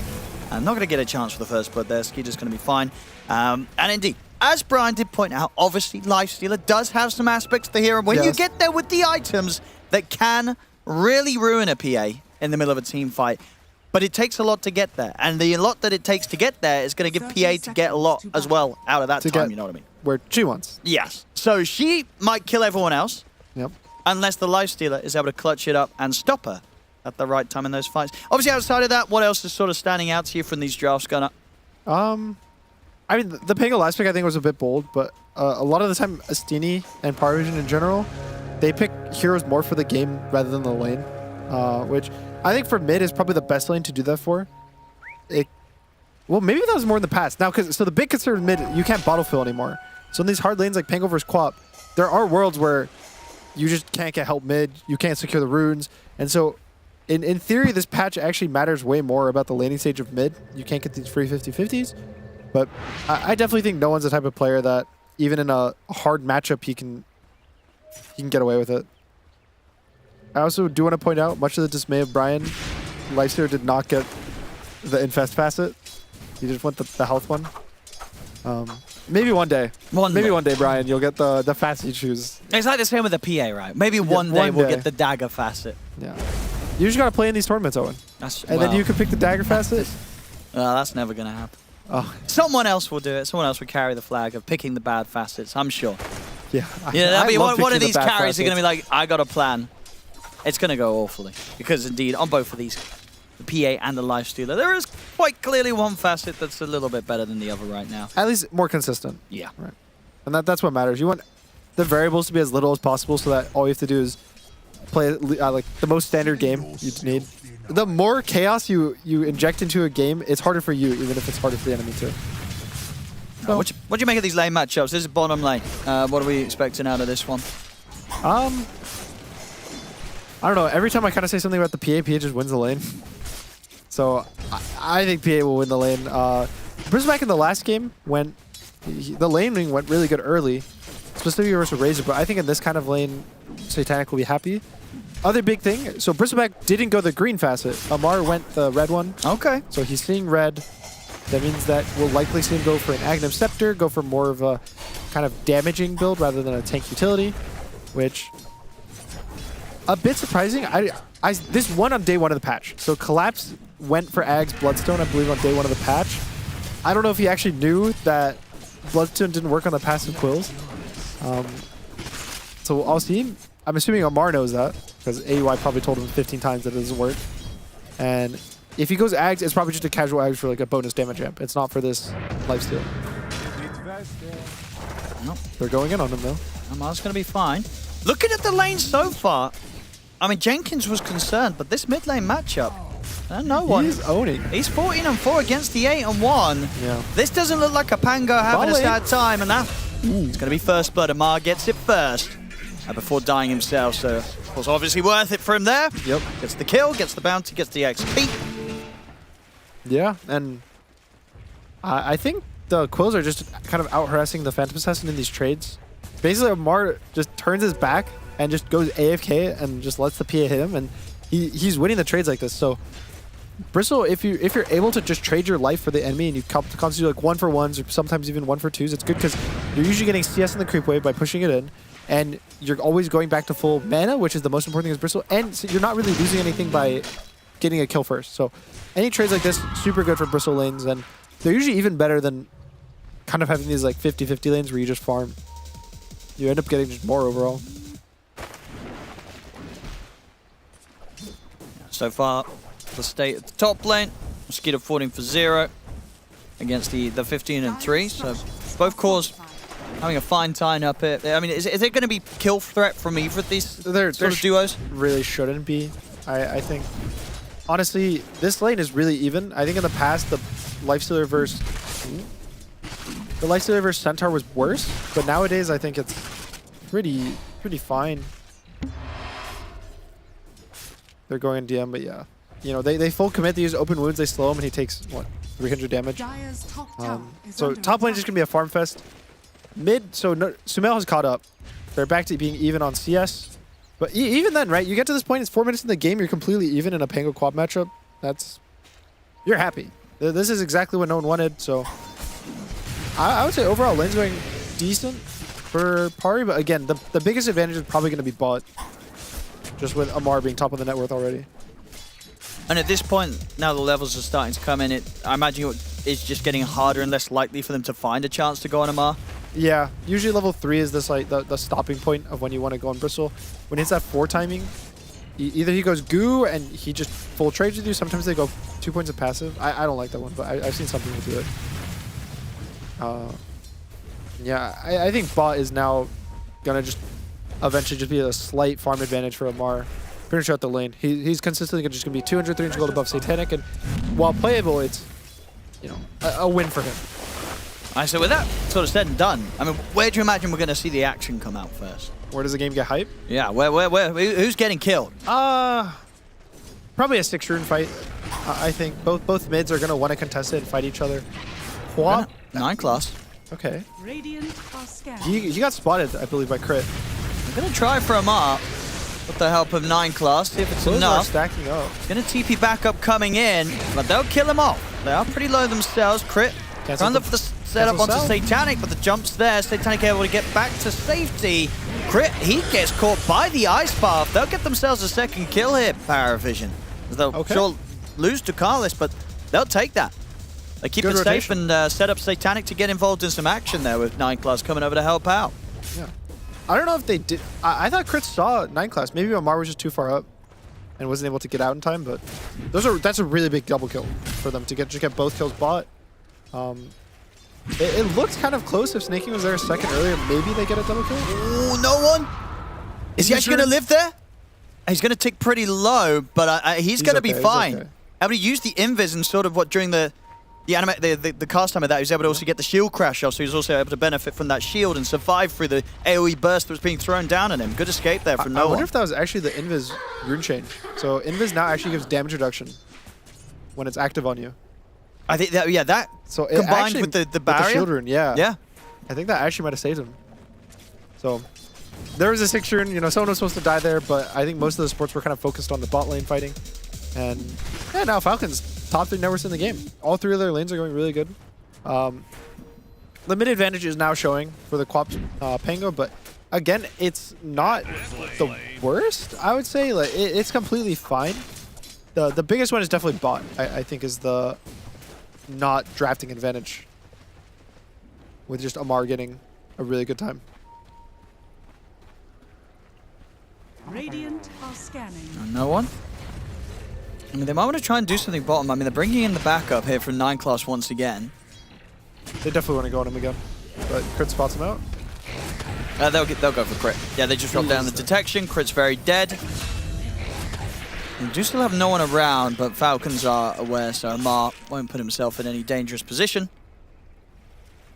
I'm curious what build Skeeter will go. So he just gave an armlet. Radiant's middle tower is under attack. So there's like the armlet into Radiance, or there's just the skip armlet for Radiance, or there's just the full, you don't go Radiance. I'm pretty interested to see what Skeeter goes, just because, like the panel was saying, I think a lot of this game is going to rely on him being able to either man-fight the Phantom Assassin or protect his team from her dives. And so it depends a lot on how he itemizes. I don't really know what the best one is. I can see him just going full right-click, no Radiance, just armlet, Deso, and maybe an MKB, Son Yasha. The strongest carry. Has he got any way out of this? He has a Stampede, but of course Snaking's ready and waiting. Yeah, saving the Frostbite. To lock him down. And they'll get him. Same time though, Stampede is actually going to help on the other side of the map, take down Sumail. As Paravision's able to dive in beyond the tier 1 tower. So that kind of works. I mean, he was clearly drawing their attention there right there, because he was dragging this creep wave for quite a while, all the way up there. So I don't think he's fussed at all that they came for him. That seemed to be part of the plan, part for the bait, because the rest of his team were ready to jump on Sumail. Yeah, especially for the fact that... Ice Path onto the 2 of them. Crit and Snaking getting caught by surprise there. I mean, the 2 of them just sort of holding hands behind the tower. Crit's lucky to get out alive. Jakiro's looking really good every time I see him. I think the double pop of Ice Path is just super good and like consistent. It's a lot more damage. Even level 1 is over doubling the damage of the spell compared to what it was in the past. So that's super cool. Having an extra sun, super cool. No one? Little awkward there. Off the mark with the swashbuckle, gets Sonic waved under the tower. It's going to cost them both their lives. They were going pretty deep for that one, Paravision. And Sumail, they're not going to get away with that against Sumail this time. Sumail shuts them down. Easy double kill for the Quap. A little too deep. Yeah, a little too deep. But yeah. Sometimes you got to make those plays. Yeah, see what happens, Ooh, the Ripper's Lash. That noise, what is that? The old nullifier noise? It is, isn't it? I think it's the old Wait, how does nullifier the noise. new nullifier noise go? I don't think there's one, because there's no, like, proc. Oh, yeah, I guess, yeah, you're right. Yeah. But you're right, that was 100% the old nullifier noise. So Tank's dead? He is, and that is without his TP available, because he just TP'd out to avoid that sort of situation. Comes back to the lane, they're able to kill him. Back in the river, Stampede's up, Macropire laid down, Sumail caught in the ice path, Rolling Thunder from no one to control the both of them. They're both dead. Have they got vision here for Yeah, Crit? the sentry. He's on They the do sentry. indeed. He's back up under the sentry that he died under just a moment ago. So Paravision, they're going to get all three of them. I guess this is the thing as well with Jakiro, right? I feel like there's a lot of areas of the map where you kind of get stuck in a bit of a corridor, and these Macropires, they're hard to get out of. Yeah, it feels very kind of maze-like, the new map. I think the old map, especially these big jungles, were really wide. But you see here, it's like they have to walk down this small corridor, and they're both just taking the Macropire the whole time. The Centaur ult, twice now, has actually been used versus Sumail, so Sumail will blink, and then they'll just get hasted and chase him through his blink, and it will still be on cooldown by the time they catch up to him. And honestly, to some extent, it's the points in Shadow Strike. If he was maxing his blink, the standard build of going like 0-4-4, maybe he doesn't win the lane as hard, but you actually might survive in these situations. Your blink goes a bit further, it has a shorter cooldown, and that's one of the other reasons why some people kind of lean away towards this dagger. And I guess that's the thing as well, right? Sumail didn't really win the lane that hard, right? It was pretty even. He won an okay amount, but it's not as much as you... Sure, it's the trade-off. Yeah. Yeah. Especially, I think it would have been very different if no one died at that 6-minute. If he didn't get the Invis rune, or they just did an extra, 50, 60 damage to him, either of those matter a lot, but the fact that he's able to get the rune away from Sumail, live, I think is definitely turning the game around. Because he's now 1-1-6 on Pango. I mean, they're looking for Sumail again. He's got to use the Sonic Web to try and push back no one. Still 3 seconds on ult? He's okay. Yeah, so he's going to be fine here, Sumail. But did indeed need to do that. Once he blinked in, it was on. Pull down bottom lane, Satanic. Well, a nasty surprise for him there as Crit walks up with Skeeter inside. Radiant's This is not, under attack. the Phantom Assassin games we've seen in the past. It's going to be a slow start for him this time around. Bottom of the cores right now, Satanic on the PA. Top tower is under attack. He's going to need a lot of time. Whereas meanwhile, at the top of the cores, Skeeter, he's going to be hitting a solid Radiance timing after the armlet. Yep, so he went armlet. I like the armlet first more. I think it's a bit awkward when your carries can't do anything at all. Even the Phantom Assassin, we've talked how she can fight with a Battle Fury, even before her Battle Fury, whereas Lifestealer going naked Radiance is such a weak hero, so having the armlet makes it hard for him to die, lets him go fight early. I think, especially now that he has openers again. Oh. Good angle for no one to go in. Gets the swashbuckle, shield crash onto the two supports. They've got the lasso as well to lock down Crit. Skeeter and Sumail going to consider if they can do anything in return, but looks unlikely. Yep. No one's going to be able to continue to roll away. Also has a haste rune in the bottle on top of that, if necessary. Again, a couple of quick kills, and they get out. Yeah, just consistently getting kills on party. I think they also see something. They see Sumail. They might try to dive this. It's tempting. Blink's there. Do they want to use the Stampede aggressively this time? They won't. They don't quite catch vision of him as he heads into the trees, so don't want to try and search that deep for him. Soon it will be a bit easier for the catch as DM is very close to having his Blink dagger. Yep. I think his Blink is probably going to be a smoke. You'll see Ducalis already has one in inventory. I think they'll literally just smoke the second they get it. It's going to be too late for the XP rune, or the Shrine of Wisdom, to be exact. But even now, I really like how Pari's playing on the map. Just consistently playing forward on them, forcing out rotations. Got to use the Stampede here defensively. As they weren't quite able to get the quick burst kill against Snake King, Skeeter coming with the Infest to help out, and now looking for the chance to turn. No one's down to low ground with the swashbuckle, but Falcons are going to chase on forward. Look at the shield crash off the ice path, full hold back post Sumail, and Skeeter, but the Sonic Wave will still manage to come out from Sumail as no one gets punished. And this time, Paravision poking for the kills in those rather deep positions doesn't quite work out for them. Yep. I think a bit too far. I liked how they're playing as like a concept and just constantly going on them, fighting around the enemy big jungle, just going for kills, but they didn't have roll up, and I think the Stampede just came not perfect timing. Like they weren't able to actually kite out because of the Stampede, so he goes down. They don't lose a lot, but again, when you're playing in this draft where Phantom Assassin's useless right now. He's in the backpack of the team, has to just get space made for him. And when you're playing like that, losing one of your 2 cores that's actually having a good game hurts way more than when all 3 cores are having a game and you're ahead. So, like, I think every time, like, Sumail gets caught out, for example, it's okay for Falcons because they still have 2 other cores playing the game and still being ahead. Paravision, they want to make moves here with these 2 blinks. They got There's the jump. They're going to go both in straight away for crit. Falcons, can they get the rest of them out there? Skeeter, he knows he's strong because he has the backup. They get the Frostbite connection in. The Ice Path's getting laid down, but Snakey's just got the freezing field. No one dies. The Rolling Thunder won't save it. Enough just AoE damage being pumped out by Falcons to make it impossible for these 4 members of Paravision to fight into them. Still chasing. Carlos is going to go for the TP out. They'll jump forward. They haven't quite got the burst. They try and take him down. It's not enough. Paravision, you know, they went for that play there with both DM and 9class sort of jumping in on the same target. It just leaves it sort of the positioning open for Falcons to just turn, take them down. Not only get the kills, but also get this Tormentor secured. All right, game 3. I mean, as the Tormentors go. So, to be fair, I feel like the Tormentor win rate's not been that solid today, right? In terms of the first Tormentor taking. I feel like at least in 2 games, the team that took the first one did actually end up losing. Maybe it's 50-50 right now. Actually, we have had 4 games, so it actually could be 50-50. Yeah, I think it might actually be 50-50. So this game, we'll find out. Yeah. And then 3rd game, that means that we will maybe be back go back at 50-50. Yeah. Okay. Or 4-2. Yeah, indeed. Then we might have more concrete More data. results on We need more the data. importance of the 15-minute Tormentor taking. Snake kick. That's the freebie there for Paravision. I just want to say shout out to 9class Bat. Oh, hold that. Okay, well, no one. He He's just a gets 7-6? blown up on the wave. Oh, he missed the E. He's going to live. All right, he's out of there. 7 health. Sumail not quite able to lay down all the burst to take him out. No one walks out or runs out. Of course, courtesy of DM with Stampede. He was just, like, barely out of range with the Screamer Pain. That's a big kill that they're missing out on.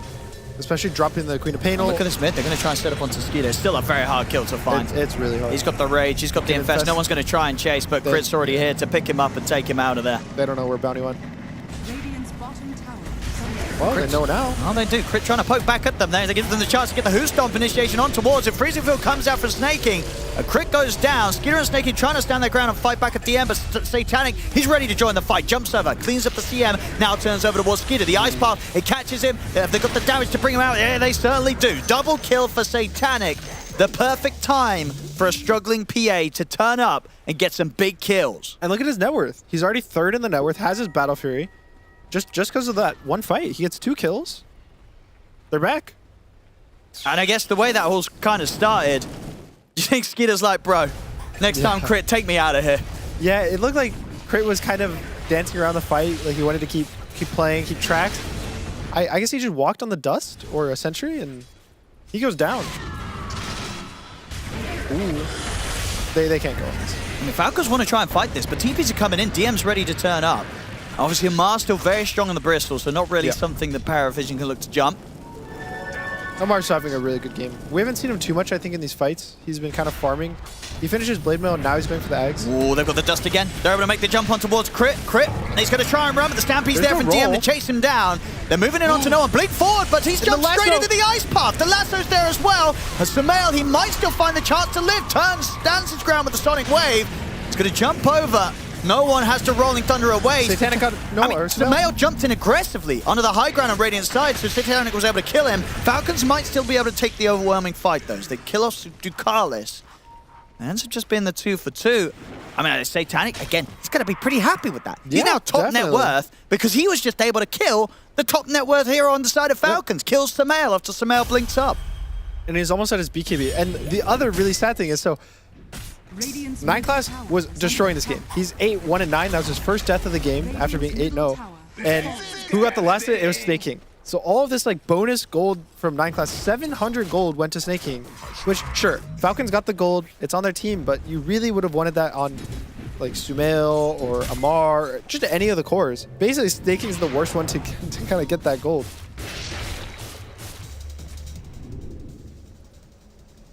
Radiant are scanning.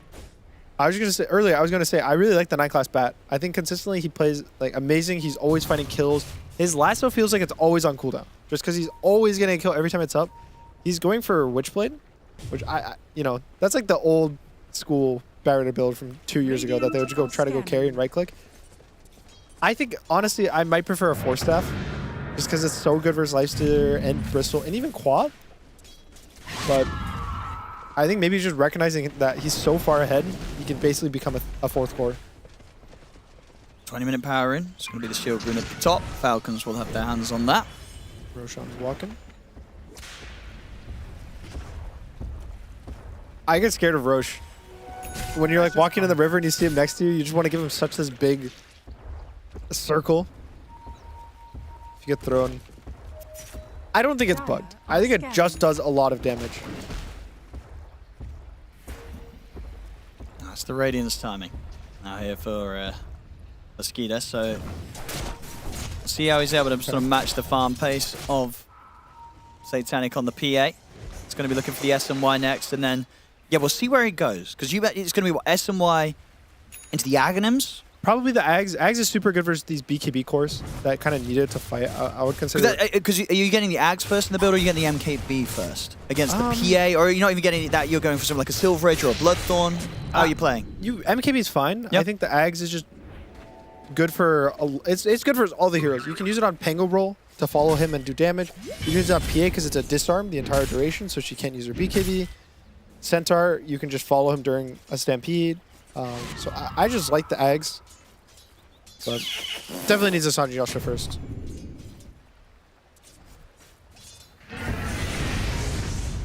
Seems for the game to calm down once again as both teams carries. Content with working towards their next big item.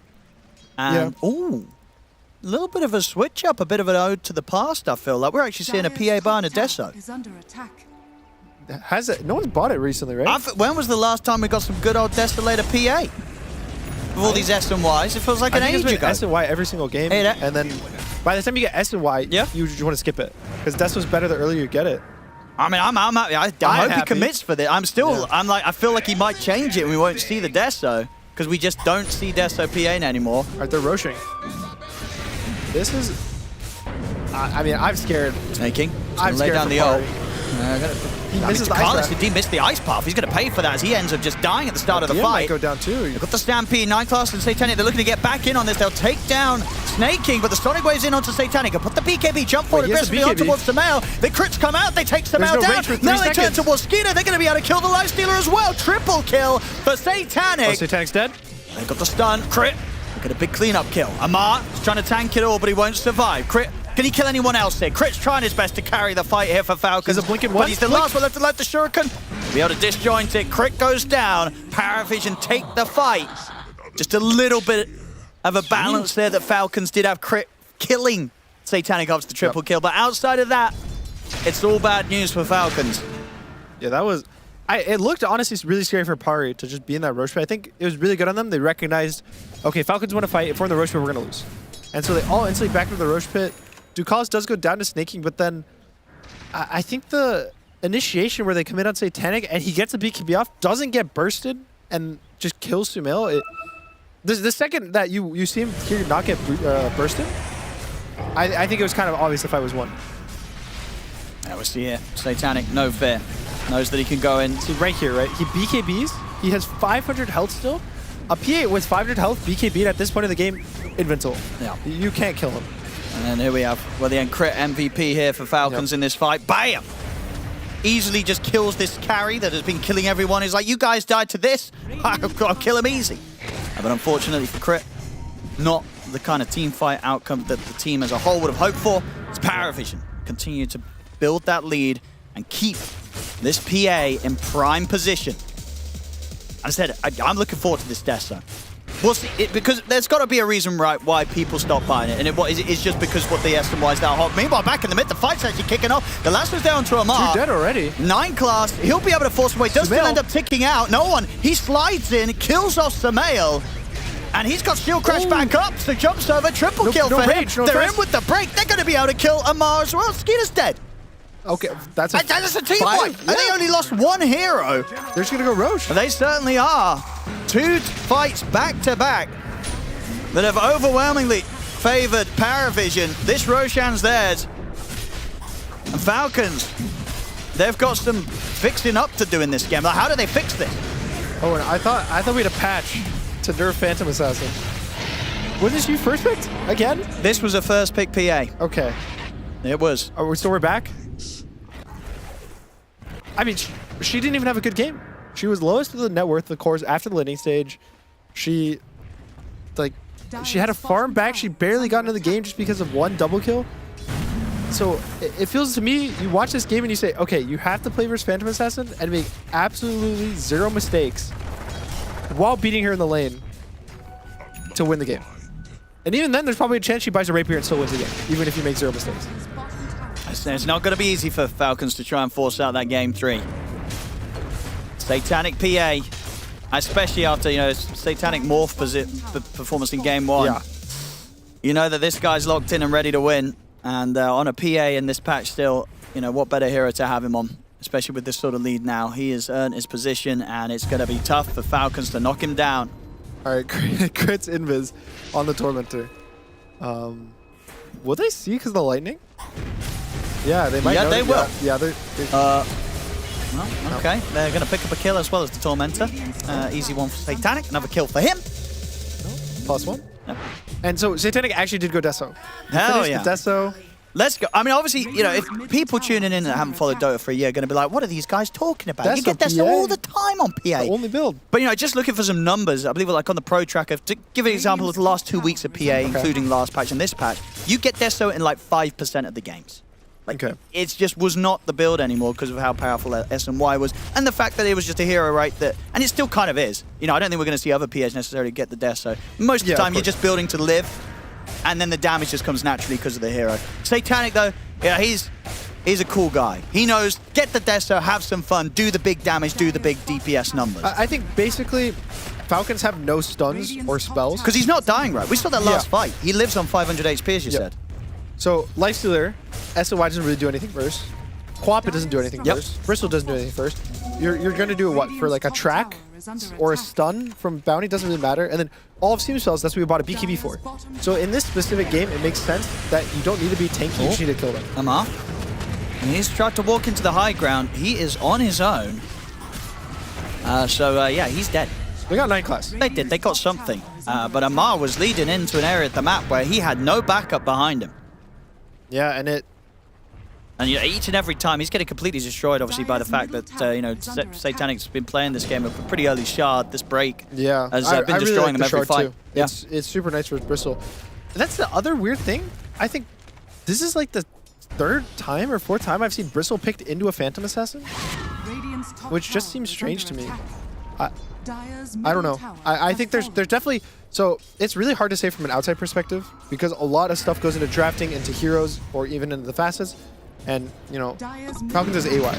So they obviously are picking everything with a plan. Nothing's just, randomly picked for fun. Absolutely, yeah. So there's definitely some ideas about this Bristleback that it's also to say it's not necessarily wrong. Like, just because Amar's struggling in this game doesn't mean that, it was a bad pick or yada yada. Maybe they just missed their timings. Or they messed up that one fight and now Satanic's having 2 free again. They might be ready to get in on the fight, on the action here, as no one's into the high ground with the Rolling Thunder. Looks like the rest of the team don't want to dive. Yeah. They're ready to use this just to back out. It's enough to keep Satanic safe. They've still got time to try and make something happen with the Aegis. 1 minute left on it. There's an amplified damage for the piano. Ooh. Okay. Here we go. And interesting to see, and important to note as well, I guess, even with the patch changes, there was a bit of a change to blow out a buff to it. But we're still seeing some PAs, as in this case, not want to get a point in it. Yeah. I think I kind of understand why they're not going for it. Yeah.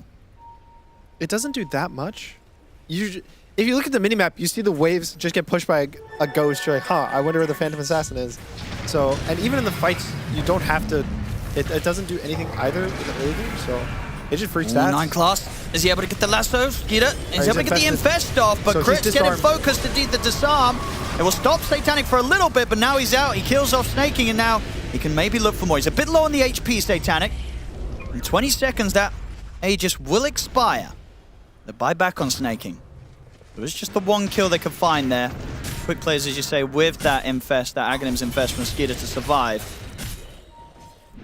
So this is the big item, right? Skeeter hit his timing, and if he infests, I think it's 5 seconds long. It's quite long, isn't it? So it's 5 Yeah. seconds, and a BKB right now is 7 seconds. So it'll be 6 soon. So pretty much Satanic's full BKB can get fully stopped by Mid, look at this. No one. He gets the opening on towards Skeeter. They've got the chains as well with the Ice Path. He's finally able to get off the rage. At the same time, Crit and Amar will kill off 9-class top, but Satanic just jumps in, kills off Crit. We'll see back in the mid, they do lose no one. Satanic's going to have to opt for the TP out. So Falcons, they do actually find a favorable trade there. Getting the chance to kill no one off as after no one did try and set up the play onto Skeeter. They had a pretty good amount of stun, but obviously with the play happening like that, with Satanic being top, they just didn't have the overwhelming damage they needed to be able to kill the lifestealer off during those lockdowns. Yeah, I think it's just a bit too spread out. Probably feel themselves a little too much. You know, you start winning the map, getting kills everywhere. You feel you're unstoppable, and you don't have to bring 5 heroes to every engagement. And times like that where you just don't bring the numbers, or when you get punished. So a little bit of an opening there for Falcons to take away a little bit of the lead. Yeah, but now Satanic has his Satanic. He does. So now in a full 5-on-5 team fight, they have to be so sure that they can 100-0 this PA, or at least kind of change the setup during that long disarm that Skeeter should be likely to apply to him. 9-class back in action. Fine snaking. So, yeah, the big issue is basically, if you get him low, he's going to BKB Satanic and then go back to full health. Can we show that? So then the counterplay for that is during his Satanic BKB, you have to infest him. Yeah. But then you're kind of, holding the infest. Then you have to hold the infest. Which gets difficult. You can't necessarily do that if they initiate on you, and he's kind of the one that's getting initiated a lot of the time, which as he's supposed to. So I'm curious to see how they kind of execute the fights. It's probably to be on Amar having to be tanky enough to go in first, and then they use him as the bait. It can't be Skeeter can't bait anymore. Dire's top tower is under attack. Didn't you have a whole rolling thunder that's kind of causing chaos in the fight? DM. Maybe seeing Wants if to he jump. can start something.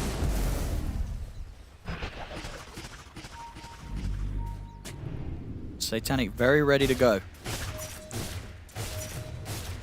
They're up to the high ground. Falcons maybe questioning if they can fight back themselves. They're going to have snaking back in 5. So 11k gold lead.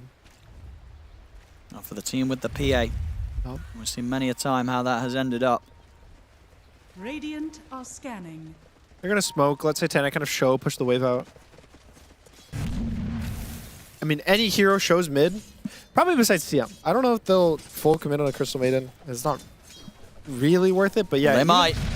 Okay. They'll do a small commit. They get the jump in, they look for snaking, they'll get him. But now the disarm is there. They'll back off with the Stampede. Sonic Wave not enough to kill Satanic. Now they can turn. 9-class. He's ready with the lasso straight away. Locks down Skeeter. Satanic's able to bring in the damage to bring him down. And now they turn up for the further cleanup. Samel gets caught at the front of the fight after he commits in. Satanic can just play the edge, look to jump in when necessary. They'll kite out the blade mail of Amar. And as soon as that comes to an end, if they got the detection, have they got any detection upon them? Gem on Satanic. There we go. It's a little deep, and the quill sprays are stacking up. And in fact, okay. That's one of them dead. Is Two of Crit them gonna dead. kill them all? There's gem on Centaur, gem on the PA. And Satanic's going to start healing up a bit. They still have to be careful how they show Falcons, because Satanic will kill these two. And they will. They'll stay off the creep wave. So still, a couple of casualties at the end of there for Paravision. That could have been way worse, actually, for Falcons. It was really close to them all just team wiping. I think the infest on the PA at the start of the fight was really nice, but yeah, in the end of the day, Lifesteal goes down, Queen of Pain goes down. I think Snaking also died at the very start of the fight. So, and I guess this is the sort of thing that you have to be worried about as the Lifesteal. If you're going to go for this infest play, if there's nobody that's keeping a lockdown on position of 9-class, and they're not stunning the PA, Satanic can kind of freely just walk the Lifestealer over to the bat, and then it's like, do you jump out early because you don't want to be lassoed immediately? Do you still wait the max duration and allow the team to set up around you? It's not easy. Yeah, it's definitely a really hard fight to take. And they've got the Stampede. They're also going to drop the lasso here. They're bringing the damage for Satanic to take down Crit. Good Ice Path. Macropire down onto 2 of them. There's the Infest again. See, look how far in he is. Yeah, they're forcing him too. You're going to be pretty deep here, Skeeter. The Bashes are coming into play. They'll pop the Sonic Wave onto Satanic. They're still going to try and dive in, but now the BKB's up for Satanic. He can turn straight towards Skeeter. Skeeter's gone. And the Aghanims, whilst in theory the disarm is nice, they're just using it to their own advantage, Paravision. You know, you want to jump inside the PA? Well, the PA will jump you all the way, miles away from the rest of your team, and then they'll just kill you when you come out of it. Yeah, I even like they're using the Force Staff. Yep. They're trying to time the Ice Path, because I think if you Ice Path on the PA, the Lifesteal can't even rage, but they missed that. But it doesn't matter. The PA is so strong that I think it was like 1 bash, and Skeeter pretty much just died from full health. I mean, at this point, it's like, do you even want to infest the PA at all? It's not working, this What else do you do? You buy this Ags, I think, specifically just to infest the Phantom Assassin, and Radiant's top tower is under attack. you have a game plan. You do your game plan pretty much like to the as good as you can, and then it doesn't matter. It's not even close. It's not even okay. Next fight, guys, we just have to, you know, be slightly stronger, do a little extra damage. It's just okay. They're all full health. We did absolutely nothing to them, and now we're getting wrecked. Yeah, maybe more. 2 sides. Yeah, 19k lead. A set of barracks taken in the mid. Paravision up 42 to 20. They'll go back. Roshan is up. I think Tormentor also is up. So yeah, Tormentor's up, Roshan's up. So they'll probably just go get all the map objectives, get a little gold. And this is actually one thing as well that also could be an argument to see more PAs go for this Deso, right? That the fact that the S and Y, you are going to get the Sange eventually because you get the Abyssal in the build. Yeah. So the fact that Sange has been added back into the Abyssal might add more of an argument for these PA players to go, I don't want to get the S and Y, I want to get the Deso and crush it, which I'm happy to see. I prefer getting the Deso, going for the risky big damage plays, rather than building these, you know, boring. Nobody wants to see people buy S and Ys. No one wants to see 4,000 HP carries. They want to see these Desos being picked up and the stacks getting racked up. I mean, he's already got 20 on his Deso here, Satanic. Now for Roche. Falcons, can they do anything to interrupt this? Oh, 9-class jumps in. Let's get caught. They have to use the Stampede quite early. DM still able to make the jump onto the backlines. He finds Snaking. They're controlling the CM. Amar pots the BKB, but he's already so low. Satanic's in with the Abyssal. Amar, he's trying to run, but the dagger crit finds him. He's gone. Up to the high ground they go. Samel will be able to blink out, but no one's ready to chase. The Sonic Wave will push them back momentarily. Okay, he's disarmed. So Samel's able to continue to blink out. But indeed, once again, as soon as Skeeter pops out of the Infest, he's just dead. I really do think, you know, as you say, this is probably a plan that they cooked up where they're like, well, it's fine. They got a PA, we'll get the Aghanims on the Lifestealer and infest the PA, and then we'll what? Well, that bit of the plan, there wasn't. They didn't finish the plan. You can't plan that far ahead. That's true. They got to you infest the PA, and then we. What do we do then? Because if the enemy rush. Yeah, this is true. The smiley faces are coming out from Paravision. They know that whatever Falcons is trying to do here, it just ain't working. Yep. And ooh. I'll be honest, I was hoping PA would lose all the games today. I don't want to go back. I'm glad I'm not playing. I mean, how's it got to go? Just go back to first phase bans. You got to go back to. It's got to go back to first phase bans. It did lose today, though. It did. It did. But the games it won, it really did win. It feels like the games it loses are independent of the PA. Like, it's not the PA's fault. It just kind of is. You can't win every game. And then the games it wins, it's purely because of the Phantom Assassin. I feel like if that's the case, if you always lose and it's never the PA's fault, and if you win, it's always because of the PA to some extent, I think that's a broken hero. You just pick it. And in they go. No. Beautiful stun, beautiful follow-up with the lasso. The two of them, Amar and Crit, instantly gone. All right, big infest. Oh no, not again, the infest! Oh no! Every time. I mean, obviously at this point it's too late, but I don't know if you want to infest anymore. He's going to try and see what he can find. He's able to clean up 9-class. Can they get anything more, though? Still see a PA alive on my screen. That's normally pretty bad news for the team. They've got the Aegis out of his hands. And the buybacks are coming out. BKB. Can they kill Satanic a second time? Satanic is going to look for Samel. Here's the effect. This time it's kind of good, because now there's not a lot around him. Okay, DM, who's not in time? As the blink out is there. Turn for Skeeter. They're doing it. They are kind of dealing with the PA, but Satanic's going to be ready to jump back in and look for them. They make the move over towards Amar. He's gone. Die back on him. They'll clean up snaking as well. They tried to counter the PA. They really did, but it didn't work out, Gunnar. Yeah, I just think early game went really well for Falcons. I think all their lanes went pretty well, and it was, what, one fight that they lost pretty much to PA, and then ever since that fight, it felt unplayable for Falcons, just consistently doing too much damage on Satanic. And again, he didn't have a great game. He was 0-3. He had a slow start. Didn't get the battlefield, I want to say, until, what, 15 minutes or something? But then that middle fight, right, that he turns up to after having a rough start. Yeah, got him kind of back towards the top of the board. And obviously, whilst the PA kind of steals the show, the rest, the supporting cast, they play fantastic. And if you're going to mention anyone outside the PA, you got to look at, I feel like that duo really of 9class and DM. You know, these two, 9class in particular, he ends up involved in what, just a quick math, 44 of the 55 kills on this bat. Like, this bat performance was crazy. And a lot of that, of course, was enabled by DM, some great stampedes to get him in and out. It was just great stuff all round for Paravision. And with this win, they've just taken the whole series. That's 2-0 against Team Falcons going to hear from them. And yeah, I think, honestly, it was all of Paravision played really well. I think a lot of the fights was doing just so much damage with the rolls, and Ducalis was just, I don't know, Jakiro also just looked so good. Yeah, Jakiro players, they are so happy this patch. He's good. You know, I said I'm surprised not seeing kind of more from Insanity, because before this, we'll see when Liquid play next time, if they start to really focus on their Jakiro, because they were already loving it. And now these other Jakiro enjoyers who maybe didn't want to play it last patch, like Ducalis, they're ready to bring it out here, and it is looking brilliant. Tough times today here for Team Falcons, not able to get a win, and because of that, Paravision will take this series 2-0. What a bloodbath this game was. 76 kills, Jenkins.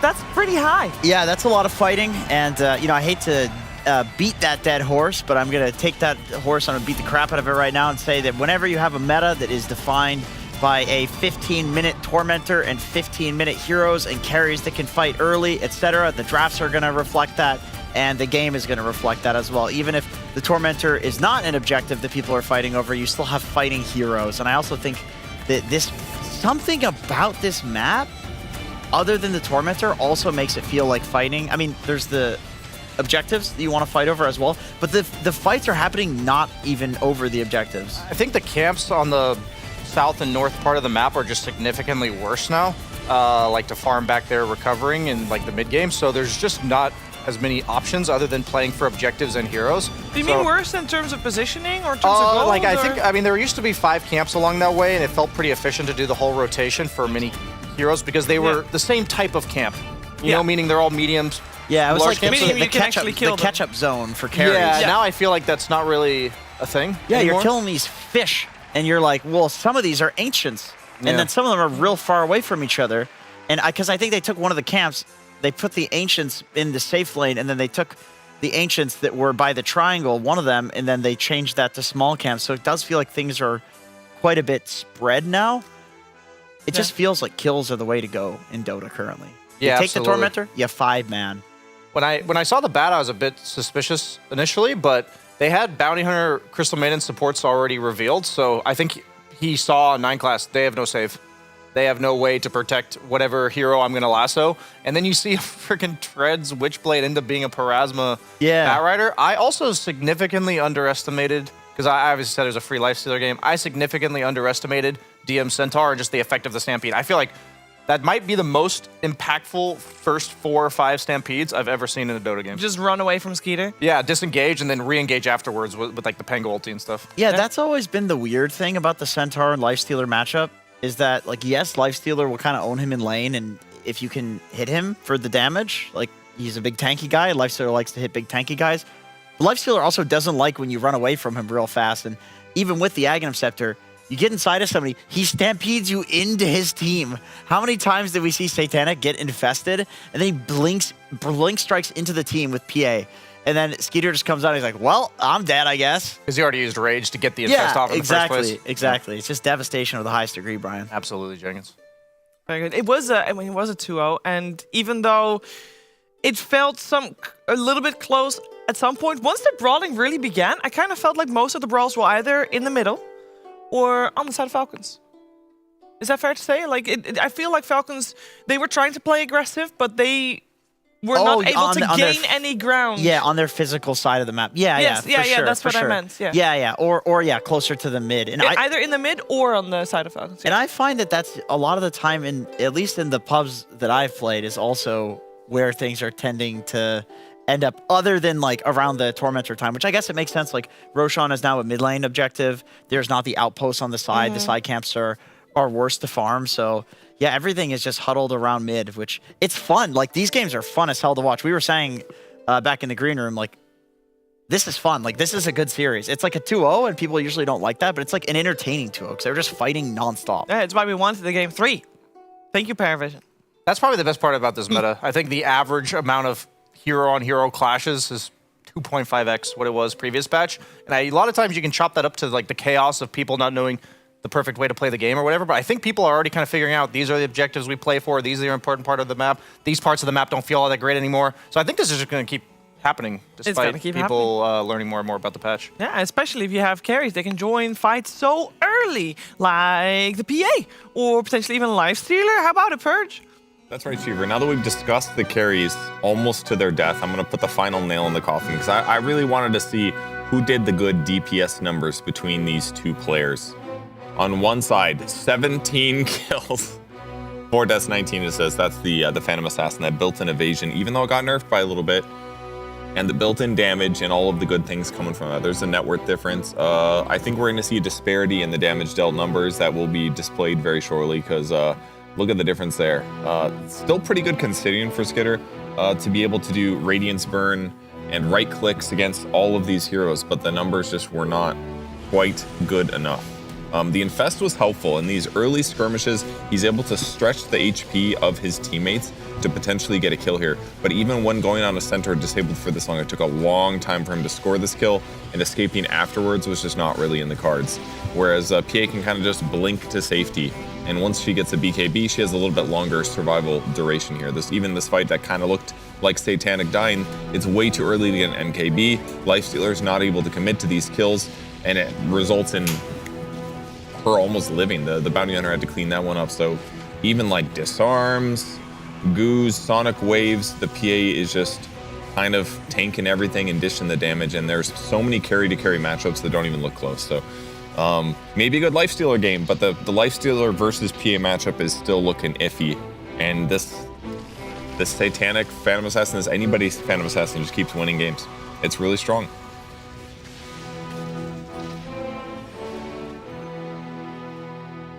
Thank you, Shiva. It is really strong.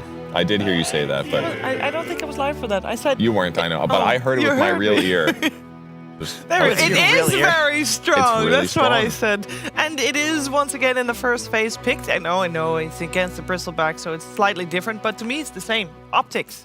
I'm not the smartest, so I'm thinking PA first pick again. PA need nerf. When he was going on and yapping about the carry-to-carry matchup, I was having one of those, you know, when you have this like a coagulation of thoughts, it's just a kind of miasma in your brain. Of course, these are words I often use. And it hasn't really worked itself out into an idea.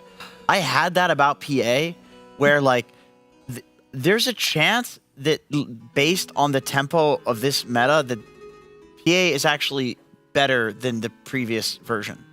Why? There's a chance. Because Battle Fury is cheaper, right? This was always a problem for her, was like getting to the Battle Fury. People also want to fight at around the 15-minute mark, and this is when PA was like showing up and, you know, dagger spamming. And I think the late game it's kind of like about the same. I mean, the damage is nerfed, but like you're getting items faster because of these early fights, and because you're more likely to be the team that's getting the Tormentor, and because the Battle Fury is quicker. You know, does it make sense? So I think on top of everything, I don't think you guys it doesn't make any sense. Ask somebody who's good at Dota. What's your exact question? I don't know. Is PA better than it was before? That's the question. Hey, Nicholas, how you doing? Hello, feeling good. Did you hear the question that Jenkins has? He is theory crafting that PA now is maybe a little bit better as that it was previous patch, purely because fights will happen around the 15-minute mark because of the Tormentor timing. I'm not sure, like, because we didn't like discover a lot of heroes, I would say, like overall in meta, and maybe there is just stronger heroes like than PA even, like, I don't know, Marcy carry or some type of more aggressive heroes. I'm not sure yet, but right now I think PA is still Imba. Still very good. Speaking of Imba heroes, you play 4 officials on the new patch here for Dream League. 3 of those for you were on your Jakiro. It may be a little bit too strong, or are you very much enjoying the power spike right now? I think it's like really strong hero, like it was on Riyadh. I think if people will pick it first phase, maybe it can get countered, but usually I'm picking second stage, so I'm fine. And I think even carry maybe can work, because yesterday I lost 2 pubs to Jakiro carry, so I don't know. Maybe hero is just broken. Okay. I'm looking forward to seeing that not in my pubs, but to watch it as a viewer in officials. Your most played hero is Enchantress, and I'm curious about your thoughts on Enchantress right now, because we haven't really seen her. What do you reckon? Will she come back? I think like problem is maybe that other heroes just much stronger, like big teamfight heroes. But I think Ench is still good against like some Zoo heroes. If you see Beast or I don't know who is Zoo right now, like Lycan, maybe it's good to pick. But I don't know. I'm not snaking. I'm not winning on it, so I'm not sure I can give good advices about it. It's okay. You can just keep playing Jakiro, because you're definitely winning on that. And that also leads me to the next question, because I'm curious. I mean, playing Jakiro is nice. Don't get me wrong, but I'm sure that since the patch dropped, you've played out a bunch of different heroes. And I was wondering if there's any hero in particular that you're like, oh, I really hope I get to play that at some point, but the Steenie won't let me. I think this hero is Mirana. I thought like we're gonna fight in this series for it, because Snaking plays a lot. It's like his favorite hero. I also like to play it, and it got buffed on lane with this misses from first spell. So I thought like to play Mirana, but they full don't contest it. I'm like, okay, I'll just play my Jakiro. I mean, as long as they don't ban it and you keep winning with it, then why not? I also have Perch here. I'd love to ask you some questions. Hey, Decaulus, I'm curious about how you're feeling with a new patch as a pro player. Do you still feel like the excitement of new things happening, or do you guys figure things out too fast? Like, is the game still fun the first week that you guys play a new patch? I think overall it's like fun to me to play when it's something new, and it's like just fun because a lot of players playing pubs right now, professional players, because usually when patch is too long, people stop playing pubs, but right now like super high average games, it's fun to play. I have a lot of my friends playing, so it's really fun to play. And I think if they would release like patches kind of like, I don't know, more than once in a year, it would be much more fun to play overall. That's great. Are you guys liking the fight often playstyle that's happening right now? Yeah, I mean, we played like this before, and even now it got buffed, like all these mid fights, Tormentor stuff. But I think these 2 games we didn't took Tor minute 15, and we just have a bit like later power spike, so maybe that's the thing.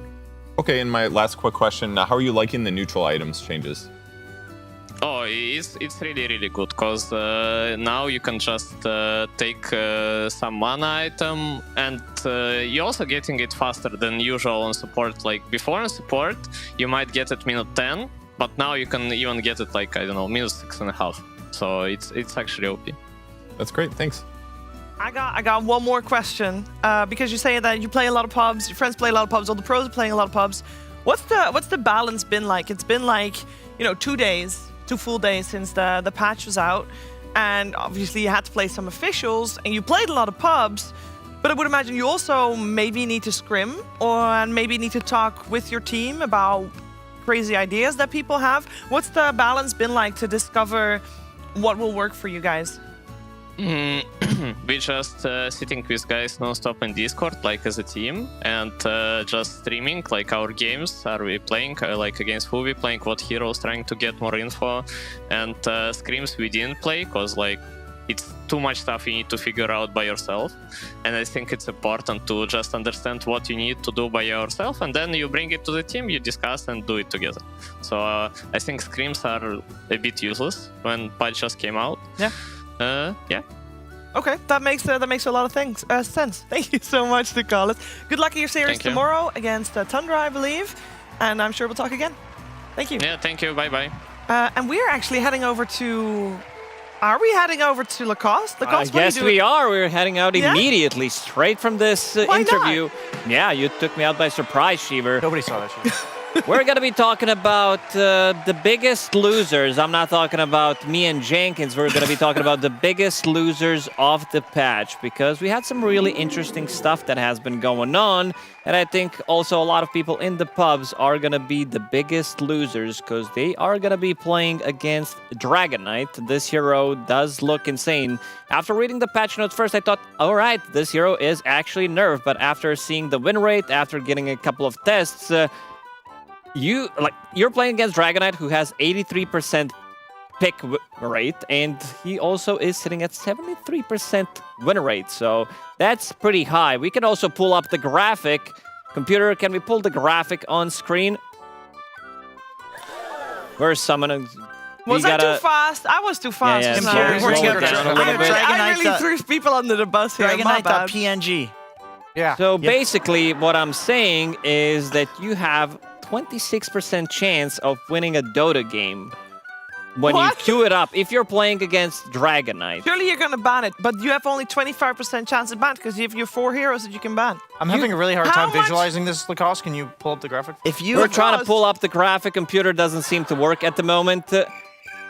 We have some problems apparently. Jenkins, what did you do to a computer? It was Brian, actually. I'm getting a word from production. It was Brian. He likes to click the links, whatever someone sends it to him. So he is the one who actually is causing the problem for us right now. Brian? Hey, there it is. Hey, sorry, I really just wanted that sponsorship, Lacoste. And there's a guy from Reddit. This is where I took the screenshot.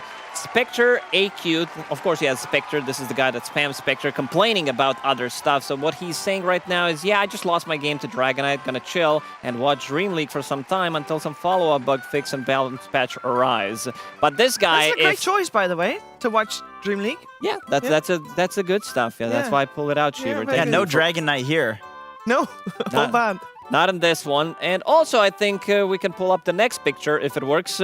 Omni Knight, the 10 Omni Knight fans checking the patch notes. Literally nothing changed. There's like one change about the Aghanim Scepter where you're getting more heal amp, but other than that, it is pretty shitty. I think a lot of people want to have core Omni Knight back. That's what people want to see.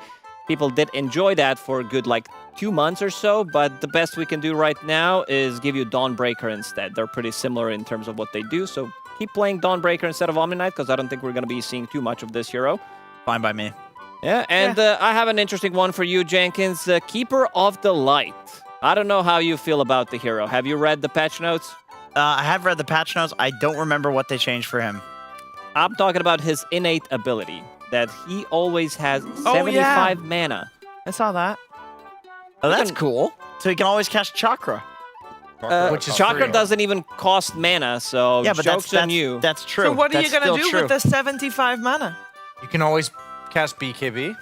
That Keeper of the Light Yeah, always definitely buys. Keeper of the Light item. You can't be mana burned. Oh, you're going to take a shitload of damage from Anti-Mage, actually. No, You're it doesn't never- work that way, unfortunately. Oh, okay. Yes, because if you're at 75, basically you are at 0, so you're not taking He's that not extra able damage. to burn any mana, so he doesn't do the extra. Yeah, but the good thing is, I think this is a bit of a meme one, because I don't like it as much. Reddit also doesn't seem to like it, but I see that some people had really good ideas, because you're always going to have mana to TP, and you're always going to be having mana to go through the Twin Gates. Ooh. And it's called Special Reserve for a very special old man on the horse. But I think there's also a good case for Coddle in the ability draft, where he's going to be... He might be OP. Imagine if you're getting Ball Lightning as well on top of that. You always have mana to use it. Ability draft allows you to get any innate? I don't play ability No, draft. the innates are tied to the character models, but you can get any other abilities. He chimes Oh, so I would have to still be Keeper of the Light, but I would have a Bolt. Yeah, you're going to Yes. lose to some guy that does this with the perfect build and then never play the mode ever again. If your spell costs are under 75, you can basically infinitely cast your spells. Right? Like if you have like Quill Spray and like something else that's low mana cost, you just don't have any mana. Yeah, worries. problem with this is your Illuminate. Like I checked the mana cost, and like your main spell is Illuminate, which costs 100 mana at level 1. So you can cast a couple of those, you can wait it out, but overall... Wait, what about the Sanjin Kaya? Sanjin Kaya, because of mana loss reduction? Yeah. What about it? You could lower it to so it's close to 75 at least. Yeah.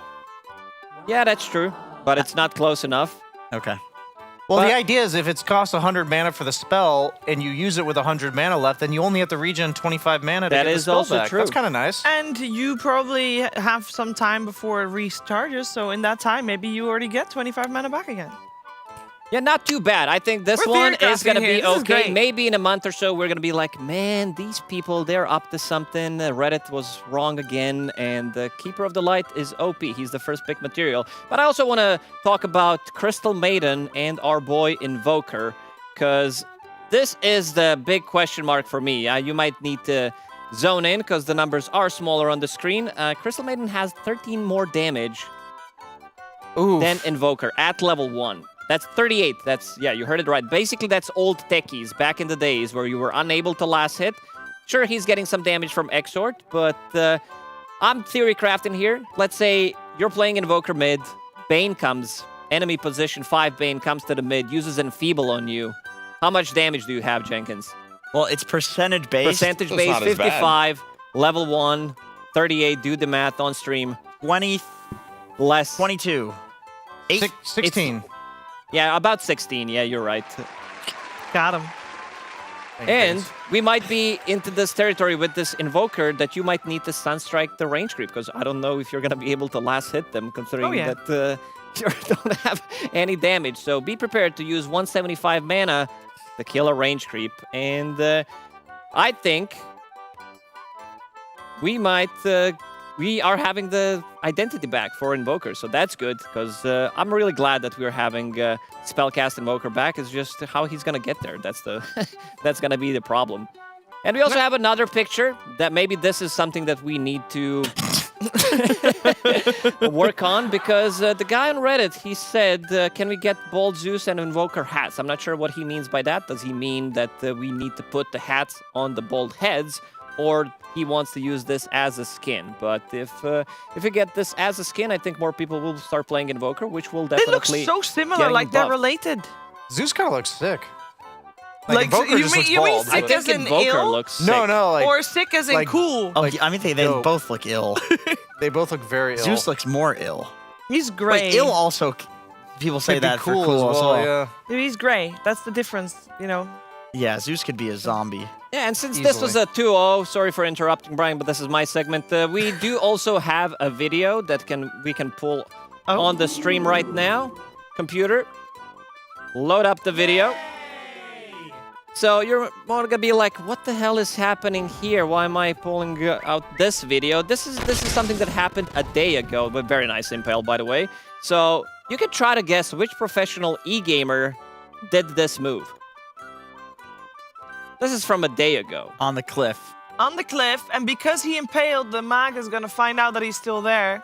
Or does he already know that he's still You there? have one guess. Which professional e-gamer? This is save. Nope. Jenkins? Owen. This is... let me think. Who plays Mag? Soxa?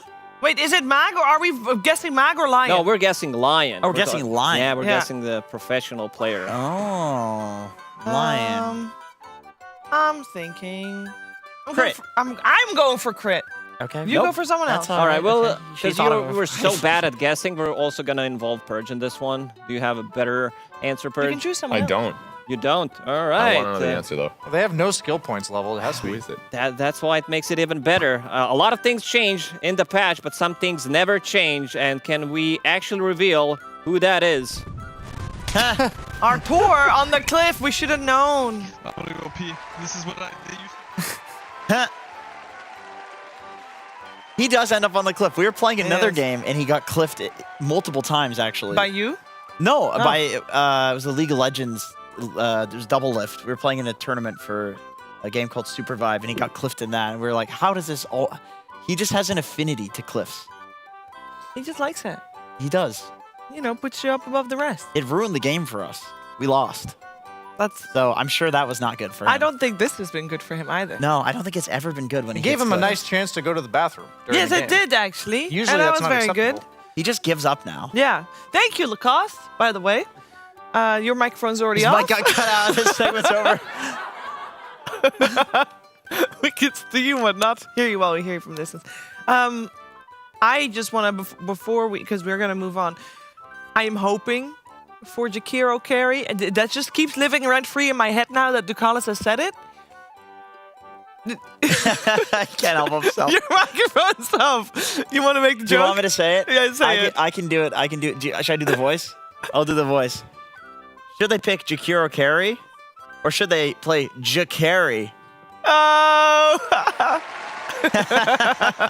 No, I'm hoping it happens, but who knows? The day is still young. We are 2 series in. That means we have 2 series to go. 2 best of 3s coming your way. We're going to kick things off with, I know this actually, Tundra versus Spirit. My tablet already turned off. Tundra versus Spirit will be up next, and Tsunami will take you through the second half of the day. So we'll see you guys later.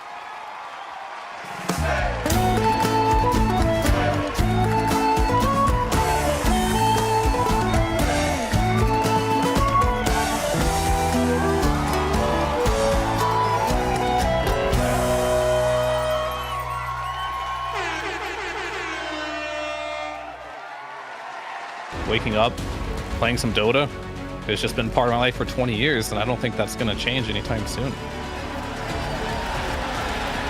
Where we are in the history of this game and where it's come from and how much has been accomplished, I think compared to basically any other esport, it's the best. So I'm grateful for Dota 2 as a game because Dota as a culture supersedes where we come from. You are a Dota player first, and I love that.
DreamLeague Season 25 is brought to you by Intel Arc, Acer Predator, DHL, Kadia, and 1xBet.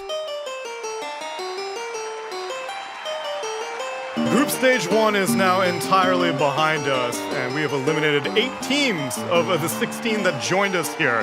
But now, this is where the real Dream League part begins, because for one whole week, we're going to be treated to a bunch of music from the PogChamp Pandas.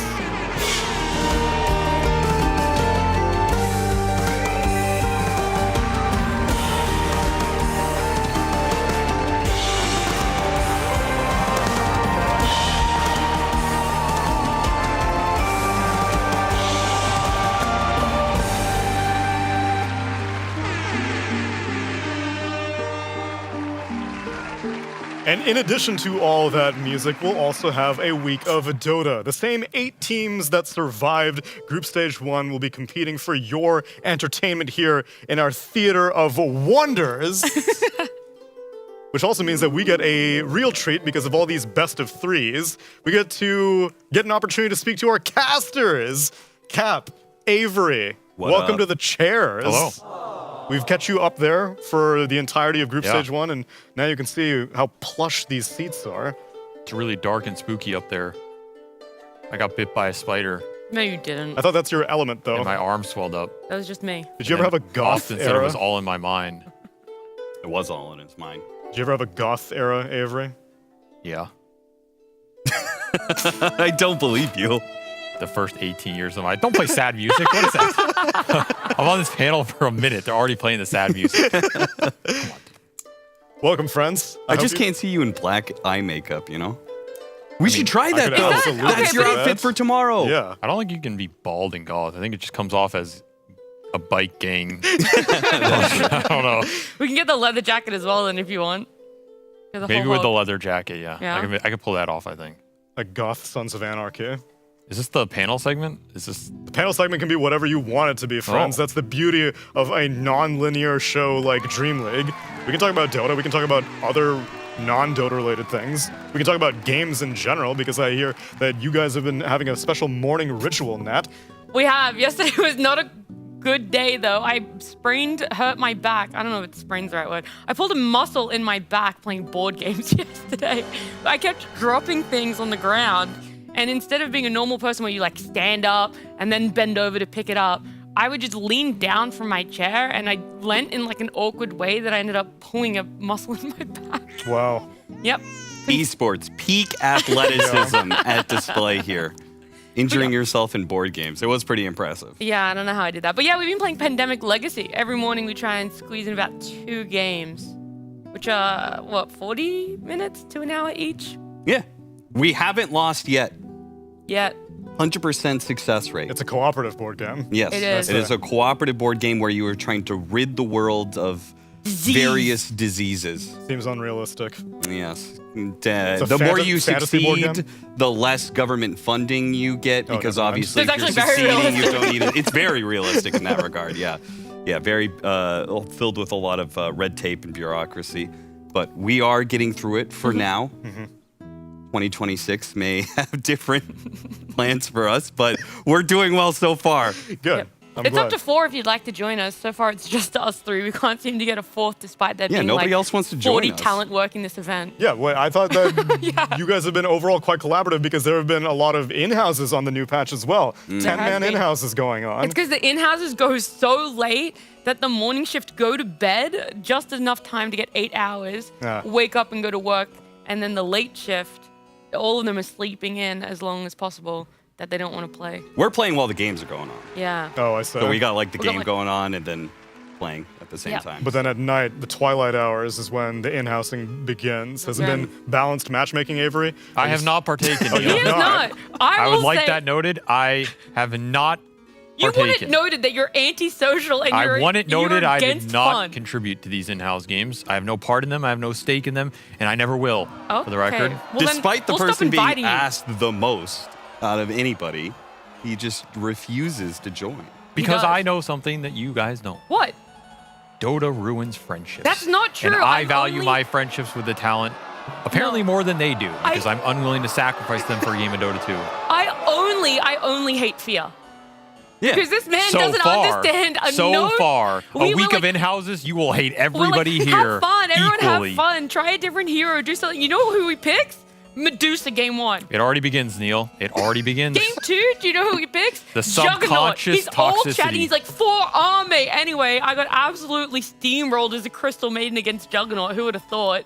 Yeah, I did nothing. No faith in Crystal Maiden anymore. Wait, so why are you? So if it's a bad hero, then it sounds like he is playing for fun. No, Well, the because all he's Juggernaut doing one. is hitting creeps Yes. and then going, I am strong enough to end the game now. Yes. I will end the game now. I see. That's what he did 2 different times last night. It was You see disgusting. what's happening, Neil? Can you sense that No, in the I air? don't think so. I don't think so. I think it makes the show more interesting when we hate each other. The I aroma think of Dota talent drama. have gotten along far too much.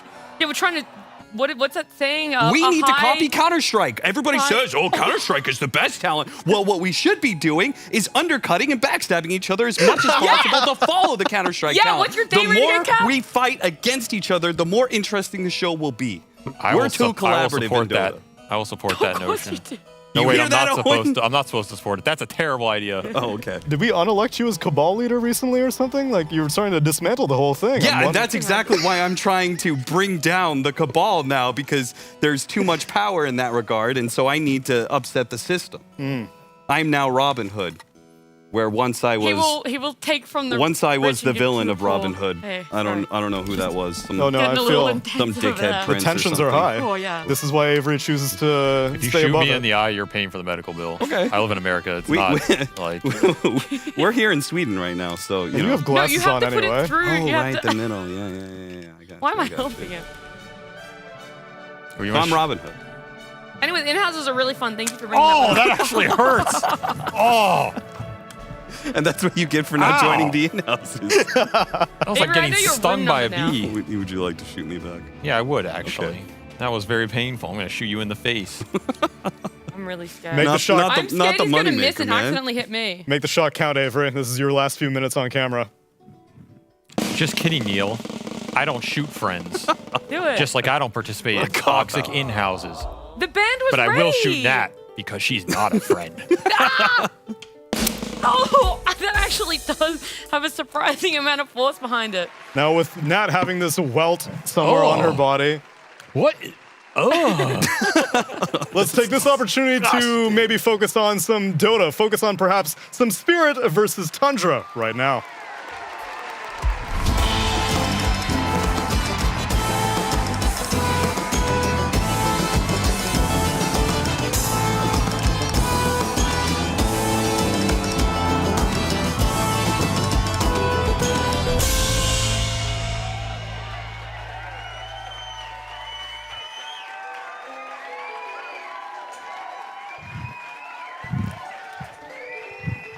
You shot too early. Do it again, Avery. I was running for my life there. I gonna was act under like- fire. Hey guys, so let's talk about Whoa. what?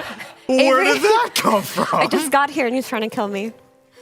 Yeah, I don't know if he was actually aiming for me and he just has bad aim when you're over 30 centimeters away from him. He stood up in the camera shot. No, the whole reason we came to this desk, Drum roll? Jans, Nat demands a drum roll. Yeah, the whole reason, Neil? I don't got a lot of stamina. Hurry up, please. It's Dota time! That's right, 2 best of 3s are behind us, and we got 2 more best of 3s here for the second half of the day.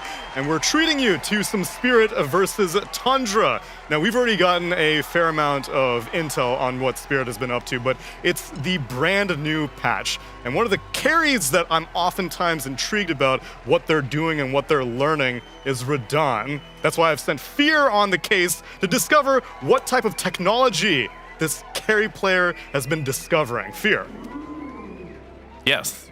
tell me. Okay. Well, so for the most part, like the new patch did hit. And I think the big thing that I was most curious about was Revenant's Brooch and who is going to use this and how will it be used. And of all players in Dota 2, if there is someone that is going to spam games and find a way to make an item work, it is Radon. So this is the changes that happen. It does 35 damage, 16% spell, lifesteal, now has a critical strike on it, 30% chance to do 80% of the attack damage as bonus magic damage. So a lot of people were wondering what heroes could use this, and I haven't seen a lot of experimentation from any other player, but Radon, he decided to take it in his own hands and spam this item on multiple different heroes to figure out which hero uses this the best. And so I picked up a bunch of heroes that he has tried it on, and this is the list of all of them. He's tried it on the Medusa, he's tried it on the Marcy, those did not work out. Sven, he tried it on that one as well. Huskar, he's got the PL, which you all know was good for a time, rest in peace, but the Tiny's the big one. He's been spamming that one in pubs. Tiny with the brooch, and I believe even Mickey earlier today used that one, so this seems to be the winner of the patch for this particular item. I wonder what other heroes are going to cook with it. It seems a very niche item that not many heroes can get, but Yatoro's doing God's work here and just figuring out which heroes can test this one. I like the Sven one a lot too, but unfortunately Sven might not be good enough right now to pick even with this item. So we'll see in today's match if he does pick up that Tiny, because that is the hero he is playing the most in pubs, and he is abusing this item. So I'm led to believe now that Revenant's approach is no longer I see the enemy has this high armor hero, I'm going to build it against a certain type of enemy. Rather, he sees it as just another damage item. I mean, we'll have to see. I think right now he's just stress testing the item, seeing on what hero it's good at. But I think if you have high physical damage, like Tiny, like Sven, the burst crit being magic damage is definitely good against a lot of magic-based, agility heroes that have high armor, because you have that magic damage crit. So I think that is the logic for now. But we'll have to see if it's going to be better than Daedalus in the long run. And I suppose the old iteration of Revenant's approach, Effie, was about as situational as carry items get. Yeah, like you want a built-in Muerta in some games, but it's like pretty expensive. You need a lot of other items in your carry progression. But I do like that the Tiny brooch was brought up, because that's the item that changed my mind on the hero. When Nisha played it yesterday, he went for like brooch into halberd, and Mickey did the same thing today. And I do think this kind of made Tiny alive again in terms of item progression, because the first day of the patch, he looked bad. That hero looked bad because Kondo is gone. And players were just kind of running around, still trying to play Tiny, not going for the correct thing. This item makes him a lot more viable. And I believe of the heroes that you showed, Tiny's the only one that he's actually won with multiple times recently within like the last 24 hours. Yeah, that's the one he was spamming. He was the first one that I see do it, like right when the patch came out. I saw him in pubs just spamming it out, and I think as a carry player and all the other carry players or people who plays Hero Pool, Radon has always been known for innovation, right? Just trying things out in pubs, spamming it. And I think a lot of inspiration drew from that, and these other teams did try that, but he's tried on other heroes. I think it has some legs on like Sven, as mentioned before, and potentially Medusa with a new facet going to Aghanims could be cool. There's a lot of experimentation that needs to be done, but the spell lifesteal is like the weird part. The hero kind of needs to be able to use that too for that item to have full value, and Tiny definitely can use it. But they also reworked how spell lifesteal procs, because now you get it on physical damage spells. Like any type of spell, as long as it's like a castable thing, you can get spell lifesteal off of it. So they made a new class called Reflected Damage that they like kind of clarified with heroes. Not a new class, but they made it more of the centerpiece of the patch. And for example, things like Bristleback, when he is standing backwards and he's shooting quills out of his back, that counts as reflected damage, and therefore he doesn't spell lifesteal off of it. Gotcha. So whichever damage instances work as that, there's no spell lifesteal applied to them. Unless you're Queen of Pain. With the second bondage? facet, with the bondage facet, yeah. Well, let's see if any of these heroes will make an emergence, although as much as I love seeing Radon set the meta, I feel like Duraccio is the hot new carry these days. I was actually going to focus a little bit more on 33. Like, yes, Duraccio for sure. I'm interested to see if he's willing to pick up a Chaos Knight. That was something that, like, you know, a couple patches ago, we loved seeing him play on it. He would play it like no one else would play Chaos Knight. He would not even farm the way most people did on a carry. I mean, you could say that with most heroes. Not his style. But yeah, with Chaos Knight especially, it was just so unique. And he did get a different facet now where you can get essentially tier 5 items or neutrals at the tier 4 item mark. So yeah. So yeah, for Duraccio, it would be very interesting to see if that's something that he's interested in, something that's tried and tested. But for both teams, you have someone like Radon who likes to try something new. I know in his pubs, he's also picking up the Wraith King. I know that doesn't fall into your Revenant's Brooch talk, but there are just a lot of new things they're trying. And on Tundra, 33 as well is looking at the Chaos Knight in off lane. Oh. Yeah. So That's why I thought maybe we could have seen a Chaos Knight. It is just going to be this stock standard Lifestealer, unfortunately, that gets picked up here. But yeah, I would have loved to see if they could have flexed in somehow this Chaos. I mean, that's good info, because like the way that teams incorporate new picks into their drafting is when you can play it on 2 roles. So that means if Dyrachyo has pubbed it at least once and 33's been pubbing it, they're thinking of working it into their like draft roster as one of their flex heroes. So I wouldn't be surprised at all if we saw it tomorrow or the day after. That's true. It doesn't have to be today. Maybe they need a little bit more time, because this patch, well, it's 2-3 days old, so there's a lot of extra things going into play here. But it is cool to see, like, when teams do this, because I was looking at Spirit as well. Sorry, Neil, I just wanted to bring this up too, but you can tell what heroes they've talked about as, like, potential mid to carry flexes, offlane to mid flexes, by what their players are playing. So, for example, Yatoro did play a carry Dazzle game, and Laurel's been playing a lot of mid Dazzle. So that could be a hero that they're thinking of cooking and bringing to DreamLeague at some point as a carry to mid flex. They're doing the research, but right now it does seem like, as you said, Nat, more bog standard picks as Spirit ban out Doom, Beastmaster, Bloodseeker, and Sand King. Tundra ban out Monkey King, Magnus, DK, and Tiny. Spirit first pick themselves a Phantom Assassin, and Tundra respond with the Lifestealer. We just saw this carry-to-carry matchup happen literally in game number 2 of Paravision up against Falcon. So for me, it's looking at this Lifestealer. What's the item progression? How is it going to change? Does he still find value in this Ag Scepter that we saw Skeeter go? Or is there another idea about how, in the late game, this Lifestealer can outfarm, can out-team fight a PA who loves to dance around a fight, loves to change targets and really go for your backline? And you know, if you go to Ags again, you're going to fall into the same thing where you infest the PA and you get blinked back into the team, and the rest of your supporting cast can't join. Same itemization question with PA. We saw Satanic go for the early Deso, which has kind of felt a little outdated these days. So both these heroes have room to grow in the new patch in terms of itemization. Very true. So it just seems like from Dyrachyo's pubs, he's been going 2 pathways on Lifestealer. One is the Radiance into SNY, and the other is the Armlet into SNY. So that's probably going to depend on his read of, am I playing to scale or am I playing to fight early? I think playing to scale versus PA, though, never works out in Lifestealer's favor. Yeah, I don't think so. And I think we saw last game as well that this Ags build, it's okay. Like, it doesn't hard counter PA. That's the problem. PA is a hero that goes in and out of the fights. So disarming her for like 3 or 4 seconds doesn't really do a lot. Doesn't stop the blink strike, doesn't stop the daggers from coming out. And you are a hero that Lifestealer, you're immune to magic, right? Like, you have debuff immunity. PA does not care about that at all. It's always been a hard counter to Lifestealer. So you do have to take a different route. And I don't know if the changes to Lifestealer have been enough to make PA feel unplayable in that regard. It is a strong hero just in general, I think, with the Ags being implemented, and depending on what facet he goes for. But yeah, are we back to the meta of like first pick PA, see what you can do to beat it, and nothing looks good enough? I sure hope not, but maybe are we back to 4 days ago? Pretty much.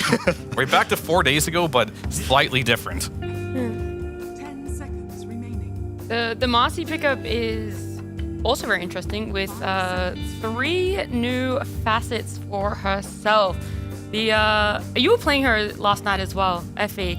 The rebound one was the one you took, where you do the 3 punches after landing off a rebound? Yeah, she has like a couple of new interesting facets that were brought up. One of them is like focused on rebounding you and your ally. So like both of you will go together inside of the rebound, which is really cool because it opens up for Marcy position 4 offlane pairings that didn't exist before. You know, like melee heroes that run into them where you can just throw them in with you. Or you could potentially play her as a mid or an offlaner, because on her other facet, she gets 3 fury attacks every time she lands her rebound. So, but it scales with your ulti, so you don't have it until you're level 6. But I tried that one and it felt really good. Yeah, once you go to 6. Yeah, it felt really good. I think there's a lot of potential for Marcy in the patch, and it's not even to mention her courier gives her so much.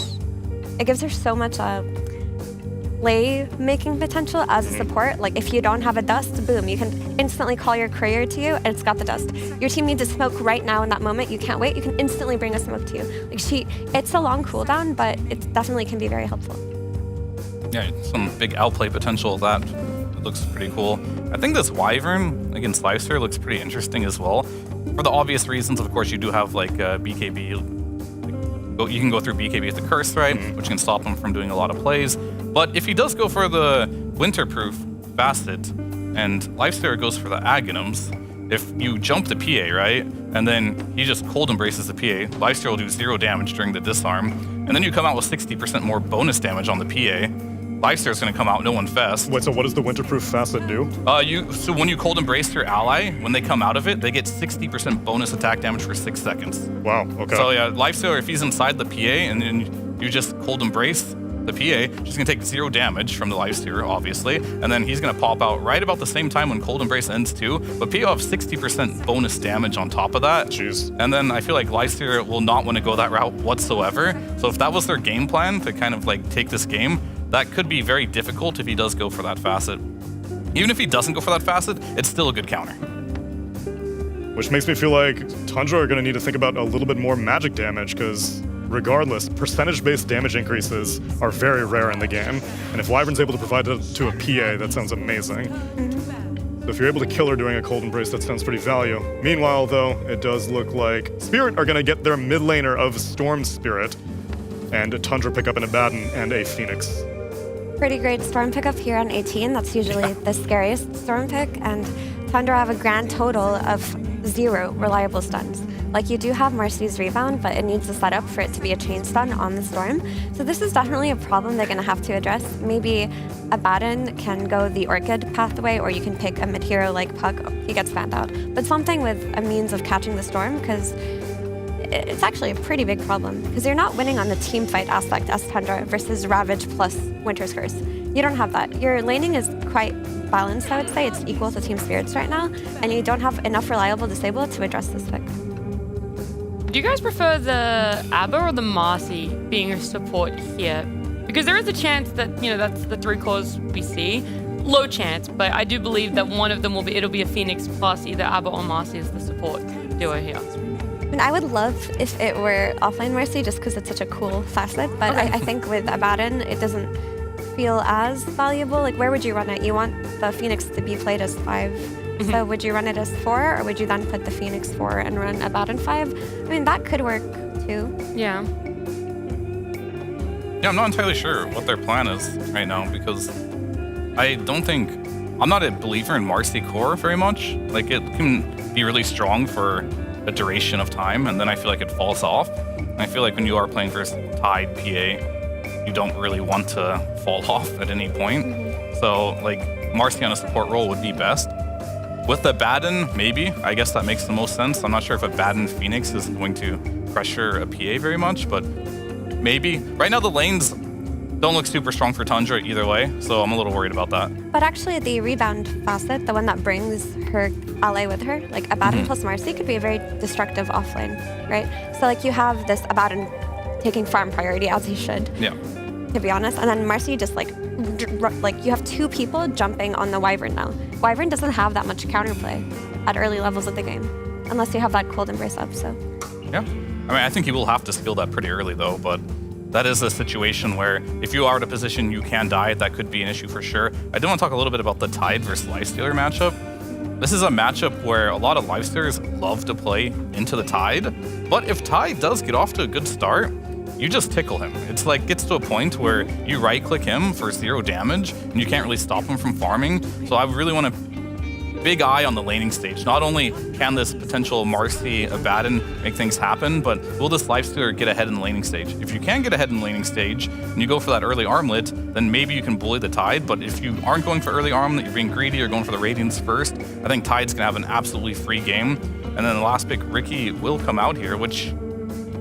A Tide Ricky lane. Interesting, yeah. I mean, I think Ricky, like, versus heroes like Abaddon that are like in the center of a fight and they need to shield, versus like melee heroes like Lifestealer and Marcy. And now Ember, he's always going to have value because of that smoke screen.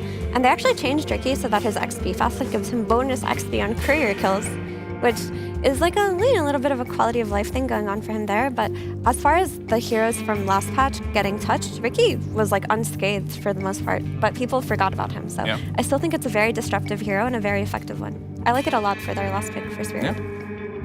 But they do have Marcy though, right? Like, Marcy can kind of protect the couriers a little because you get the flying one at level 1. So maybe that'll make a difference this game. Maybe it won't.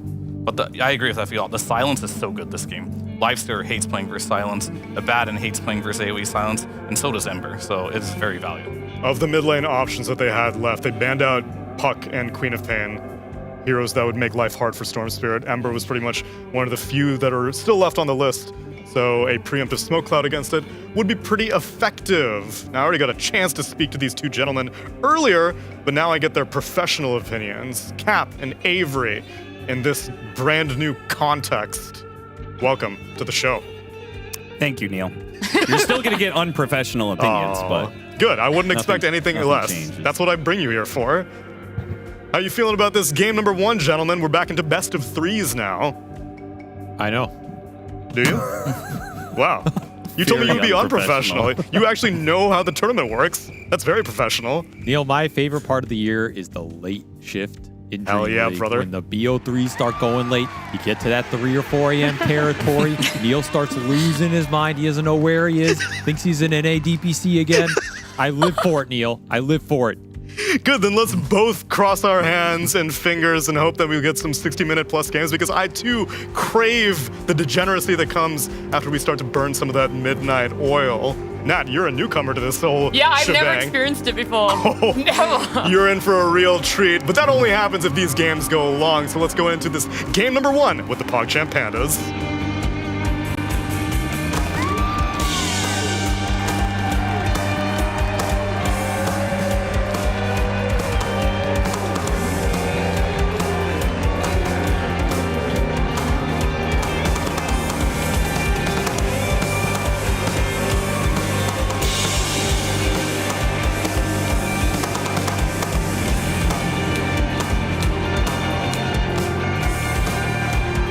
TI winners matched against each other. Now that we have Dream League second part of the group stage, we are into full best of 3s. No more ties. There are only winners and losers, Avery. Unless you draw. Okay. How'd that happen? I don't know. Okay. Somebody DCs or something? I mean, you get 2-time TI winners on both sides. Maybe it is possible. We'll see something new altogether. Matchup-wise, it looks like we've got some heavy focus on physical damage coming out from Team Spirit. They've got a physical damage carry, they've got a bunch of minus armor, and they even have protection against physical damage from the Winter Wyvern. Very synergistic. Even counters a lot of what Tundra was doing. They were talking about the power of the smokescreen in this game. Looks like a fantastic smokescreen game. Meanwhile, what did Tundra have? They have Duraccio Lifestealer, level 30 on this hero. A classic, a signature. Do you have faith in it, Austin? Versus the Radon PA? I don't know. That seems a little tough. Not against that. Yeah. I really like Spirit's draft here. I think Tundra's lack of hard lockdown is really going to hurt them in the mid game. Yeah. I think they want a fast laning phase here, or they need it more, whereas Spirit are kind of chilling. They just have a lot of team fight, a lot of scale. It's hard to look at this lineup and not see the potential. Whereas for Tundra, I worry for 33 in particular on this Abaddon.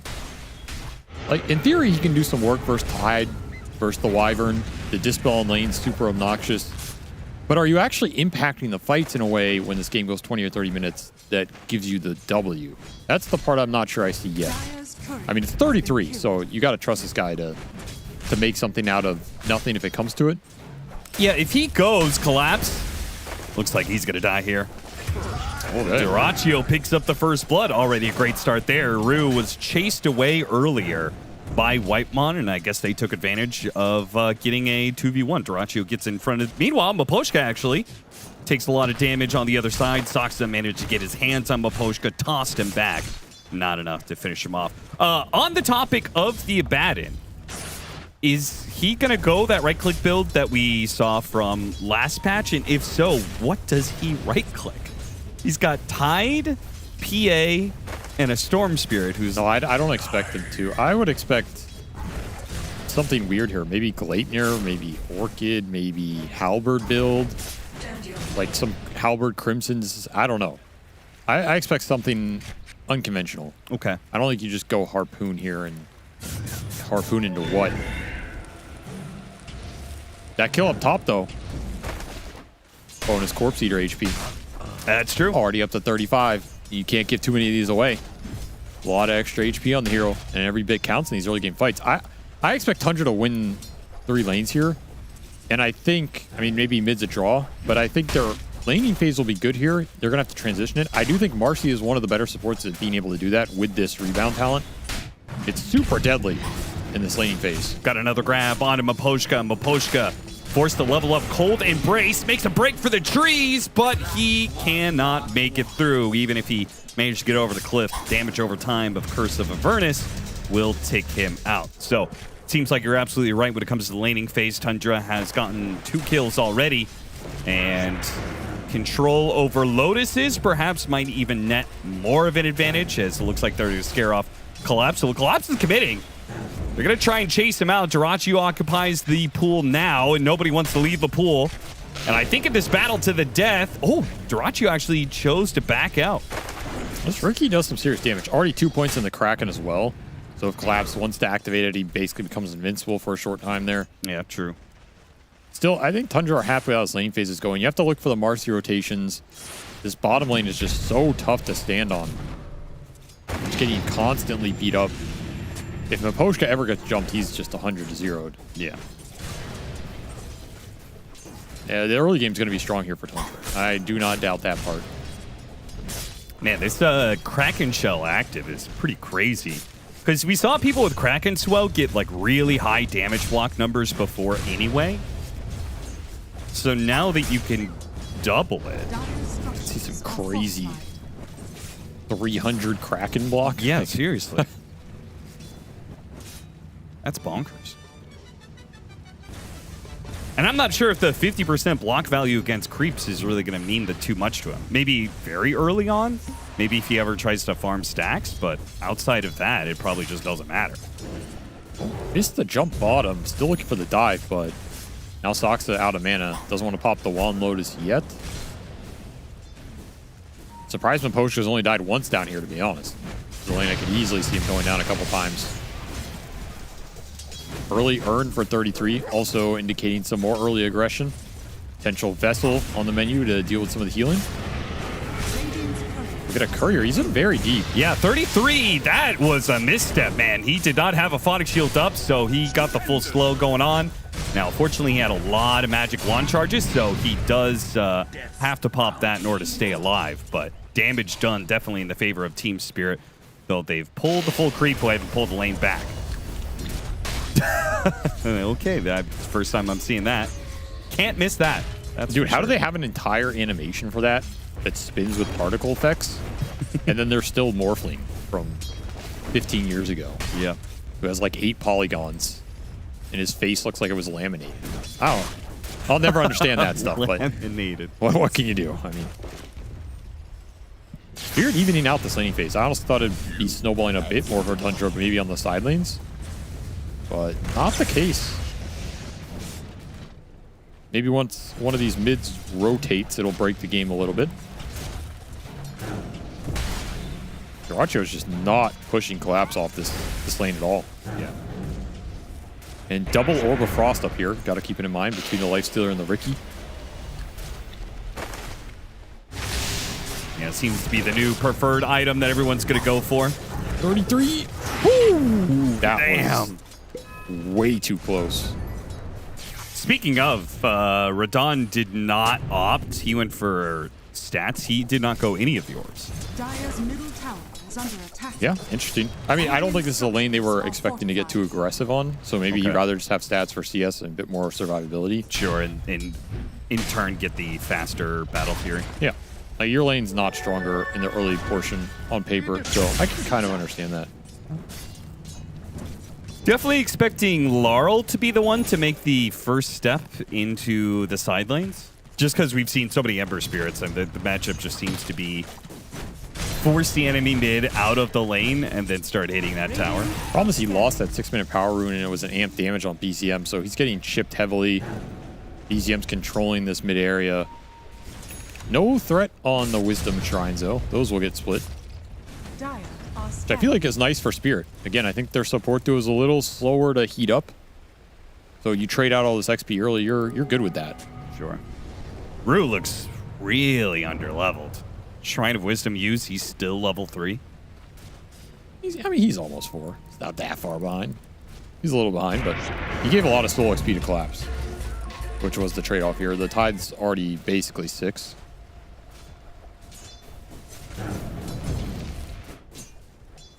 Yeah, this Tide's almost a full level ahead of the Abad. So you lose some XP on the Riki, but you made it up on your core.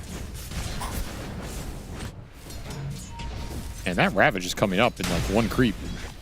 They finish on, oh, you could see Collapse. He wanted to kill the range creep, get his level 6, and go for the kill on Whitemon, but he missed because of the Phoenix's passive.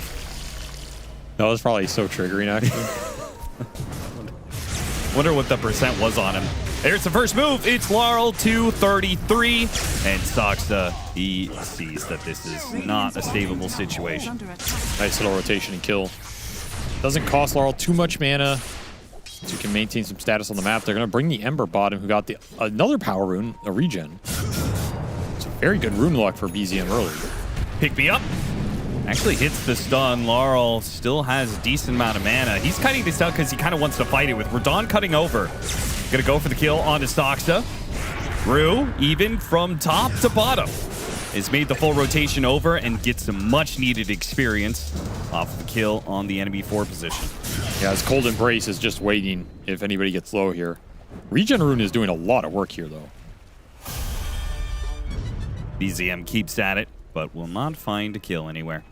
Orb of Destruction. Orb on orb on orb action. So when he hits somebody, it is now -5 armor. Significant. A lot of move speed slow, too. Pretty annoying. I mean, do they have too many orbs? They have 2 orbs. Are all 3 of their cores going to end up with Orb of Corrosion? If 33 completes his. That seems a little bit of an overlap. Yeah, that seems excessive. Also, we talked about 33 struggles to hit heroes at some point. I don't think he'll complete his, but looking for the kill on Maposhka and he'll get it. No stick charge pop and no embrace. And Tundra taking a bit of the... I mean, they don't have, like, a huge net worth lead or anything, but it does feel like they're in a better position for their side lanes. They're taking that, try and get even more. Meanwhile, BZM gets out of the smoke screen barely, jumps over to his Remnant. Laurel's ready for him, zips after him, and finishes the job. That's so much damage. Yeah. 1,100 damage from the Storm there. Just piling these Overlord charges into him. Another big kill for Laurel. Hasn't been the fastest game for him losing the runes, but he's made some very direct plays that worked in combination with the supports here. Also, Austin, I'll make a claim, Austin. I'll make a bold claim. Oh, I love a bold claim. I love Maybe not SVG hot takes. It is a bold claim. You're going to say, well, that's not bold at all. My impression of you. My bold claim is I think the 2 support duos in this game are the current best 2 support duos in the world.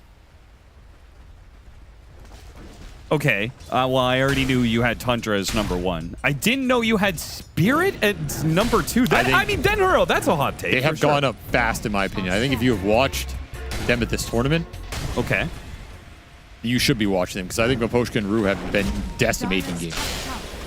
2v5. Okay, all right. So I expect a great support battle here. That is what I'm getting at. Maposhka is burning out. Finally lets loose the Cold Embrace. But Whitemon is ready to go with the Supernova. If Team Spirit really try and fight for something here, then he could just pop the Supernova. Team Spirit guaranteed to lose the fight. At the same time, Tundra is not going to get anything else out of this. Yeah, that's a Vlad's Tide with max Anchor Smash. You're not doing nothing. I want to play some Tide. Looking at this, man, this looks fun. I mean, I still like the other facet where the Krill Eater facet. Yeah, where you grow. I think that was cool. I think they should just give that to him. I mean, yeah, it's conceptually a cool idea. Unfortunately, it's no offlaner is ever going to take the trade-off of being stronger later for being... No, I just like the increase in model size. Oh, okay. I'm saying they should just give that to Tide as part of his innate. That he just gets larger the longer the game goes. Like duration. Okay. So if you end up in a 2-hour game, he takes up your entire screen. Yeah, he gets Giant's Ring. Radon? Can they finish him off? They will not. He's going to pop his ult, but he's too far away, I think. He jumps over to the other side, trying to make sure he doesn't get miscalled or anything, even a single swing, but the slight will finish him off. BZM is finally there to get the job done. Obviously, though, Spirit are going to be decently happy with it. 2-for-1 exchange. Yeah, and the thing about these fights is you gotta care a little bit about how many of these stacks you're giving away. You give away Kraken Shell stacks and Galvanized stacks. Yeah. Could start to add up here a little bit. You do get Radon, though. That's a big kill. And that was 33 just running out of earn charges. He's going back for a Midas, by the way. Radiant's top tower is under attack. No, he skipped the Midas. He went Oblivion Staff. So the Orchid. Hey, look at that. I predicted a 33 item. I don't think I've ever done that in my life. Yeah, I like the idea of the Orchid, because at some point you're going to want a Bloodthorn, right? So for now, it's good against the Storm. At some point, you could use against the PA. I mean, it's good versus the Riki, Storm, PA, and the Wyvern, arguably in this game. And I think it fixes what I felt was the biggest issue for him, which is how are you going to make your hero impactful in the team fights? Yeah. It either has to be through control or damage, and I think we both agreed the damage element looks hard to do this game. So therefore, the control is where I was heading towards, and I think the two that came to mind were the Orchid and the Gleipnir, but maybe Gleipnir on this hero isn't that good with... Rue spotted Maposhka. Okay, never mind. There's a neutral camp he sees to get away.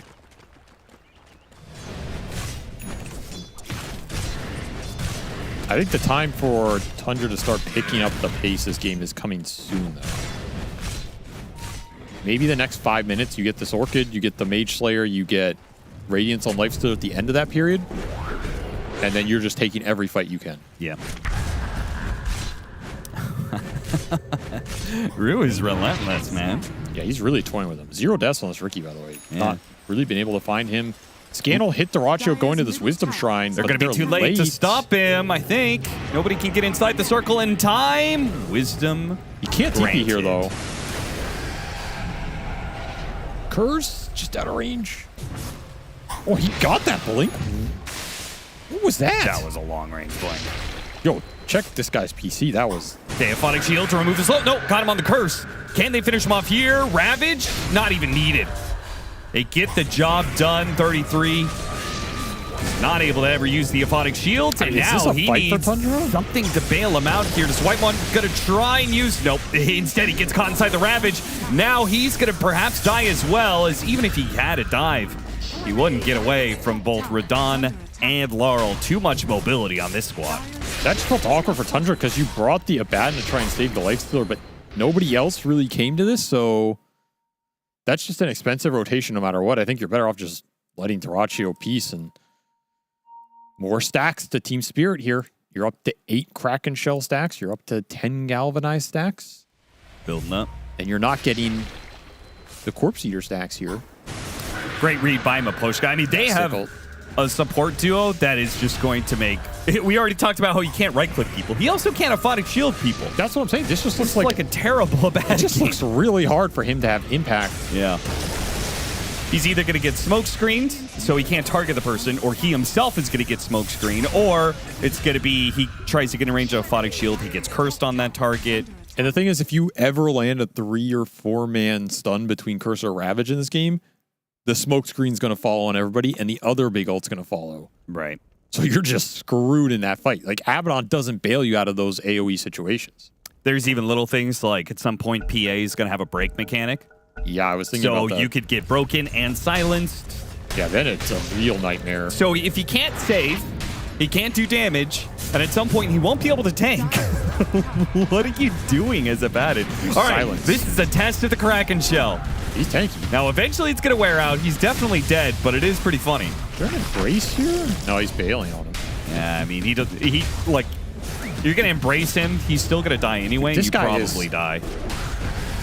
He's still tanky. If the creep wave was a little bit closer, he might have been able to last like another 5 seconds or so. Man, that is a brutal target for them to bring down. Yeah, seriously.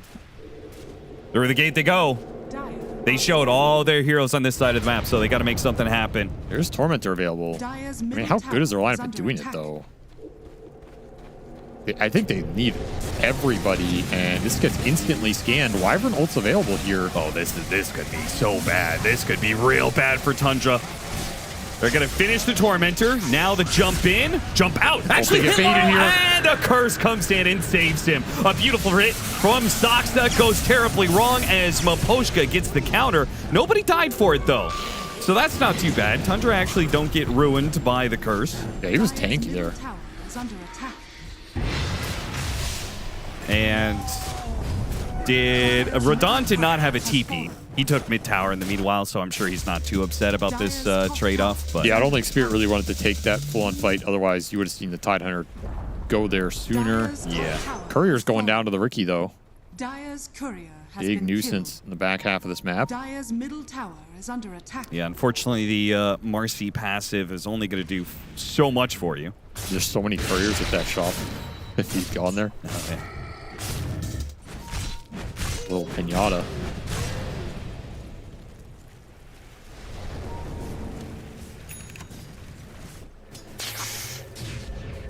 Well, this is about the point where I think Tundra need to get active. The Orchid's done on the Abaddon, the Mage Slayer's done on the Ember, and your Radiance for Lightstealer's coming out in 250 gold here. Stupendous. These are not items I think you just want to sit by and watch PA farm with. Where and how you get active is the tough part, I think, because you don't have some hero like Batrider who's just going to go across the map in a smoke and start it for you. Radiant are scanning. Caught him on the Orchid. Yeah, you need more of that, just walking into people. Mapochka, I'm sure, is gonna play a bit more behind people now that that Orchid is online and Tundra getting a bit of momentum going their way. Ooh, no smoke screen. Probably wouldn't have died anyway with the Abaddon being so close by, but... you also have to expect that an anchor is going to come out for this Tide at some point in this game. There'll be something else you have to consider with the Ember. Sox, he's going to have to juke this. Radon is so fast. If he has vision, okay, he's actually not going to keep chasing. Not into the high ground. Potential of some gate shenanigans. Now Dorachio's here. Spirit are lingering up here, but Tundra are the ones smoking to it. They're trying to get a fight out of something up here, baiting the Lifestealer. Now, this is... Ravage is up, but Spirit are... I mean, unless they're going to mass TP onto this outpost. This is not the guy they wanted to run into. No, not at all. Mage Slayer Tidehunter. Good luck with that one. So at least you get their tower. But you're not getting that fight you want right now. We're getting a lot of information on them. And this is the problem. If the Riki gives information, Spirit can choose what to do. They can choose to take the fight if they feel stronger. They can choose to just let the PA farm and split the map. And right now, they're just farming. That BKB for the Phantom Assassin's already done, by the way. So they might just take the fight here. Radiant's middle tower is under attack. Laurel groups up with them. He goes from bottom to mid, pushes out that wave. And Dorachio. Oh, too late on the grab from Laurel there. Hesitant from Team Spirit. Weren't sure how many heroes were behind Dorachio there. Put an anchor on him. He gets the infest. That still keeps the anchor interesting enough. Silence onto the Storm Spirit, but they don't try and kill him right away. They might have been able to have him there. Pops out inside the smoke screen. BTM gets blown up. The Supernova goes out. Oh, nice jump in from the Marcy. They pull him back into the Supernova. The explosion goes off and collapse. Well, he's going to go ahead and pop his Kraken Shell and just TP out. They have no stunts to stop him. Radon, meanwhile, he's got his BKB still. He's going to man up for the fight up against the Lifestealer with the smoke screen, the extra bit of his armor. Can they finish him off? He needs a hit. He needs the crit, and he's got it. Now up against the two supports and 33 with not much HP to work with. He's going to try and retreat. Maposhka with the curse save. Beautiful stuff. That's a buyback for him. At least get something done with it. Expensive fight for Spirit. Yeah. Tundra just wearing through it with all the sustain and the Abaddon and the Phoenix. 33 got some work done in that fight. Took the Wyvern out solo. And the Ravage was just kind of a whiff because the Ember died before it hit him anyway. Which was hard to read. He really got chunked at the end there. Yeah, he did. So you can't really blame Class for that one, but I think that really hurt them in the longevity of that fight. I thought they were going to all in Laurel right here, but They spotted Baposhka, didn't want to give up a curse. Good read by 33. Here, that crit came through. It just makes it awkward. And then you're stuck in here with Tide, so you have to TP out. And then 33 just kills Maposhka here with Orchid solo. While Radon's going in. So the fight gets super split for Spirit, and you have a couple people that are really low. Just a matter of attrition here if you're Tundra. Grinding through the lives. But you did not get that PA. Did you see that Riki towards the end? He got cold embrace, but he ticked out to the, I think the Curse of Avernus and the Fire Spirits, 2 different damage over time spells. I mean, Whitemon might be something Tundra have to prioritize in terms of protecting and making sure the fight is positioned around this Phoenix and the Supernova, because he's a lot of their sustained spell damage in the fight. Yeah. And Supernova is their best team fight spell. He can give him that extra edge there if Spirit commit. Like, let's say you Ravage, Egg goes off at the same time. There's not the best Egg killers on the side of Spirit. Yeah, especially if it puts, like, Yatoro in an awkward spot where he jumps in on somebody else and pops his BKB. Yeah, the jump's already committed. Yeah. Like, does he want to walk over to hit an egg? Could be in a really awkward situation. Tower is under attack. And the BKB for the Marcy is coming as well eventually here. The supports on Tundra got the better of this early game. For sure. Blink Dagger for 33. He is really just doing his best in a hard abandoned game to address the enemy team problem, which is the Maposhka Winter Wyvern. He says, I'm just going to all in on that guy every time. Seems like an okay idea. If he just kills Maposhka, the upside is you open up the fight a lot for your other 2 cores. The downside is your positioning on the Abaddon relative to your team getting jumped is going to be really bad. Does his positioning matter, though? If it's not a good game for him to save people. Yeah, maybe not. Maybe that's how he's trying to decide it as. This gank was not working. Durachu still has Infest, even if BZM gets low here. Radon pops BKB. He could try and TP out. He looks kind of screwed here. Another jump to the neutrals. 3 seconds. He's been orchided. He's done. Some more life for the Life Stealer. Big kill on the map. Gank gone wrong. They're even going after Collapse mid. Not that they can kill him, but yeah, that's not happening. The pressure is good enough, right? They're pushing in mid lane, take top. Gonna control a decent chunk of the map here. Rue's gonna go and try and cut that top wave to make sure that Tundra don't have the opportunity to hit tier 2 top or anything. And a BKB now done for the Storm Spirit. So double BKBs for Spirit, you would imagine that they would feel good about fighting.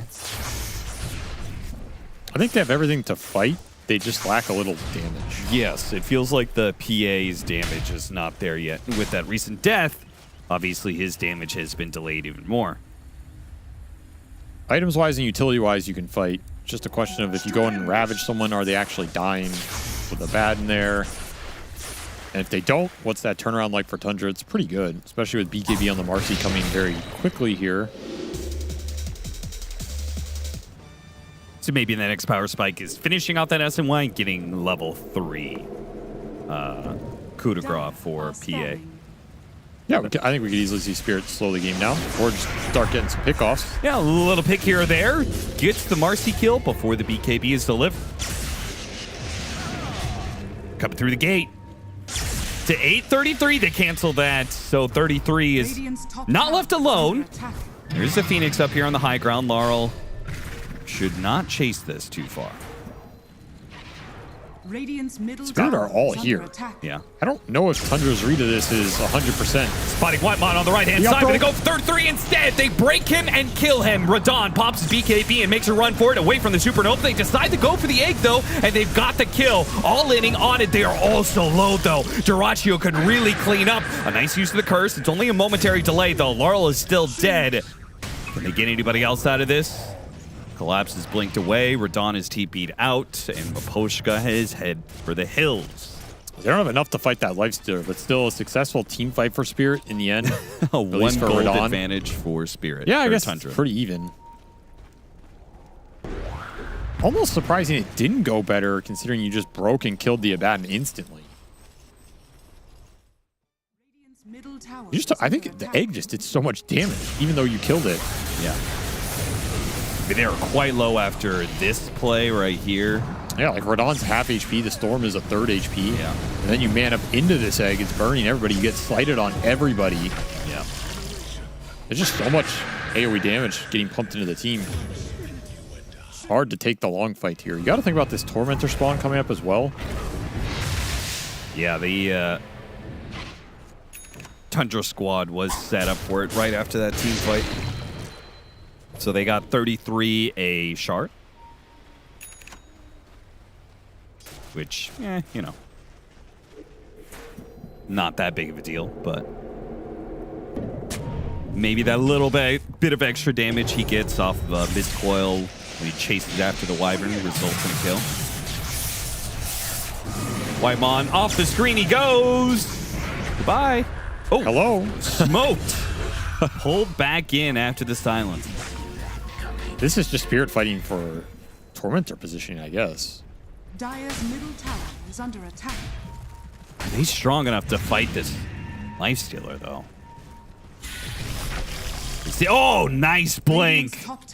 That is super important here. Tumbler toy and flying onto the high ground. Dyrachyo can't even touch the Wyvern. And now an early rage has been used. Tundra's in a bad spot. Yeah, the smoke just look at Collapse. He's got his positioning, trying to get behind them, trying to make sure that Dyrachyo doesn't get out, but he's fast enough to slip to either side of the map, and Tundra is thinking going back in. You have to be careful of this break silence combo on the Abaddon. Trying to get the Reiki. He's silenced up and dead. Well, that's gone. Fight's opened a lot more now. Oh, yeah. Now 33 is guaranteed to save ground. people. Didn't go up to the high ground. Radon in trouble. Goes after BZM. Still has his BKB. He's holding on to that one. They go for BZM. Can they kill him in time? They got him. Big crit. 1,200 damage will finish him off. And Radon still holding on to this. Finally, Dyrachyo's going to pop out here. Saksa managed to get a hit onto Laurel. Now Radon sees his opportunity to go for the supports. It's 33. And Saksa put together in a combo here for the winner's Wyvern. And now the Ravage to follow it up. Radon, he just needs the attack speed to get the kills. But a nice Supernova placed right on top of them. He still managed to get the kill onto 33. The egg will successfully blow up and get collapsed for their efforts. Radon managed to get a haste rune. Oh, that's got to feel bad for Tundra. Infested. Yeah, infested inside of the PA, sure, but Radon's just going to run it off. I mean, this Lifestealer is a menace right now. Can Rue get the jump in time away from the Radiance? Dyrachyo doesn't want to chase. They still have no answer for Dyrachyo on the front line. He has so much HP. Just burning them with this Radiance the whole time. 7,400 damage coming out from that Lifestealer. And a nice egg will, again, salvage a lost fight for Tundra. As they just wear through Spirit. Spirit need more sustain or something. I don't know. More damage to burst, but the fact they found Rue at the start there and opened up that the ability for 33 to go in aggressively was a huge difference maker there. Sure.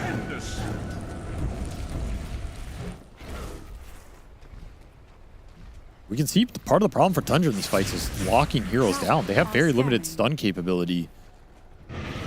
And so far, it's Spirit kind of kiting them out and choosing when to re-engage. We saw Miposhka blink out of a couple of those attempts to jump on him. That's massive if you can get those off. One thing about the return to Roshan to the middle of the map. Much slower timings on these Roche progressions, right? It's 30 minutes in. We haven't had one done yet. Whereas I feel like even back in the day when Roshan was in the middle of the map, usually a Roche would be taken by this time. It does feel like it's been a bit slower, but maybe that's just because the patch is more chaotic, there's more fighting. There's this Tormentor you want to go for at some point. Yeah, Tormentor being in the corners of the map. That being where a big team fight occurs definitely draws you away from Roshan quite a bit. Almost got him on the pick-me-up there.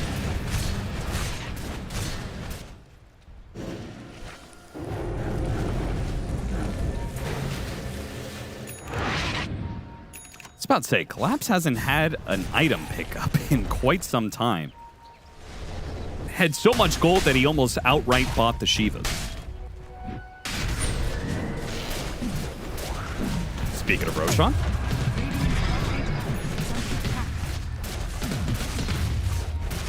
All right, Tundra's looking through the itemization here as they'll clean this up. They are gearing up for the late game in a way. They went back for the Midas on the Abaddon, who's then going to go into Ags.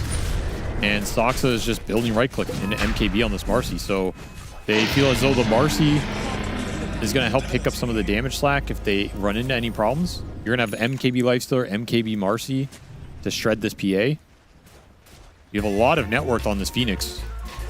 Full Crimson Guard plus Solar Crest done for Whitemon. That's pretty big. A lot of damage reduction. Like you said, that Shiva's for Collapse is still not finished. It's flying out right now. It's going to arrive. Early Okay. rage use. He's not the one with the Aegis. Got the grab out him. Post Manta. Big upset. Meanwhile, 33 is going to be grabbed while they go on to him, but the Aghanim Scepter from Durantio jumps inside the PA and completely resets that situation. A spike's open for Tundra. Curse got used below that fight. Yep. To stall out 2 heroes. 33 still has his ult. This is not so good. Trying to chase after that kill is going to result in Collapse. Falling apart here as the Cold Embrace doesn't do nearly enough for him. Tundra surviving the jumps from Spirit. Grinding through these ults. Just not enough damage for the Lifestealer. Time and time again. It's got too much Feast bonus HP. Yeah, he does. The Aghanim Scepter has done him world of wonders against the Phantom Assassin. That matchup, we saw the last time that Lifestealer changed a matchup through the Aghanim Scepter was the Troll, right? Well, we had that window of time where Troll versus Lifestealer was a thing. Yeah, to be fair, that might have been more of a troll issue looking back on it. Sure. Troll is truly a garbage nice hero. jump. But PA, we can confidently say, is quite a good hero, but this Aghanim Scepter gives the Lifestealer a lot more options against PA. And Tundra are just hitting tier 4s right now. They know this Ravage is on cooldown. Wyvern buyback is available here. But the MKB is already done on the Lifestealer. Infest into BZM as he gets the grab onto Rue, and they easily pop that little Riki. The Infest pop out. Radon goes for Soxa here with his BKB. Doesn't kill him quickly at all. The Crimson Guard helping to protect Soxa, and that's a BKB now on cooldown for Radon. This is a really awkward situation. Tundra will respect it and back off. Yeah, maybe just Ravage lacking mana on people. I don't know. Spirit are gonna have to be careful the rest of this game, because if you lose a fight using Ravage, Curse, PA, BKB, things like this, Tundra have a large window they can just run at you. And with the ults on cooldown, you're definitely stronger on the side of Tundra. Still have Aegis here as well for 2 minutes. Didn't even get expended.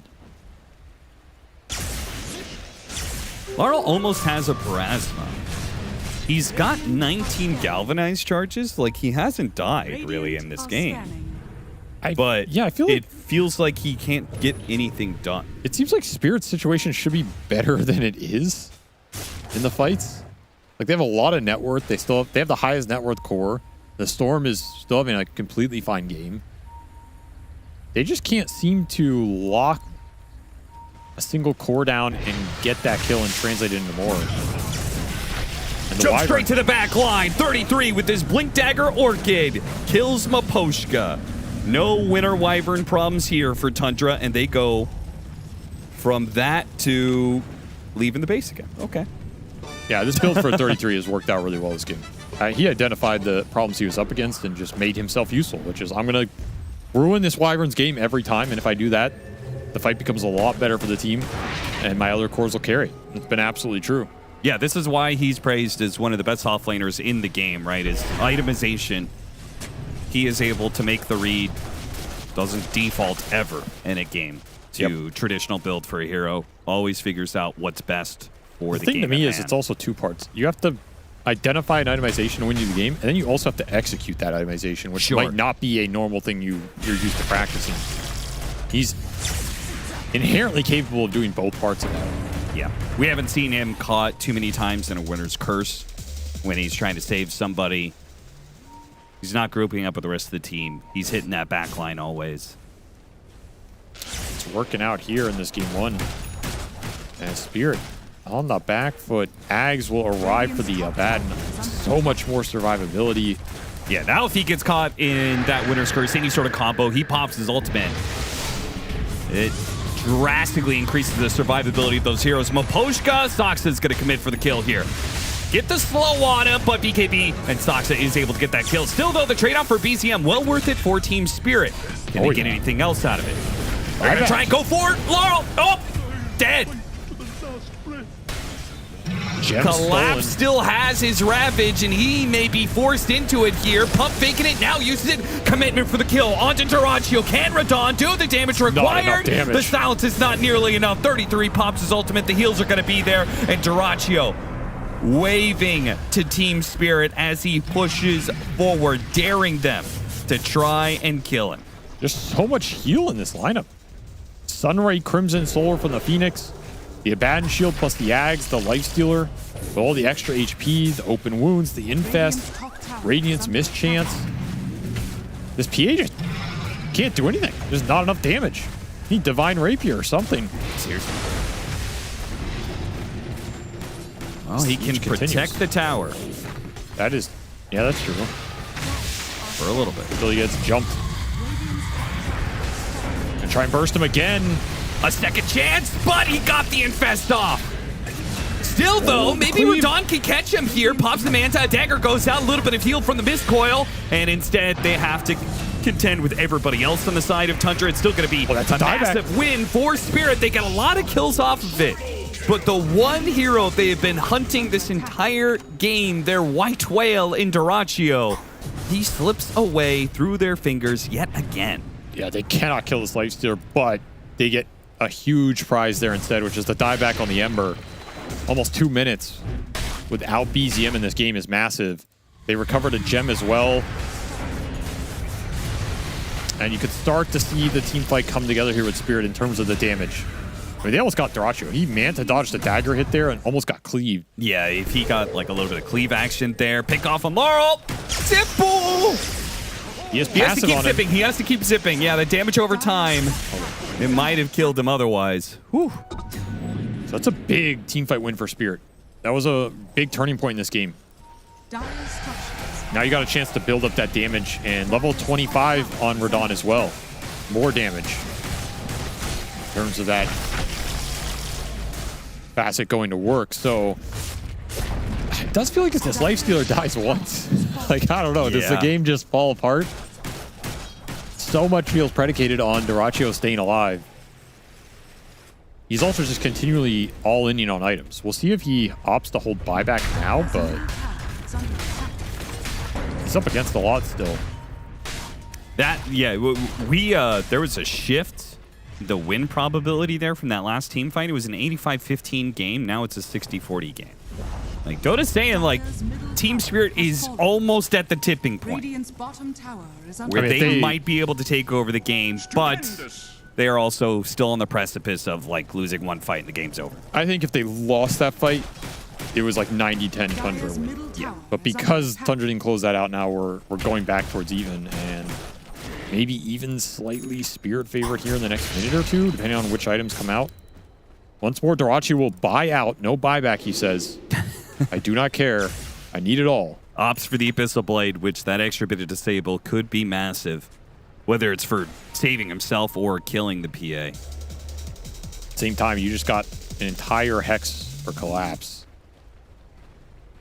It's also pretty massive here. When you're looking at the situation, you're trying to burst the Lifestealer down. That is a lot more disable time. Yeah, if he's... Oh, what is that? Oh, God. Oh, Lord. That's just not fair. Oh, Lord, he's That's coming. just not fair, Toro. He is on the hunt. Their smoke is going to pop BCM. Ogre Seal Totem. Run away. Yeah, you definitely run away. See that amp damage. And inside the base they go. How fast 100, just all in the base. Yeah. All right, boys, we'll take a breather here. Now, Roshan is a little bit of the problem here. Tundra don't know if Roshan is up and if Spirit are doing it. Yeah, that's why they're smoking out instantly. Pause for that amp damage to go down, but you instantly have to get out on the map. Oh, nice choice of Shadow Blade there from Maposhka. Always a nice one on this hero if you can afford it. Yeah. And I think the gems are off. No, there's still a gem on BZM. They spot Rue. And that is just going to be a quickie. So it's going to be 4 versus 5. Onto the Wyvern they go, and he's not getting away either. Both supports are dead, and Spirit now left in a 3 versus 5. Collapse is fighting without his team. They're going to go for BZM here. Almost got it, but the ultimate is popped. The heals go out. There goes that borrowed time from the Aghanim Scepter, and Radon simply cannot do enough damage no matter how many crits you get. It is too much heal for him. Still with the Aghanim Scepter inside of it, and with an MKB and a Basher, they've got him dead. GG is called instantly by Spirit. Tundra. Okay. Dyrachyo all in for the Abyssal Blade, and it did make a difference in that last team fight, but most importantly, Tundra strategically, they found the openings they needed to in that final fight, killing the 2 supports first. Yeah, they just had all the angles this game. I mean, sometimes you just run down mid with Gem and you just run into the Riki and it works out. And then you just blink on the Wyvern and it works out. I mean, I think 33 played phenomenal that game. On a hero that was in a tough position that I think easily could have just done nothing. Instead, he had huge impact shutting down the Wyvern. But ultimately, I mean, Dyrachyo he was untouchable this game on this Lifestealer. First pick Lifestealer, in theory, versus a bad matchup. No problems. Yeah. I mean, this guy is a world-class carry for a reason. I think a lot of people doubted him for a long time, and I think the mood on that has shifted considerably in the last month, maybe for reasons other than the gameplay itself. But I think it shows in games like this, right? Like, he bought out multiple times. He has to be unkillable in this game, but he's consistently spending all his gold and living in the fights without buyback. And if he dies once in that game could just be over, right? You lose Roche, you get thrown. That's the type of aggression that can win you these games that are on the brink of maybe going one way or another. He doesn't care. He just goes, man. Yeah, no it's fear. It's that facet choice, right? Dyrachyo go, Dyrachyo throw. This time we had go, go, go. No throw whatsoever from Dyrachyo. 12, 2, and 11. Peace. Absolutely killer performance by him and Tundra as a whole. I mean, again, you pointed out him and 33. I think they did an excellent job of, no matter what the counters were on Team Spirit, itemization and play, they countered the counters beautifully. That's kind of what it had to come down to, because it sure as hell didn't come down to the heroes, because I saw this matchup just one game ago with Pari Vision versus Falcon. Skitter was on the Lifestealer, Satanic was on the Phantom Assassin, and it went the other way around. This time, the Phantom Assassin falls and succumbs to the power of an Aghanim's Lifestealer. Theories, Nat, and why Tundra's Lifestealer was able to get the win where Falcons weren't able to. Yeah, I do. Look, you know, take this with a grain of salt. I'm not actually really an analyst. I'm here to just throw in a little bit of fun now and then. But the Lifestealer Ags, for me, felt that it really worked in this game with the supporting cast, right? Everyone else had massive mobility on the team. The Phoenix with the dive, Ember Spirit, I mean, let's be real, one of the most mobile mid laners there really is. But Marcy going for that new rebound facet, something friend? Pick me up. I don't actually know what the facet is. I'm just going to call it pick me up. Someone else will correct me. But yeah, the Marcy facet taking the Aberron as well. So it's like, even though Abaddon himself didn't have this mobility, you could kind of make do in the early game if you see the Lifestealer infest into the PA. She blinks back to her team or tries to blink away, taking the Lifestealer. All 4 of them are able to join. Later on, you see 33 go for the blink dagger. And you're kind of questioning, you know, it's like this 30-minute blink dagger. If people are going to go blink dagger, they normally do it early. They try and rush it as an item, or it's going to be the second item that they pick up for themselves. He's getting it as his like 3rd, 4th item, and he's still not necessarily using it in a way that is just purely to go with the Lifestealer if he infests the PA. He's doing it to be able to take out the backline a little bit more too. So it felt like this really good blink dagger pick up from 33, but I do also feel that the Lifestealer didn't have as many woes or as worries disarming or infesting into a Phantom Assassin that brings you back into a team when 4 other people are able to be there with you. Yeah, that blink dagger was quite key. Like, I felt like Wyvern was unable to comfortably step out and get the big plays or ultimates that he wanted. Like, he was kind of forced into casting it whenever he could, because 33 was on him. Like, he was on Miposhka that entire game, and the Orchid itself, great versus Wyvern, but also versus Storm. That's why we couldn't see that much impact out of Laurel early on. Excellent itemization there. I think the biggest issue for Spirit, from what I saw that game, was they just didn't have enough damage to cut through Tundra's sustain. Like, you're working with Abaddon with the Aphotic Shields coming out. You have the Sunray coming out of Phoenix. Like, how many times did we see Whitemon counter a Great Curse? Like, he would just be there with the Sunray, counter the Ravage with a well-placed Supernova. Often they would get good jumps on targets, and the sustain coming out of Tundra just negated it, even the Mercy with the sidekick early on. So what ended up happening was they were bringing PA way earlier than they wanted to. Like, Yatoro had to join these fights early because the rest of his team couldn't pack enough of a punch, and because of that, he fell victim to that lifestealer itemization. And that may also go in turn with what you were saying, Nat, that the mobility from Tundra, even if you do manage to get a pick somewhere off in the distance, Abaddon's going to close the gap. The Sunray's 20 miles long, along with an Icarus dive. So being able to find a target isolated wouldn't even guarantee a kill. No, not at all. And then on top of that, Tundra are trying to play like this 4D chess, so they've kind of backing up their lifestealer if he does get taken somewhere, if someone does get picked off. But on top of that, they can actually split fights a little bit more. So Team Spirit never really having the overwhelming numbers in a fight, or people are lagging a little bit to a team fight. Tundra know that, they split off, and then it's a whole nother fight where you're seeing Miposhka have to use Winter's Curse somewhere else instead of being able to protect Collapse or being able to set something good up for Radahn on the Phantom Assassin to just come in and clean up. So it was these big ults with pretty heavy cooldowns just being used defensively time and time again with how quick and active Tundra were to, just close in this map, find whoever they possibly could. I would have thought with so many melee cores on the side of Tundra, Winter's Curse would have had way more of an impact. Ravage would have had way more of an impact, because I would imagine that all of Tundra would have to congregate very tightly on a Phantom Assassin, but it never really, the teamfight ultimates were never really that big of a concern. Well, the damage wasn't there. Like, typically the way you play with a Tidehunter is you want to get maximum damage output from the Ravage. Like, in the past, it would be things like Lustrox, who outputted ridiculous damage, like a 6-slotted PA or something like that, in theory could work, but it didn't get to the point where PA could burst through these big ultis. Winter's Curse negated by the Phoenix. So I think a big issue was the two supports on Spirit not being able to provide that damage output. You're looking at like a Ricky 4 and a Wyvern 5 who's getting bodied the entire game. There's really not enough damage. And also a big aspect of that is Ember going Mage Slayer. It's like a damage mitigation item that kind of just erases Storm's early game presence too. And even if they did solve the damage problems, maybe it would have come in the form of an amplified damage rune. Alas, I feel like a team may have saw it with their Kadia ward of the game, Fear.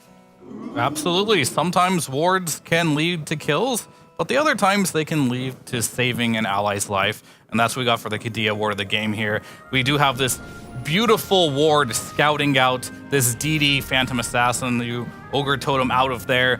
They retreat backwards, and I feel like this is a moment where Spirit, they just won the top lane fight. They had to get this kill. This Ember, at this point in time, had no buyback. If he would have died there, this would have been Team Spirit's game, but that vision ends up saving Bezium's life, and they are able to use that to turn it around, take the next team fight with their team fight abilities, and then win the game. Thank you.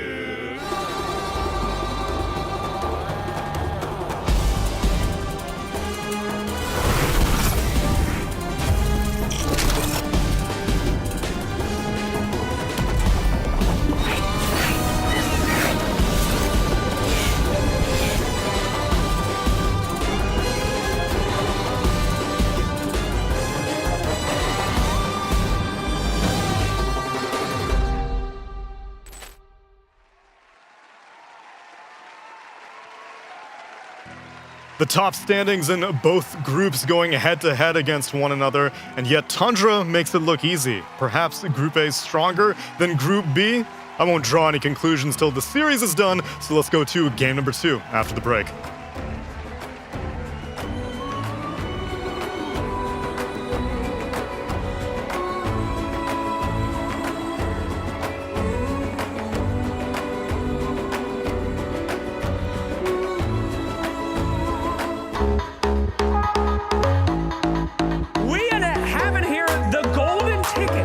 DHL Super Drop. I'm gonna get the box over here.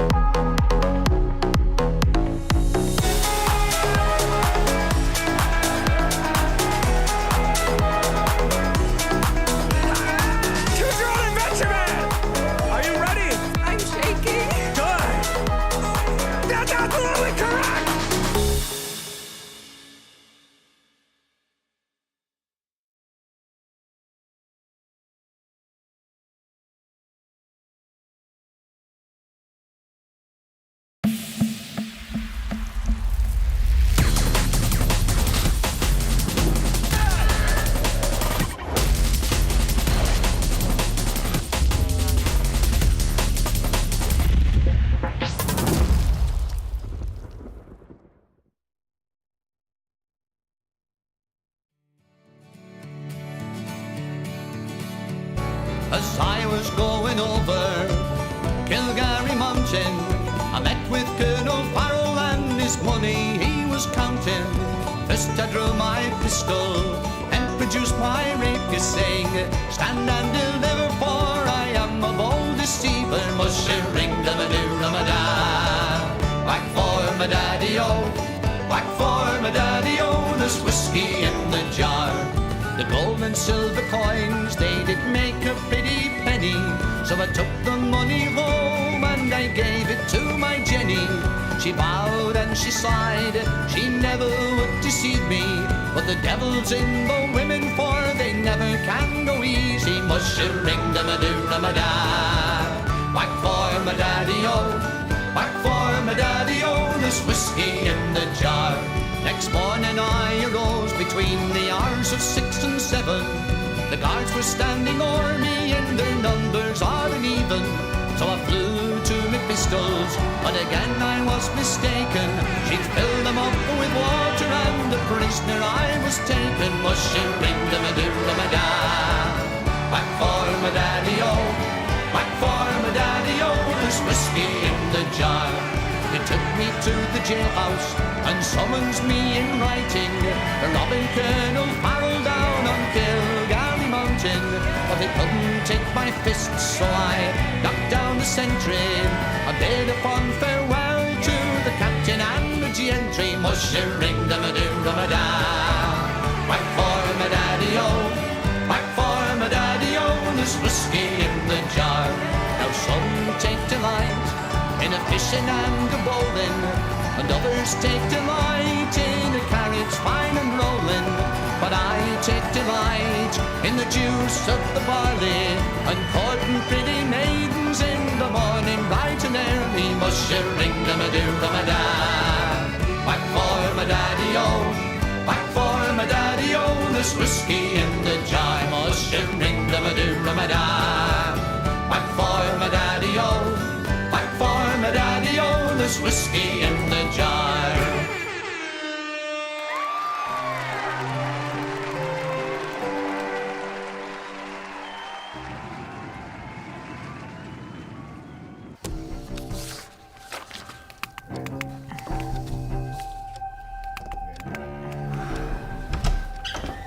Hello, hello, don't get up. No, don't get up, don't get up. Why have I been dragged here this evening at such an uncommon hour? I understand we have something the problem. What are we looking at here? Yes, sir. So we've been made aware of a really big MMR issue. Losing too many games again, Kev. Well, yeah, I mean, that's not the point. It's a lot bigger than just my matches. We've done some analysis, and there appears to be a problem with the matchmaking system. Talking about who formulated this analysis? Was it you? No, sir. Well, then who was it? It was me, sir. Rupert? You made the analysis? I can explain the analysis, sir. No, I want to hear it straight from the Centaur's mouth. And Rupert, please explain it to me as you would a Herald player. Well, sir, the value of MMR is going down. Going down? What do you mean going down? In circulation. People just have too much MMR. Isn't the bulk of this company's holdings in MMR? Yes, sir. 80% of our assets are in MMR futures.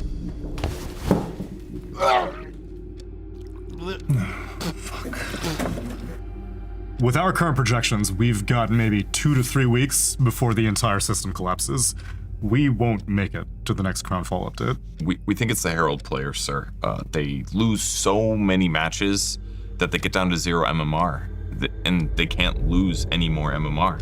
My God. And it's not just the Heralds. Mr. Canavan has 10k MMR himself. How did you manage to hit 10k MMR?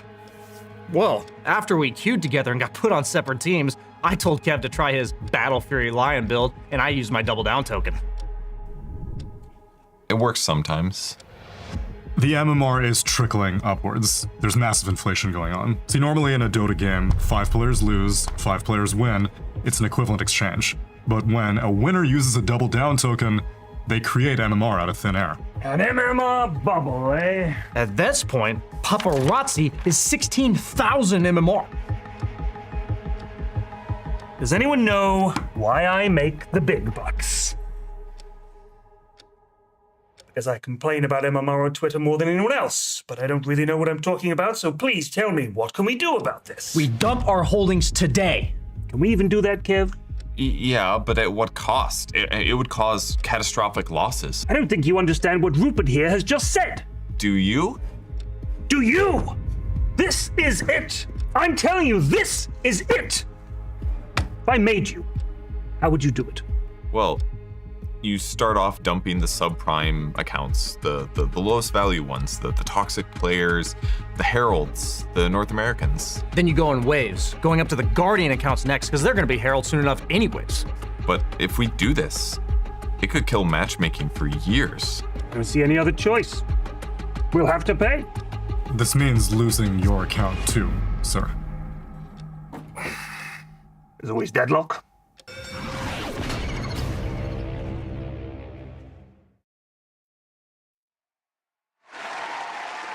We unfortunately already dumped the North American accounts here at DreamLeague Season 25, at least the ones that queue in North America. RIP to Shopify Rebellion. And Fear. And Fear. Not me. Yeah, this is your last day on the job, buddy.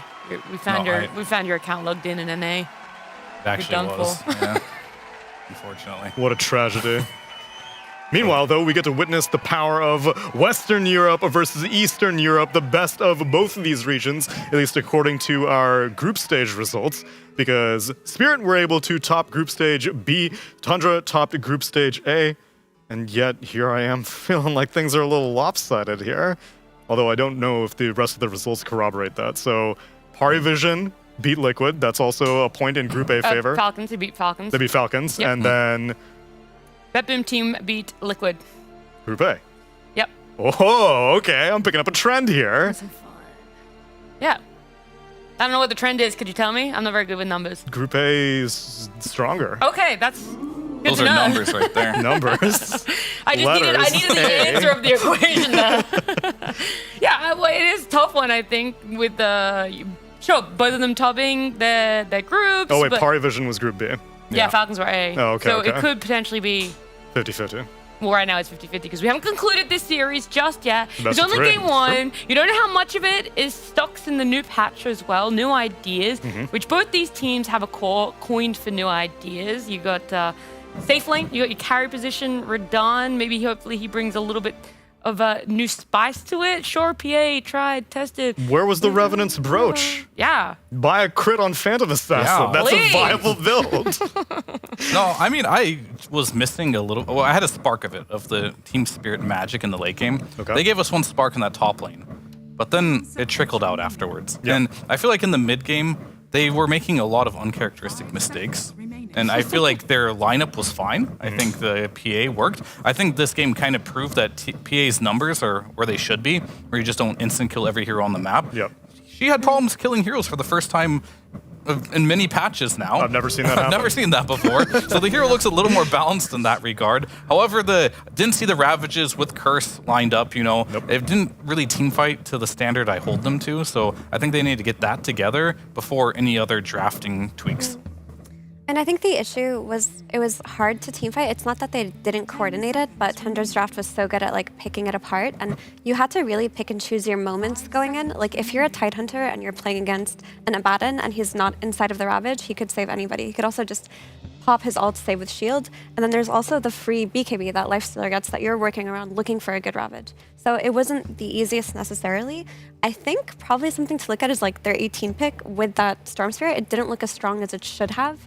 And maybe that's where they can work around it. Like, where did we go wrong setting up for our Storm Spirit? Was it not enough damage? Did we need another support to do more damage so that if Storm gets Mage Slayered, we have another source of early game output? And I think they could look at that.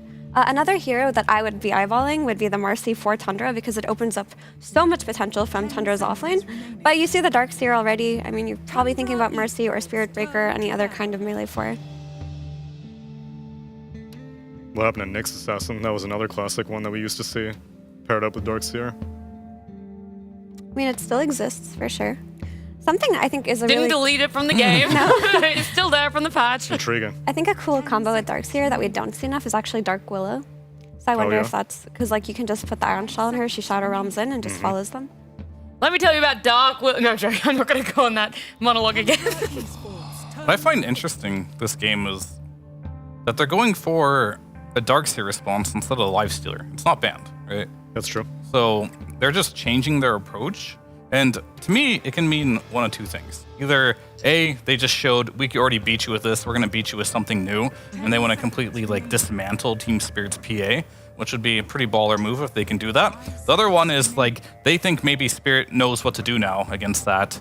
But I'm not sure if that's really the case. I feel like Tundra just doesn't want to show they have only one answer to PA. Maybe they're still practicing against PA a little bit, but either way, it's interesting. I will say maybe it's the second option of they know how to fix mistakes from the first game, because there have been a lot of like, post-series interviews I've been able to do with the players, and they always talk about how easy it is to give the same give and take in opening picks. And if you're going to give a similar draft, or if teams want to like run back a similar draft, it's almost like they get a redo of all their mistakes. So you have to tweak and you have to change something in this second round of drafts to not give them the exact same setup, the exact same potential outcome for it. So I do see it more as, okay, they're going to go back for PA, they found no issues. They might also go back for the same things, having believed in their ideas, change one thing, and that could dismantle where the rest of their draft was potentially wanting to go. I do wonder, though, why they would opt to ban out the Spirit Breaker over the Marcy, because I said that's a hero that they should be thinking about, right? Like, you see a Darkseer, you know there's going to be melee pairing, and you just lost to this. What hero are you looking at from the mid lane that you think Spirit Breaker would be the ultimate threat? Usually that's something like a Sniper or a Shadow Fiend, but I don't really feel like we've seen them have a place at all in this patch. Not so far. It is very interesting. I'll have to see, because I agree with you. That Marcy did a lot of work, and we saw towards the tail end of that game as well. This Marcy, if you do manage to get this BKB, MKB, that is now another hero that PA really has to worry about too. And I feel like no other position 4 can really kind of put that type of threat as a semi-carry as from the support role. I think you have to try to counter this Darkseer lane with something like an Oracle. I think Enchantress doesn't feel like a good hero, and it wouldn't be good enough, but an Oracle, if this were a Team Liquid, they would have instantly picked it up in this phase. Because not only do you purge the Ion Shell, but you can just do a disarm on the Marcy early on. But will Rue play the THD? The position 4? Yeah, tough. That's a question. A lot of experimentation, though, could happen. Now would be a time to do it. It is the new patch. But if it is THD 5, once Darkseer has level 2 Ion Shell, they're both rebounding in on him and killing him. Yeah, he's dead. I mean, if the Wyvern can't survive that, I don't think... Jakiro's not going to do much better. We'll have to see. Lots of... Could it be that they want to bring in a bounty hunter or an invis hero and then maybe just bring it to the PA lane early and then play against this dual lane? Maybe they're looking towards an earlier tri lane than usual? That could be a take. Yeah, I mean, we'll have to see after. They do have the 24 pick there, which seems a little wasteful. Pick a support there, but if there is a perfect support for it, maybe they'll just save it for the last pick. Because this Slardar can be off lane. We know Collapse loves to play it, but I think Laurel has also dabbed with the mid Slardar. He did. So a little bit open for them here. Radon also played it, but I'm pretty sure the Phantom Assassin is going to him. Yeah. Maybe Rue's playing PA. Okay, Fia. It's a new patch. Back to the retirement home, please. Slaughter mid, what are its weaknesses, though? Because Nisha for Liquid has played it in DreamLeague. It didn't end up winning. But unfortunately, I didn't catch all of that game. So I'm not sure if it was not winning from the lane and just couldn't get any momentum in the game, or if it actually stood its ground in this mid lane and it was in the later parts of a team fight that it struggled. So I think in that game, sorry, Fear, you go ahead. No, I was memeing. Say something. No, smart. we'll do the meme first, and then we'll do a serious answer. Okay, you have to push him out of the water. Oh, okay. So if you can get him out of the water, that's Slardar's weakness. So in that game, he misplayed the lane, and he got solo killed by Ember Spirit at level 3, which should not happen as a Slardar. So there was misplaying going on, but I do think this is a very solid mid hero, especially to pick at a stage where you don't see the enemy mid. It has very few bad matchups. All right, so since Dota doesn't make sense to me anymore, correct. I'm going to ask you, Nat. Oh, why me? Why not? They just picked Lifestealer into Slardar. Yeah. In the last game, Slardar PA of all heroes, right? Can you tell me why they are doing this? Ags. Because I don't know. Ags. Okay. Yeah. If you just infest into the Slaughter, then he doesn't actually get that bash. The fourth hit bash, third hit bash. What is it? Third hit, fourth hit. Makes sense Zip to me. 3 and then 4. Yep. Yeah. Then what do you do against the Phantom Assassin? Just infest her too. You curse her. Refresher Aghanim Lifestealer. You curse her. That's why you take the Wyve, and that's why you won to the Lifestealer Wyve. I mean, I say that as kind of a joke because like Take a brain. everything that you think you know about Dota from years and years of playing, such as myself, doesn't make sense right now. Like Slardar, good versus Lifestealer. Used to PA, be. good versus Lifestealer. I think so. Is it still? Apparently not. Apparently not. See, the thing is, you have the Darkseer, so you actually just get a 5-man vacuum. Then you get your own PA and Slardar to deal with the PA and Slardar. You make Darkseer sound like the best hero in the game. You're welcome. That's 33's brain right now. That's what he's thinking. I think as the Slardar exists right now, even though it's playing against the Wyvern, if you want to flex it to offlane, that's a solid lane versus Lifestealer regardless. Like, you can trade with Lifestealer because of the bashes. And I think an even more important aspect to this is the Tormentor at 15. Like, Slardar with the amp damage, you can look towards making that play for yourself and taking it first with Slardar. I also think he's counterpicked by very few things on the mid lane, so this is just overall a more comfortable pick.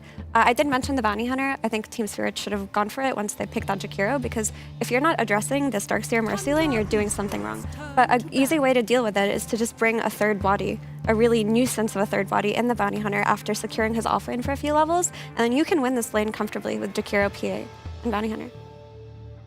And now it's up to Tundra to figure out where this Slardar is going. They ban out Enigma, clearing out the possibility of a mid lane Slardar, and seems like Spirit are protecting for a mid lane melee hero, be it a Slardar or a different one, because they ban out Shaker.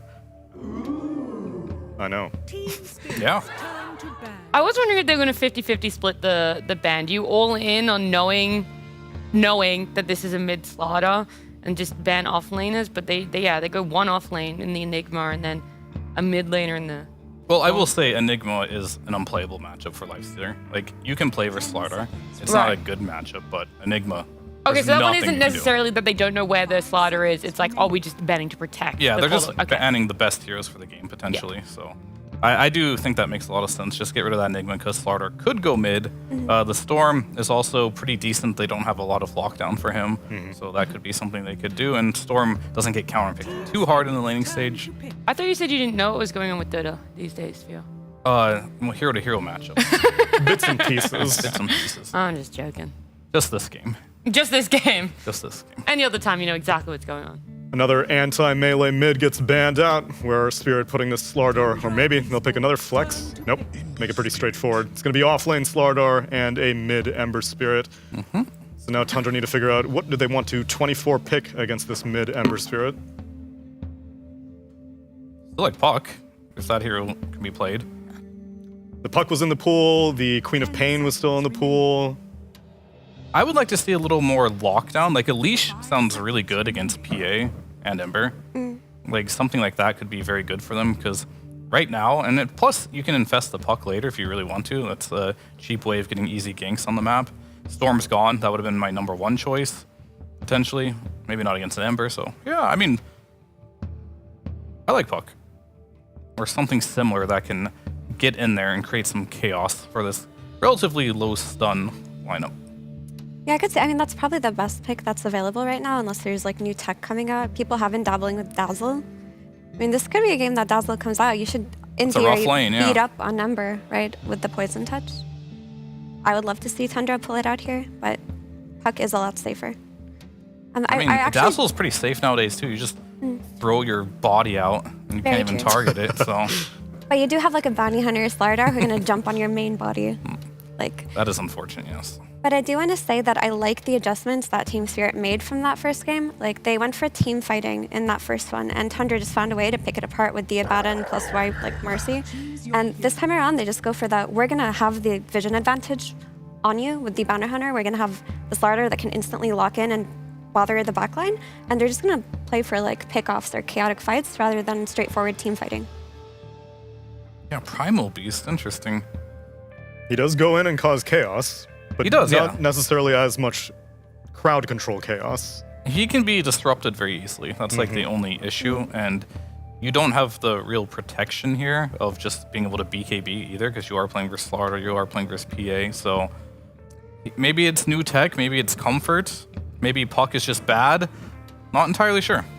I think the Pulverize has a lot of value versus both Slardar and PA, but I think a bigger thing that they're looking at is like if you're letting this Primal Beast play off map and just like run at the PA lane, that I talked about maybe having a tri-lane because of the Bounty Hunter pick. If you can just run this Primal Beast at it, they don't really defend against it very well. Like they're gonna have to either force TP rotations or just lose every time Primal is off map. So it's really cool in that sense that it's very threatening for the carry. Questions being raised about the side lanes. Cap and Avery, you're both vintage Dota players like Fear. If I asked you 2 weeks ago, I pick a Lifestealer into a Phantom Assassin Slardar, would you call me crazy? Yes. No. Okay, opposing viewpoints. It's the Aghanim Scepter. Yeah, but you can only disarm one of them. It's good enough. You only need one.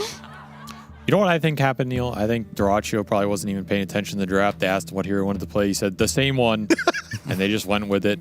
They trust him. They believe in him. It's not more complicated than that, you know? Probably true. Very straightforward. You're not buying this theory. I'm not really, it seems pretty flimsy. Can you say it with more conviction, please, Avery? No, that's all I have. No, the exact same words, but again. With more conviction? Yeah. Yeah. Yeah. He did say with more conviction. He did. He understood the worst assignment. banter I've ever been a part of. I'm not trying to banter with you. Banter's a two-way street, I actually really Avery. didn't want to talk to you. Okay, well, Hey, Cap. that's good because you don't have to anymore. Fuck. Slardar. Let's get in the game, please. This is awkward. Instead, I am. Slardar. Can we Oh, get- thank God they muted them. Thank God. Can we get the cricket sound effect one more time? Nope. Game Leg number day. 2. Cap Leg and day. Avery, take it away. They're overlapping it.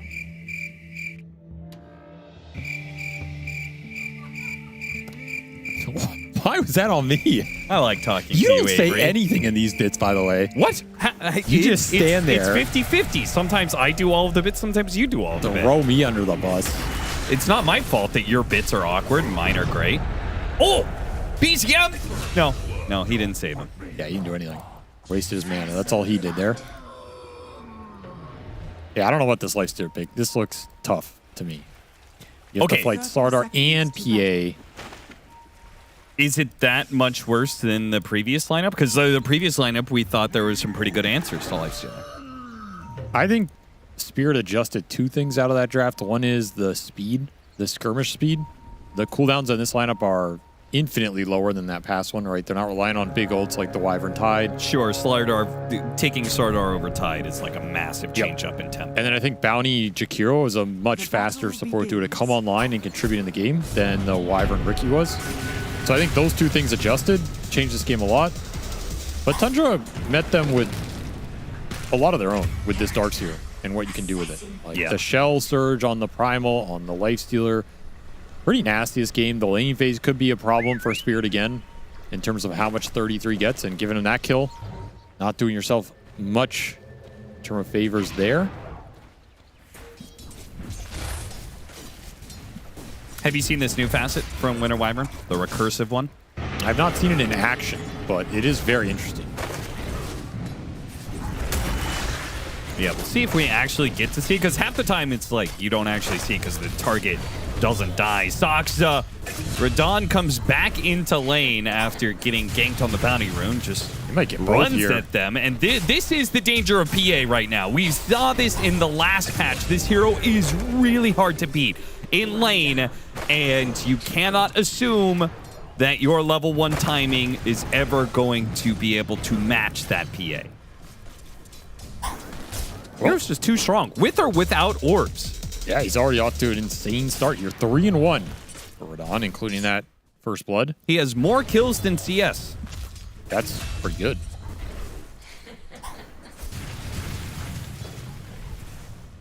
Scary start to give this player. I think most people would agree with that. 33 to not look too happy about that. It's like, why I have to play against a stupid hero every game? Stupid Phantom Assassin hero, man. Who lets them pick this every game? Stupid Moon Meander. Something tells me 33 isn't giving up that much control of the draft. I'm not sure if that man wants to give up control to anybody. He can definitely shift a lot of the blame. It's true. That is an important part of Dota, shifting blame. Drafting for sure. You gotta shift. You gotta start shifting that blame early in the game. You know. Right. Like, why'd you give him first blood? Now my lane's ruined. You know. Now I can't play my lane. All these picks are out the window. Gets the double melee heroes on top of Maposhka, tossed back, and they're gonna double Ion Shell, run him down. He stays alive with all the extra recharge, and now goes for the kill on 33. The trade-off is to the favor of Radon. It's a support for a core, and Radon is now up to 4 kills. I mean, CS is one thing, but if we just look real quickly at the net worth chart, that's pretty good too. That's going to be his reaction to the net worth chart, because Radon is very far ahead this early in the game. 2,000 net worth. Yeah, see, that is the first blood plus all the kills that's not shown in that CS. So 630 GPM per... Holy! Whoa! Is that the... That might be one of the highest pre-3 minutes GPMs I've seen in a long time. It's not out. He's dead. Okay, well, there goes that GPM. I mean, that's under 600. That's embarrassing. Only 580? Yeah. It's like not even good anymore. I don't even want to talk about it. Lotus battle. Give us some dramatic music, Austin. Bum, ba, bum, ba, bum, ba, bum. That's terrible. Stop that. Well, now. you're the music guy. Why did you make me do the music?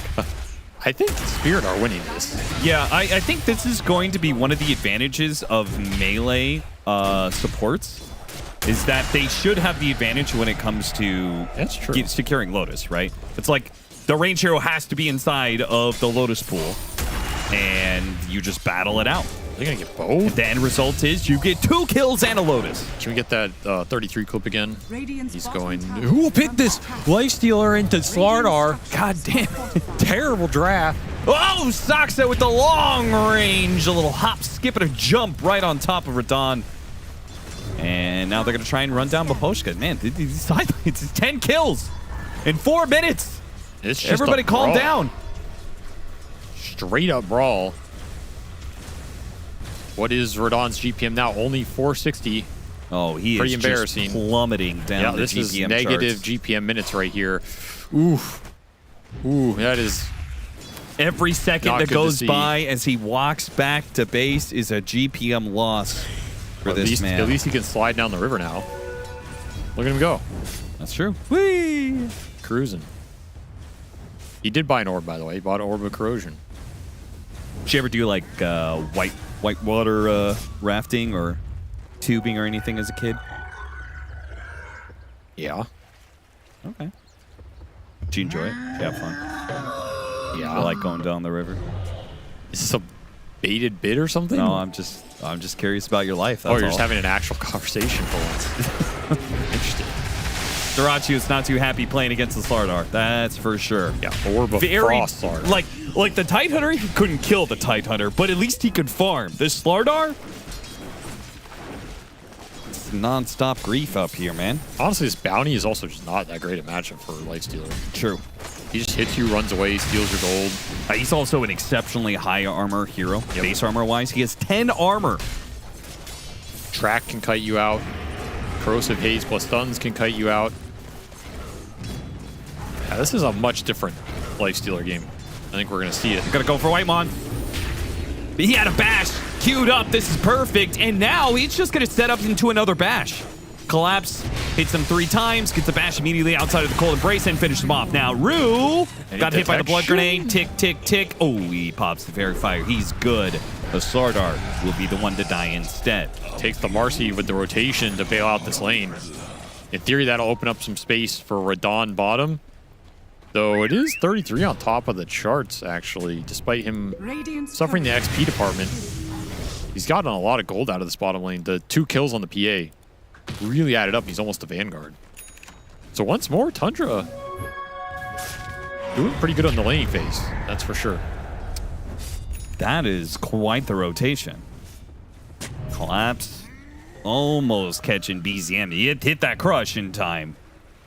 And that was a dead mid laner for Tundra.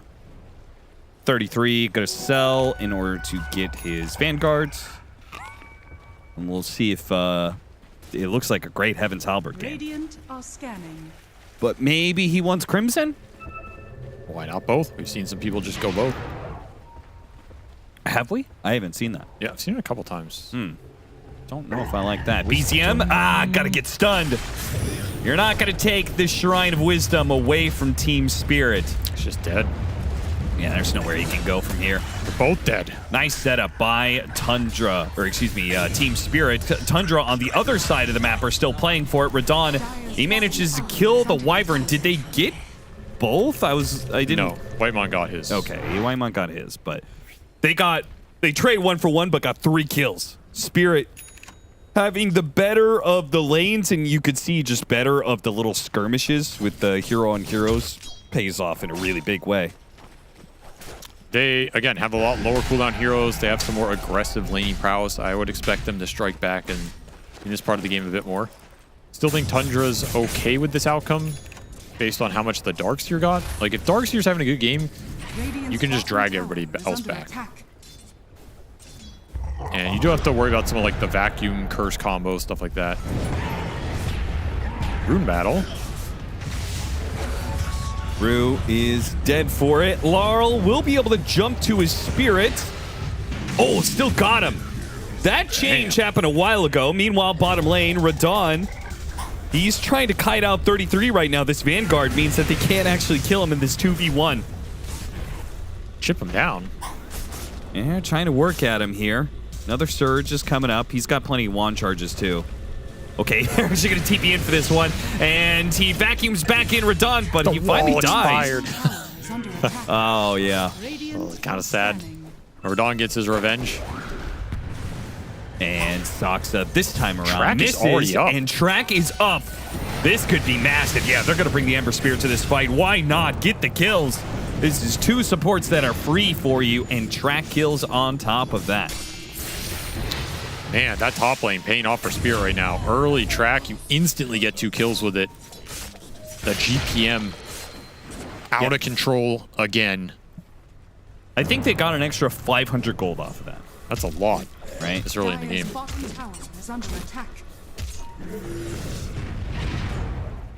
They're looking for somebody in the jungle, but nobody's there. They're actually trying to defend this tower straight up. Hard to do so against the poke damage that Ember Spirit PA gives you. Combined with a Bounty Hunter scouting things out, like they're going to spot the Winter Wyvern and just go for him. He's going to call the brace. But again, it's poke damage. They can keep their distance if they want to. Laurel's got a Remnant to jump to. BCM, he'll try and chase after Maposhka. He doesn't have the mana for a grab here. Maposhka might be able to live. They hit a stun on him. Nice use of the pick-me-up, though. Soxa ensures both the kills of supports. Radon finally managed to get that pick up on the Winter Wyvern. I think it was a track kill, too. He's got a jump. But here comes a charge from BZM. He connects with Radon. They hit him with a blood grenade, and they've got ion shells, so... Expensive dive for Spirit again. You get 1 track kill, you lose 3. A lot of gold going to BZM. It's now the most farmed hero on the side of Tundra. Yeah, like his whole blade mail out of that. Big turnaround for them. Gotta respect these ion shells in the early game. Tough to fight against all these melee heroes. Yeah, combined with the Marcy rebound pick-me-up. Yeah, that thing is nasty. Yeah, they have big benefit to these melee heroes. Just does so much damage. So much mobility. You got it on 2 there as well. Decent.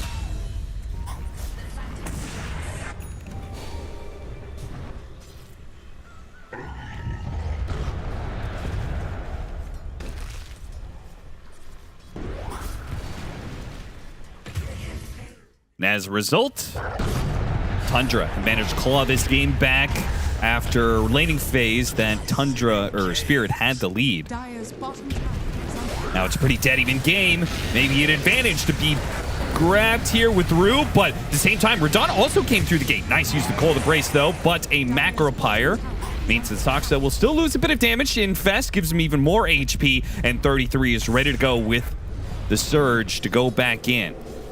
Spirit just can't get these fights going into the ion shell. Like once the Darkseer there set up with his Vanguard shells, they don't want no part of it. Can't blame him. It's a lot of HP to get through while ion shell's ticking you down.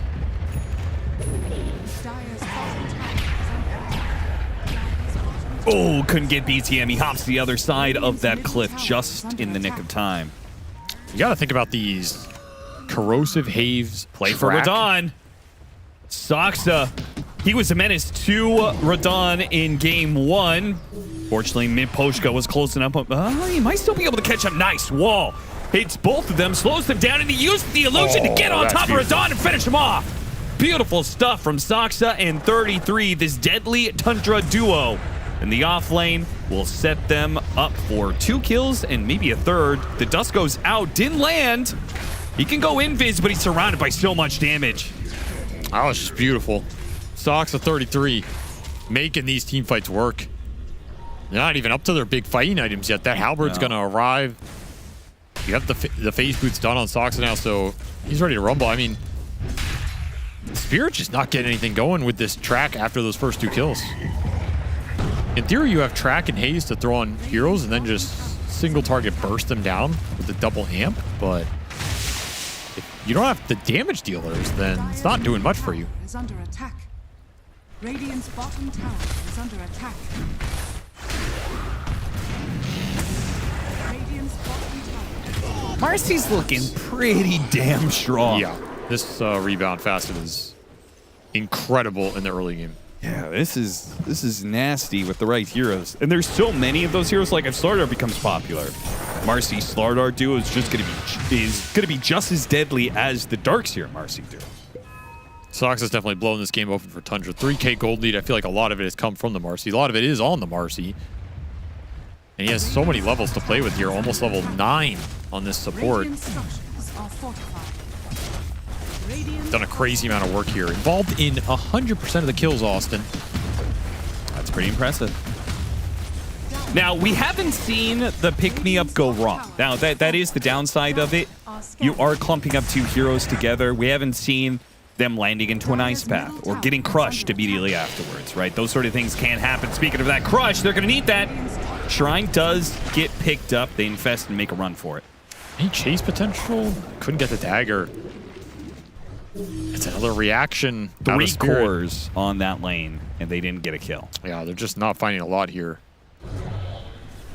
Not out of it yet, but Tundra are going to have their early fighting items ahead of Spirit here, and maybe just go for that 15-minute Tormentor play. Maybe go for some sort of aggressive smoke around this tier 1 mid. Maybe one into the other here, as the smoke coming through the river. Team's very split right now, but the Blade Mail Primal is strong. They spotted Whitemon, but didn't get him in the slight chains. Hard to make that initiation. They're just going to have to poke him down. I think Spirit are going to chase here, though, because otherwise you're giving up Tormentor. Yeah, you have to chase, right? This is a big shard to get. I mean, the shard for Tundra is really valuable. Marcy or Winter Wyvern would be excellent pickups there. Tormentor at half HP. These heroes aren't that low on the side of Tundra, but nice, beautiful slide change with the macro pyre right down this alleyway, but a better curse. It almost finished off the Ember. He managed to get off one more slide. Oh, there's the jump in. It's just a goddamn massacre. Sick plays from the Tundra support duo here. How did they manage to turn that situation? They hit a slight chains macro pyre right in this funneled area, but these stair lines, like if you don't get up those stair lines, you're so clumped on 2 choke points. And Whitemon with really good positioning. Absolutely punished them. This is a little spooky, but hey, Whitemon gets it, so he's rewarded for his bravery. Not a bad shard either, honestly. This style of game. Now that you're talking about it, because the Tormentor damage over time isn't quite large enough that you can be up on this high ground without being punished by that, team setting up early for this Tormentor seems really important. Yeah, if you're there first, you get the vision, you get the high ground, it's really hard to assail this position. Every entrance is a choke point. And there's a lot of trees there. Oh, he's good, he's good. Shield Rune. He is protected. Radiant's bottom tower. It's just tough. I also think this Radiant one is generally harder to get into than the Dire one. It's based on how the tree lines and the ramp width works out. Because if it's Radiant and you're Radiant contesting it, I think it's really difficult. Yeah, those ramps are really narrow. Which is Radiant to Radiant I feel like that's side. most of the ones we've seen because teams are just going for it instantly. Yes. So something to consider here between the two sides. See what the Radiant Dire win rate looks like after a couple weeks on this patch. Is it going to be another 60% Dire win rate patch? Maybe. I don't know. The thing is, right now you don't know, so you just have to guess. Yeah. But maybe you're just playing on a 40% side every game. Do you think that inherently it should be random? Like, if teams are going to set up for it every single time at 15 minutes, nobody's waiting.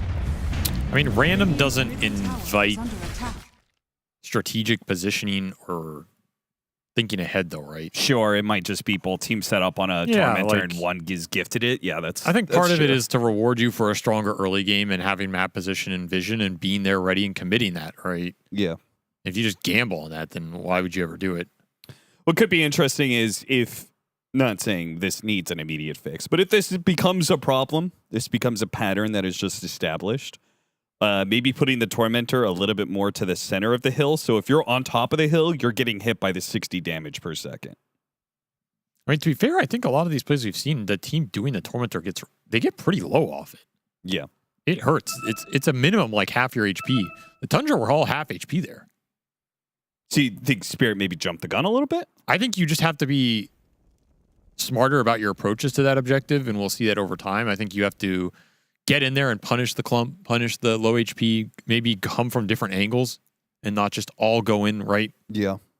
Like send the Ember in first to create chaos, find the Wyvern. Yeah. Then maybe you can go up those stairs. I wonder if Vision Heroes will become more important for that exact situation, right?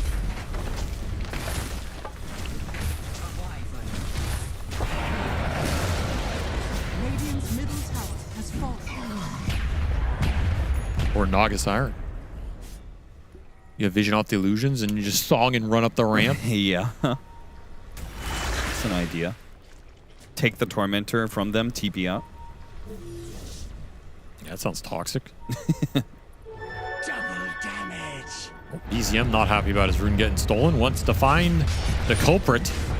Rue hoping for a Roshan tonight or not enough bashes on BZM that he can get away. Neither happens, though. Stole the rune, but paid a price. That's an early Blink Dagger pickup for Whitemon. He is pretty farmed, man. Both him and Soxa. Oh. Goodbye, 33. Now we're seeing that synergy. Yeah, that was quick. We had a bit of minus armor from the Riki PA. Now you've got Slardar PA. Hit him for 1,000 damage in one hit. They will not be lacking in damage. That was a problem last game. It will not be a problem this game. They may have other problems, but... BZM, he knows he can't commit on Laurel. Be a little bit too dangerous in the back line. Collapse trying to hit something there. He was going after Whitemon. Yeah, that was crazy ambitious. But he's not 33 and Whitemon's not Maposhka, so the same offlaner running after the 5 position does not work. And Tundra are just far enough ahead. They're 9k up that this amp is good, but it's also dispellable, so these dispel items are eventually going to come out here on the side of Tundra. You already have Greaves on the Darkseer. You will have the talent for Primal Beast. Yep, and he's going to have a Shiva's. So heavy armor and dispel for free. Radon, can he get the jump? The chain stun is just too much. No help in sight. Radiant's top tower. Tundra feasting right now. Yo, Doracho. Oh, yo. Chill, dog. Chill. He's feeling himself. He is feeling himself. I mean, he's bodyguarded up. He's got an Aura offlaner in 33, giving him Greaves, a Heaven's Halberd if he ever needs it. I mean, this Wyvern's also another problem for Spirit. Like let's say you do get to the blink on the Slardar, you blink in and try and solo burst someone. What happens when that guy gets embraced or you get cursed?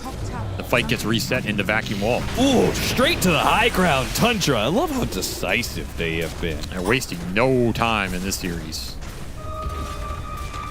A smoke from Spirit, but You don't have the Slaughter or Blink. Collapse is trying to farm it right now. The dangerous part is that they are going to be stacking up a lot of tracks and throwing out shurikens and slights. Oh, but if they find the opening to be able to kill the Ember Spirit, an Ice Path that finally manages to punish a bit of the clump that happens when Tundra go on somebody. Saves his life, but does not punish Tundra exactly. They still get... They get a Wisdom Shrine. They get the Wisdom Shrine. They get out. They don't lose anybody. And you still don't have the Slaughter Blink here. You don't have the PA BKB or the Sanjin Yasha. You just don't have the fighting items. Tundra know it. You have been wall vacuumed, Sir Maposhka. And Maposhka was the biggest threat to be able to stop those rebounds. He gets rebounded upon, instantly dies. Laurel, whoa, BCM thought better of that one. Sees Collapse seeping in and says that is not an engagement he wants to take anymore. Here's where all those tracks might link into the Whitemon with just the perfect initiation and Winter's Curse that almost kills two inside of it. Rue will eventually fall to that one. Maposhka's gonna get cleaned up, and Team Spirit, at this point, they are all in. Radon has to do something with these buybacks that came out from Rue and from Laurel. If they can push through and get some track kills, maybe they can claw this back. Radon needs to run away, though, and as does Laurel. Tundra are just too damn strong, and a vacuum that pulls in Rue for perhaps a dieback. No detection, though. Rue pops out to go for the Duraggio kill, but he got off the Infest. He doesn't die. It's Rue with the dieback instead, and with the Infest, he'll heal up to full.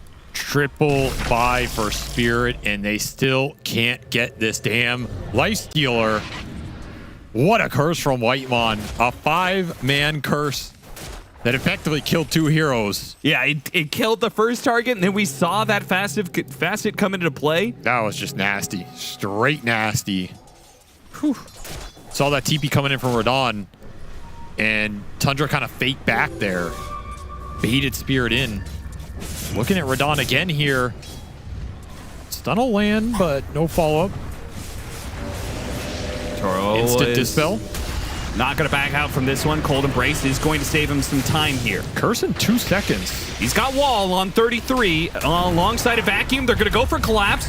Utara's trying to play it slow, but there it is. There's the Vacuum into the Curse again. And now when Utara comes out of it, he's going to be low, and he has to use his jump to just get out. Trying to poke them down with tracks and chains right now. But Whitemon's just doing a beautiful job. Cold Embrace after Cold Embrace. Maybe BCM finally dies. Oh, they rebounded onto Rue. They managed to get the Primal Beast out of danger. They kill Laurel. They're running after Rue. Oh, man, this combo play from Tundra is just too good. An Ice Path that hits 3, but they can do nothing to capitalize on the situation at hand. Duraggio's just going to run him down. These guys are way too good right now. BCM got the grab on him. Radon up to the high ground. He's dead as well.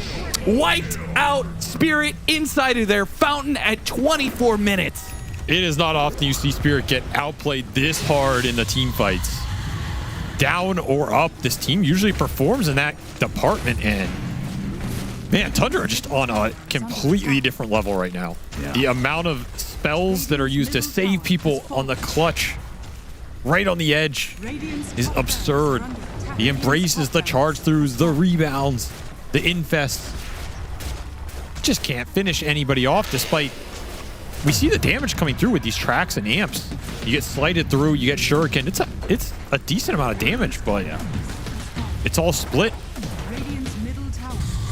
Spirit crumbling right now. And Maposhka getting picked up before the rest of Spirit is back up. Just never even got to the BKB on the Phantom Assassin. Tundra gave you no time. Laurel almost got rebounded upon, but he did have a Spirit in the fountain just in case. And the Shiva's already done on the Primal. I mean, the items are just rolling in right now for Tundra. Manta on the Lifestealer is another Dispel. No easy targets anymore for this Slaughter Amp that it doesn't even feel like it had a chance to play. Smoke up. Smoke. Last stand for Spirit. Oh, they're on Don't want to go on the Primal Beast. They got to catch this Wyvern, that's for sure. But a BCM already interrupts half their initiation, and Maposhka catches Rue as well. There's nothing. There's nothing. Collapsed the wraparound all the way behind. Yeah, he's wrapping to the next series, man. There's nothing to find in this one. The window has been closed.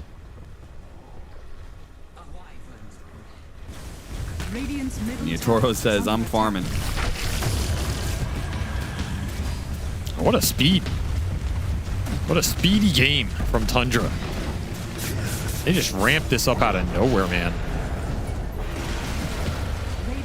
Everybody respawning for Spirit. See if they can get a last stand going. Easy rebound saves. And BZM back into it. Gets the grab onto Yatoro. He has to jump out. Okay, Laurel's already dead and charge on through after Yatoro. They'll run him down. There is no outs here for Spirit. They are done in this series. Man. Sometimes Tundra just... It looks like they're already going to win TI this year or something, you know, in some of these games. You're like, who is standing against this team? In other series, we have seen them fall flat, but when they understand the style of game they're playing, I think they are the best team in the world right now. And this is one of those series that showed it. They are just on a very different level from Spirit in these early team fights. The pace at which they were playing at, they got the early Tormentor in both games and just never looked back. And it felt like they were itemizing and setting up for the 20 to 30 minute period and just winning the game at that point, never letting Spirit go ultra late, never letting Spirit come back in these high ground defense situations, which is a lot of their strength as a team. And I think that's something Spirit are going to have to adjust if they face Tundra again later on in this tournament is, like, can we play these lineups that require as much time as maybe they do, or do we just have to execute better to make sure we can play our style at all? 17 to 39, Team Spirit. They thought they were making the adjustments successfully to alter the path of game one, and it turns out it was the opposite. Tundra, they actually made the adjustments to speed up the game and closed it out, making it much more one-sided. And Whitemon God.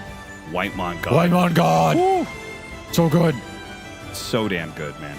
I mean, he's been popping off for quite some time now. I mean, he had just such a fantastic TI performance. And Tundra, this new squad, utilizing it in a fairly good regular season performance for them. They are looking in tip-top shape already. And not even a patch will slow them down. Sometimes you think that the team that's been winning all the time, especially towards the tail end of a patch, would fall off a little bit whenever a game gets shaken up this much. Map changes, hero changes. Maybe not enough, though, to stop the momentum that Tundra has been showing as they make quick work out of Team Spirit in a 2-0 performance. Impressive stuff that they've been on display here. Yeah, Netta in the past has really talked about how much he's kind of idolized or really looked up to teams that have been able to have consistent success. You know, tournament after tournament. Sorry, I was about to say tormentor then. Got Dota on the brain. Tournament after tournament, finding these wins. And, you know, they get the two back-to-back, and he's like, yeah, I'm happy with that. But the real question mark for this team in his eyes was when a patch drops. When you have to adjust to not only your gameplay, but how you're going to draft as well. And are you going to be able to stay on top when all of these things drop? And honestly, this series shows that no one is at their level right now. The way that they were able to close out game one pretty convincingly, you come back in game two and you have these matchups. We're all talking about how you're picking a Lifestealer into a Phantom Assassin, into a Slaughter. This shouldn't be something that finds success. Then your last pick's this Primal Beast. People are like, has he changed enough? You know, a new facet, sure, slight tweaks here and there. Is this going to be the mid lane matchup that BZM still comes out on top with? Yeah, 100% the answer is yes. So I really like... quite a lot of admiration right now, and I hope 33 is feeling it for himself, and this team he's curated, everyone's putting in this effort, and they look infallible right now. Like, they're looking great. They look so good. Every single player on Tundra just has their own identity that they've brought into this patch, and I think that's what's making them stand out, because like historically Spirit do struggle in new patches, but they eventually get there. I thought that maybe this time around it would be a little bit different because the patch favors the safe lane very heavily, and can you think of a more safe lane centric team than Team Spirit? But I don't know, Tundra is just really cooking here. I think the thing that I wanted to talk about most, I guess, in terms of what happened that game was, if you look at Tundra's draft, it's very anti-melee, right? Okay, You yeah. have the Primal Beast, you have the Winter Wyvern, you have the Darkseer. These are all heroes that crush melee heroes. It makes it very difficult for them to take these fights. You look at Spirit's draft, it's 3 melee cores versus these heroes. Like, you've got a Slardar, an Ember, and a PA that are either getting cursed, they're either getting vacuumed. Like, it didn't feel easy for them to take the fights at any point. And the Primal Beast, I think, was not on anyone's radar either. And Tundra just gave it a shine, and it looked incredible. That's what I thought that the solution for Spirit against Tundra in Game 1 would be, because they had the Wyvern, they had a Tidehunter, and then Tundra had 3 melee cores. And yet, somehow, Tundra took a lot of their old heroes. They took the Wyvern, made it look better. They took their own Lifestealer, made it look good again. It was quite different, though, because there was so much sustain coming out of Tundra's draft, where when the anti-melee spells were used, there was a curse, they were getting Stun Raid, they were getting Supernova'd, they were getting Aphotic Shield by Abaddon. They didn't have this this time around. And just like in the first game, Whiteman was counter-initiating with the Phoenix, doing the same exact thing this time around with a Wyvern, and it looked even better. There was a slight difference in the Wyverns as well. I was gonna make a joke about asking Fear to do it for his Ace of Predator head-to-head, but instead I'll be legit in this one.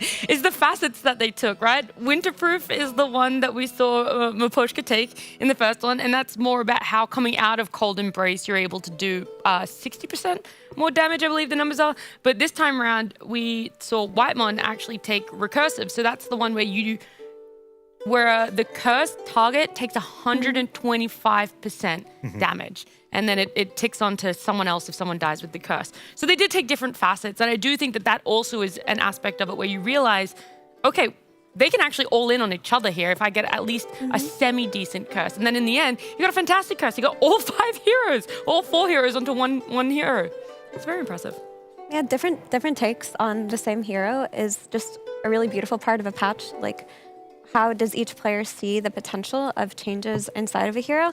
And honestly, it looks like Tundra supports are a step ahead of any other support do in terms of the heroes that they're looking at and how they're playing them. Because, like, before we move on, I do need to say this Marcy is a problem. Like, if you're playing against Tundra, this is a problem. Not only does Soxa just destroy at it, but it enables all of 33's hero pool now. Before, Marcy was a ranged hero enabler, like the Visages and the Enigmas. Now she's a melee hero enabler too, because she just brings them in with her. There's not a hero that cannot be played by Tundra with this Marcy now. So if I were the coach of another team, I'm giving you, look at this hero, take it out of your drafts or pick it for yourself. You were already surprised whenever Spirit opted to ban the Spirit Breaker instead of the Marcy anyway. After that one game, I was thinking I would never give away Marcy to this team. And they gave it away. I think this should be indicative of, like, moving forward, what needs to be done versus Tundra as well. It was clean strategization coming out from Tundra, and maybe we have some numbers to back that up as well. Fear, do you have an Ace or Predator head-to-head for me? I do, and no surprise, it is going to be the Marcy with the pick-me-up facet. It was an absolute terror in that game, and we're gonna pair him against Rue on the Bounty Hunter, the old hero of the last patch versus the new. We're gonna go with KDA first. Soxa have an amazing game. Look at that, 23 assists with 7 kills and only 4 deaths. And moving on from that, there's some other stats are really nice to see when you are playing a hero like Marcy. XPM could be good, GPM is good, net worth as well, over double Rue here. And this is a bounty hunter, a hero that oftentimes will get ahead by having the GPM advantage and the XPM pretty much in every single metric. Of course, this game was a stomp, but what's more important than the numbers themselves is just the fact that the beautiful plays that were on the map by Soxa, getting these pick-me-up rebounds time and time again on multiple heroes, and we'll see them here. Just bring in illusions if there is no hero nearby, which makes this with Darkseer even more viable because you'll have something to rebound. And yet again, we bring in 33's Darkseer, and this is just like a montage at this point of Soxa just rebounding heroes in. This moment, they get Dyrachyo in, and a clutch moment, hits 3 heroes, triple kill for BZM, and a lot of these early game momentum plays were on the back of Soxa with this Marcy with the pick-me-up facet. Thank you very much, Fear. Appreciate the input. That was so beautiful. I love the numbers. Could you actually get me some more numbers, Fear? Because I would Yeah, what do you love want this time? a second Acer Predator head-to-head. I would love Winter Wyvern, Maposhka's Winter Wyvern from Game 1 against White One's Winter Wyvern in Game 2, please. What exactly do you want? I don't know. What do you feel? I'm thinking damage, Facet choice? facet choice. I don't think we can do that, Stun but- duration. Yeah, long don't think plays I when can co- do most of those, but we'll see what we can do. All right, thank you so much. I really appreciate that one. I can see you tapping away, working hard there.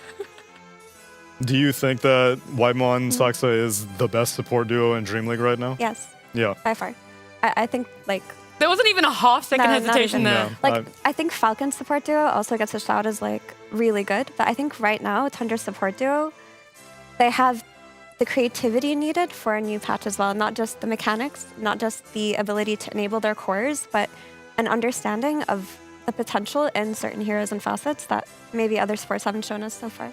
Saksa's always had an exceptionally deep pool, and we've always questioned, like, sometimes he's the only person who can get away with a lot of the picks that he goes for. But whenever the pool opens up in a brand new patch, well, then opportunities are abound, which is why I'm taking the opportunity to speak to the man himself.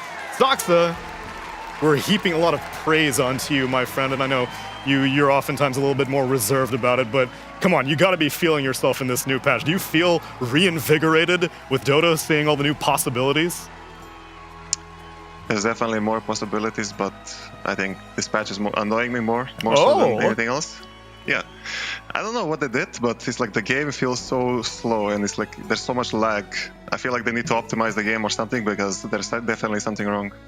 Yeah, I saw some people commenting on it, like you just feel more latency whenever you're clicking on things. Yeah, like there's definitely like way more latency, and I mean you can feel it in every game I play, and I'm not the only one. Everybody else feels it. So hopefully they do something about it quick because it's kind of pretty bad right now.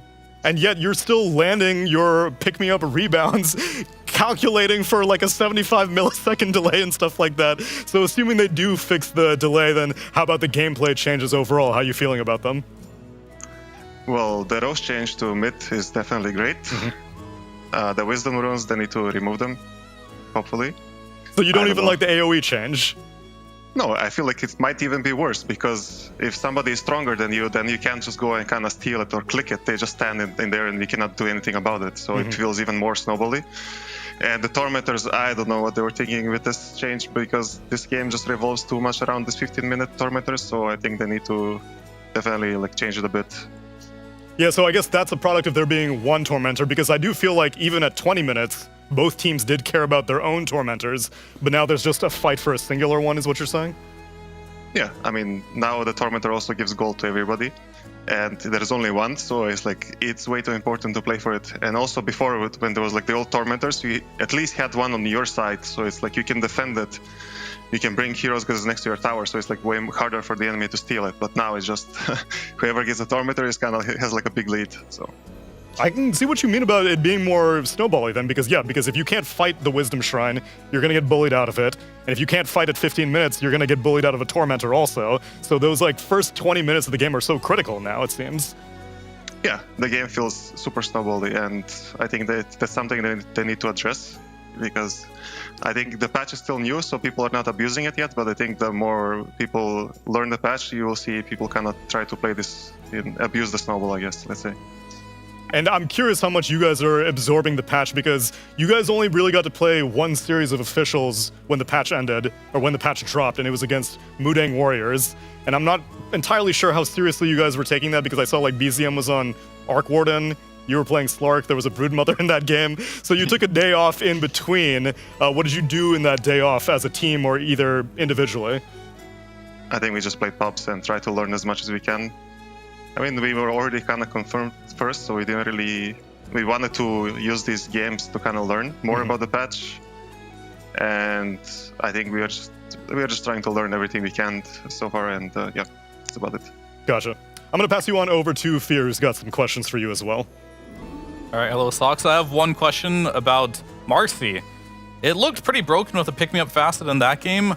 Was it just that game in specific, or do you think this hero is going to be worthy of like a first phase ban, or do you think it's fine the way it is? The hero is definitely strong. I think before it was kind of shit, but now it's like, I think this facet definitely is very good, and I think when you see good players play it, you will see kind of like how broken it can be. And also there's the third facet, which I haven't even tried yet, but that one also looks kind of insane. So I think definitely the hero is going to be like, maybe not first phase ban, but second phase. I can see it. All right, is there any other heroes that are going to be potential hidden tech for position 4 that you've been experimenting with? I don't know. Position 4 is kind of weird right now. I feel like anything can work, and I feel like a lot of heroes are kind of bad. So I'm just kind of trying to, I guess, theory craft a bit and try to see what I can get away with. So we'll see. There's definitely some new stuff coming out. All right, awesome. Thank you very much. But why is there that tone of like, it's a bit overwhelming? I thought that you would seize the opportunity that anything can work. This is like your perfect time to be a 4 position. No, I mean, for sure, I'm gonna try to abuse it as much as I can. And I mean, I think people are still, the way I see it, people are still kind of playing so bad this new patch, so you can get away with a lot. And we will see. I mean, I'm still cooking. You're too honorable, Sox. I feel like you're on a winning team right now. You're just like, people aren't really understanding the patch right now. We're just kind of doing whatever we want and we're winning. But you want a real challenge. You want someone to push you to the limits. Yeah, I mean, I want to see how much I can grief the game before we start losing, because my team is just kind of too good right now. So, I mean, I will do my best. Good. I want you to stick true to that promise, Sox. Congratulations on being on a very winning team right now, and I hope you find some new technology to show off in the future. But for right now, we'll leave you alone, and thank you very much for joining us for the interview. Thanks for having me, and bye-bye. See you later for right now. The man is on an incredibly winning team, so I don't blame him. Maybe he's getting a little bit, he needs some more spice. Maybe he needs to go back and look into the past to look forward to the future, which I've actually enlisted our social media representative, Purge, to look into the past. That's right, Neil. We have some wonderful social media interactions from very social Dota 2 players, and I cannot wait to see what kind of little tidbits that I found in the past on their pages. These are all active players in Group Stage 2 of this tournament, and I will tell you what position they play. I want everybody to give a quick little guess, and if you all suck, I'm just going to give you the answer, and we're going to move on, because we got lots of tweets, okay? Let's see it. Computer, can you pull up the first graphic, please? You're going to show us the tweet. We're going to guess which player from a Group Stage 2 it belongs to. Yes, and a date. DreamLeague Finals in June of 2023. Wow, that might have been the last time Team Liquid actually saw a finals. Nah, they've What never is that been in a emoji? DreamLeague. It could be Snaking? So yeah, Falcons would be a confused. good guess. I think Falcons. BetBoom team made it Falcons only a few existed times. post TI, Seattle TI, so they've actually only been That's around true. for 2024, so they wouldn't have existed in 2023, especially not June. Holy moly, that sounds like a Quinn. You think so? That does Holy sound like mo- a that Quinn. actually That does. is absolutely Yeah, a the Quinn. game in you. Would you But like they're a- not in group stage 2, so that's Oh. really fucking Would awkward you like a for position reveal? Yes. Oh, they're not in. This is a carry. This is a carry player. Holy DreamLeague moly. Finals. All right, they're in group stage Emoji. 2. That's Yeah. right. All right, I I'll give- forgot I'll my give- bad, guys. Ratio. I'll give you one more hint. This player often complains about Valve on their Twitter.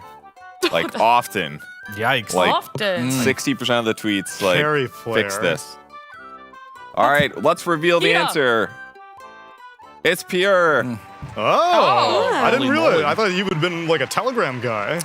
No, he's on there. He's on there. I He's scraped. on there. I didn't use bots to scrape. You're I scraped. Dota All right, 187. let's pull okay. up the next one, please. It'd be funny if that's not actually fused. He doesn't strike me as a holy moly kind Holy of guy. moly. Yeah, it was a little bit weird. That- All right, a good start to a great year. I'm very excited to see how further we can go with this new roster. January 19th, we got a recent one. Wow, that's really recent. That's not So that far surely apart. this is going to be a Tundra thing, right? Good start to a great year. That you would have had to win a tournament to do that, right? January 19th. That was. So this would be the end of the Fisher tournament. Yeah. this Which is- you worked. Yep. Who won that one? Tundra. so which Tundra player? Tundra, Falcons, Parryvision, BetBoom, and another team where you're. Well, that was New top four, roster. wasn't Does it? anybody know what How Vapo much means? Because I do further? not know. Hopefully, it's not a bad word. It's okay to have those on Twitter these days, but maybe not on the broadcast. What is the Vapo arm gonna- cross thing? I got Wait, no idea. Parryvision is still in this, right? I'm gonna say Yes. Parryvision. Is it a Parryvision player? It is not. It's a Oh. mid player, though. It's a mid player. I'm going to give you 3 more seconds. Is it not? Is it BZM? It is not. Reveal the answer. It's Analog. Analog. Oh, because they qualify. Good for him. Fair. Qualifying. Good That's their new on him. roster. Oh, the 19th was slept. actually before the start of the Fissure event. The Fissure event ended on the February All right, 2nd. spin up the new one. Great, good point. Thank you. Sorry, well, That's Can we make okay. this I'm gonna multiple really- choice? All right, This is hard. just don't look at his name on the image. Don't. Everybody squint. Colin. Shut up. Who is this? Is it a support player? It might be a support. It might be a support. I think it's Whitemon. You're right. That it was Whitemon. knew Please it. reveal the answer. Thank you. What? DeCallis. Wonderful. Next one, please. He is 13K. That's pretty impressive. I mean, yeah, it's impressive for a support, right? Top 5 best skins in the game, in my opinion. Arcanon Terrorblade, Arcanon Rubik, Dark Artistry, Battle Fury, Units of Discord. Would you like a position? Yes. That's an offlaner. An offlaner who cares about the cosmetics. They're quite a prolific social media user, I must say. Who is? They got some good Instagram usage. They got some pretty consistent Twitter usage. I don't know. Currently, Chalaps? I don't think he uses either of those. There's no way he Saberlight? cares. Oh, Let's re- Saberlight. Let's reveal the I answer, can see please. Saberlight. It was Collapse. Oh, I actually was right with Yeah. Collapse. He is very active on Instagram, actually. He is. I don't know if I follow him on Twitter, but I do follow pretty What much is- everyone on Instagram. What is this image that is attached? He attached it. That's a good one. He's using some nice filters. He's It's- not afraid. You know when it's like a pick for attention, where it's like unrelated? It's just like the algorithm works better when you attach an image to certain tweets or posts. Sure. So he just attached an image just for a better algorithm. Is that true? You're meant Yes. to attach images to tweets? Yeah, sometimes. I don't know what the algorithm is now, but it used to be a couple years ago when he posted it. If you had an image, you got boosted in the timeline. Homie's looking like Sid from Ice Age. Yeah, Next that's a one, good image. please. This is gonna be the 5th one I got. 2 days without playing Dota, I'm going crazy. 2 October days? 31st, Sad 2022. cat. 2 days? 2 Days days. without playing. Who is Dota, I'm so going addicted crazy. Can we that get they a roll? can't even stand? That would I don't know, attach that's a kind of sad cat I'm telling you, the image. role seems kind of easy. There's only like 8 teams left here. Amar? It has It to be is. a more. It is. It is not Amar. It's not Amar. It is not. Can you give us the roll, please? It's a 3. You were close. So it by is a Xenomorph. offlane. Close. It's only it's 7 from a- more guesses. Team that we haven't, or you've doubled up here. It could be. Saberlight. It could be a repeat team, but it is not a repeat I'm player. going DM. You guys all suck. That's Please true. reveal the answer. It was Whisper. Whisper? He's tweeting in English? Yeah, he tweets in English sometimes. This guy had some great MMR reveals recently. Very, very good player. All right, next one up, please. Me, EGM, and Excalibur at the photo shoot for our new rap album. Anybody got any name ideas? 2019. Yeah. This one's going to be hard to guess, I think. Now, EGM is a support player, and Excalibur is a mid player. So Yeah. that doesn't give you any That does information. not I help just at felt all. like It could telling still you. be It's a 5-position player. Okay. 5 position active in 2019. Yep. Insania? It is not. Celery. Also, Isn't- Celery's not in this Not on a team, and group also stage too. no longer in this group stage. Oh, so they have to be in the group stage. Yeah, Group yeah. stage I two, was yes. just reaching from the pool of all Yeah. the You're Dota doing players. great then. Wait, Then so- holding yourself back. Well, what other 5s do we have? Whitemon? Reveal the answer. Whoa, you're not even giving us time to think about this. It's we do not need to think about it that long. It's okay. I bet you maybe could have guessed it, but I think it's not good content. I'm sorry. I did not expect Miposhka to be hanging out with EGM and Excalibur. Nor to post this tweet, did you? Does I he saw go this up and or I was like, down in the oh, ranking? no one's ever going to get this one. All right, next one, please. Great. I'm so glad you put that one in.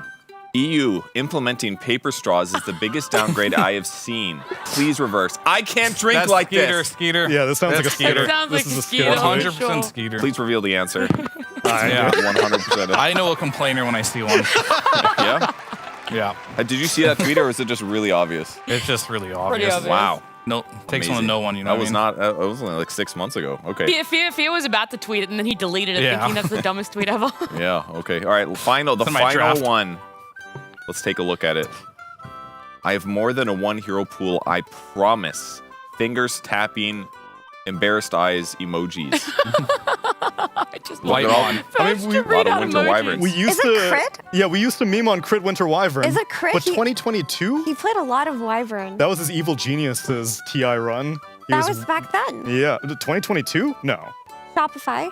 Well, yes, but it was definitely Evil Geniuses that he was wyverning it up. But it may be. No. No? I don't think he'd so? tweet that. I don't think so. Could be wrong. Do you have a better guess? The emoji Whitemon. use is off, but it could be. Whitemon and crit guesses, 3 crit guesses. All right, let's reveal the answer. Hatomi. Yeah, He I was does gonna say the emoji used did not feel like a crit thing. Yeah.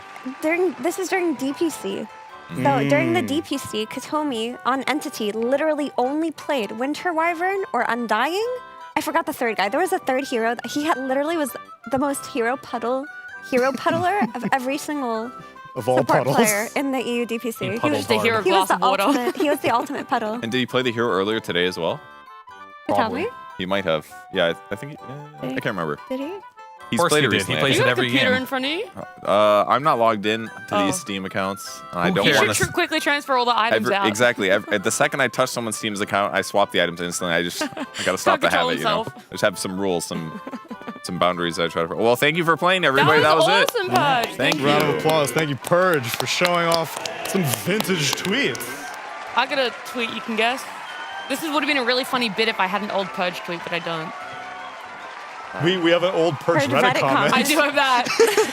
Why can't the social construct of mustaches be completely acceptable without people thinking of... If I could change the world in any way, I would It would change be these this annoying one mustache viewpoint of- stereotypes. I'm not taking that back. He will never. He will die on that hill. He will die on it. Thank you very much, Purge, for Thanks, Purge. treating us to some social media. Although we now have a little bit of time to kill before we get to our final series, which means that around here at DreamLeague, we'll play a few games. So stick around, everyone, and we'll be back after the break with some packet loss.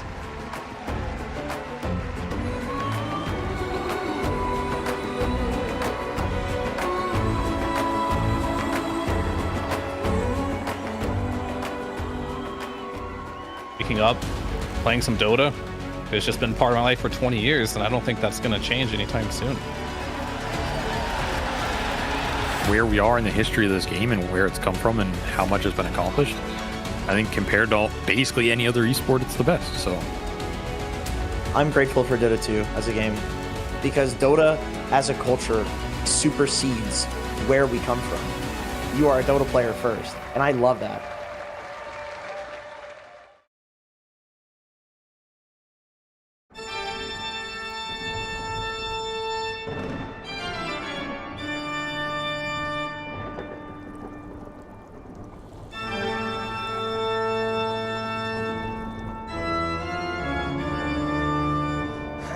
Yes, it's finally complete. My once-a-year Dota Labs update that no one asked for, that will completely ruin the game once and for all. Our first invention this year, Manoost, is one that will change Dota forever. Imagine you're in a game and you've received 80% magical damage. An annoying alert will pop up when you go to buy an item, and it will ask if you'd like to purchase BKB or Eternal Shroud if permitted on the hero. We already have that. That's in the game with the magic wand notification. It says you need to use your wand. For new players, not for experienced ones. I'm talking about Immortal Matchmaking. An Immortal PA gets an alert from their support that says, buy BKB. Okay, that's a good idea. People would want that. No, it's an evil idea because it's very annoying for them. Okay, very well. For the second evil plan, and this one is much worse. Okay. On weekend Dota, after midnight, yes, I will enact a system to test your sobriety. You have to walk down a lane without getting lost, and then, only then, can you play ranked if you're not inebriated. That's just another good idea. People don't want to play with drunk people. Yes, they do. I'm only inebriated when I play on Dota at 2 a.m., my friend. That's why you have a 20% win rate and no friends. Nobody wants to play with you. Oh. Friends. Immanoost. Fantastic point. For my last evil plan is the evilest of all. Immortal matchmaking. I will create an immortal matchmaking feature that will allow people to play with their friends on the same team. Dota with friends? That'll never last. They're in real life friendships will be ripped apart as they feed on Curse the Maiden.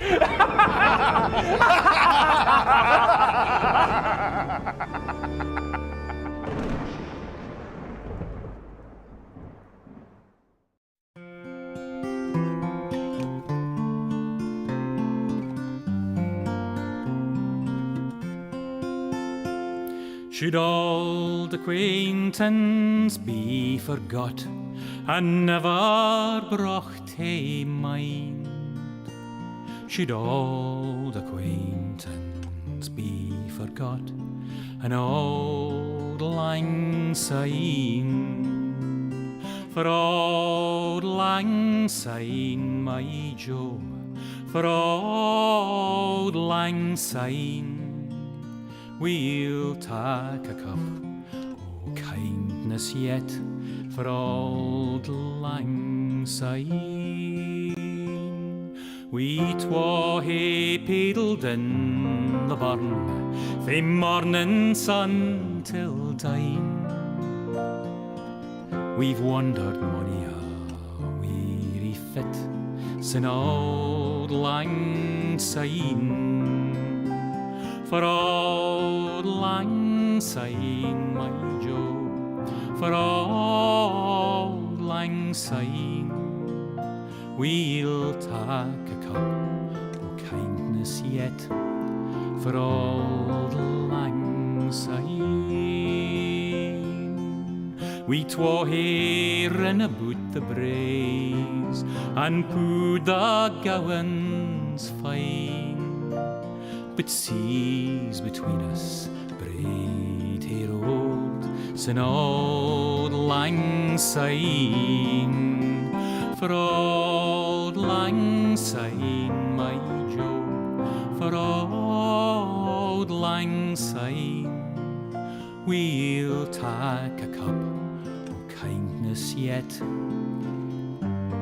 for old lang syne.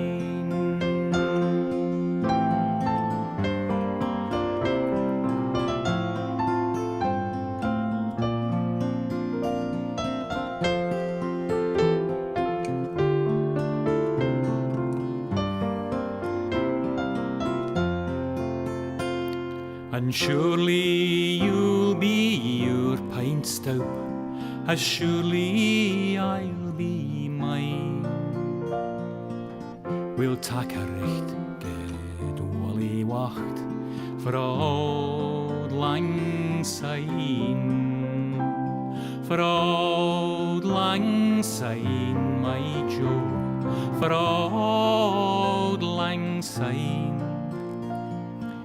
we'll take a cup o' kindness yet for old lang syne.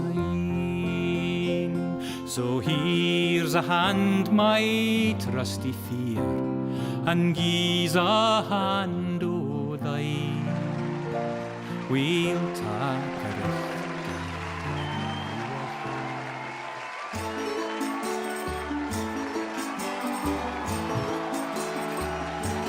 Welcome, friends, to the theater of entertainment.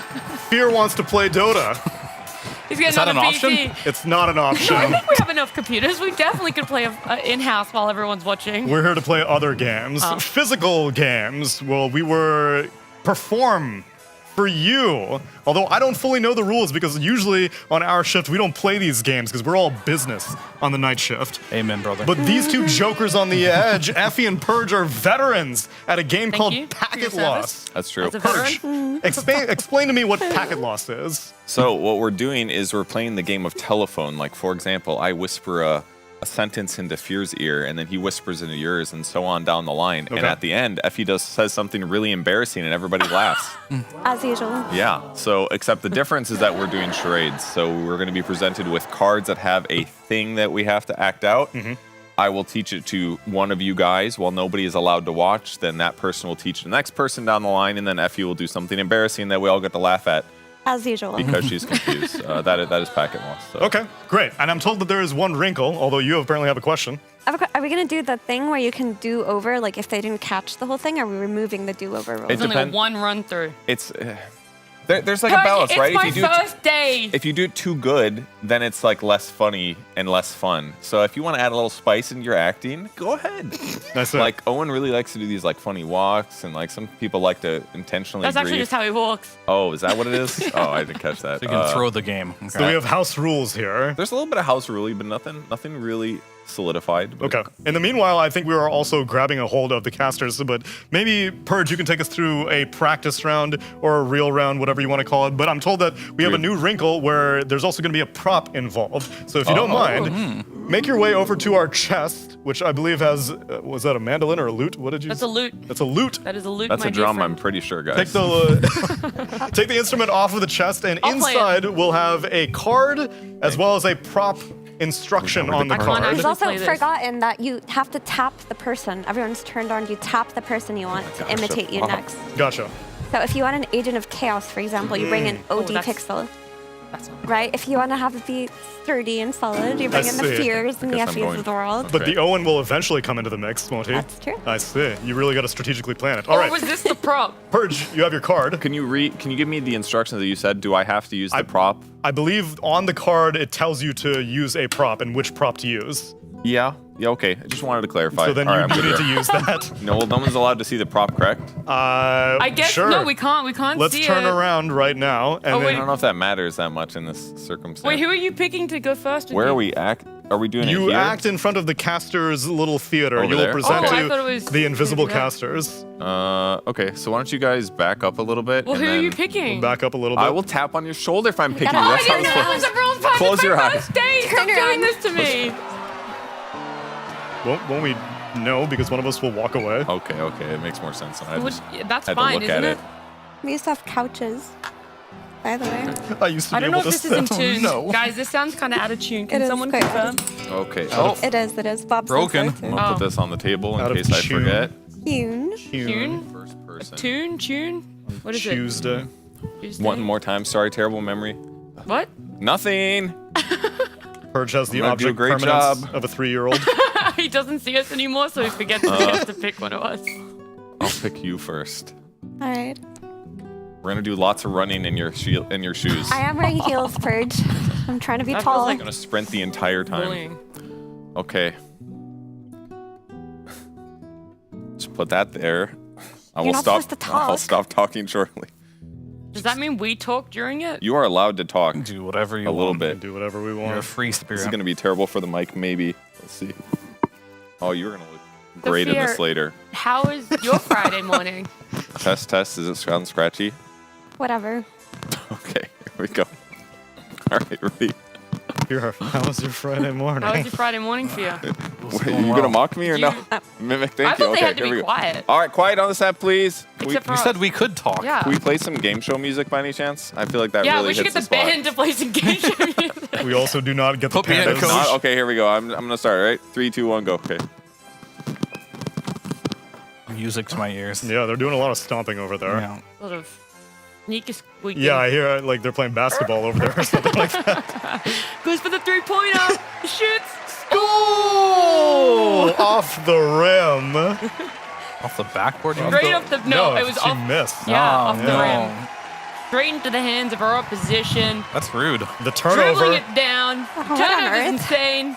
The pass to the what's the position? in The basketball? point guard. Pass to the point guard. Going for the slam dunk. The point guard's the one that does the The passing. center. Oh, pass is back to the All right, center. Neil, let's do this. I've been enlisted. Goodbye, Let's friends. do this. I feel like he was the comedy of this trio. Oh, yeah. this is the prop. I see. You should make the Oh, chord. we've This got is multiple and I'll props. There are drum. 2 props, but But unlike you guys Purge, wish I you will could not watch, speak. huh? I do. Too bad. We should make a band. What would you play in the band? I would do what I did there while You you would- strum. Okay. I just hold the chords. Here, if you could play any instrument, what instrument would it be? Drums. Good Why? anger management.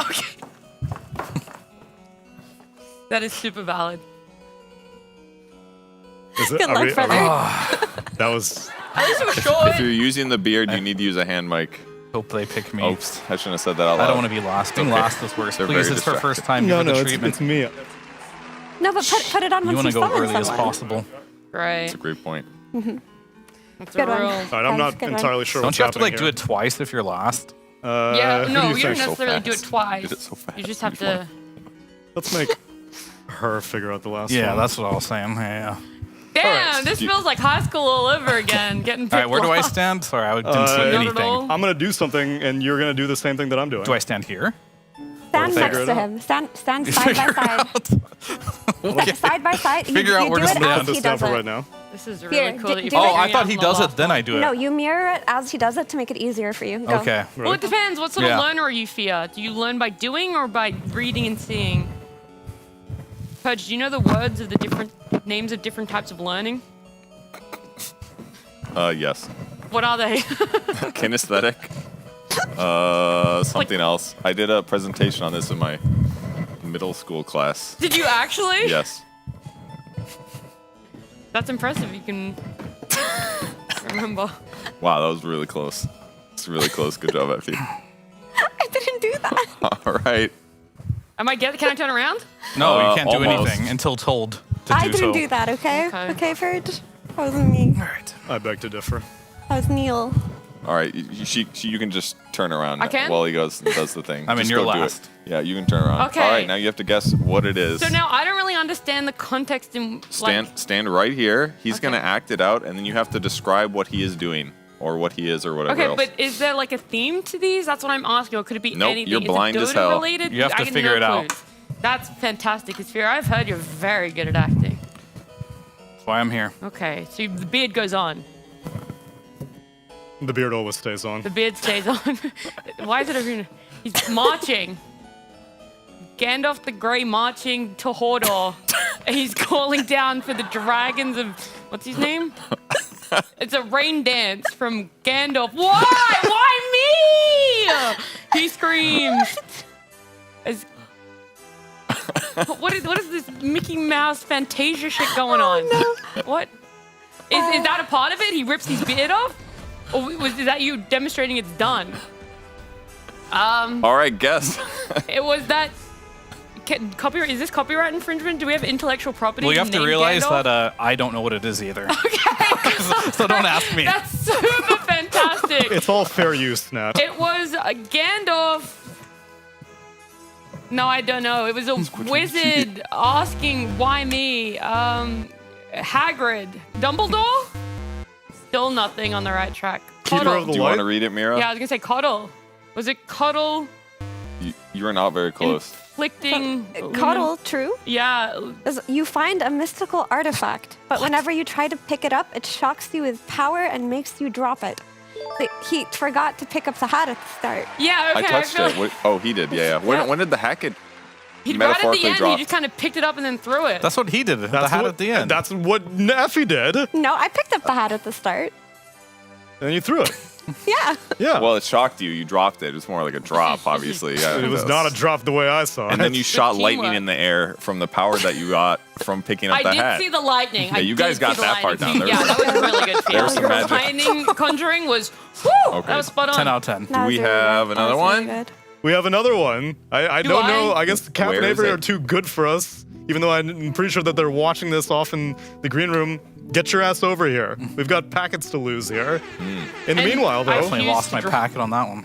we've got a second one that we can do. Who Do would like I to do go it? first? Nat, you want to go first as redemption? Well, I Where feel is like I it? should because I was the last one. It's not redemption. Did you I don't fold? think that was on me. I'm not redeeming anything. We all Except tell for my ourselves that at the sanity. end of the day. Did It's the okay. magical chest fill? Let's all get in our corner, friends. All right. Oh my god, it's a. Don't it's tell a us. head. Don't tell There's us. fucking nothing in it. What am I doing? So you're gonna see a It card. is literally empty. It's gonna tell you to do something, and it's gonna suggest a prop that you should use along with It it. is empty. What? It's empty. I just thought I thought it magically filled with props. Oh my god, is there a trapdoor with that black thing? It's not an unending chest. Oh my gosh. There's nothing in there. There's nothing in there. There's nothing. Plot thickens. I feel like I'm getting hazed on my first day. Move away from it, everyone. Move Perhaps, away. possibly, Move away. if we congregate in a different location and we let the chest do its magic. Okay. Let us there's someone gather over there here with a card in a Matt, line. that you could collect it from. And let's all hum rhythmically. Where's Natalie T going? I directed her towards. go. Well, all right, yeah, whatever. Hey guys, I'm gonna slot in here. The magical chest just got filled, I think. No, I didn't hear the music. There'll be like an audible cue when the chest is ready. Are you sure? Yeah, I think there'll be an audible cue when the chest is ready. I heard an audible cue when somebody put something in it. All right, I'm gonna go. I was waiting for them Are we to do a good? sound bite or something. Incredible. Yeah, there we go. Wow, the magic. Great job, That was the hat. That was when Effie touched the hat. She got mad. so true. So true. Why is it so long? I'll keep my mouth shut. We don't have to. If I speak, I am in trouble.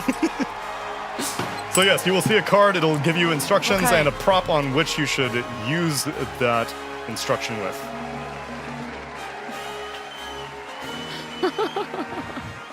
All right, I gotta set up. There's setup involved. Mm-hmm. This sounds elaborate. She's got 2 monitors at least. No clues, Can thank I you. use other things on the set? Yep. Go for it. You can do whatever the heck you want. Okay. We're having fun. Sorry, give me a second. Are you like acting while you're walking, or is that your Nope. normal gait? No, that's. Why do you walk Okay. so stompy? Okay, well, I've only ever lived in one-story buildings before, so I've never had. Never used Downstairs Never neighbors. used your legs before. You just rollerblade everywhere. Oh, Sorry, that was really was that heavy. part of it? You needed somebody to touch you. That was actually heavy. Why does everyone think that I'm acting? Didn't See, you- now you like to go first, so I'm gonna make sure it's not you. We'll go with Neil. Didn't you hurt your back yesterday? I did. That's why it hurt even more just then. Let me just read it one last time. Okay. Okay. So on. Can I say it? Double, Okay. double. All right. Welcome. Would you like to stand shamefully against a wall with us? Okay. Please. Where is your partner in crime? He's trying to walk out of camera shot. Heroically. Oh my god. I don't know where. Why do you got 2 mics? Just stare at your feet. I have a microphone for Avery, but Now you got 2. Avery, come to us. He thinks he's too good for improv. Avery. Avery. Why is I heard he's him. saying he already saw it, so Why- he can't do the skit. That's very Avery- convenient. Okay. Avery will be the peanut gallery, I suppose. What's new? I'll join him. Candidate number 2. Oh boy. Avery, it's great to see you as always, brother. Where did Cap go? Eating? Take your position. I'm a mess. What? I'm so glad you don't have a microphone. That was so rude. Yeah.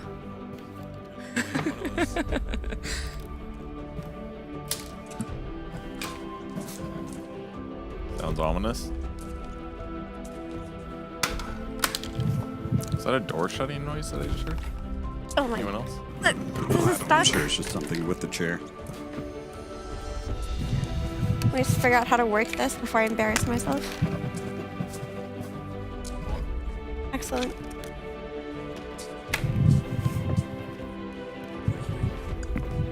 Because it was so sad not getting to hear you talk, Avery. Here we go. Oh boy. Hello? Do you think you could cast charades I'm gonna put my mic could, without here. giving it away? Yeah, I feel like that may ruin it for No. the other people. I could miscast it. Oh, that's good. I could also rate it. Rate it? Okay. Yes. Neil's was a 10 out of 10. Yeah, I'd give it the same. Yours was 3 out of 10. Well, that's not really possible now, is it? Well, I immaculately reproduced your bad 3 out of 10. reproduction. Wrong way. Yes. Okay, now it works. Whatever. This. Yeah. Awful lot of talking in this charade, if you ask me. Woo. What would you give Mira's? I think we're gonna break it down in categories. Humor, 10 out of 10. Execution, maybe like a 5 out of 10. Yeah, that was a rough one. Yeah. Yeah, a little rough. I don't know how to work that thing. Alright.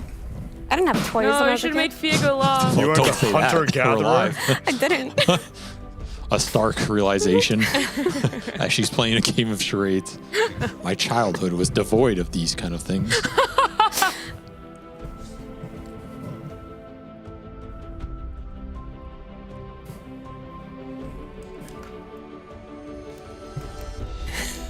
Yep, that's about how much Effie.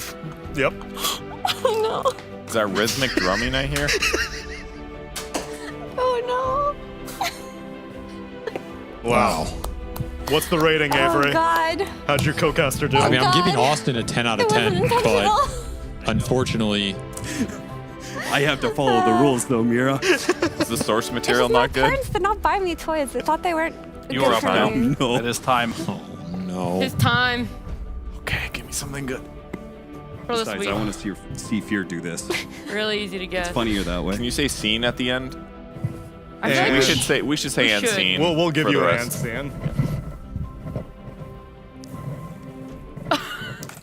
I feel like there's a lot of skip.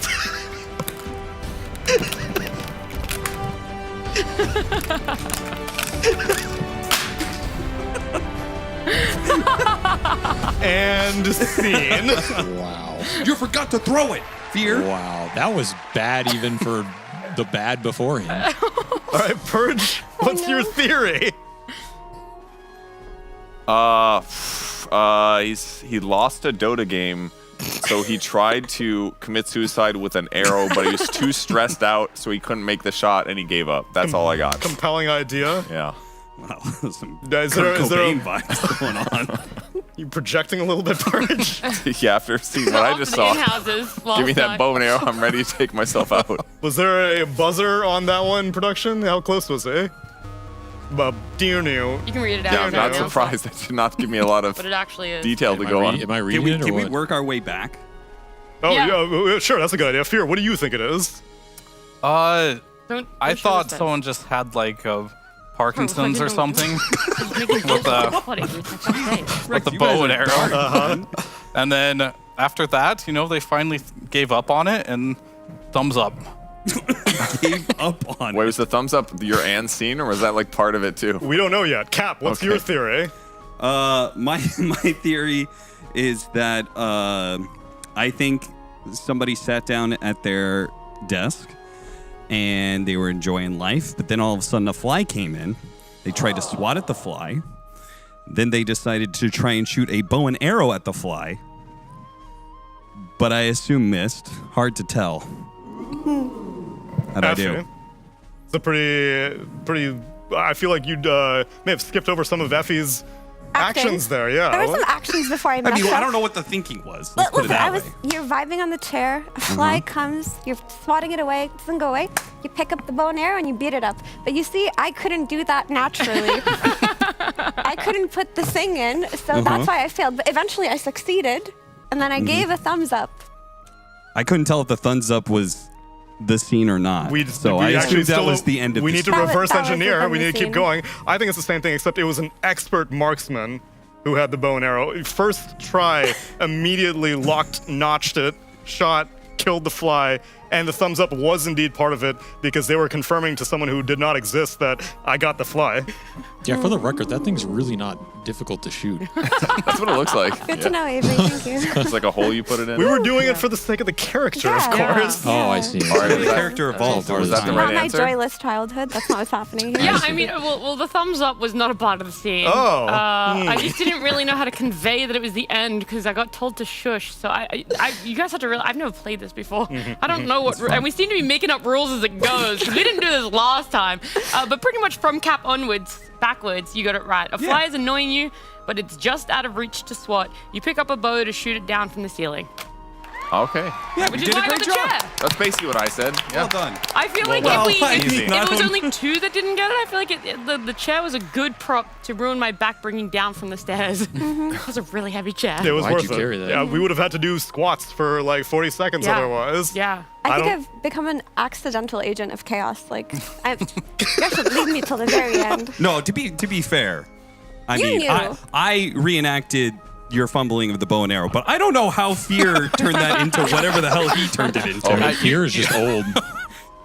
All right, do we have another That one? was just me, guys. He's just old. He just forgot where he was Yeah, at. he just Where am I? panicked and he's got shaking and he's No, just old. Austin was incredibly shaky, I must say. Maybe not as much, but He wasn't It that happens. shaky, brother. I don't know what to tell you. Well, I had to like add a little more spice to it. I had to really sell it. You know what I mean? Right. Because I thought that was part of it. I thought it was an integral part of the process here. Yeah, Fear's a theater kid. You know, he's gonna act it up. He's gonna really put a pizzazz on it. That's what I've always thought about Fear. That Yeah, guy, he has a theater kid. wide range of emotional Oh ability. yeah, extroverted. Can we wide see? range. Can we get a zoom in, a deeper zoom in on Fear? Can we see happy Fear? Can we see it's sad good. Fear? Can we see angry Fear? Can we see angry Fear? No, angrier, like full of rage Fear. Like you're about to kill somebody Fear. God damn, Okay, back that's to happy scary. Fear. God damn, that's acting. Like you just got married Fear. This is the happiest moment of your life Fear. Give this man an Oscar. Incredible. An Oscar.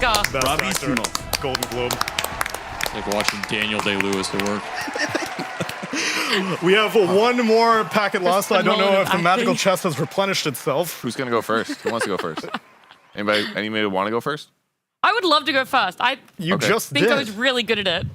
No one else is Avery's volunteering. going That's first. why. Okay, I'm go going I was gonna say, first. I don't You actually go want to check go to first. see if No the one else chest is is- volunteering. This way I can't It's ruin either it. Effie or okay, then yeah. Effie, Where you do can we go put first. this? But Avery, you're You playing can this throw it time. into the sky. Oh my god. Just check if the magical chest I has wasn't been against magically playing for the refilled record. while we were I distracted. had just already seen it. Right. They would have drastically ruined the game. Yes, I think so.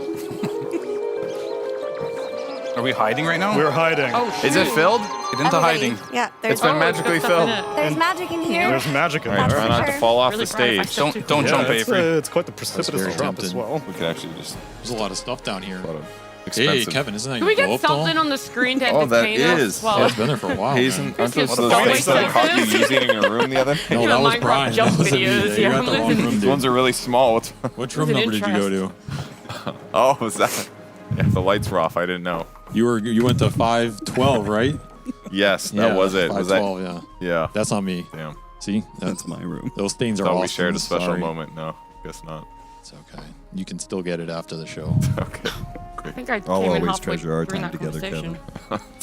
Yeah, you guys had a lot of it. It was you. I hear some Explains rolling. the full head All of hair. right. No, Off I'm in the just moving. distance. Thought that was a little I'm unusual. keeping the set safe. She's doing prep work. I'm ready. I'm ready for my acting great. debut. Wait, did somebody do it? No. No, you're the doing first. it. I thought someone just I'm did doing it, Avery. What was all that noise? It's okay. Sorry for disappointing you. It was the setup. You gotta set up the scene, No, I was brother. moving the props out of the way so Getting people into don't character. die. Okay. Am I gonna die? If that's the scene, Avery. I Then want yeah. you guys to know Avery's definitely going to mess this up. Okay. As in, he's going to change it. You need. I don't think so. That doesn't sound like Avery. He's very, very competitive. He's very good at acting.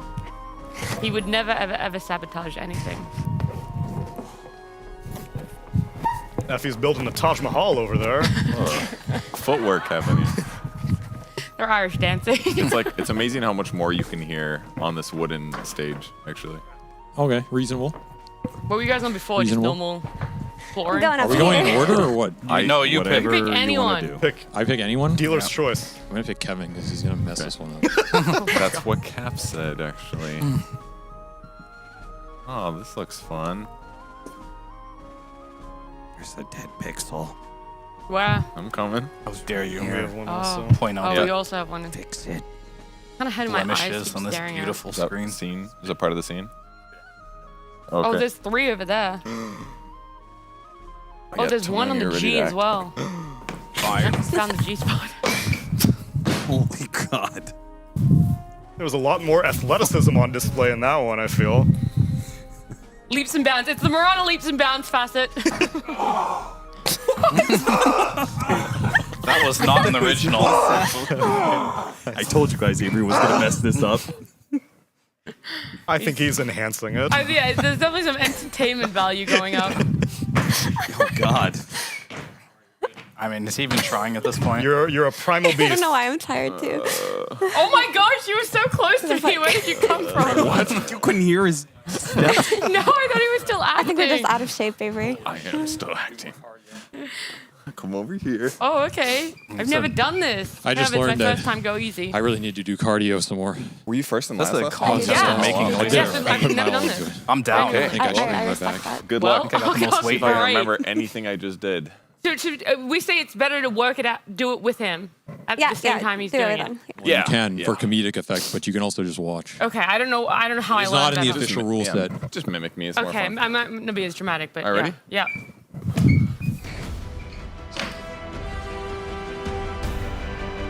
Not gonna be as dramatic. Immediate dramatic music plays.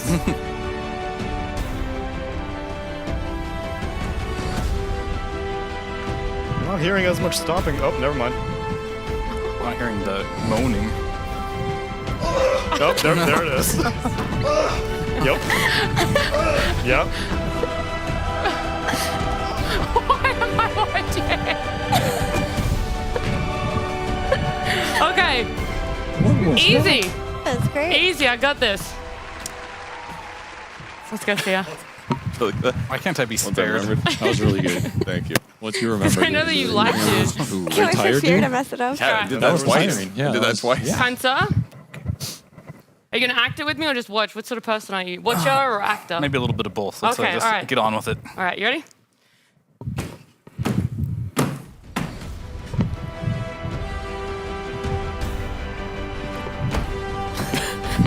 Great stomps. Really A lot of accurate. stomping going on. I keep waiting for it. It gets me every time. Say Nat, make sure to do the She can't finish this. She can't finish it. No, that's long enough.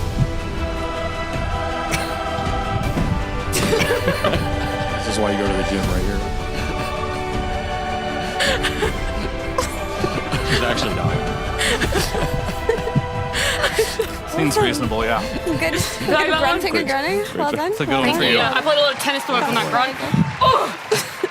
Great. I can't wait to interpret this. Thank you. That's what I was going for. Wait, how are we gonna hear you grunt if you? All right, you can stand right there. Don't worry, I'll grunt loud enough. I'll just hold the mic. I'll do my best. Yeah, I feel like we'll hear You're wearing Austin proper better attire for this, here. I think. All right. Get louder and louder.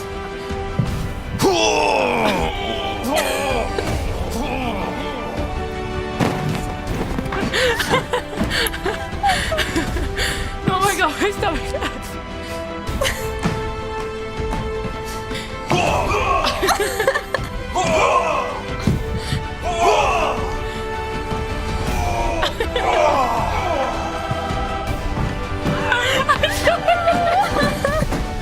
Why does it sound like that? Why was that necessary? He added like 16 extra grunts that weren't necessary. That was all worth it just for that. Thank you. Mike.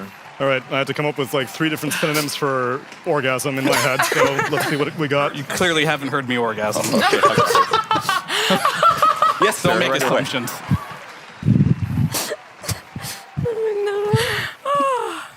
Are you ready, Neo? I don't think I'll ever be Be ready. on the, You Coach, ready be for on the the other side, show? otherwise you'll block from that. Put on the show, Cap. Man meditates, gets into character, confidently stomps his way over to a tree. Man attempts to lift tree, struggles to lift tree. This tree halfway back breaks. Achieves climax halfway through. Goes home to change his pants. Gets tool. Caveman gets tool. Proceeds. Will conquer tree with axe. 3 strokes. 4 strokes. Proceeds to ghost the open tree.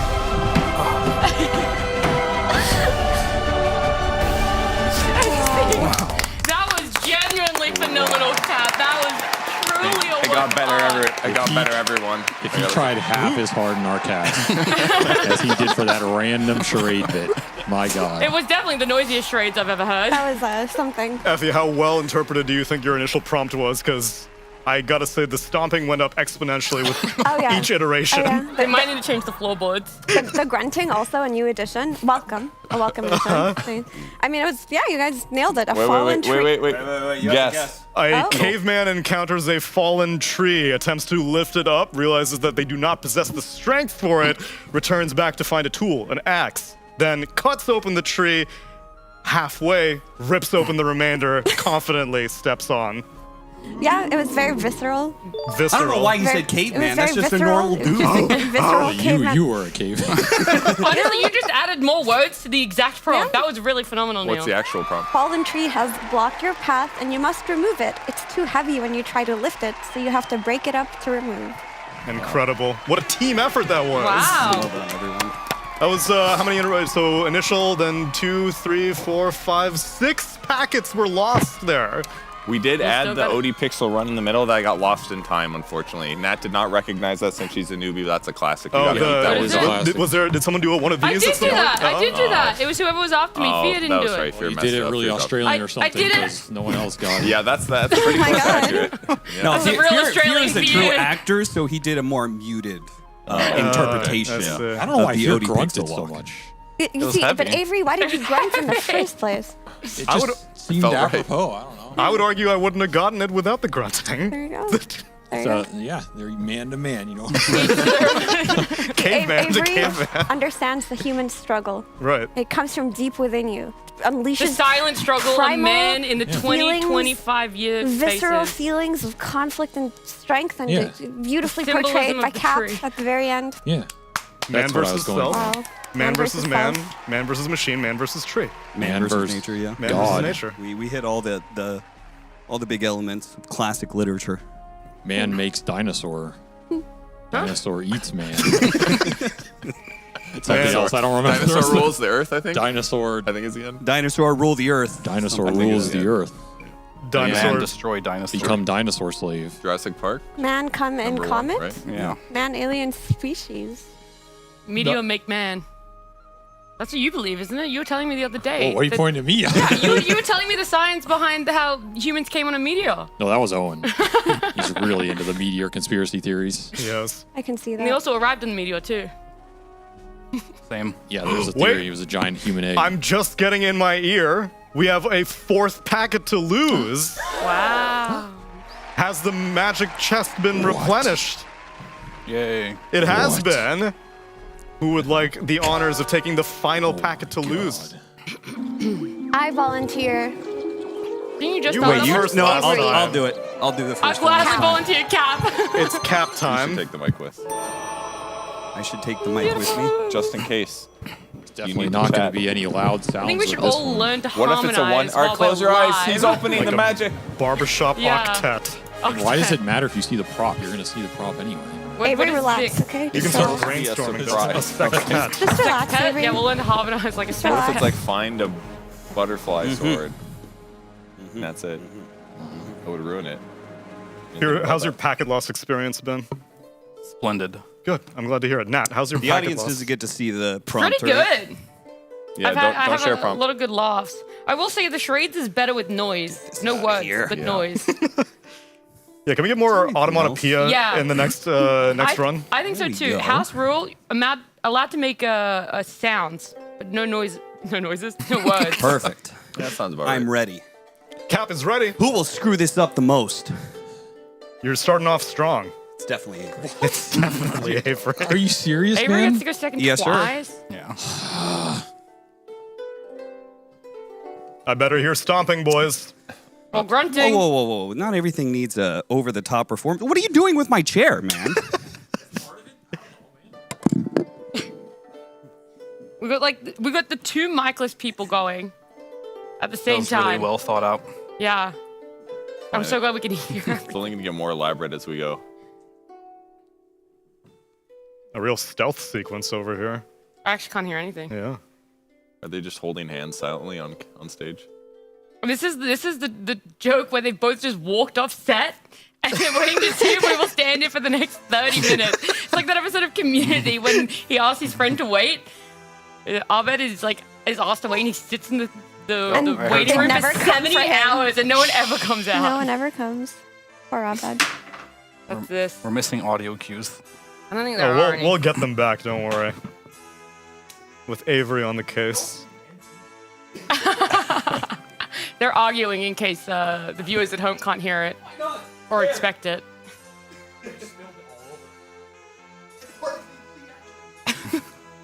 Trouble in paradise. We should. You spilled it all over the place, man. He doesn't like the fact that I spilled the water, but that's an important part.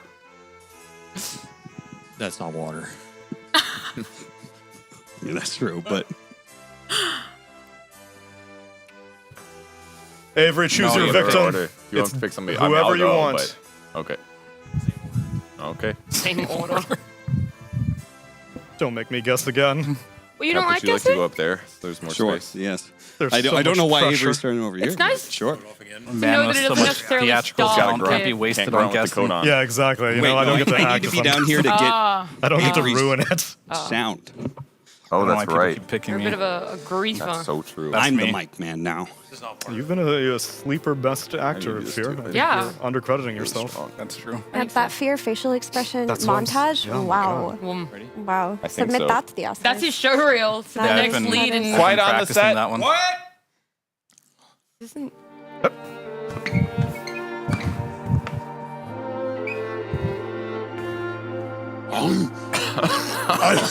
That's what I was looking for.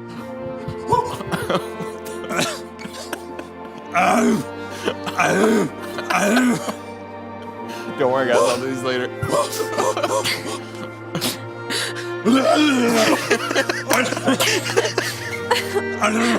Please.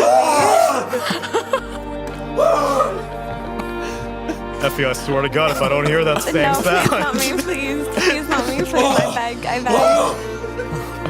that might be? Original did not have these sounds. Just have to keep that in mind.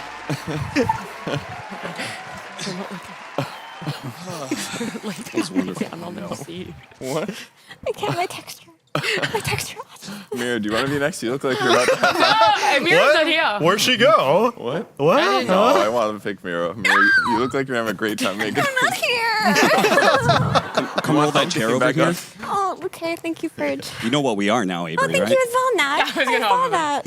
We're Statler and Waldorf. I was gonna get behind and really Why? help with some. We're literally looking down on this You're theater, gonna Simba her? providing fight Why am I commentary. always like the Please last stand right here. Because you're Really out of trusted breath, as the I'm not anchor. gonna lie. I feel like I went. All right, In you the ready? good way. Normally the Boring. anchor is like the one standbagging, but Yeah, we I mean, mean you really like you're gave it your really all for that the performance. rock I of the appreciated it. All right, ready? Heaviest of Here we anchors. go. Right on set. foundations.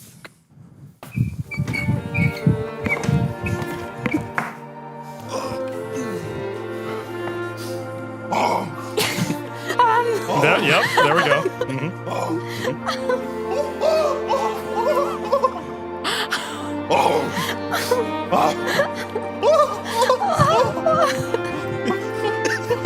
Oh no! Technical difficulties. Please Okay, stand by. Don't worry, that's the one where I can't hear. No big deal. Yeah. I'll get there. You're fine. Oh, that. He didn't. End scene. Man, For the record, were you wearing this? that's not what That's I the did. part. I That's want part of the problem. that Didn't you noted. see? I was. It was very integral I want to to the note scene. that I was too your busy depiction lacks Figure certain it out. subtleties that I carrying brought. it. Right? Figure it You were out. I don't carrying know. it? I Okay. don't Got know. certain embellishes. That Maybe you should didn't. have paid attention. Well, all we know is that Oh, Perch didn't bring gosh, either. we got this. Did I miss something? Like I get a judge. These are cute. Thank you. I forgot what I was doing. It was with a Oh, this is pleasure working with you. fantastic. You too. I did like the grunts. You guys will call back, right? It was great. You guys will call me back, right? Yeah, Oh, yeah, you're gonna get the part we'll for let you sure, know. man. We'll let you know. For sure. Oh, is this? I'm just gonna assume this is. This here. is not part of it. Please, Okay. please hold All right. and begin. This is the fucking Owen Schwartz thing, isn't it?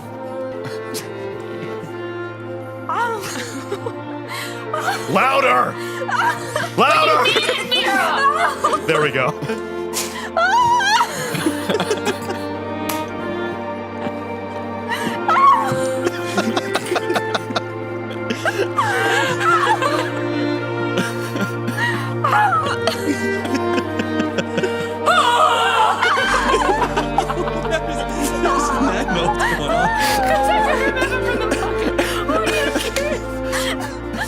Wait, it's not done yet.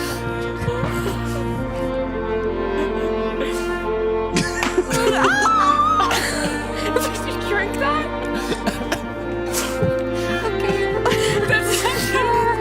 Crying? I am crying. I hated that. I'm definitely crying. Oh man, this is great. I feel bad now. All right, we'll make Fia guess. I'm He incapable hates of that such shit. things. Godspeed, my friend. Godspeed.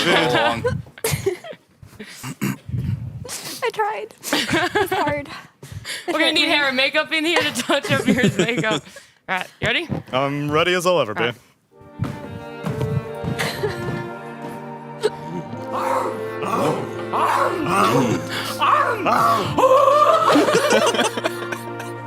Is that dog? No. You barking right now? I think I ate it from the peanut gallery.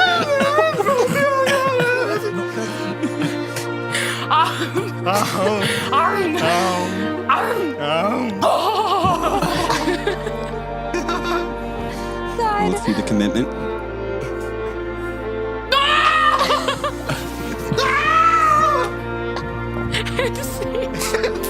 You're such a piece of shit. That was the most genuine reaction I've ever seen out of It that. is time, my friend.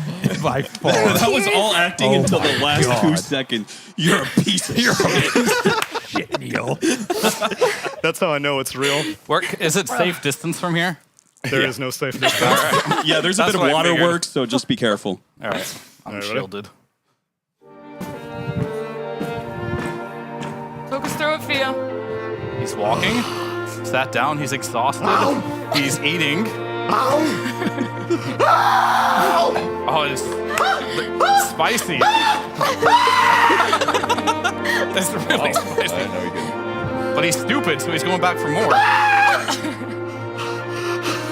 Now he's angrily walking around. Okay, has to drink some water.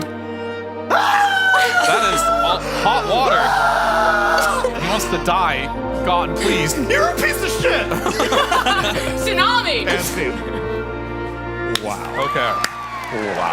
That was phenomenal was- acting, genuinely. Do you want the longer short version? That was of an this? Oscar. You I have a want the short longest version possible. The what? I want the Moby Dick version of this story. No, I'm gonna do a short one. Man or woman walks to chair to eat food. Food is very spicy. Too spicy. So man or woman goes to drink water. Water is either not water, but spicy or hot. So making it worse. What is this, though? What is the food? That's a bat. Freaking idea. They were eating bat. What exactly would you say that is exactly? A chicken wing. It's a part of a bat. Bat The wing. wings. Oh, so they're eating wings, spicy wings. Very good. Okay. You're enjoying some chicken wings when you decide to try a brand new hot sauce. You think it's not too hot, but quickly realize your mistake. So what the fuck There you was the go. water? Was that the hot That was sauce? just too hot, so I was, you had to go to the fridge. So why were you screaming after it? Because it was still too hot. Okay, all right. Because it was funnier that way. Otherwise, you're just eating chicken wings and going, oh. I needed something to really cap the scene off. Okay. You know? Personally, I don't feel like there was enough screaming in that scene. I just did what he did, in my defense. I'm not sure anyone wants to hear me scream anymore. I did not see any That was- hot sauce on the wing. That is true. I misread the prompt a little bit. Yeah, Nat's scream was primal. That was... This whole scene was primal. I mean, did you get Neil's scream at the end? That was art That was right good. there. That was acting. Yeah. That was a combination of terror and Why me? lost spouse or something. I don't know. I had to dig deep for that one. Neil, you're ready for the Scream franchise, brother. I imagined that there was a fifth packet that we would have had to do in my head, and thankfully, it turns out that that's not the case. Because we get to go to the Dota yet again, my friends. Chimera God. Esports versus Heroic is coming up after the break. How do we come back from this?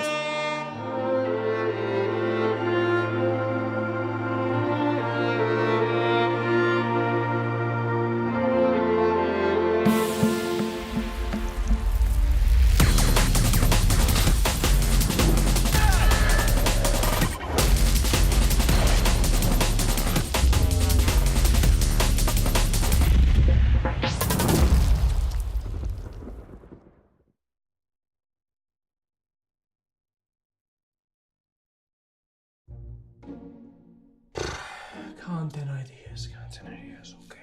Oh, okay, I got it. Arteezy has a sleep paralysis demon, Shadow Fiend, huh? Okay, right, too obvious, sure. Oh, Dota 2 award show! Dota 2's been around for like 18 years. How come we don't have an award show? It's perfect.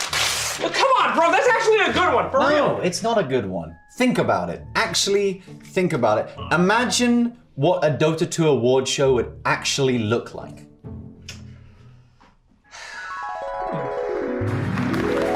Thank you, everyone. Welcome back to the Dota 2 Defense of the Award Show for the video game Dota 2 Defense of the Ancients, Dota. We are here now to announce the winner, but before we get into that, let me remind you one more time of your nominees. Fear, 23 Savage, FY, and ATF. And the award for most excited victory celebration goes to Fear! Come on up here, Fear. Come get your award, buddy. Excuse me, where is he? Hello? Fear? Oh, he's gone. Okay. Oh, this is a huge one.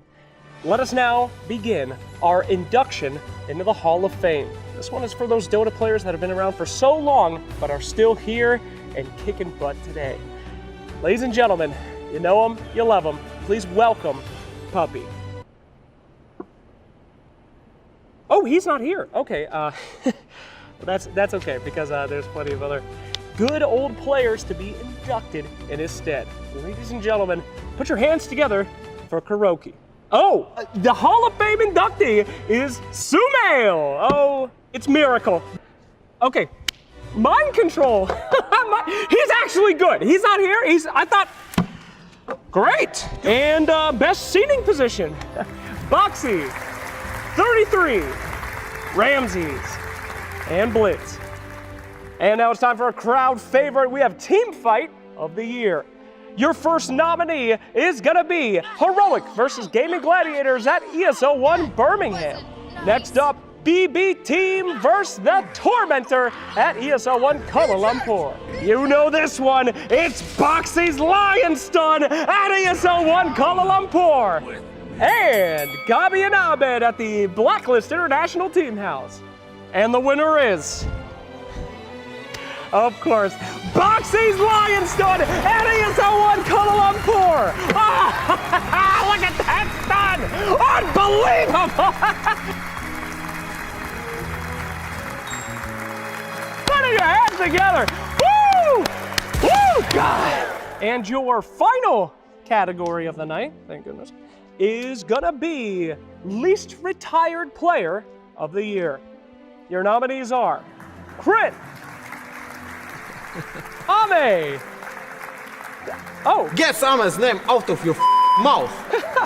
Hey, do you have something that you want to say about Ame, or I'm gonna give you a hug, or what are you doing up here? So, sleep paralysis demon? Yeah, sleep paralysis demon. Okay, let's go.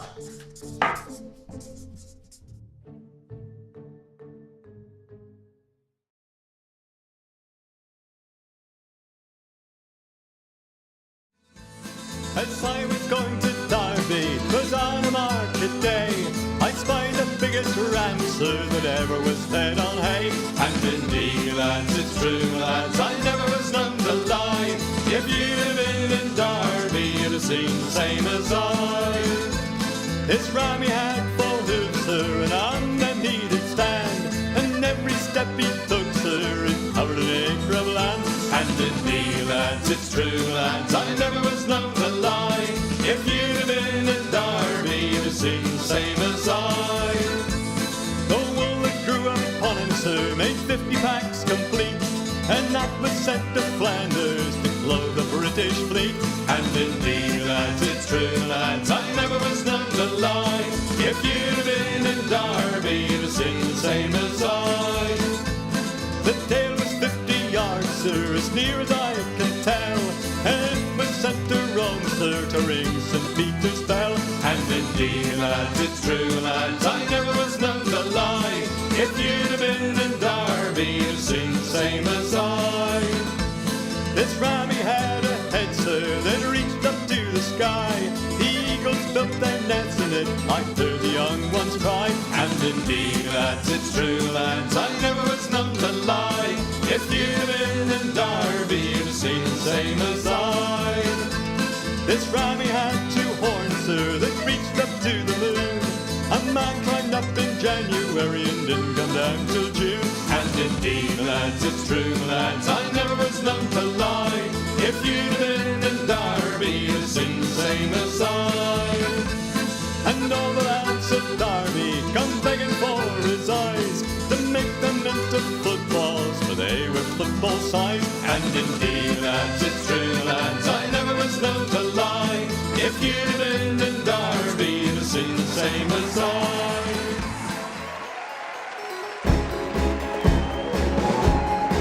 Welcome back, everyone, to our 4th and final best of 3 of the night, as we are now in group stage 2, and we're closing things out with Heroic versus Chimera Esports. And I've got one more packet charade for you guys. What am I? Confused. Confused. About the fact there's no draft. About Chimera, because we've never seen them on the mainstream! She nailed it. Correct. Let's go! We have not gotten an opportunity to see much of Chimera Esports on the mainstream. In fact, this will be the debut. And so I figured that this is a perfect opportunity to learn from our tech analyst, Fear. Hello. I'm here to teach you. Teach me, my friend. About one thing in specific. Their stand-in. Because their stand-in used to be a player. Always. But now he's a stand-in for the same team. But he is still an integral part of this team, and I think the big thing about this player in particular is going to be hero pool. If you remember DeHawk from back in the day, when I know him, he was playing Visage every game, he was playing Nature's Prophet. He's changed it up. Now he's just playing Terrorblade and Enigma. He's got some new heroes to play right now, and I think that's very interesting to see. He has always been a micro type of player. If you look at NP, you look at heroes like Visage, micro, Enigma, Terrorblade. Micro player? Will he always be? So if you missed out on the Chimera adventures, Chimera qualified through the Meswa region, and DeHawk was officially on that roster. And then it came to the point where they parted ways with DeHawk, and then now he's standing in for them, because I hear the offlaner pool is not that robust.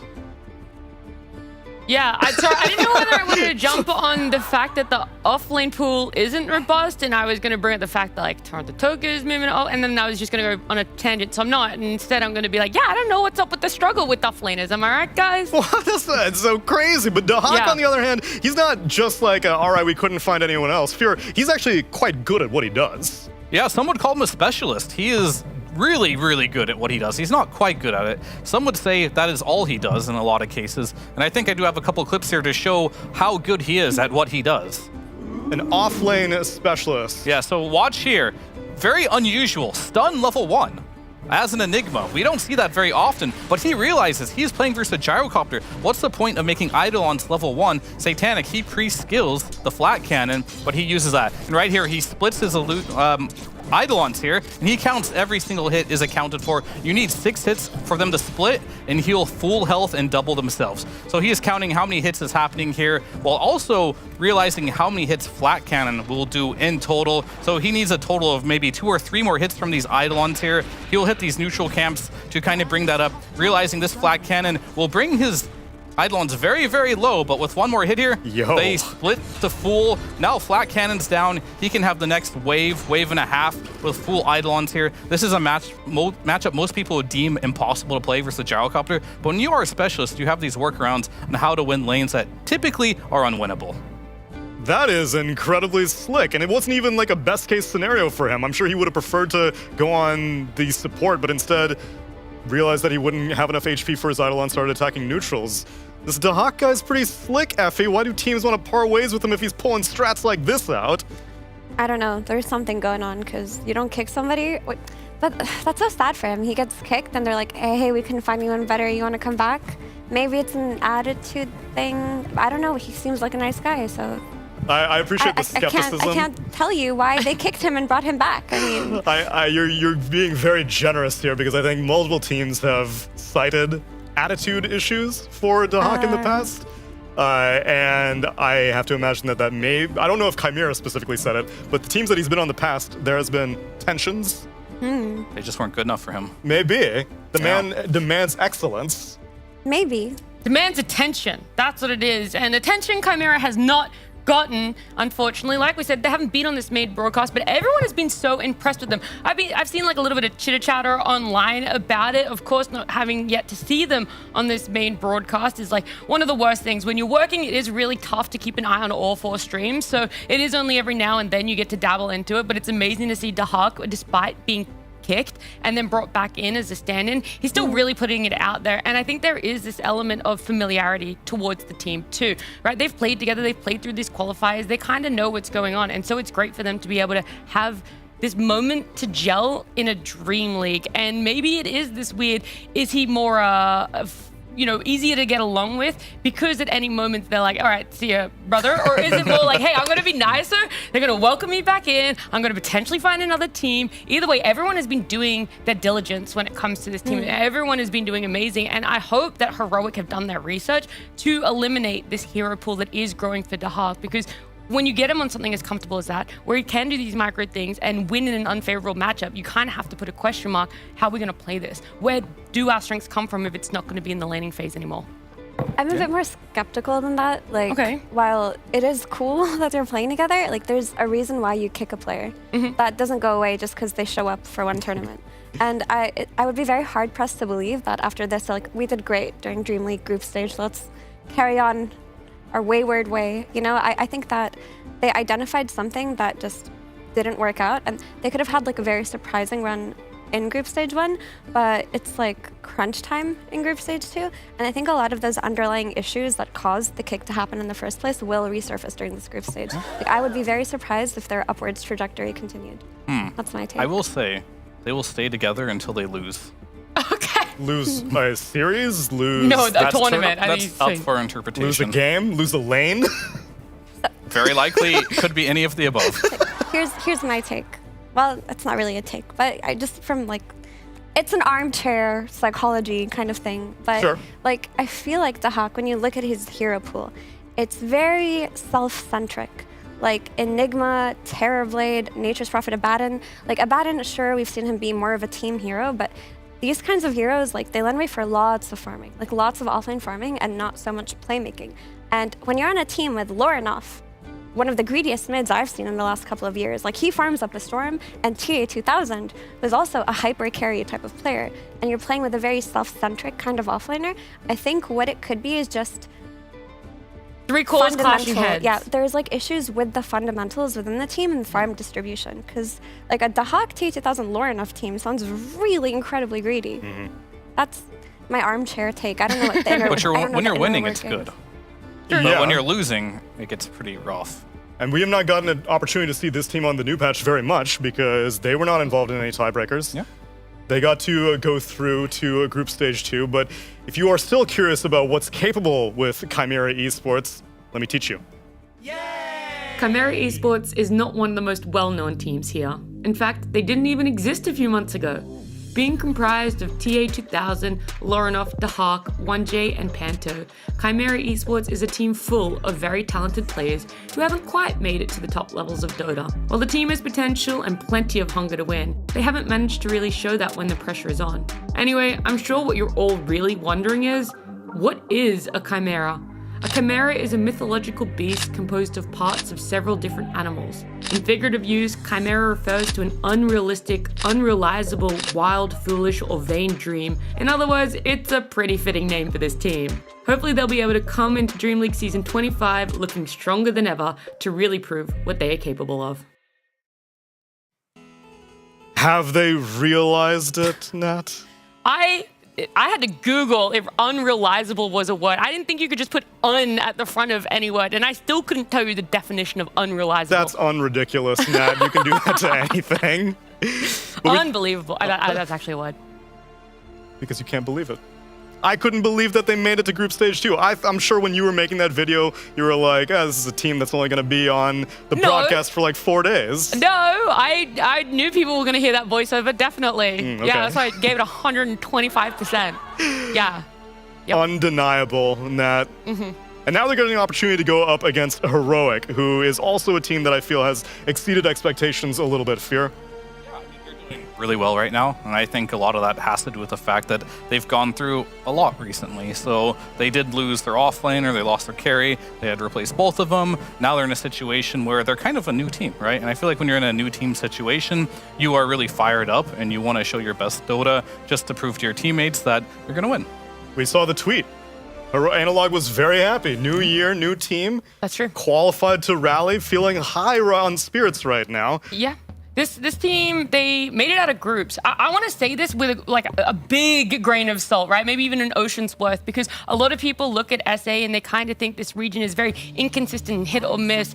But they made it out of groups and put up a really good performance in Fissure, the first event of the year. They made it through qualifiers pre that. They weren't invited to Blast, so we didn't see them there. And now we have them at DreamLeague. So really, technically, they're 2 back-to-back events. They've made it out of groups and they've put up really good results. Yep. So this team actually isn't really that much of a surprise that they've made it here. It feels like this is now their standard.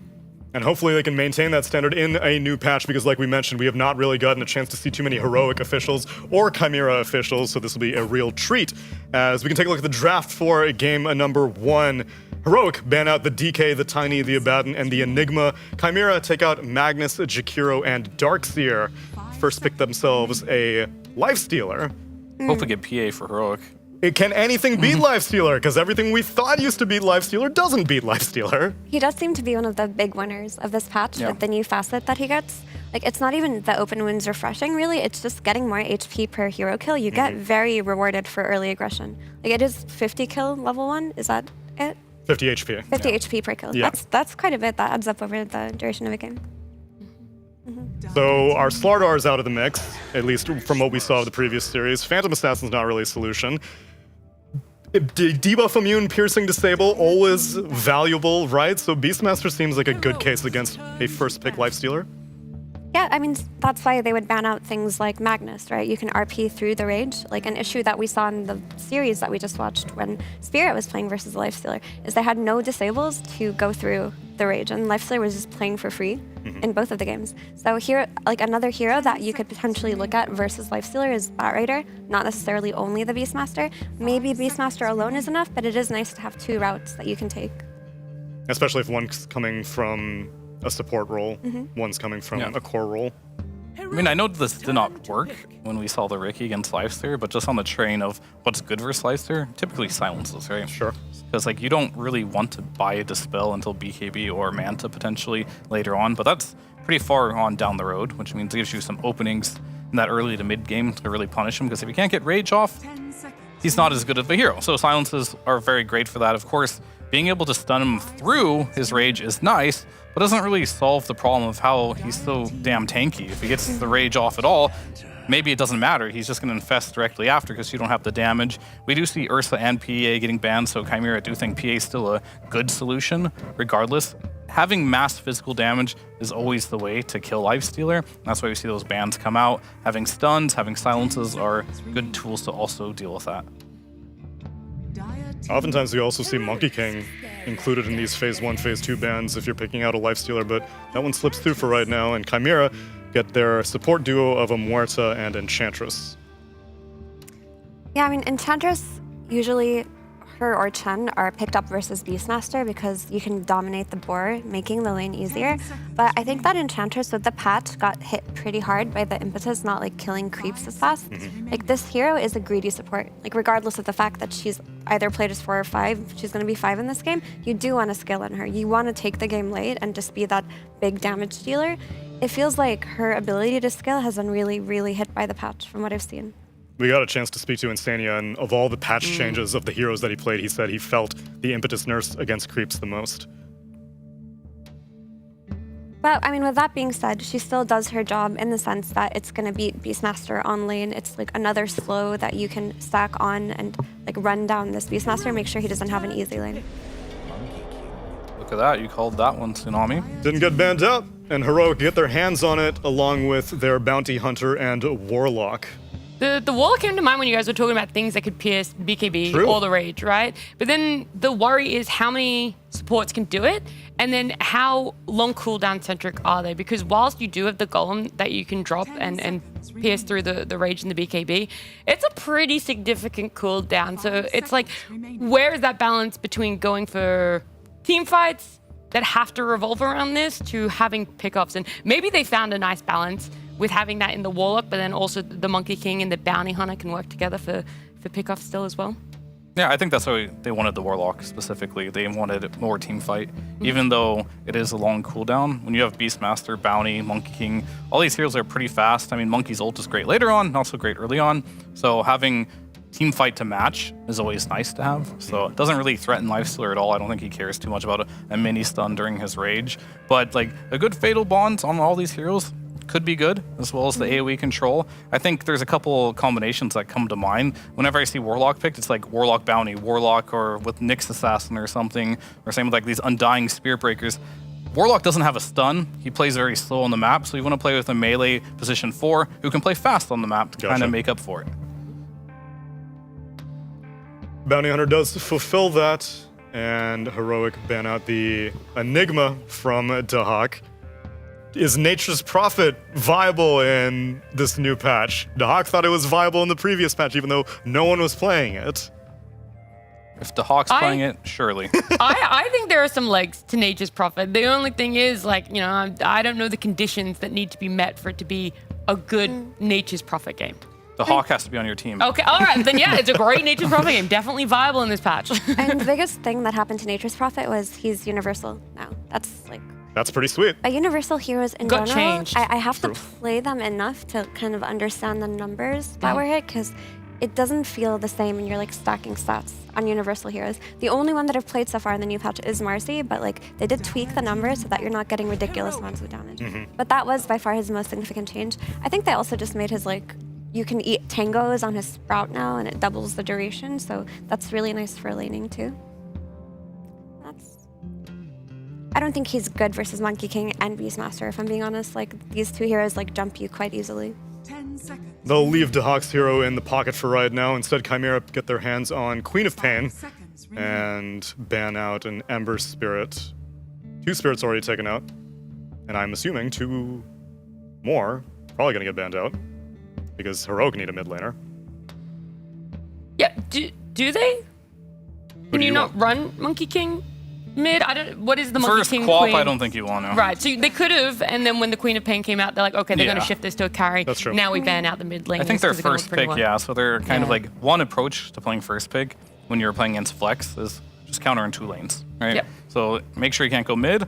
And you can also pick an offlaner that makes Monkey uncomfortable there too. Yep. And that's sometimes the best thing you can do from first pick because you don't know where it's going to go. It's really just the choice of Heroic how they want to do this. But I think at this point, it's probably safer to put Monkey in the safe lane. I will say, though, Monkey King in the safe lane typically wants to play with kill threat lanes. Like you're laning with a CM or someone with a stun. Warlock is a very defensive position 5, not really Monkey King's favorite lane matchup.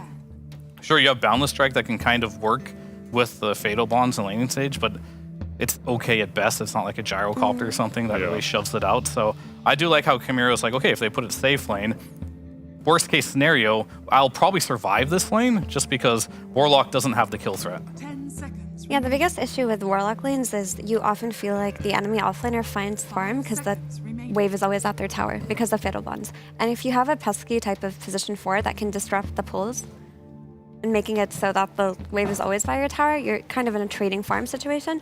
That being said, though, I think Monkey King is fine so long as he's hitting his timings, because with the new Simian Stride, you want to get max level on your tree jump as soon as possible and then start playing for kills. And it does look good once you get that. Like, it has looked... When Spirit ran it on day 1, I thought it looked pretty solid, because I thought that maybe Monkey King was affected by the nerfs, but it felt like only mid Monkey King got hit by that nerf. While safe lane Monkey King still seems really good. Yeah, I mean, that makes sense for sure. 10 seconds remaining. But how good is it going to be against Dahak's pick of the litter? He's not going to get his hands on Night Stalker because that gets banned out. But he has Bristleback in his pocket still. And that's what he'll go for. That's what he had left. That was it, huh? His pocket was very shallow.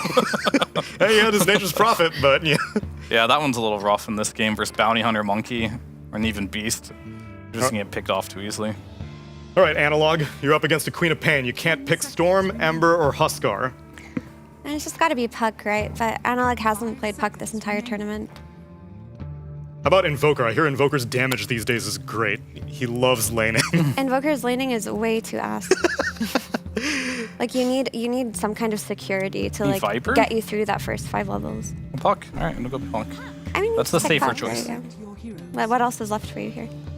There's no stuns, 1 silence, so that's always the first good sign of the Puck. The damage, though, for their team, it could be really good. I think at some point you do want to get a break mechanic. Maybe Bounty Hunter can go for Conda or something to break the Bristleback. That could be cool.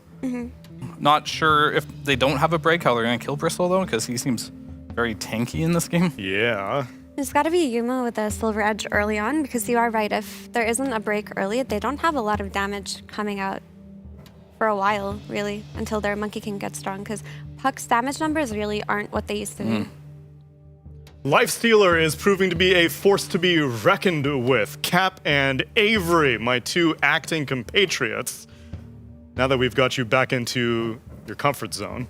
What do you mean? I'm uncomfortable in you're- this position. you're more On the comfortable. stage, that's where I truly live. You get to scream in both roles, though. That is true. Earlier, I sent Avery a voice message, and he just responded, "Why are you so loud?" That's true. Yeah, I did. That really happened. He was screaming in the voice He message. really wasn't. He wasn't. I was in that chat. and he was not. I played the it. only It way was very casters know how to average. talk. It's Listen, pretty normal. about the game. Oh my god, my ears. I can't believe you guys are getting distracted by this. Listen, it's Lifestealer, but it's a TA2000 Lifestealer. That means it's even better. No. No? It means it's worse. Oh no. It's one of his worst win rate heroes. What's the number? 48%.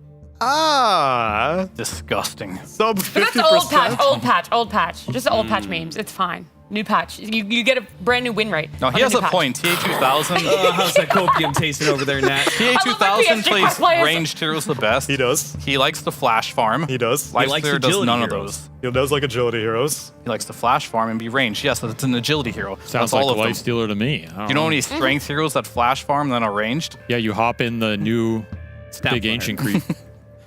You hop in Yeah. the Queen of Pain, and you He's just been a got him. melee guy for a while. Like he's played a few months of melee carries, Yeah, he's so been he's playing comfortable. Yeah. Void Spirit carry. No, That's a melee. He'll be Hey, he has okay. a really good win rate on that, He okay? does, We do not actually. shame Hold your tongue. TA2000 Void Spirit. That is the only slander I will not stand for against my boy. Do you have the number on that one, Cap? Void Spirit? Yeah, TA2000 Void Spirit, because people may not believe that he spams it. I'm gonna assume it's an 80%-ish, give or take. He was 3% farming the Mesper care. qualifiers. If I go over here, I can find it if you are too slow. 68.42%. That's pretty Really good. off. I Pretty mean, close. 19 games, pretty small sample size. His Lifestealer, like 50 plus games. 48% win rate. 48%. It was a bad patch Shame. for Lifestealer. Now, Yeah, don't believe all the numbers you see. I mean, there mostly have been bad patches for Lifestealer. That's probably fair. Dracho looked pretty good on it. Not New this one, patch, that's what I Cap. said. New patch, new win Are you rate. paying attention, Avery? So you're not even in this conversation. The whole thing was Lifestealer good win rate, but I'm saying TA2000 Lifestealer bad win rate. That's the entire conversation that has happened for the last 5 minutes. Wait, T2000's playing? Yeah, he doesn't listen to me, man. He was Nice. like, why I didn't like the that second guy. Tormentor spawn in that plays- last he game? plays And a I really said, good I Lifestealer. did. You said, where's the Tormentor? And I said, we see a Batten got the shard from the second Tormentor, which isn't really that good. And he just I don't remember. still that. was like, I don't know where the second Tormentor I think I was. blacked out for like 10 minutes of that game. I'm not gonna lie. I genuinely don't remember. Avery has this thing. You know how you can have selective hearing of when someone's talking? It's selective listening when Cap gets over like 120 decibels. He's like, I've just turned it off. Great point, Neil. It also is the same with me. my man's got a compressor built into his brain, immediately factors that stuff out. Avery. We're good to start the game. Neil. They are ready to go. All right. We had a pause, guys. That's what we were doing. Are you sure you don't want to do more charades, Cap? No, Cap didn't want to press the stop Okay, button. I'm ready to go. No, we're not. No, I gotta go. God, you called my bluff. I'm not good enough at this. All right, friends, let's get into game number 1 of Chimera versus Heroic with Cap and Avery.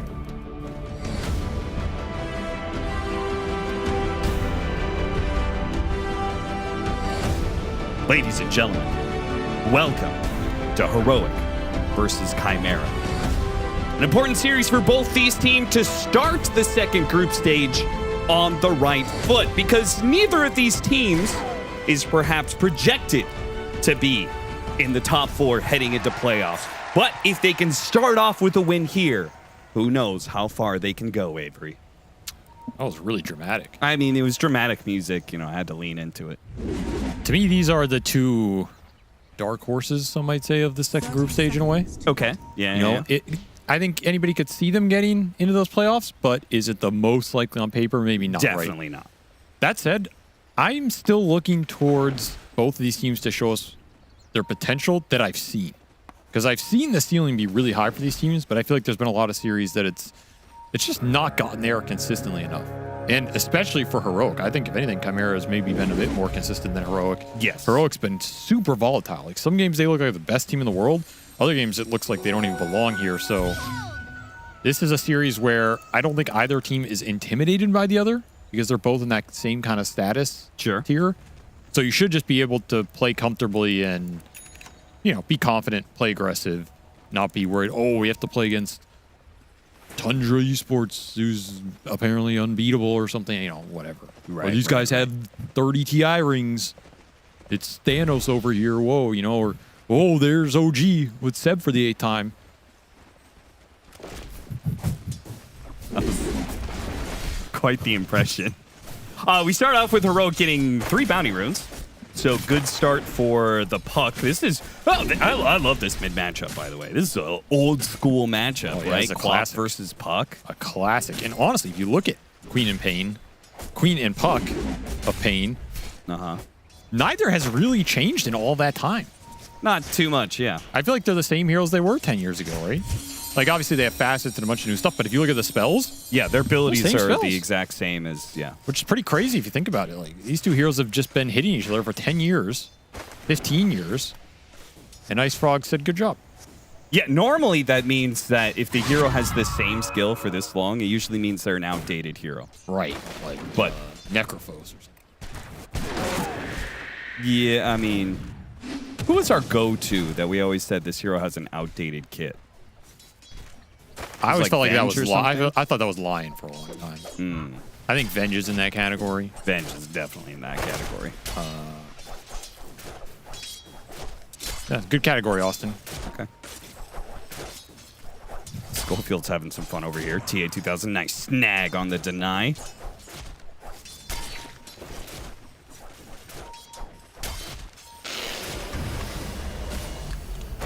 And off he goes.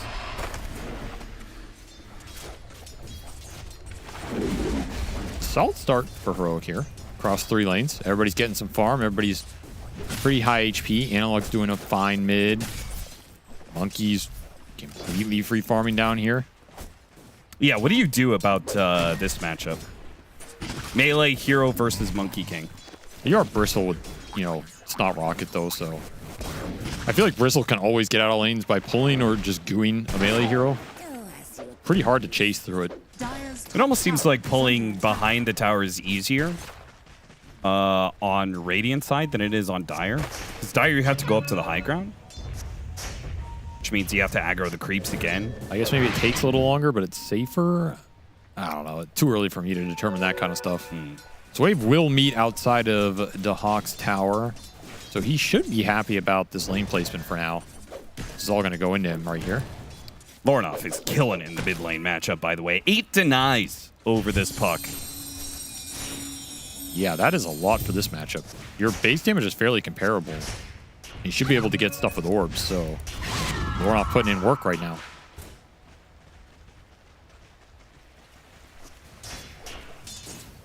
You know, I've heard a lot of smack talk towards Lornoff. Unconfirmed rumor type. Oh, is this in the upper echelons of the Dota Society? Yeah, the social group that you're a part of. Yeah, you wouldn't know anything about that. The TI winners only and Avery. Yeah. Okay. I've heard some smack talk. People feel like he, you know, AFKs or farms too much or doesn't pull his weight for the net worth he gets. Is this the analyst thing where you make up a source in order to disguise your own opinion of a player? No. So I've heard other players saying that this guy's trash. No, why would I do that? If I have an opinion, I just say it. Well, you don't want to get too negative. I don't care. If I think someone's trash, I'll call them trash. Okay. Who's trash? You. Oh, no. I don't know. Who's trash in modern Dota? I feel like everybody's pretty good nowadays. I think there's a lot of parity. That's what I actually think. Okay, who was trash back when you were playing? Oh, I mean, we were trash for sure. Okay. I think most of NA was trash, honestly. Yeah. Every tier 3 team was pretty trash.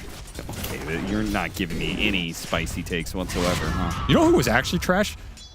Goddamn Team Spirit. Like right before that first TI one. They were trash, dude. I cannot believe they won that event. But you guys played them at Animajor, right? Yeah, they were so bad. And then, I don't know. I guess that's the lesson of like... Oh, we got the first blood just before TA 2000 could. Whisper getting that gold injection. Big. Oh, boy. Dude, I cannot believe they didn't nerf. There are some things that they didn't nerf from previous patch that I just could not believe. Glimmer Cape being one of them. I'm telling you, like Glimmer this is not Bristleback broken. is still crazy. Bristle is strong. Yeah, that's true. Dude, you watched some of those games earlier, the first 2 series, one of the Bristleback. You got like 4 stacks, but he just gets like casually 3-shot. Yeah, the armor stacking is crazy. The thing about this hero is I feel like he's insane because they tried to tune the armor scaling on Goo based on the old Bristleback when people weren't going Goo. Yeah, they were going 1-4-4. They were 0-4-4 or something, and they're like, no, take Goo. So they made the value point insane. Yeah. And then they also turned him into this Snot Rocket Goo Bristle. So now you do kind of want to skill Goo anyway. And it just benefits you the whole game. And you also still have this crazy value point on lane. I don't know, man. Power Rune, it was bottom. Invis for Lornoff. Oh, big Centaur stomp. Damn, you let yourself get hit by a Centaur stun like that? That's a little embarrassing, honestly. Shame. Schofield looking for the flank here. Oh, 1J is going to be on the receiving end of yet another tri-lane gank, though this one is not going to result in a kill. Not confident enough to dive here. I mean, I assume they're sticking around until 7 minutes, so I hope Lornoff is ready for a rotation.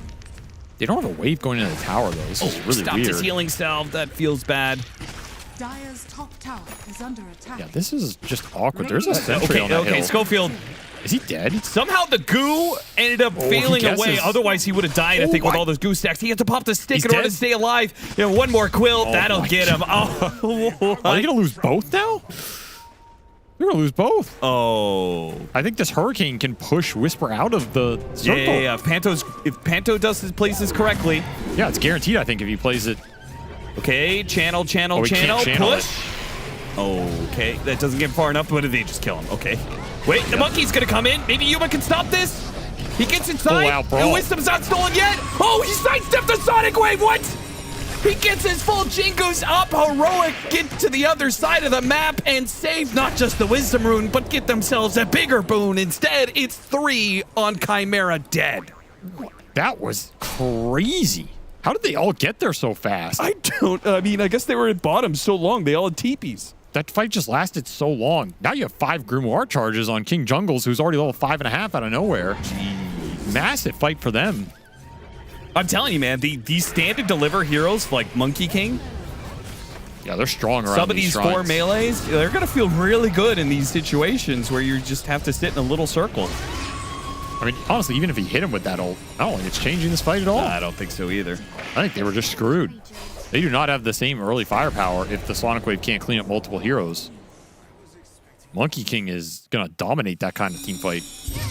Heroic. Good call by Yuma making a rotation. I think Yuma has stepped into Heroic and just looked fantastic. Yeah, he's gelled quite nicely. Oh, he got stunned by the Marsh Mage. Oh! No, wait, who stunned him? Oh, it was a little Boglet. Yeah, it's a little... I mean, one of them stuns. I don't know who. The Marsh Mage, I'm sure, cast the bubble, right? No, he got Arm of the Deep. Yeah, it's the Poglets or whatever. The Poglets? Did you call him a Poglet? Yeah, what's wrong with that? They're based off of Polywalks. It's a Boglet, Austin. Boglet. Whatever, man. Poglet. That's going to be an emote for sure, though. I mean, Poglet. They're filling up the front page This already. thing's Panto. stupid face. Double kill. I swear Valve challenges themselves to make every new neutral creep look as dumb as possible. Like, no, hold my beer. Watch me make this thing. It all started with the Black Dragon. Yeah, it really did. The Black Dragon is derpy-ass face. Golems are derpy as hell. Why do all these creeps have massive underbites? Well, whatever. We'll just debate that another time. But another great fight for the Monkey King. Yuma leading the pack here. Good sign for Heroic as they have a lot of AoE to pump into a coil team fight, right? Drop the Wukong, drop the Roar, drop the Bonds, Golem. Everybody's tracked. That's, you can kind of see it straightforward. Whereas for Chimera, they just need cores to be strong enough to run in and tank some of that stuff because it's getting thrown on somebody here. And Golem available without popping that Grimoire. That feels pretty good here. Oh, yeah. So expect Heroic to try and team fight. They're looking for the 10-minute power rune.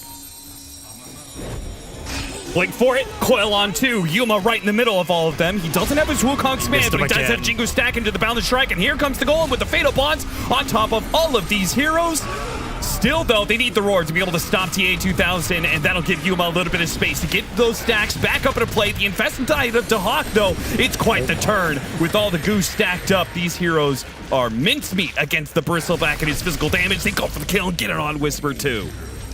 Bristle is a menace. You don't kill this hero fast, he will kill you. And despite having Jingu stacks, it's a level 1 Jingu, so the bonus lifesteal and damage just isn't that significant right now. Not enough to stand your ground in a fight like that. The Hawk cleans up, salvages otherwise what was a pretty bad fight. Another Sonic Wave that didn't hit the Monkey King. He was trying to go into the corner to get the position, but not available. Taste Rune for Analog as well, something they can play around. All the little moves that Heroic made successfully early on undone by one river fight that goes a bit awry, and as a result, even net worth. You have to call it the mid-river now, because otherwise viewers will be confused which river you're talking about. There's the top river, the mid-river, the bottom river. Would be, yeah, south, central, north, I think would be. Well, actually, there's 2 north and 2 south, so. But they roll into each other. Yeah, that's about to say so it's one river. I guess you could say North River and North Tributary? Yeah, it's a tributary. Central River. The river starts. Where does the river start? Oh, I actually see where the river starts. Can we see the very north camp that is right next to the Dire base, please?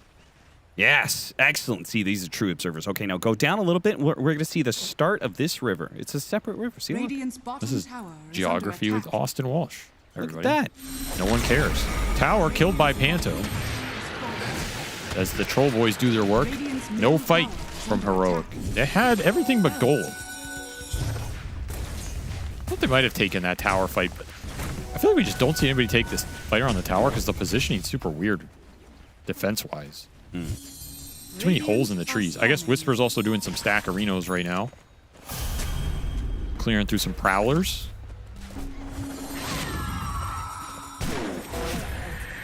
So the mid gank will come from Chimera first. And an amp damage on the Queen of Pain plus Dagon finish. Huge amount of burst potential. Now, who built this? That's my question. Because there's another one on the South River, and then if you follow this river where it starts going down instead of across the screen, whatever, there's another one of these that I suppose is supposed to connect to the mid-river. Who built these pipes? The Whisper almost done with this ancient stack. And it is Maelstrom for the Monkey. So I feel like Heroic's team fight's online. You're just gonna ignore my question. Yeah, you do it to me all the time. Screw you, man. I don't give a fuck about your nobody random got river me. lore. I know production got me. I don't care about the river lore. It's probably some asset from like Half-Life 3 that was never made or something. They're like, oh, we got this random pipe. We're never going to use this. It's from some forgotten CSGO map. Like, that's usually what the deal Hey, is. let's focus on the game. Lorinov with his amp damage takes the mid tower. Croaker lurking. Oh, lurking. What's his... Radiant's top tower is About to give you those tendrils. See, like, who built this and where is it going? I swear to God. Oh my God, it's the dumbest bit I've ever seen in my life. Who are you, wise man? I will admit, though, there's not a lot of fighting in this game right now, despite there being a bounty hunter. Clashing, and then for 5 minutes now, it's just not I mean, Panto is just taking 2 tier 1s. Oh, he stunned it before he could get into the Shrine AoE. Damn. Yuma snatches it. I mean, honestly, is that just worth dropping Wukong for in general? Like, Just Yeah, for Wukong the sure. Wisdom Shrine. What are you gonna do? Yeah. Yeah. Why are we still showing these? Like, The people want to know what's going on with the new map. No, they Avery. really just don't. accept it. Nobody does. Unlike you cold calculating players who only care about the mechanics of the game, people want a deeper meaning to the game that they've invested 10,000, 20,000, 30,000 hours into. That's where the lore comes in. Tormentor is going to be spawning, and then we saw that was super important in the Tundra series. Thank you. The entrance to the Mighty Mines, of course. Chimera have seen how important the Tormentor is. They're already set up for it. Another situation where the Dire team is naturally going to play Yeah, it to... seems like it's always Dire. Yeah. And then you have to go through these stupid choke points. Like, it's just gone, I think. Yeah, a Heroic, they feel like they just can't go into it blind like this. All I know is if I'm picking between draft order or side right now, I'm taking Dire. Wukong's command trying to go for a quick kill on a Panto. They have to all in on Yuma, take out the Wukong's command, and they do so successfully. Now, there is a great Fate of Bonds on 3 heroes, with Analog and Schofield is still in the back trying to harry Lauren off, but he does manage to get a blink away. Bonds. Yeah, if they just get some damage on these heroes, he will die. A shuriken to finish him off. They got him. Oh, that's massive. Schofield with the level 4 shuriken hitting 2 heroes is enough to proc the bonds onto Lornov. They get the Queen of Pain, but it's still a lost team. Actually, Heroic got a lot more gold out of that. Maybe that isn't even a lost team fight. Maybe they're just happy with that because the track's coming through. Yeah, Whisper stays alive. You lose the monkey, which feels bad, but... Did they even get any track gold on the Clop? She was so far away from heroes. I don't think so, but the bounty gets a lot off of it. That's true. Well, whoever got the kill. King Jungle's got a lot.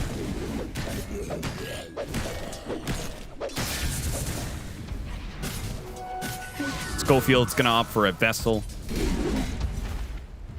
TA 2000 went for Armlet and is halfway to his Radiance. He's getting there. Dire's top tower is under attack. Dire's structures are fortified.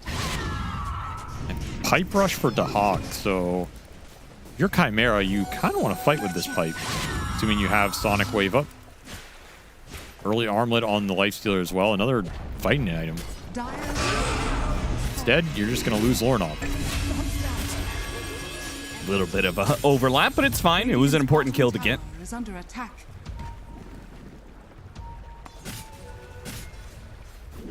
Decent amount of gold off that, almost a K. As Monkey will farm the bottom half of the map, so an efficient move for Heroic, honestly. Kind of low cooldown ultimates. We have it again in a minute here. I still expect some kind of group up from Chimera. I mean, maybe you wait for a Lifestealer Radiance, but I feel like every time you have Sonic Wave up, you just look for something. Because the Hawk with the pipe is incredibly strong in the 5-on-5.